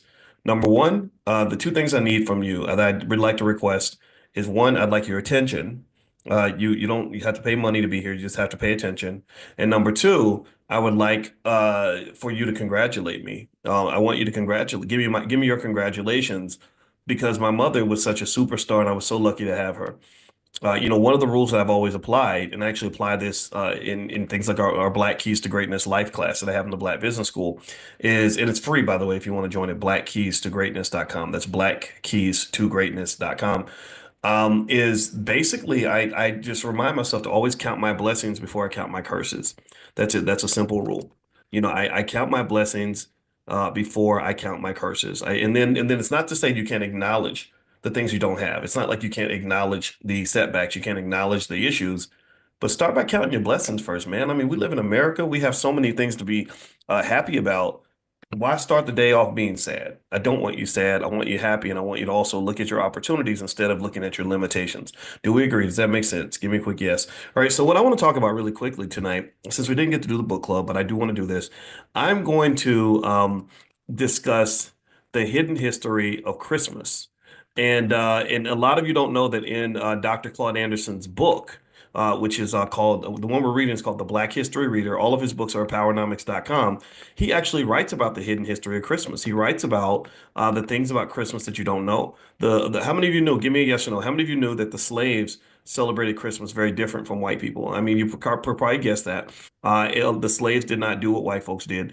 But also, Kwanzaa was not the first alternative that Black people had in terms of how they celebrated Christmas. It does nothing against Kwanzaa. I think I think that Karenga, when he created Kwanzaa, did a good thing for the world. I actually spoke at his bookstore twice in South Central Los Angeles, and it was wonderful. It was completely sold out. The room was packed with hundreds of people. And thank you to all of you who showed up. One guy that I met that was really interesting was a guy named Alonzo. And he has a book called NWA, which stands for Not Without Alonzo. And he sent me a copy of his book.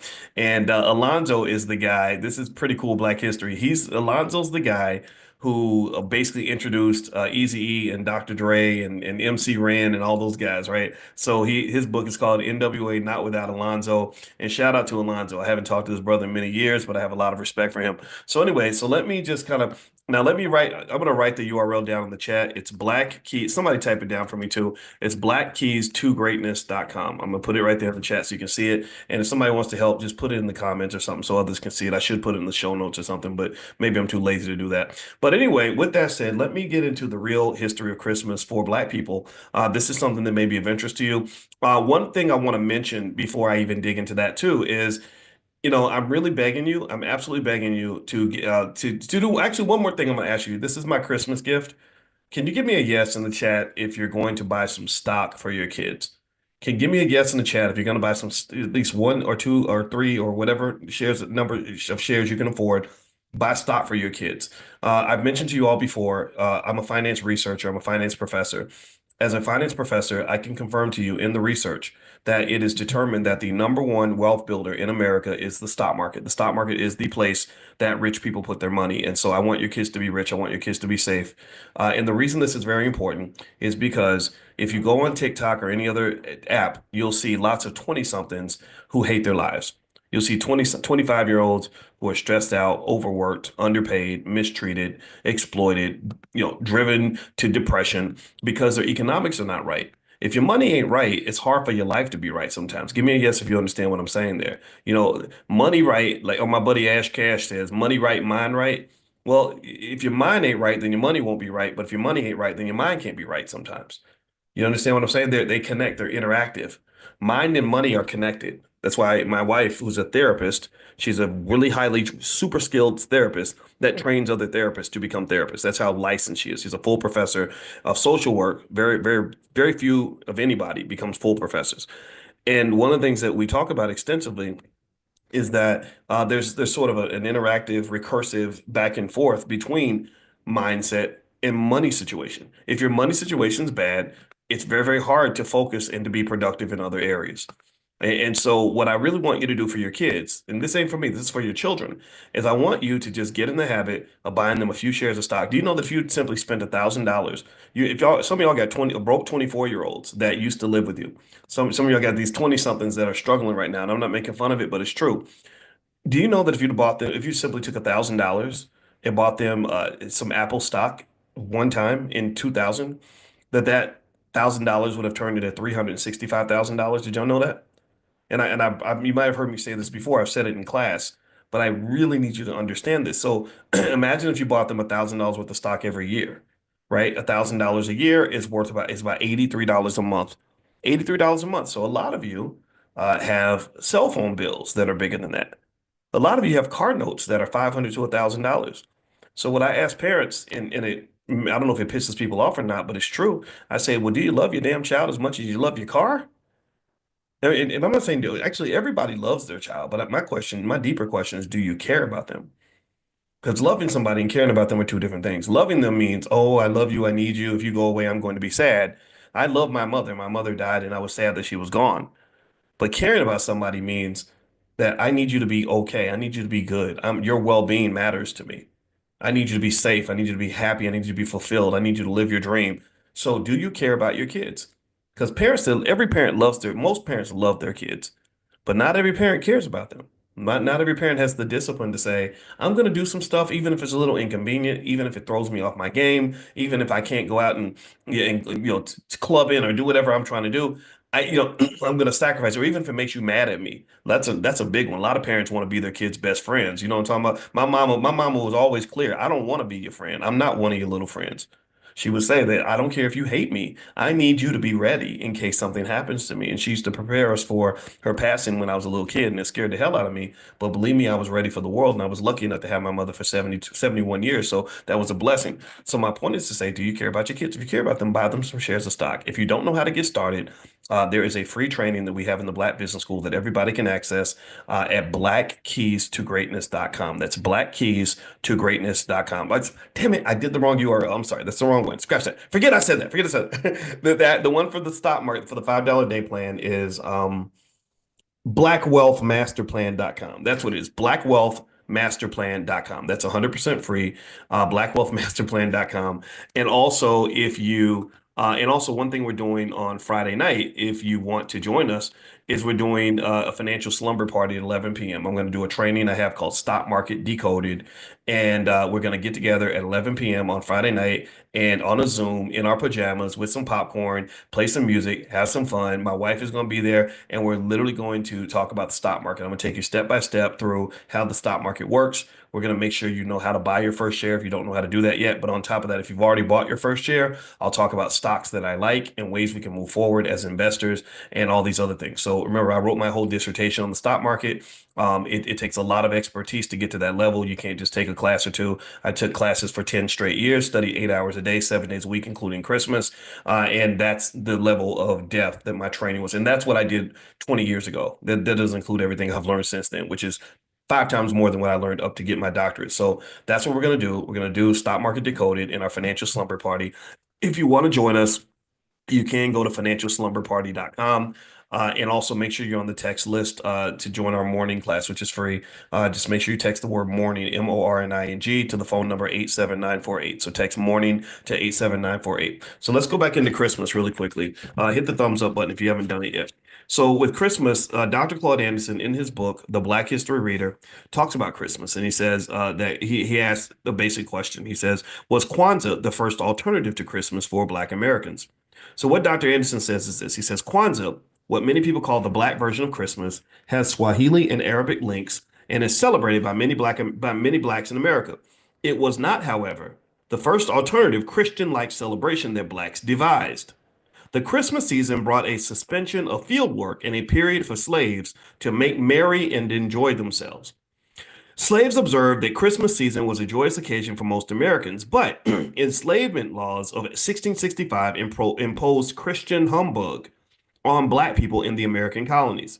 Christmas, largely a white Victorian invention of European society, excluded slaves, but they still had an emotional need to participate in the festivities, so they created their own Christmas traditions and Santa Claus. Pulling from their African heritage, they organized, this is what the slaves did. They organized a version of Christmas that was called John Johnkannas, Johnkannaus. Has anybody ever heard of John Johnkannas? Anybody? Give me a yes. If you want to impress me, put a yes in the chat if you've heard of John Johnkannas. I admit I've never heard of it. Dr. Claude Anderson is writing about it in his book, which, by the way, you can get copies of his books at powernomics.com. I've been telling everybody who supports Dr. Anderson, buy a bunch of his books if you have extra money and just give them away to people in the community. But John Connors, has anybody ever heard of John Connors? I've not heard of it. Give me a yes if you have, a no if you have not. So he says here, the celebration around a trope of gaily costumed slaves who on Christmas Day would get slave owners permission to travel to several different plantations, singing and playing on homemade musical instruments. The second tradition they created was Christmas GIF, GIF, like the GIFs that they have for memes and stuff. Christmas GIF. Slaves carried around small pieces of fruit or candy in their pockets like Halloween treats. Whoever said Christmas GIF first received a present. That's pretty cool. In 1966, Malena Karenga, PhD and author and professor of Africana Studies, created Kwanzaa, which injected African traditions into the Christmas season. Since Kwanzaa has become popular among blacks, mainstream businesses and advertising agencies have followed the money and begun to recognize Kwanzaa as the Black Christmas. So this is so what Dr. Anderson seems to be arguing. Nothing against Kwanzaa, of course. Love Malena Karenga, nothing against him at all. He's amazing. But he's saying that the commercialization of Kwanzaa is what pushed Kwanzaa to the front of the line. And in truth be told, that's kind of a driver of a lot of what you value most as Black people. But when they advertise something on television, it does affect your mind and your perspective. Television is a brainwashing tool. It's a brainwashing mechanism. In fact, it makes me think about the rapper Sexy Red. She actually made a post that was interesting where she said, I feel like some regular girl in the hood that they grabbed and just put on TV. And everyone was like, yes, that's exactly what you are. You are a plant. They just grabbed you, put you on TV, and suddenly you become famous because of that. So to some extent, the same thing happens when we have selectivity in terms of who was picked as our civil rights leaders. There's selectivity in terms of who gets to be the chosen Negro. So effectively, those in control of media, those in control of capitalism, didn't put their money behind certain people, certain horses, certain ideas, and then those ideas become readily adopted.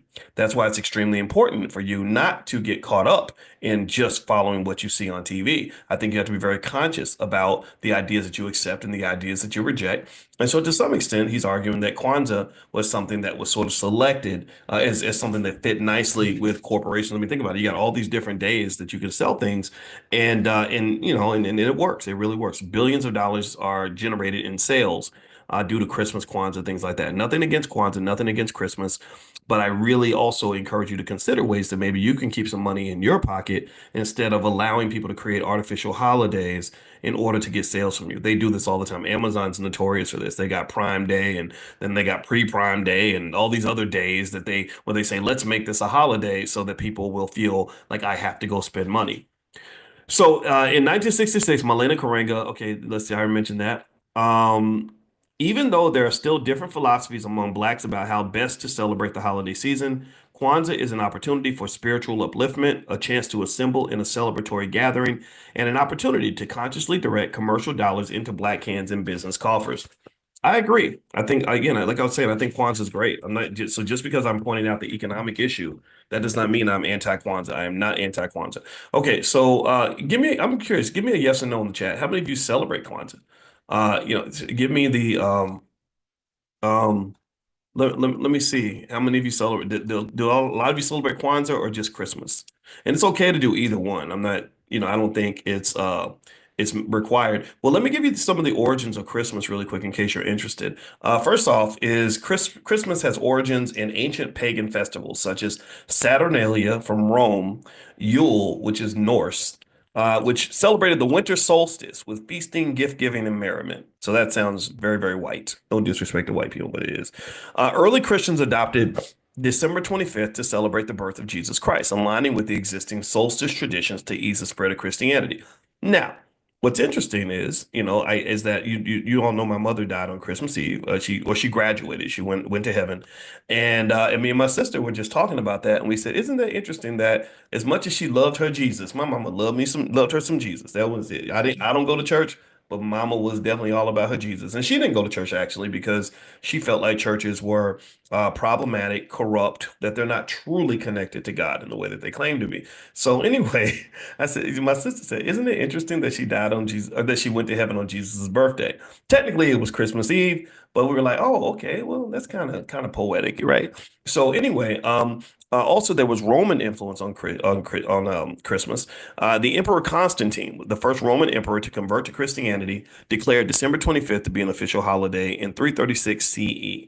So a couple thousand years ago, somebody decided December 25th was the day to do it. People have been doing it that way ever since. By the Middle Ages, Christmas had become a mix of religious observations as well during, say, the Middle Ages and the Black Plague in Europe, things like that.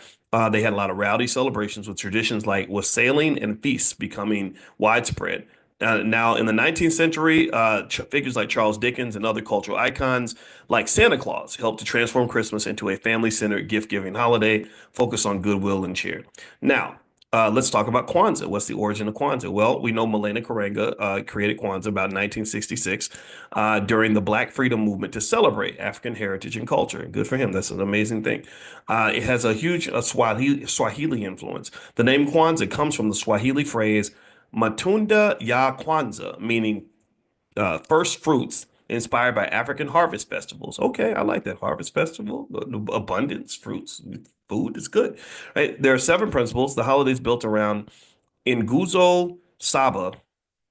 Just don't get mad at me for mispronouncing it. I'm sorry. I know y'all gonna correct me. With seven principles: Umoja, unity, Kuchichala. See, I don't even want to say it because if I say it, I know y'all gonna clown me because I'm saying it wrong. But let me just say self-determination, and the word is spelled Kujichagulia.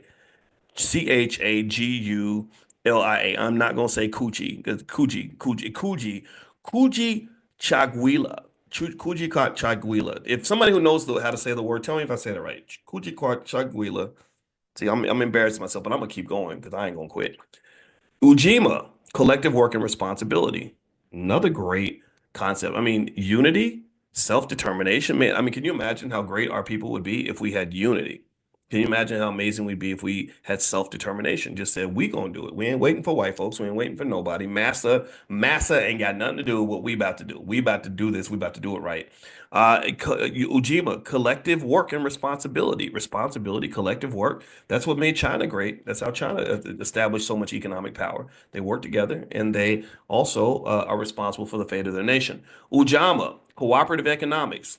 Well, I mean, we talk about that every week. Y'all know that's what we about. That's the Black Business School right there. That's Powernomics right there. That's all of that, right? Collective economics. I've explained to you all that economics is a matter of gang affiliation. Economics is very gang affiliated. Most of the wealthiest people in the world tend to be affiliated with some economic gang. These gangs, you might refer to them as corporations.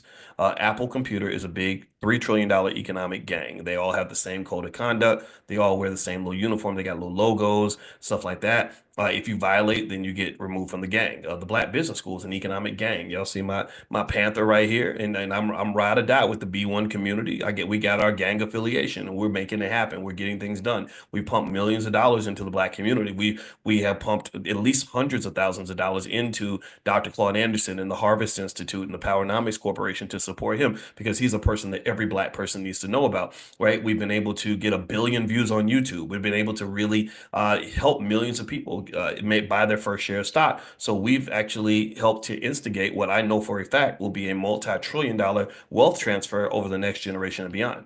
There is no other finance PhD kind of doing this kind of thing. I hope that there's more eventually. Maybe I can talk them into it, but there's nobody out there that can say, I got a doctorate in this stuff from a legitimate institution, the Ohio State University, and I'm putting black first, and I'm every single day for thousands of days in a row talking to black people about how to build wealth. I don't know anyone else. You tell me if you see that guy because I'm looking for him. I want some friends to do this too. But with that being said, at the end of the day, my point is to say, then when you talk about that cooperative economics piece, one of the biggest things to understand is that you don't really need anybody to give you anything else. You have everything that you need in order to do what you want to do. Like there's nobody that is going to come save you. We know this. There's nobody that really needs to come save you.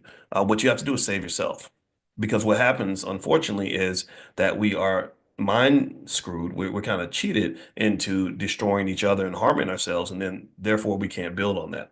So we need a community of builders. Building does require skills in areas that go outside of finance, and where people miss it, and where people miss the bigger picture, is they think that it's all about the money. They think that it's all about the economics. It's all about getting a high-paying job. It's all about affirmative action or having opportunities or having more NFL and NBA players. We got hundreds, if not thousands, of millionaires that are professional athletes. But if they're not trained to build, if they're not trained in a certain mindset, if they haven't mastered all the tangential aspects of wealth building, then no wealth will be built. If you imagine this, let me give you an example. Imagine two guys, both have $100 million contracts in the NBA or the NFL. Both of them are making over $100 million. One guy doesn't know anything about institution building. He doesn't know anything about job creation. He doesn't know anything about making long-term plans, or hiring people, delegation, all the skills required to build an institution. Well, he's going to be one successful guy, and we've had a lot of one successful guy. We've always had that one Negro that's doing well. Like we've always had that one Negro with a good job. That does not scale. That is not contagious. That is contained success. Success that is contained does not affect the whole community. It affects one guy. And then we get to look at that one guy and say, wow, that one guy's doing really well, but I'm not doing well. And then the one guy dies, and then the whole thing's over. So imagine the second guy. The second guy also has a $100 million contract, but he's built to scale. He's been trained to scale. From the time he was a kid, his parents, maybe they put him through the Black Millionaires of Tomorrow curriculum, and he learned things like the STURDY model, which stands for systems technology, systems technology, entrepreneurship, relationships, and delegation. Right? He knows these things. He understands what it means to keep your poise, which we talk to our kids about in the school, which is producer, owner, investor, saver, entrepreneur. He knows these things. So he understands how wealth connects to relationships. He understands how wealth connects to mental health. He understands how wealth connects to physical health. He understands how relationships lead to delegation, which allows you to build teams instead of doing it all by yourself, working like a super slave where you're doing 100 hours a week. He says, no, I don't have to do 100 hours a week. I'm going to do 40 hours a week, spending my time delegating to 20 other people so that instead of working 100 hours a week, I'm now working 20,000 hours a week. Do you understand? Right? He has a certain mind space that's allowing him to take his money and make it contagious, creating a concept that we've talked about exclusively in the Black Business School, which is something called financial fertility. If you read my book, The 10 Commandments of Black Economic Power, I talk extensively about financial fertility. Your money must give birth to other money. Your money cannot be sterile. Sterile money is dead money. Dead money does not grow. It does not scale. It does not create opportunities. It does not elevate communities. So a lot of these Negroes that got all these $1 million contracts are sitting on a bunch of dead money. A dead money is a financial carcass. A carcass is not going to give birth to a child.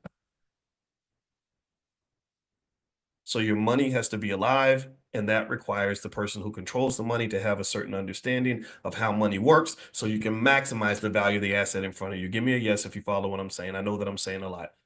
Give me a quick yes. Let's take a quick breather. I want to make sure you're getting you're digesting this. Because I know when I get excited, I start to go, and I just want to, I want to try to make sure we all kind of understand this on some level. And if you want tools that can help you with this, we do have a training I did called How to Turn Your Child into a Millionaire. It's very easy for me to turn your kids into millionaires if you do what I say and you start early. And the URL for that is kiddyboss.com, KIDDIE, kiddyboss.com. So you can go to kiddyboss.com if you'd like, or you can also text the word youth on your phone to 87948. So if you text youth to 87948, I'll send you some information on children's programs we have in the Black Business School, because one of our core values is that we believe Black people should educate our own children. Also, we believe we should create our own jobs. Also, we believe we should support Black-owned businesses. That's what we believe. That's who we are. I'm not apologizing for any of that. So, so anyway, last point. Let's finish up with Kwanzaa here.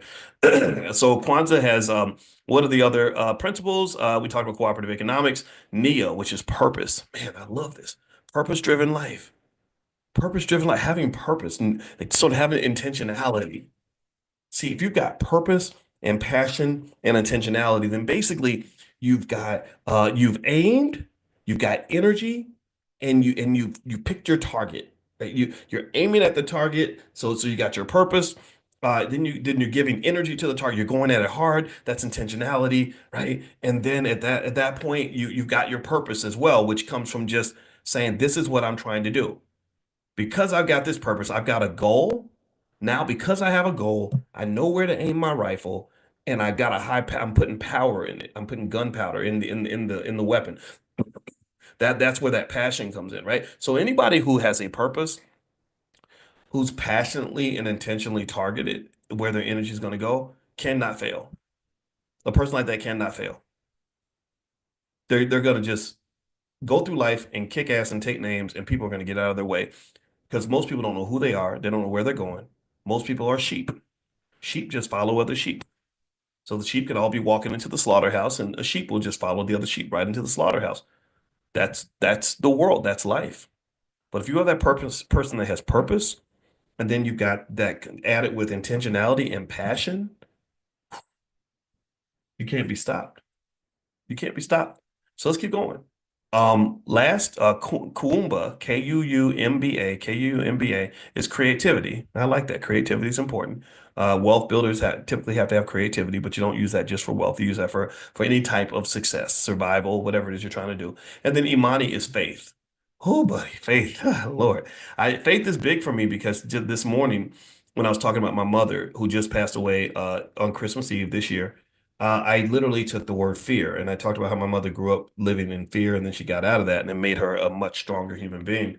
And I took the word fear and I said, let's take that word and let's make it mean something. Let's talk about this in terms of the fact that we all need some sort of vaccine against fear. We needed that during the pandemic because fear in the pandemic, fear was the biggest virus in America at that time. It wasn't COVID, it was fear.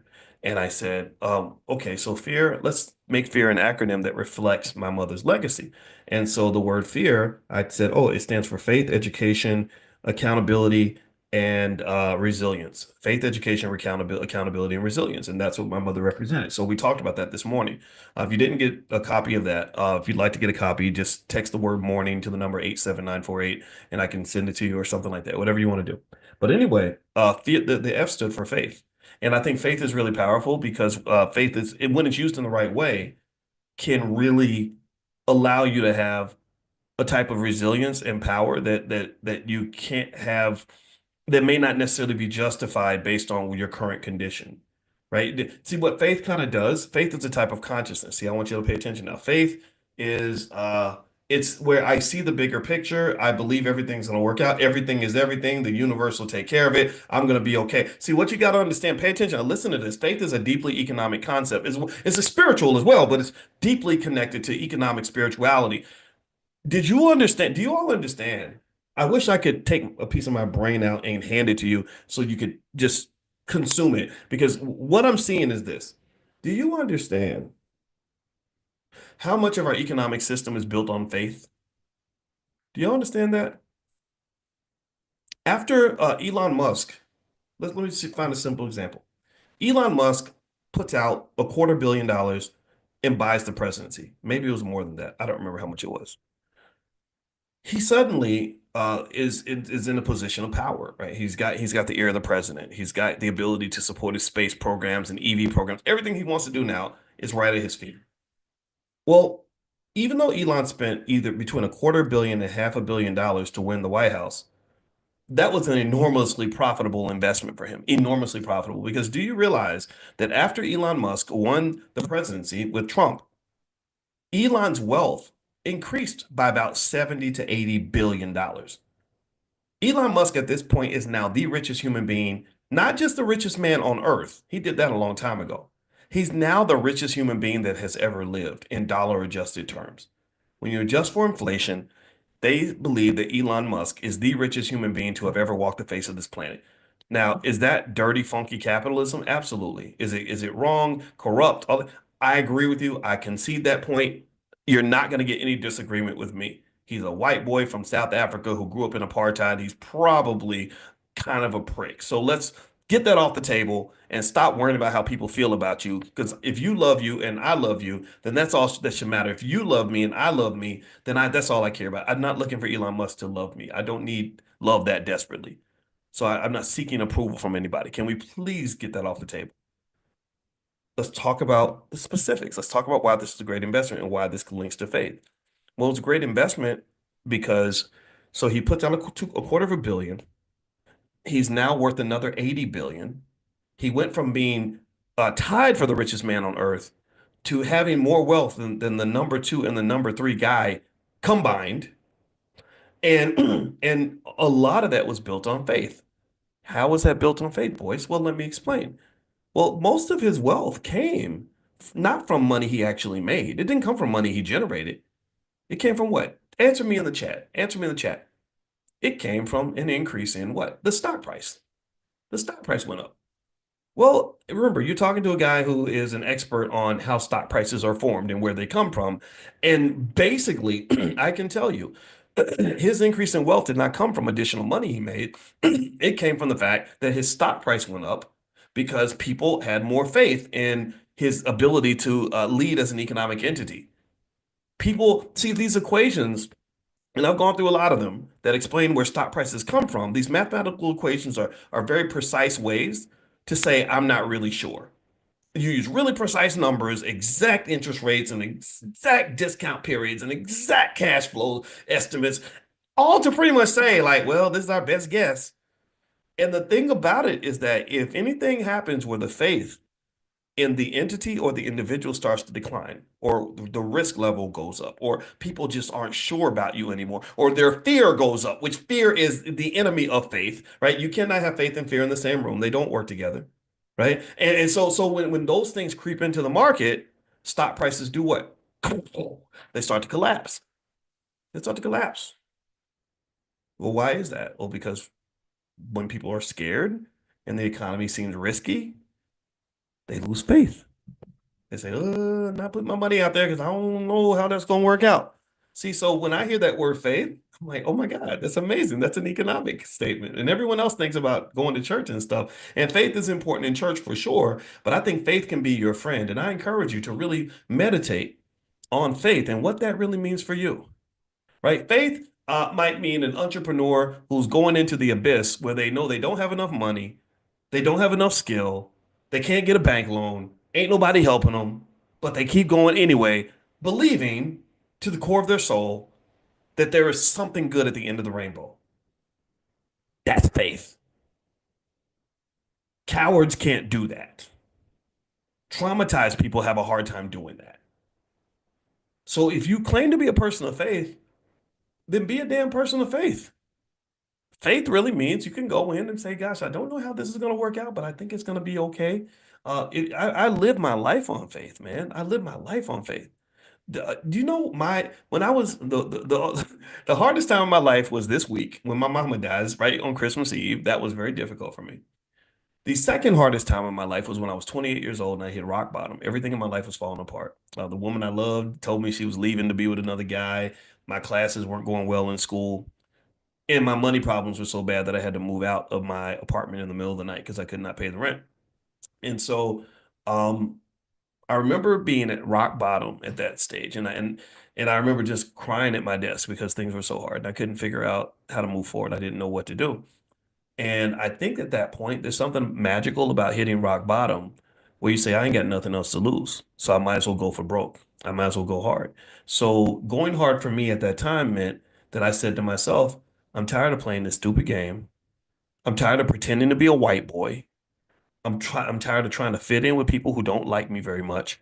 So I'm gonna go full Boyce Watkins on them, whatever that means, full Boyce Watkins. So at that moment, I committed to being me. That was literally the moment where the Boyce Watkins that you know, the one where a bunch of people love me and a bunch of people can't stand me, that's when he was born. He was born out of pain. He was born out of misery. He was born out of failure, and he rose out of the ashes. And I committed to this guy. I love this guy. And I said, I love you. I'm going to stick with you no matter what. So faith meant that I said, okay, if I work my ass off and get skilled at what I do, highly, highly skilled at what I do, and I'm a good person, then I have a very high probability of being successful at something. Those are my three rules. Bust your ass, get super skilled, and then just be a good, help people. Be a decent human being, and it's gonna work out. Everybody ain't gonna love it. It's not always gonna be easy, but that was the strategy. It was really that basic. And that's what got me through everything. And that was me operating on faith. It's like, well, I know I'm damn good at what I do. I know I bust my ass, and I know I'm a good person. So it'll be all right. It'll work out somehow. It'll all come together somehow. So faith is powerful, and I encourage you to really tap into faith when you're talking about making economic moves, because you cannot build economics without faith. You cannot do black business without having faith in each other. That's a tough one, right? Y'all know what I'm talking about.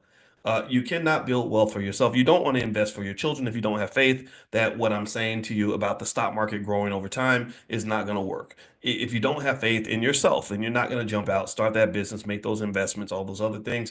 So faith is, I think, such a powerful principle that all of us should apply in our lives. And the beauty of it is that you ain't even got to go to church.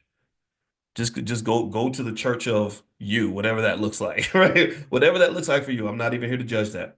Right. So what I'm going to do is I'm going to go ahead and finish this up for today. For those of you that were invited in from the weekly book club, just know what happened was the Zoom got erased by one of our team members. It wasn't her fault. I told her to do it by accident. And so I sent you all a text to let you all know that we were doing our book club meeting tonight. If you want to join the book club, you can go to blackkeystogreatness.com. It gives you free access to my life class, which is really good, and a lot of other resources. So I'm gonna put in the URL. I'm gonna put the URL in the chat, blackkeystogreatness.com. If you're watching the recording, it'll be in the description of this video. And also, I do have a podcast on Spotify, two of them actually. One's called the Dr. Boyce Breakdown, where I do stuff like this and I kind of talk about everything, kind of blending wealth with a lot of other topics. But then I have one that's focused specifically on the stock market called Dr. Boyce Daily Stock Market. So whichever one is most interesting to you, you can grab one, subscribe to both. It's totally up to you. And then the last but not least, if you want to join us for the Friday night financial slumber party that we're going to do, we're going to get together at 11 o'clock at night in our pajamas with our popcorn, and we're going to do finance in the middle of the night and just have a blast. It's like a big sleepover. I don't know if anybody remembers having sleepovers when you were little, how much fun they were. I think maturity is overrated. So I said, I'm gonna do something completely immature. So we're going to cover a training idea called Stock Market Decoded. So by the time you're done, you will be transformed into an investor. You will know, and if you're already an investor, you'll be leveled up. We're going to talk about stocks that I love, and why. We're going to talk about rules and principles for picking your favorite stocks. Also, if you're a beginner, we can show you how to get started, all that good stuff. So feel free to join us. The URL is financialslumberparty.com. So I'm gonna put that URL in the chat so you guys can take a look, and feel free to join us if you'd like to join. So thank you guys for hanging out with me. I appreciate it. I'm gonna go watch a movie with my sister now. As a family, as you can imagine, we're getting together to celebrate the life of my mother. And also, if you happen to be watching on YouTube or something, if you could hit that thumbs up button or something, that would really help.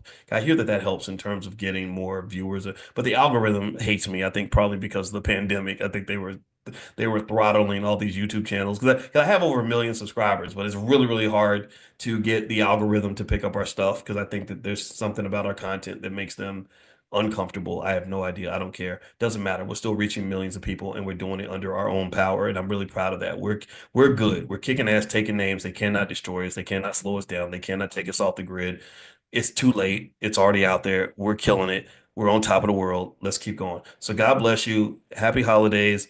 And I hope you all have a wonderful new year and everything else, but you'll hear from me before then. In fact, tomorrow morning, we're going to meet for Millionaire Training Camp, which we do every single day, 7 days a week. We've done this all year long. If you'd like to join us for that for free, just pull out your phone, text the word morning to the phone number 87948. So if you text morning to 87948, I'll send you an invitation to join us tomorrow. And I just hope that you'll bring your family too, because I can guarantee you 100%, if you got kids and relatives that are listening to wealth conversations every day, they're going to be black and proud and rich one day. It's only a matter of time. So have a good day, everybody. God bless you. I'll see you guys soon. Take care. Bye-bye. Peace. Good morning, everybody. Good morning. Let's go ahead and get started. I want to say Merry Christmas to everybody. I hope everybody's doing well. I know that today is a really remarkable and special day for me and my family. My mother, Robin Watkins, she's passed away yesterday, Christmas Eve, and yeah, and I got a lot to say about that. So, so give me one second, guys, as I get us all set up, and we're going to begin on this special Christmas edition of our Millionaire Training Camp. So give me one second here. Um, let's see here.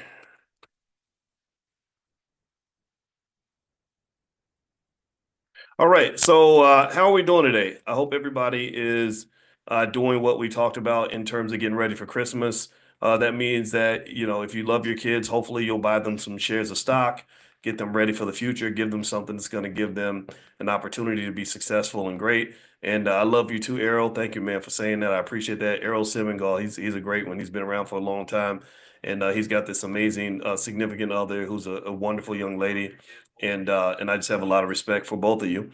And and also, some of you are listening in from other spaces. Decided to invite in some of our folks on YouTube and stuff like that. And and so you can actually check out my YouTube channel there. And also don't forget that we have a podcast called the Dr. Boyce Breakdown. Another one is Dr. Boyce Daily Stock Market. So if you go to Spotify, you will find the podcast on Spotify. Okay, guys. So give me one second as I get us started.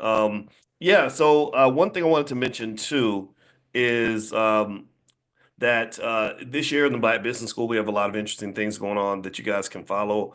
And I hope you guys will join us in the journey to this was an amazing year. A lot of great things happened. And as I reflect on this past year, I'm really looking forward to the future. And I want to say that I appreciate all of you, and every one of you is a blessing. So give me one second here. Okay. All right. So, yeah. So you may or may not have heard if you saw my Instagram. My Instagram is the real Boyce Watkins. Or sorry, I keep saying. Why did I say the real Boyce Watkins? That must be. I don't know. That must be. Maybe that's part of my grief is I'm remembering stuff that's no longer here. I used to have an Instagram called the real Boyce Watkins, and y'all know that they they took it down because I run my mouth too much. And but anyway, my new Instagram is Dr. Boyce Finance. And so you might have seen where I mentioned yesterday that my mother Robin passed yesterday on Christmas Eve of all days. So that's gonna. I've determined to that we're gonna make that mean that Christmas Eve is gonna be a good time of the year. That's gonna be a special time of the year. This is a special and extraordinary Christmas. This is not gonna be any kind of Christmas curse. We don't do that kind of thing. That's not what I believe. And so I hope you'll join me in understanding where I'm coming from with that. And I want to also say that a lot of you who either reached out to me directly or indirectly or personally or otherwise. I appreciate all your condolences. I really do want to say thank you so much for sending those messages. I really felt it all, and it was so meaningful, and I'm so appreciative of that. And our family, and I speak on behalf of the family when I say thank you, thank you, thank you, thank you, thank you. You all are amazing, and I want to, and in the spirit of my mother as well. I just want to say that this it really made me feel good. So I appreciate that very very much. Now, let's get down to business, shall we? Like as Ice Cube said, it ain't over, mother suckers. So it ain't over, right? So y'all know what my mother represented was I can't even put it into words, right?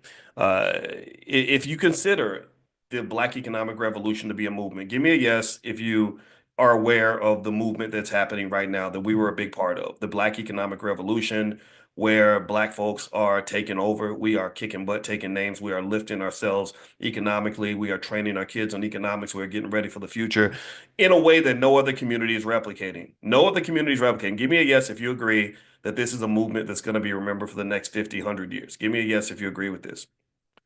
Okay. Now, if you agree that we are in the middle of an extraordinary movement, and also if you agree that we have been a big part of this movement, because we've been down since day zero. We've been doing this since the beginning. We were doing this. We started doing this stuff online in 2006 when I was a finance professor at Syracuse University. I was writing about it in the 1990s when I was writing at the University of Kentucky. We have reached millions of people. We have almost 1 billion views on YouTube.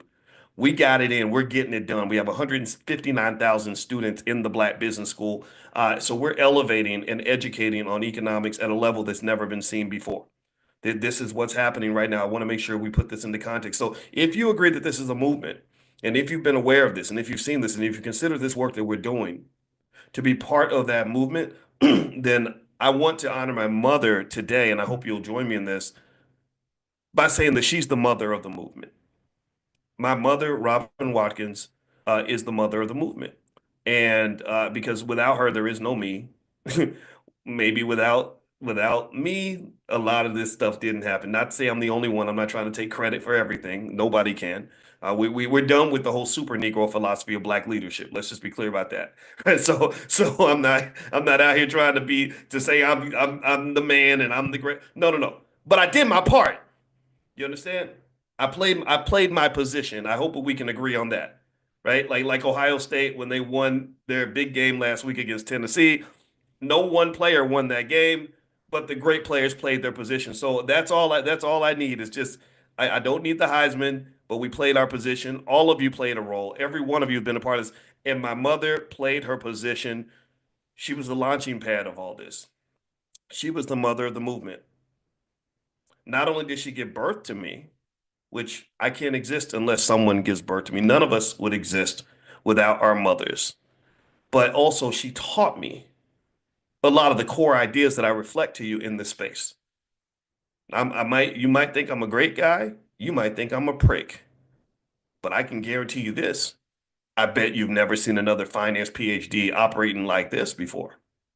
You ain't never seen nobody really talk like this when it comes to Black economics and have the credentials at that level. Like so when I talk to you about things that have happened in this life and in this space, for example, when in 2002, when I got my PhD in finance, I was the only African American on the planet, male or female, to get that degree. I was, and my mother was in the audience, and she should have been in the audience because my mother was the reason I was there. Without my mother's support and encouragement and pushing me and training me on how to deal with the demons and the battles that exist in this life, there's no way on this earth I could have walked across that stage because you have no idea how difficult it was. You have no idea. So I hope you'll join me in. I'm gonna tell you. I told my father. I said, we live our lives with intentionality, and I said, I'm intending. I have full intent of making sure that this is not a cursed Christmas at all. Yes, my mother did die yesterday because people die. We're all going to die at some point. And it's not a matter of whether or not you're going to die. We know there's no if when it comes to death, there's a when. It's not about whether you died or not, really. It's how did you live? We're all the walking dead. We all have a short time on this planet. What the hell are you doing with that time? In fact, write in the chat when we've met every single day. We did for an entire year, pretty much. We've done almost every single day, except for days when I couldn't make it. With 7 days a week, we talked about economics, and I've told you that the most valuable asset that you have when it comes to wealth building is not money. It's not money. What have I told you? Type in the chat. I said, remember, mathematically, I'm speaking mathematically here. When we used to do research and we would do mathematics behind what builds wealth, the biggest ingredient was not money. It wasn't whether you were born a silver spoon in your mouth. It wasn't whether or not you took a finance class. It wasn't whether or not you have relationships with billionaires. It was time. Time. Time is the greatest asset you have. So we all got limited time. The clock is ticking every day. Every day. If you want to know why I wake up every day with a lot of energy, almost sounding like a maniac, it's because every day I get up and I'm looking at the clock. I'm clocking. I'm saying, whoa, we don't have much time left, and we don't know how much time we have, but we know that the clock is ticking. So what are you doing with your time? What are you doing with your time? My mother, just like every other mother, she had 157,680 hours of time to spend with me before I turned 18 years old, and then I was thrust out into the world. 157,680 hours of time. Now, if you think about it, it only takes a few hours to teach essential skills that any young Black man or young Black woman would need to be successful in life. But for some reason, we waste all that time. The schools have us from 8 a.m. until 4 p.m. And they got all this time, and they get this for 12 straight years, and yet 70% of our kids come out can't even read, write, or do math at grade level. So my biggest question to those institutions has always been very simple. It's been, what did you do with all that time? How did you waste that much time? You had 100,000 hours with the baby. The baby spent more time with you than they spent with their own family. So what did you do with that time? Time is precious. Time is valuable. So, to honor my mother, first thing I'm gonna tell you is that I hope that you'll walk away from here and ask yourself, how am I gonna be efficient with my time? I have time with my loved ones. That time's gonna run out. Am I using that time effectively? You're talking to a man who has no mother now, but my mother is in heaven now, right? But let me just tell you, I can tell you this: we didn't really waste a lot of time. When my mother passed, and I found out it was about 4 in the morning on Christmas Eve. There was nothing left unsaid because we didn't waste time. It wasn't like I was like, oh man, I wish I told her I loved her more. No, we didn't. We didn't waste time. Or oh, I wish I'd spent more time with my mom. No, I spent if y'all been coming to class every day, I have been spending. I for the last 6 weeks, I've been right there by my mama's bedside, talking about everything, covering everything. I said, this is what we did in the 70s. This is what we did in the 80s. This is what we did in the 90s. This is what we did in the 2000s. And I'm like, man, that's a lot of time, and we used it. I said, we did that, mama. I sat there with my mother. And I'm not going to try to talk about too much of that stuff because y'all know some of it's still inside, and I don't never know when I'm just going to ball out and start acting like a baby again. But I sat there with my mother, and I sat there next to her bedside, and I just, it's sad, right? The time is up. And I said, but we left it on the court, mama. We left it on the court. We used that time. We got it done. We did it. We started off, we talk about Drake saying started from the bottom, now we here. We started off with that scared little 17-year-old girl and that defenseless little baby with no father sitting in that hospital all by ourselves. It was just me and you. And we did it. We did it. And I told her, I said, let me breathe. If I stop to breathe, y'all know that means. That means I'm about to start being a baby again. I don't want to do that. This ain't the time for that. I said, the same way you stood by me and you were with me when I was by myself and I was a defenseless baby, I said, I'm gonna be right there next to you all the way to the end. We going full circle, mama. We going in for the slam dunk. We gonna finish this the right way. And so the first thing I'd say to anybody who's listening is after you're done, get on the phone, talk to those loved ones, and let them know we're not gonna waste time. I'm gonna get it out. Okay. That's the first thing. Let's move on. And in case you're wondering today, I hope it's okay if we talk about my mother. And I promise you'll walk away with numerous financial lessons because you can't talk to me or with me without it somehow converting to economics. So don't think this is not still our regular finance class, but as you can imagine, this is a special Christmas Robin Watkins edition of our Millionaire Training Camp. And I hope that that's okay with you. Give me a yes if that's all right. I hope that's okay. I don't want to make it all about us and about me or as if we're better than nobody else. We're not trying to do that.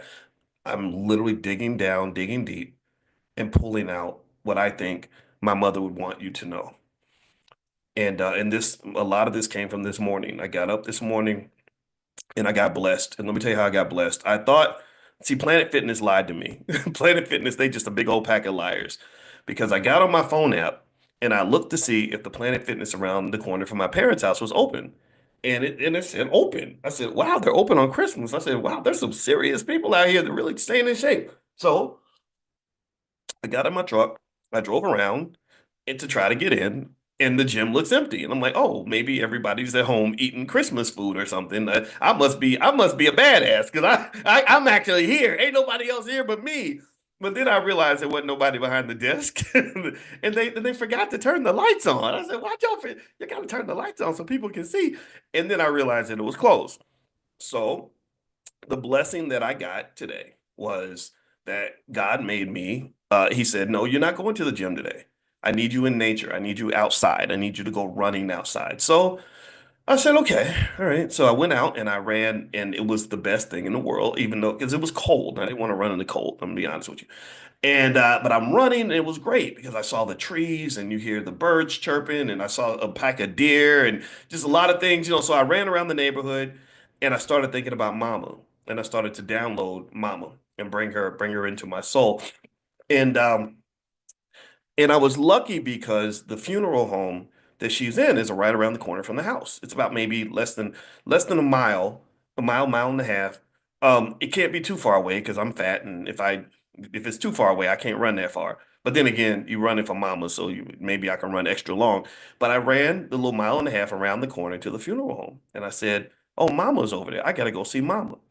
And so it made me think about a time when my little brother was 2, and me and my sister and brother, we were like preteen, and I'm 5 years older than my sister, so we would fight like cats and dogs. And I remember my brother wanted to see my mother, but Mama was at work.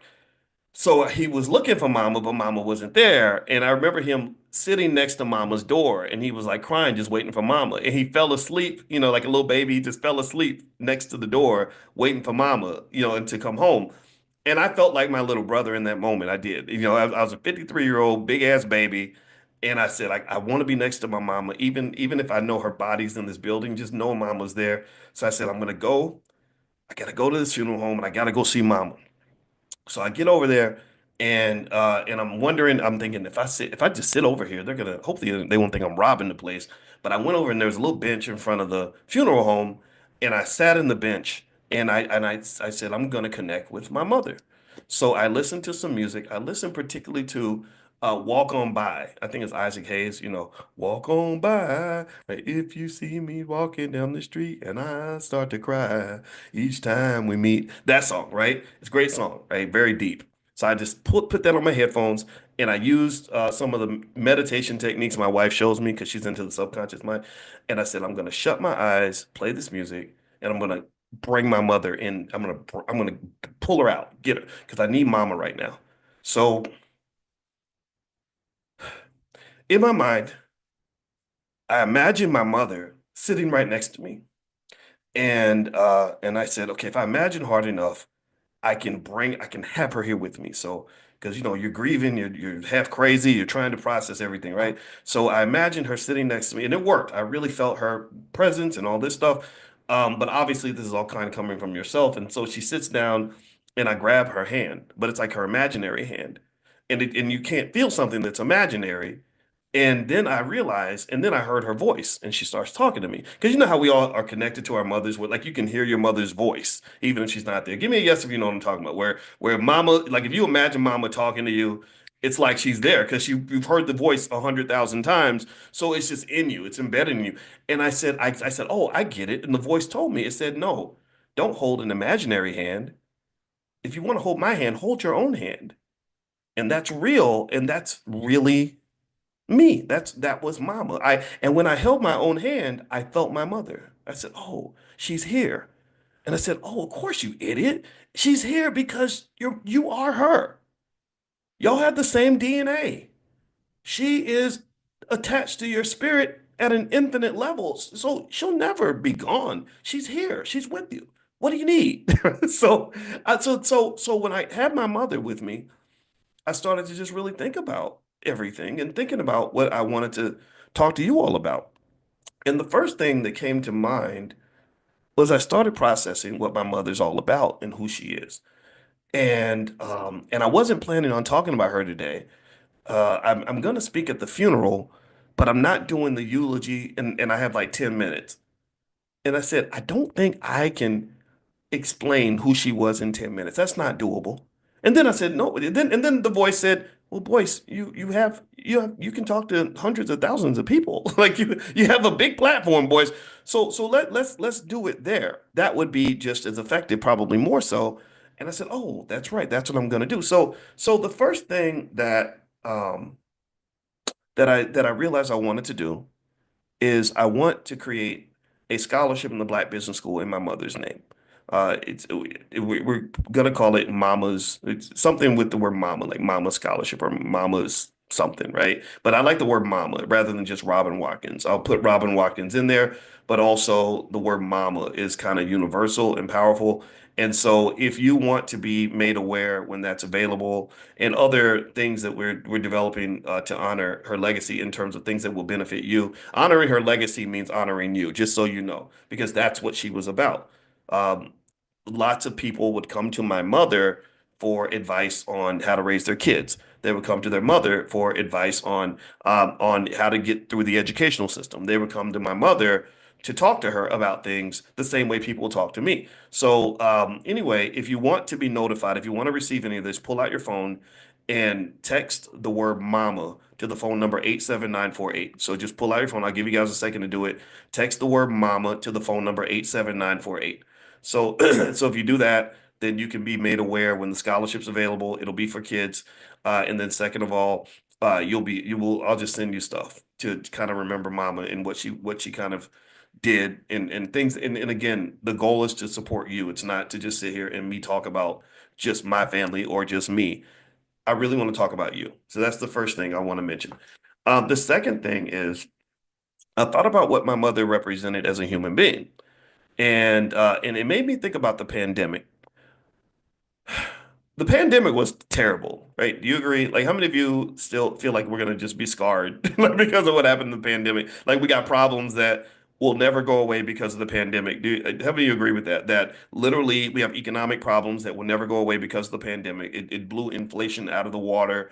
Prices don't go down. You don't get deflation. Deflation is when prices go down. The best you get is disinflation. That means less inflation than you had before. So think of disinflation like less inflation. So you're gonna have economic problems for a very long time.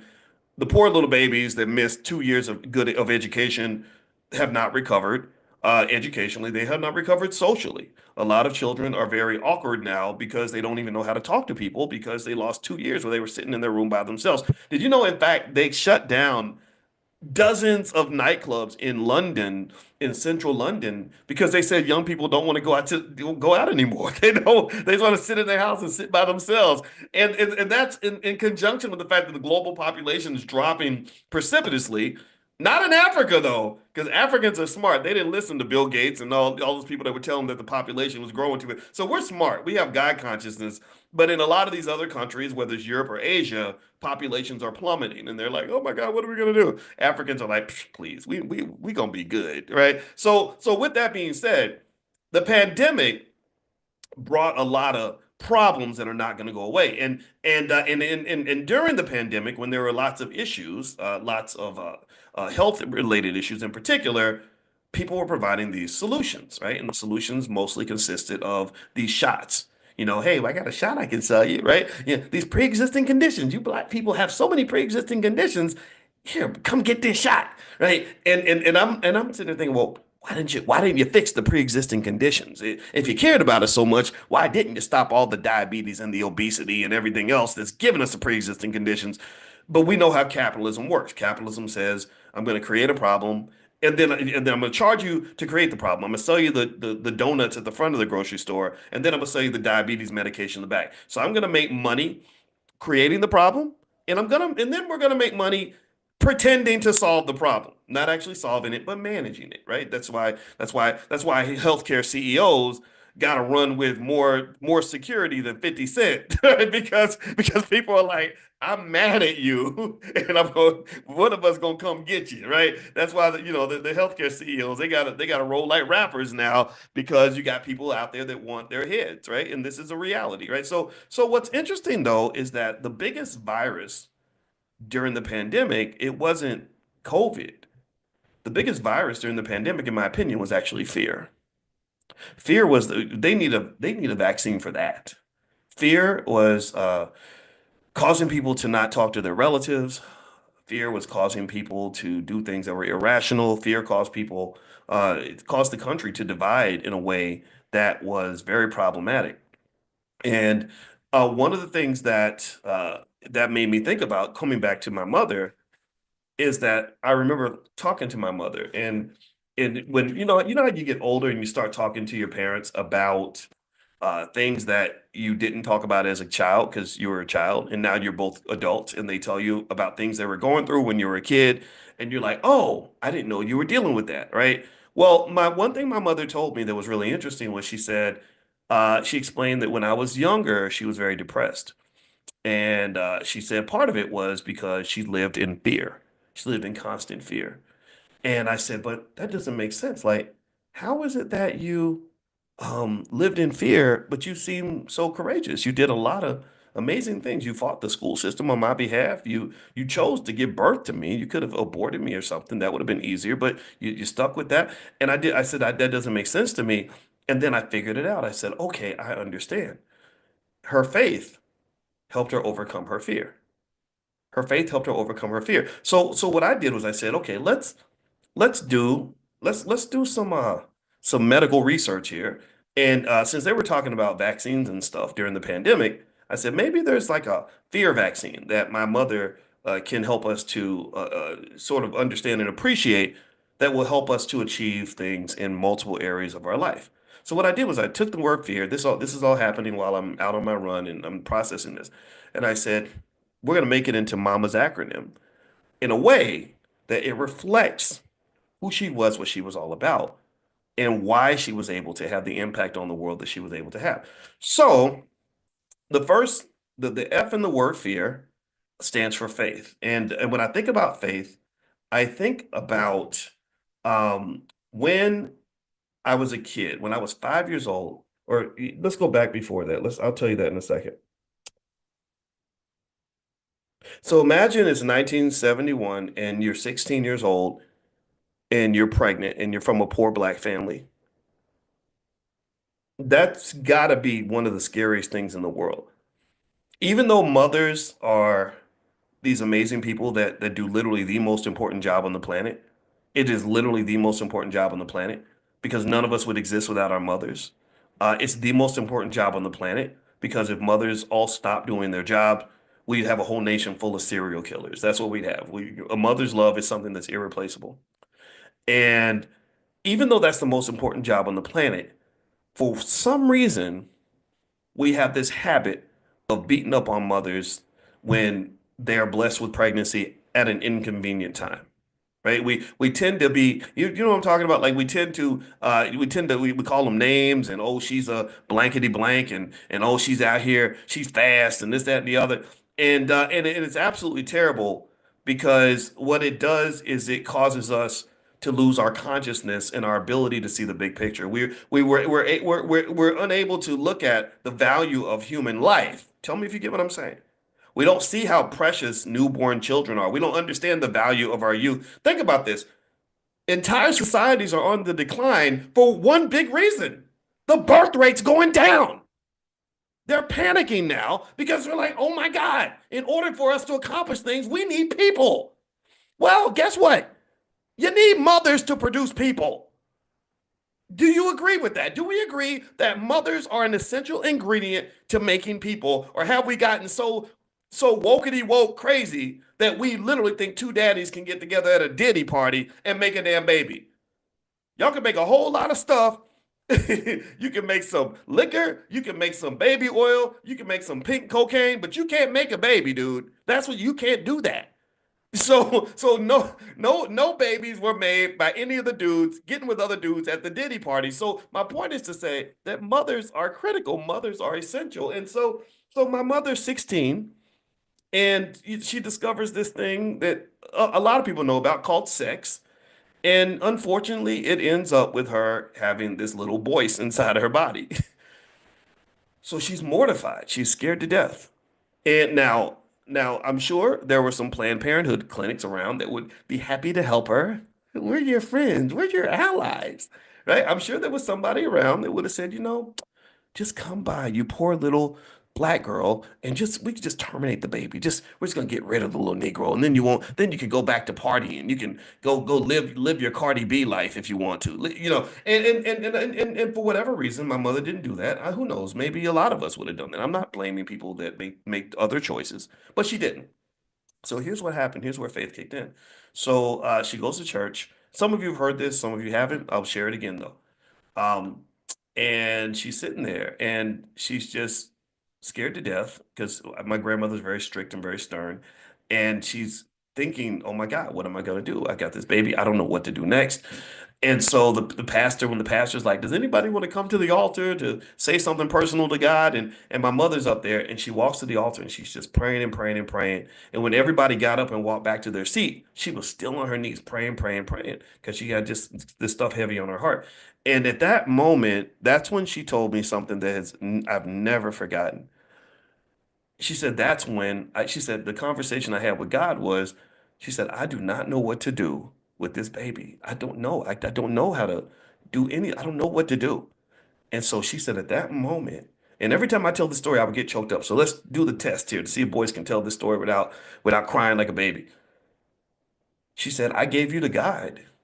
She said, I gave you the guide. She said, God, I'm giving you this baby because I don't know what to do.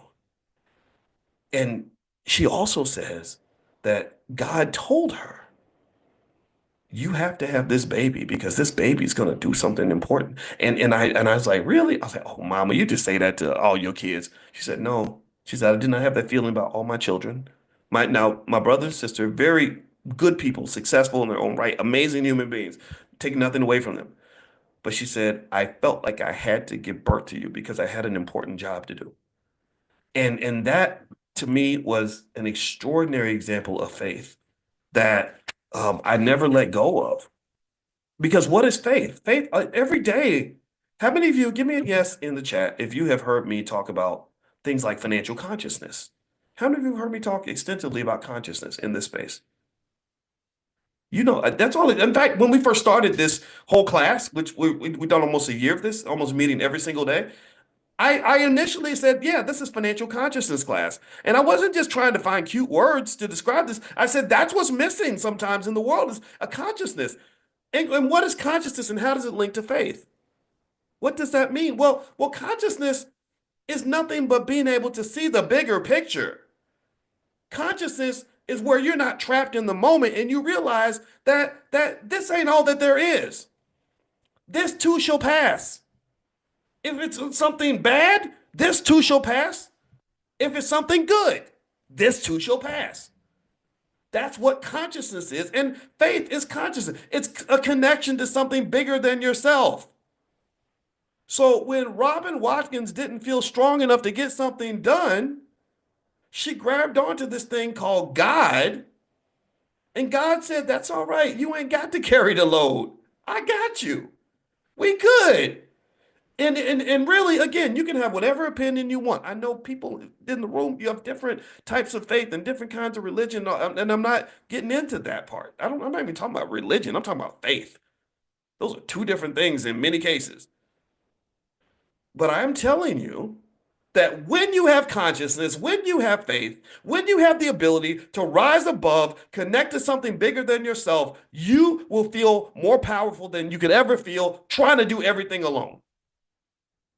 At the end of the day, I'm not telling you what to believe in. I'm telling you that you have to believe in something. What do you believe in? Because that is what will carry you through the storm. That's what led this 16-year-old scared little girl to give birth to a baby, even though she had no idea how she was going to take care of the baby. She had no idea what it meant to be a mother. She had no idea what kind of hell she was going to go through when the world maligned her and attacked her the way we do to mothers in this country, which is absolutely pathetic. So I'm a child of faith. When I say I'm a child of God, I mean that. I don't even go to church and I'll say I'm a child of God. Because if God had not been there for my mother and my mother had not had that connection to faith and God and the bigger purpose, oh, she would have went right down to see the Planned Parenthood people. They would have made the problem go away. So sometimes we replace our faith in God with our faith in the white man. Now I know some of y'all are white, and I'm not this ain't anti-white at all. But I'm serious. Sometimes we put other people in the space that our God and our faith is supposed to be. And then next thing you know, you end up going down a road you did not anticipate. You end up passing up on opportunities, possibilities, and blessings because you love your oppressor more than you love yourself, and more than you love your community, more than you love God itself. Let's move on. So the F in fear in my mother's antidote, we can call this the Robin Watkins vaccine, if you will. The F stands for faith. Faith in consciousness will guide you. Faith is what's necessary for investing. When I tell you all little things, like I say, did you know that if you had invested $1,000 in Apple stock in the year 2000, it would be worth $365,000 now, which effectively means that if you have a 24-year-old child who's struggling financially, you could have solved all their financial problems by literally just buying some Apple stock in the year 2000? That requires faith. You have to kind of have some faith that investing works. You have to have faith that wealth grows. If you plant seeds, then you'll have a harvest. If you plant no seeds, you'll have no harvest. A lot of people have no harvest and they don't understand why. And I'm like, all you got to do is say, well, what seeds did you plant? Did you plant any seeds? They're like, no. Well, what makes you think you can plant no seeds and have no harvest? That doesn't make any sense. So let's move on. The E in my mother's life and the word fear for her vaccine stands for education. Um, Here's the thing about education that's really interesting. First off, if you ever wanted to pick a fight with Robin Watkins, all you got to do is bring up the tragedy of what they're doing to our children in the public school system. Like really, if you ever want to have a fight with my mother, just talk about the schools and what they're doing to the black kids, and she will talk your ear off. She would fight you all day. If you, it's crazy, and that's because after spending many years in the educational system, and understanding how important education was for us, she became very passionate about it, even into retirement and beyond. She's listening right now somewhere saying, yeah, that's right. What they're doing to these kids is wrong, and these kids need to learn skills. And da, da, da. She would talk about the days, and tell me if y'all remember this. She would talk about the days where kids could go to school and learn skills, right? It wasn't just Mexicans and Ukrainians coming in and doing all the construction work and all the work in electrical and everything else and plumbing. It was us. We had those skills. We would go to school, and if the kid didn't want to go to college, well, they'd say, okay, well, go to auto shop, go to whatever. We had skills, we had education, we were learning things, and the kids today, unfortunately, aren't getting that. And I don't know what they're gonna do. I don't know what they're gonna do in the age of AI. What the hell are they gonna do in the age of AI when you got entire McDonald's restaurants that can be run with a freaking computer now? When Amazon factories are hiring thousands of robots every day just so they can replace their factory workers. So education is critical. We know these things. And that was something that my mother valued, even when she didn't have as much as she wanted herself. My grandmother is the starter of all this. She's the panther behind me. She's always with me. My grandma's always with me. And she had an associate's degree. But she always knew that more education was going to give you more success because education can be linked also to an important ingredient for success, which is knowledge. Education and knowledge are not the same thing. Lots of people go to school and don't have any knowledge, and they may not even have any wisdom. So, education, knowledge, and wisdom, three different things. And the other thing about education is that we should understand. If you don't understand it, take it from a college professor. Most of the education you receive does not occur within four walls of some building. You don't need a building to learn, just like you don't need a church in order to connect to God. God can connect with you anywhere. He has great cell phone service. So stop thinking that you got to go into a building to find God. Sometimes you go into the building, you don't find God. You find Satan sitting at the altar saying, "Oh, I'm God's replacement," and that's what you get. So at the end of the day, we know education matters. We also know that education is something that our ancestors valued. It was something that our ancestors died for. You could die during slavery for teaching a slave how to read, right? We know these things. And we also know that for whatever reason, the culture, they always talk about the culture, dog, you need to connect to the culture. No, any culture that does not value education, that puts ignorance above education is not my culture. So you can just take that, put it in your pocket, and walk away from me because we know that a lack of knowledge causes tremendous amounts of pain and suffering in our community. We know these things. And so when you consider the fact that there are dozens of schools in the city of Chicago, as well as Philadelphia and New York and other places, where they don't have one single child that can read, write, or do math at grade level, this tells us that we are in a state of emergency. We are in a state of crisis in this particular area. So what I would say is, I would say, imagine if our community, again, we could talk all day about oppression and racism and the white man did this and the white man did that. Yeah, the white man, he gonna keep being white. He ain't gonna stop being white just because you're complaining about it. But imagine if we had a community where we valued education as much as we value sex. I see a whole lot of conversations on the internet about sex. Well, 50-50, and what if should she sleep with me on the third date and all this other. What if we valued it? What if we valued education as much as we value sex? What if we valued education as much as we value, I don't know, the new iPhone? What if we loved education as much as we love sports? What if we spent as much money on education as we spend sending that little boy to football camp? You send his ass to football camp, but he ain't gonna be no football player. That's not, when he's 30 years old, he won't make a nickel playing football 99.9% of the time. So why would you spend more money on football camp than you spend sending that boy to learn the things he needs to learn to survive in this society?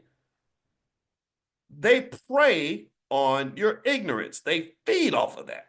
So why in the world would a parent that loves their child send their little girl out in the world with ignorance, in a world where ignorance leads to death, ignorance leads to suffering, ignorance leads to struggle? Education, imagine if we valued education as much as we value, all the silly stuff, by getting new Air Jordans or whatever. Imagine if imagine if education was just the thing. Imagine if education was more important than anything some goofy rapper had to say, or it was more important than any material stuff, the Gucci and the Louis and the all the other luxury items that they sell. Imagine if people wanted to go to the library as much as some people want to go to the club. There would be nothing that could stop us. Nothing that would stop us.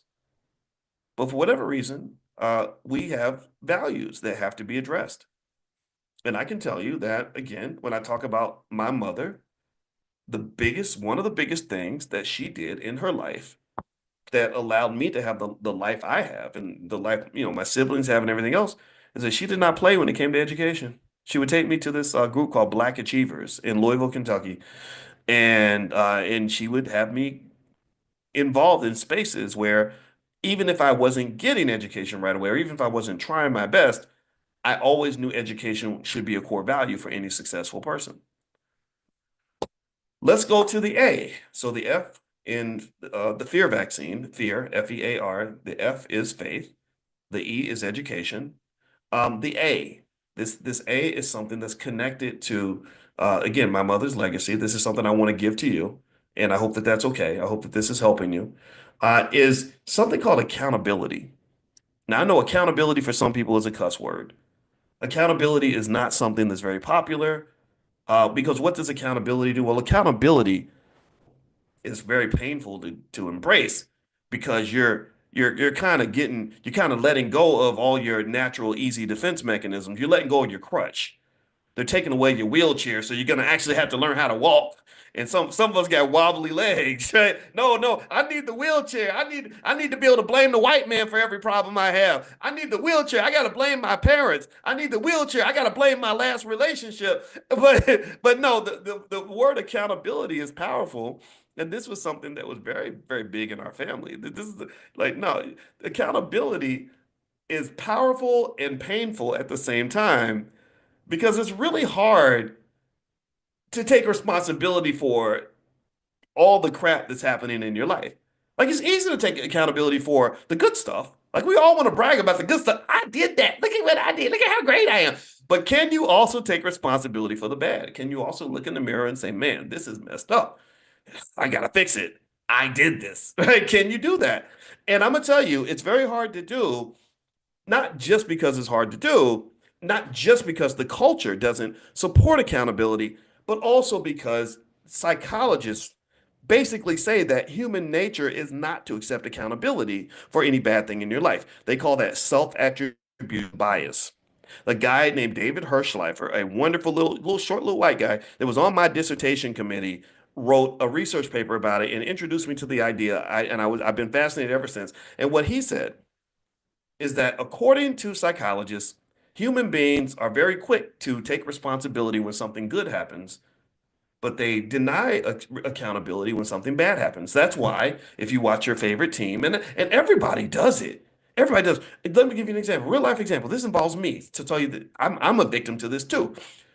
When my Ohio State Buckeyes kicked Tennessee's ass this week, did anybody else see that? Anybody else a football fan in here? I shouldn't be a football fan because y'all know football is bad and it hurts brain damage and all that stuff. But I ain't gonna lie, I enjoy watching a good football game. So my Ohio State Buckeyes, Ohio State's where I got my PhD. They when they whooped Tennessee's ass, I was saying we won, we won. That was amazing. We did a great job. We threw the ball down the field. We were aggressive. I do that. I internalize it. But when they got their ass whooped by Michigan last week, did anybody see that? A lot of Buckeye fans were very unhappy about that because Michigan came in and kicked our butt in our stadium. Well, when they lost, I was literally saying exactly what I just said. I said they lost. They got their butt kicked by Michigan. Now, sometimes I might use the word we, right? But mostly it was like they. Gosh, they need to fix their team. They need to stop. They need to stop trying to just run the ball. They need to throw the ball down the field. Maybe they need a better coach. It became they when they were losing, but it became we when we were winning, right? So a lot of us have this tendency, and I want you to be aware of it because part of consciousness is just awareness. And I'm going to tell you that one of the things my mother believed in very deeply, sometimes maybe you could even say to a fault, who knows? Because she got criticism for this, is she just believed in accountability, personal responsibility. That your best chance of success in almost anything that you do is when you take responsibility and say, I got this, I'm going to fix this. Instead of saying, well, they're doing this wrong and they need to stop doing that. I get it, I understand, but that doesn't really help you. Like if I'm mad about my condition as a human being or as a black man, and I say they need to stop this, white folks are doing this and the government's doing that. Yeah, they're gonna all do these things. Yeah, capitalism is the reason. I understand these things. I totally get it. But my question would be, how does that really help you? If I say, I don't have a lot of wealth because white people they didn't give us reparations. I agree with you. I talk about that all the time. Dr. Claude Anderson wrote a whole book about it called Black Labor, White Wealth, which everyone should read. But how does that help you to sit and just consistently put all your problems on the back of the white man? I'm not saying that white folks have been good to us. I'm not saying that I'm not a racism denier. But what I am saying is is your solution to say that we're just going to sit and wait politely until white people decide to be nice to us? Is that your solution? Because that's a very stressful solution. And it's very depressing. In fact, studies show that depressed people are people that tend to not feel like their lives are in their control. Did you know that they did the study with rats? I've told you all about this. That rats that were put in a painful situation who were convinced that they had no ability to fix it became very depressed. Their serotonin levels would change. They could measure that. Do you understand? So if you ever want to be depressed, or if you ever want to understand why the black community leads the world in depression and anxiety, a lot of it is shaped around this idea that from birth, we are taught that our whole condition is predicated on what white folks choose to allow and not allow.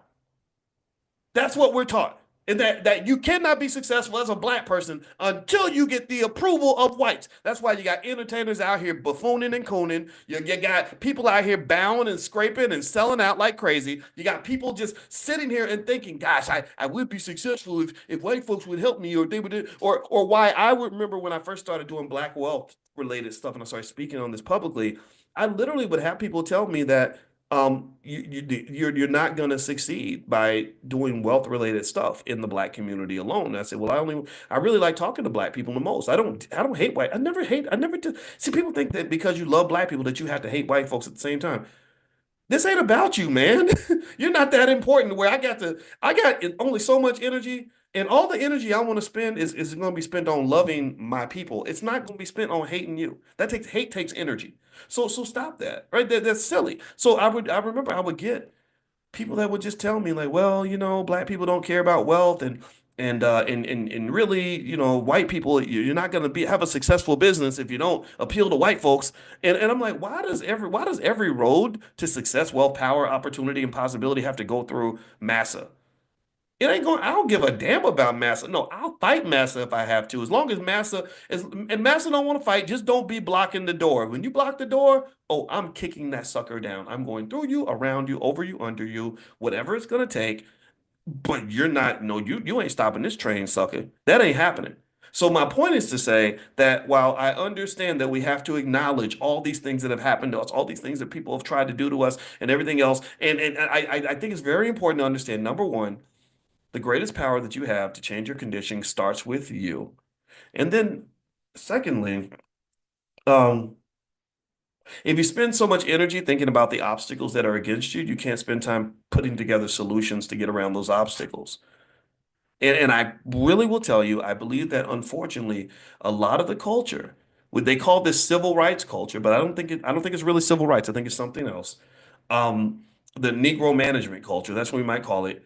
There are so many people that build entire careers and entire industries on the idea of convincing you that whatever energy you were going to spend building for yourself is better spent with you wiring into some pre-existing infrastructure that other people have created. That means that if you are a talented and intelligent young black man or young black woman, you're better off looking for a job than you are looking to build an institution. Do you understand? Does that make sense? Do you get it? Like you're better off just look, hey, we already got it built. It's already here. The house is built. Don't worry about building your own house. That's hard. That's above your pay grade. You people aren't that smart. That takes a lot of work. It takes a lot of patience. Instead, just come live with us because we're your allies. That's what we get. Like just come into our economic house. You'll be cool. And then you come in and you say, okay, all right, well, this is the easy route. And what you don't understand is that God does not give you the easy route to real success. He doesn't. Just like wealth. When I told you about time and how important time is in wealth, if you ever want to either have no wealth or have fake wealth, just go through life thinking that you can get a whole lot of money real fast. And look at our kids. Look at how many of our kids are have embraced the fast money culture, thinking everything's supposed to be fast and easy. And then you get it fast and easy, and you think that it's real, but really you find out it's an illusion. You find out that there's a puppet master that's controlling all this. You find out that the Wizard of Oz has created a false sense of security for you. And then when they take it all away, you're like, wait, what happened? It was racism, y'all. Well, that's because you didn't build your building on a solid foundation, damn it. Nobody taught you that you have to have that accountability, you have to have that patience, you have to have that consistency, you have to have that courage. You have to understand that there's no shortcuts to real meaningful success, power, possibility, and wealth. There's really not many shortcuts to that. What I explained to you that investing $1,000 in Apple stock in the year 2000 means you'd have $365,000 today. That whole methodology consists of one essential ingredient. The essential ingredient is that thing we talked about earlier called time. If you think you can do that without 24 years being involved in the process, then you might as well go buy a damn lottery ticket. And most lottery tickets do not grow your wealth at all. You got to be real with yourself. You got to learn how to keep it real. So we all do. We all have to embrace this as our culture. So let's go back to the accountability piece. Last thing I'm gonna say on that is this. I remember when I was 19 years old, and this tells you how hardcore my mother was when it came to accountability. See, I had no money like a lot of college students. I was broke. And I didn't get a lot of money sent to me in school and stuff like that. I was kind of jealous of the kids whose parents would send them, checks every week and stuff. My parents did not do that. And I remember I called my mother when I was 19 and I said, hey, mama, I need some money. And she said, and she said, okay. And I said, because I don't have any money to eat. Like, what am I going to do? And I went into like little kid mode because you're talking to your mama, like, mama, I don't have no money to eat. And you know what she said? She said, so what are you going to do about that? And that was really like, whoa, wait a minute, that's cold. That's what, and maybe we can debate that, right? I'm not saying everybody should approach it that way. My mother was very young at the time. I was in college. My mother was still in her mid 30s. That's how young she was. So she's learning, right? Maybe there's a different way to approach it, but in her world, it was like, you're a man. You're a man. You can go out and work and get money. You can go out and make things happen in your own life. You can be a playmaker in your situation. You don't have to be a baby anymore. And I want you to sit here and I want you to look at the world right now. And I want you to look at how many man boys we have in our community. I want you to look at how many men never learned how to be men. They never went through harsh experiences that challenged them to grow. They expect something to be just given to them. They don't know what it means to lead and protect and provide and all these things, right? They didn't go through manhood training. You have to manhood doesn't just happen naturally. Doesn't just happen just because you got a little hair on your chest and your voice deepens. No, there's a process. You got to learn how to just like becoming a chef or becoming a mechanic or becoming a becoming a surgeon. You got to learn like you have to go through so really here's what happened. If you want to know how that ended, and I'm gonna tell you, my feelings were hurt. I was like, damn, I'm like, that's cold, you know. It's like, right? And maybe she could have sent me a little something, something. And I'm not gonna disagree with you if you think that was extraordinarily harsh. But here's what that did for me, and I want you to write this down as you're dealing with your own kids. Check this out. I told you how I was jealous of the kids whose parents would send them money every week. They get like maybe $50, $100 a week, and I would be like, man, I wish my parents would do that for me. Well, when my mother put down the gauntlet and forced me to go out and make money on my own, well, what did I do? I went out and I got a job. And then because I was already a straight A student, I started getting scholarships. And I studied harder than the other kids because I knew that I could get more money that way. I knew that I'd get a better job when I graduated. I also knew that I was going to get more scholarship money. So I got all the scholarship money. I would get thousands of dollars in my refund check every semester and then because I had a study system down where I learned to manage that other powerful thing I talked about called time. Like at 19, I figured out there's 168 hours in a week. That means that if I sleep 8 hours a day, that's 56 hours. That's 112 hours left. If I go to class 15 hours a week, that's 97 hours. So I could probably study 50 hours a week and still have 47 hours left to work a full-time job or do whatever I want to do. So when I did it that way, I said, okay, I got it now. I figured it out. So I'm making money from the scholarships. I'm getting money from the first job, and then I had time to get a second job. So check this out. Not only did I have as much money as the kids whose parents were sending them those little $100 checks, oh, I had more money than everybody. I was making thousands of dollars a month and it wasn't a burden on my parents. They didn't have to worry about sending me money anymore because I had it. I could get the money myself, and also I got to do the things I wanted and live the way I wanted because I learned, wait, I can actually go out here and make something happen in my life. And and again, as harsh as it might have been for my mother to do it that way, right? I'm not gonna say it wasn't kind of cold. It was. My mother actually apologized for that later on in life. I'll just say that. Um, I thank God that she did that for me. I'm so happy. I'm like, thank you, Mama, for not solving my problem and giving me a chance to solve it myself. I don't know if you did it because you were mean. I don't know if you did it because you were being lazy. I don't know if you did it because you just had this extraordinary wisdom. Maybe it was a combination of all three, but either way, it worked. I became much more mature than most of my friends. I had so many friends in college that flunked out and disappeared and got pregnant and went off and got on drugs and wasted time, low GPAs, blew their opportunity. Oh, I didn't do that.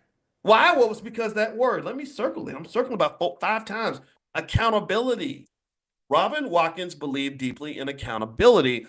And let me tell, when I tell you that that's not common in a lot of families, and that's one of the reasons why this little 16-year-old girl with no money and no understanding of the world was able to raise 3 kids that became successful. Accountability is right at the core of this.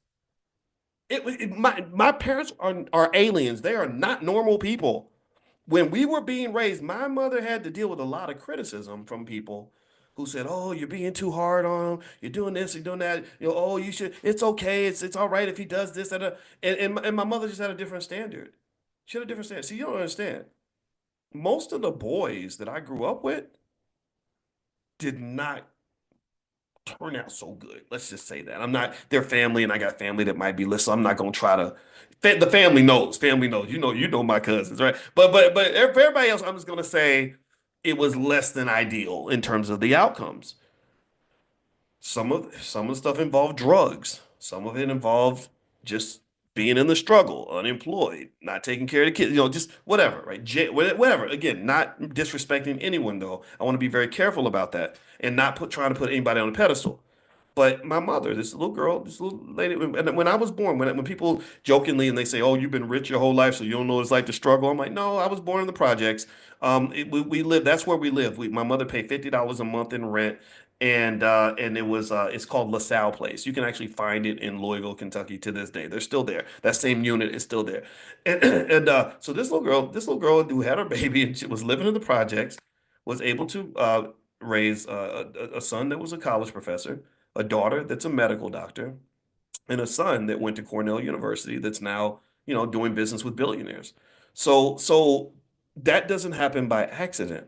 That doesn't just happen because, oh, you got lucky and you got blessed and somebody did you a favor, or the white man hooked you up. No, it happens because you have a plan, and you execute the plan. And you also have to have the courage to be a little bit different. It's okay. She was different and she got ridiculed for that. And so that led to the last piece. Now remember the word fear. We're building the Robin Watkins vaccine right now. This is what, again, if you have any appreciation for what we do in the space, or we're connected on some level, I hope you'll think about this a little bit. And this is the blueprint. This is the blueprint. That leads to the last part of the word fear. So the fear vaccine is where you take the word fear, and the F stands for faith, the E stands for education, the A stands for accountability, and the R stands for resilience. Resilience. Resilience is a simple idea, but it's not readily implemented very often. And it's not implemented as much in the Black community sometimes because we have a heavily traumatized community, and studies show that people that are heavily traumatized have a hard time sticking to things. They give up easy because you are thinking about failure. You're looking at your current situation as nothing more than confirmation of what you already knew, which is that you're not worthy, you're not capable, you're never going to succeed. And I think that this is a problem for our community because we are fed so much depression about our condition. We're constantly being told that we can't accomplish certain things because certain people won't let us, or that we have all these problems because we're just incapable and inferior. And the resilience thing matters. In fact, it's going to be hard for me to really collapse all this into a short statement, but I'm going to try to do that. Resilience matters because resilience, sometimes that's really literally all that matters. Resilience matters because there are so many situations where that's all that matters. It's not that it's on the table. Resilience is the damn table. It is. It is. Has anybody heard this? Where they talk about how millionaires are basically regular people who just didn't give up. That there are so many people who were gonna be millionaires, but they gave up on the 10th try, and if they'd gone to the 15th try, they would have actually gotten there. Resilience is everything. And so to sort of remember this with my mother, one thing I can say in terms of resilience, in terms of the way it manifests itself, is that to this day, my sister is the only person I know who actually went to medical school, flunked out, and then went back to medical school again and finished. She did that. And that was because of resilience. That was because my mother just said, keep trying, never give up, keep trying, never give up. My grandmother at my graduation read a poem called Don't You Quit. You might get tired, but don't you quit. Blah, blah, blah. But don't you quit.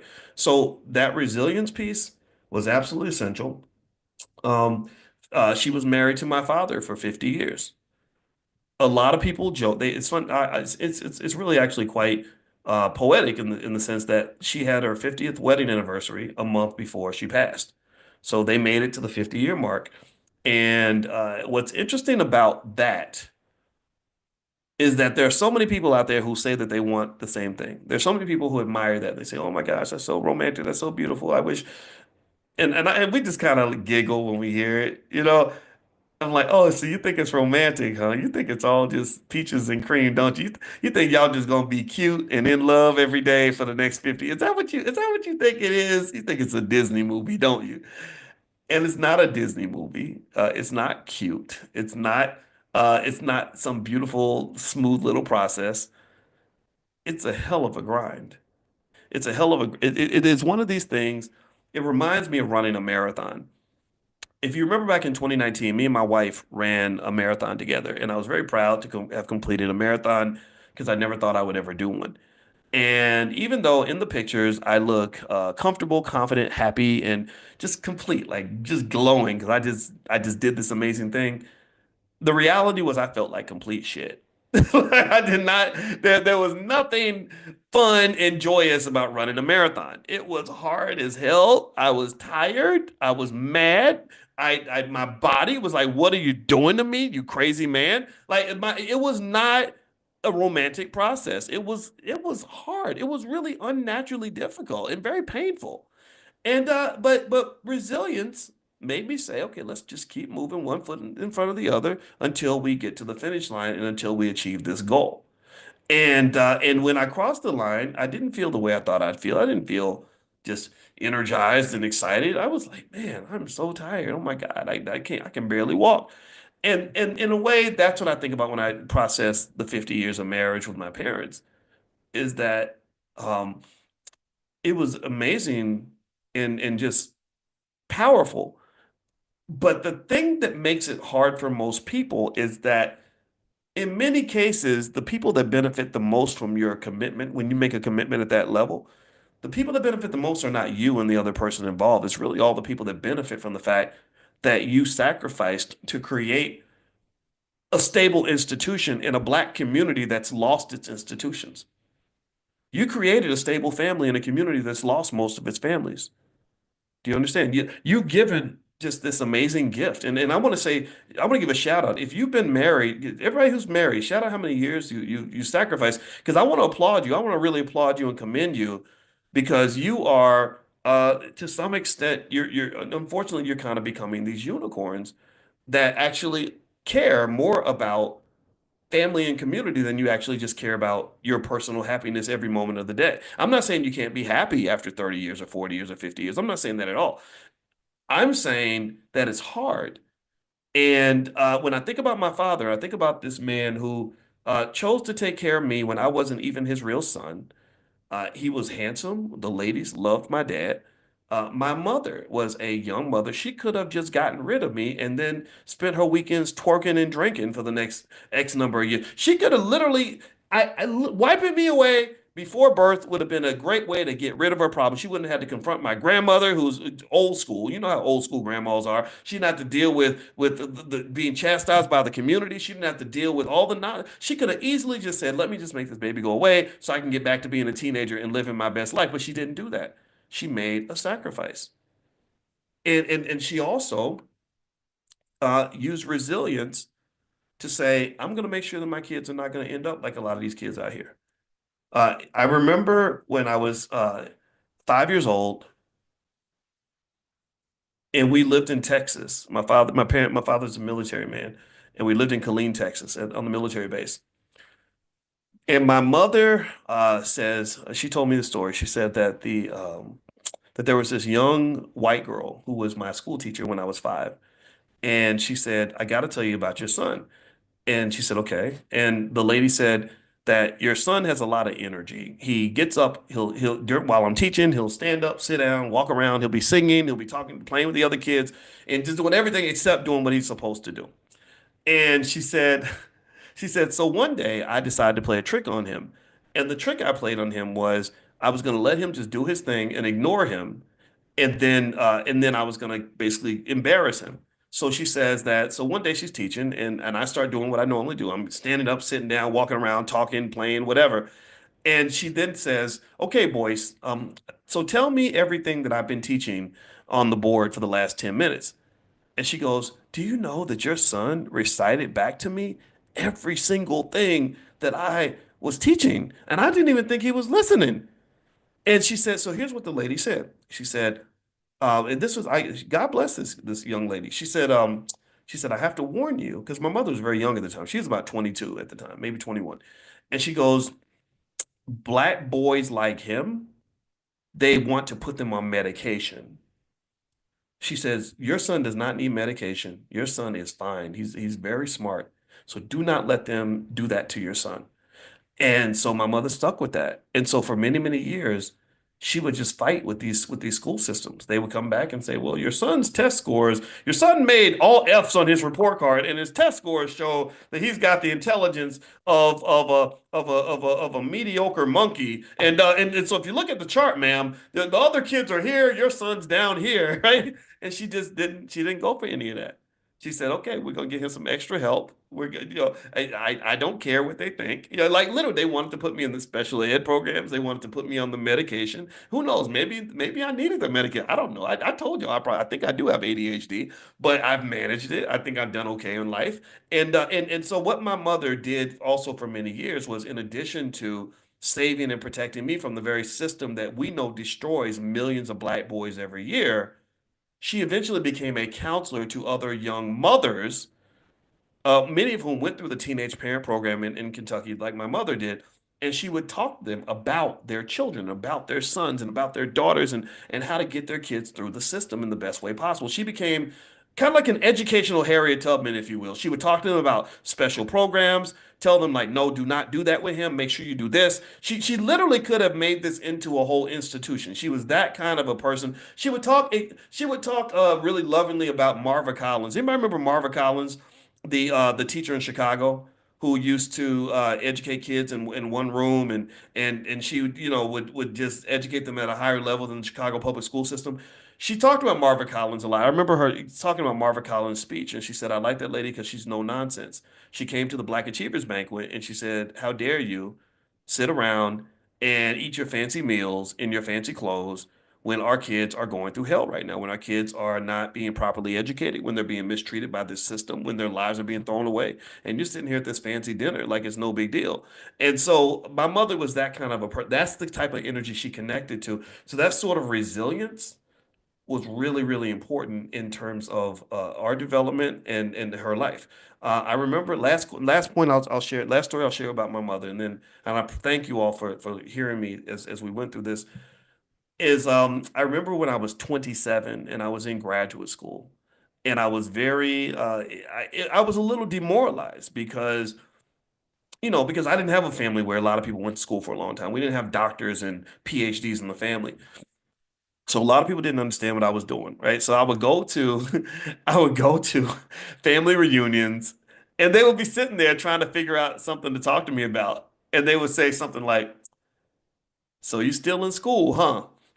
And that was because I'd just been in school for so long, and people were like, "When's this gonna be over? Is he lazy or what?"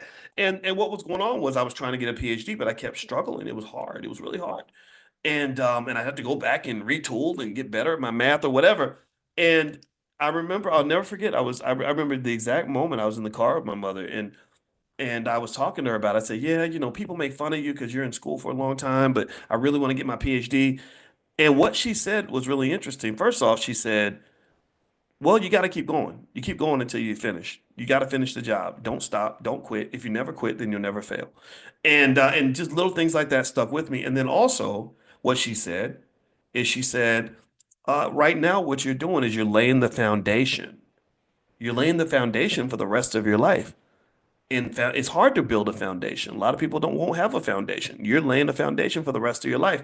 And little stories like that, or little statements like that, is what kept me going. So through many years, my mother was my greatest cheerleader. That's why the loss is so hard, right? Because she really cheered me on, and when nobody else did, when nobody else understood, she did, and it was pretty powerful. And so that resilience is something that I want you to hold on to when it comes to what you do in life. Because, for example, they have studies that say that resilience is the difference between the successful entrepreneurs and the failures. All the successful people really have, 9 times out of 10, is this sort of relentless desire to keep going no matter what. And so I'm going to encourage you, as you're trying to accomplish the things that you want to accomplish, just know if you can gain that resilience, you can do anything. And by connecting to the other pieces of that model, the fear vaccine, if you go back to faith, the belief in something bigger than yourself, the belief that this too shall pass, the belief that I'm connected to something bigger than me, the belief that there is a bigger picture, that will give you resilience, because resilient people can see the bigger picture, whereas small-minded people who only see what's happening right now, what just occurred 2 seconds ago, people like that do not succeed. They do not get to the finish line because they can't see past mile one. So resilience and faith go hand in hand.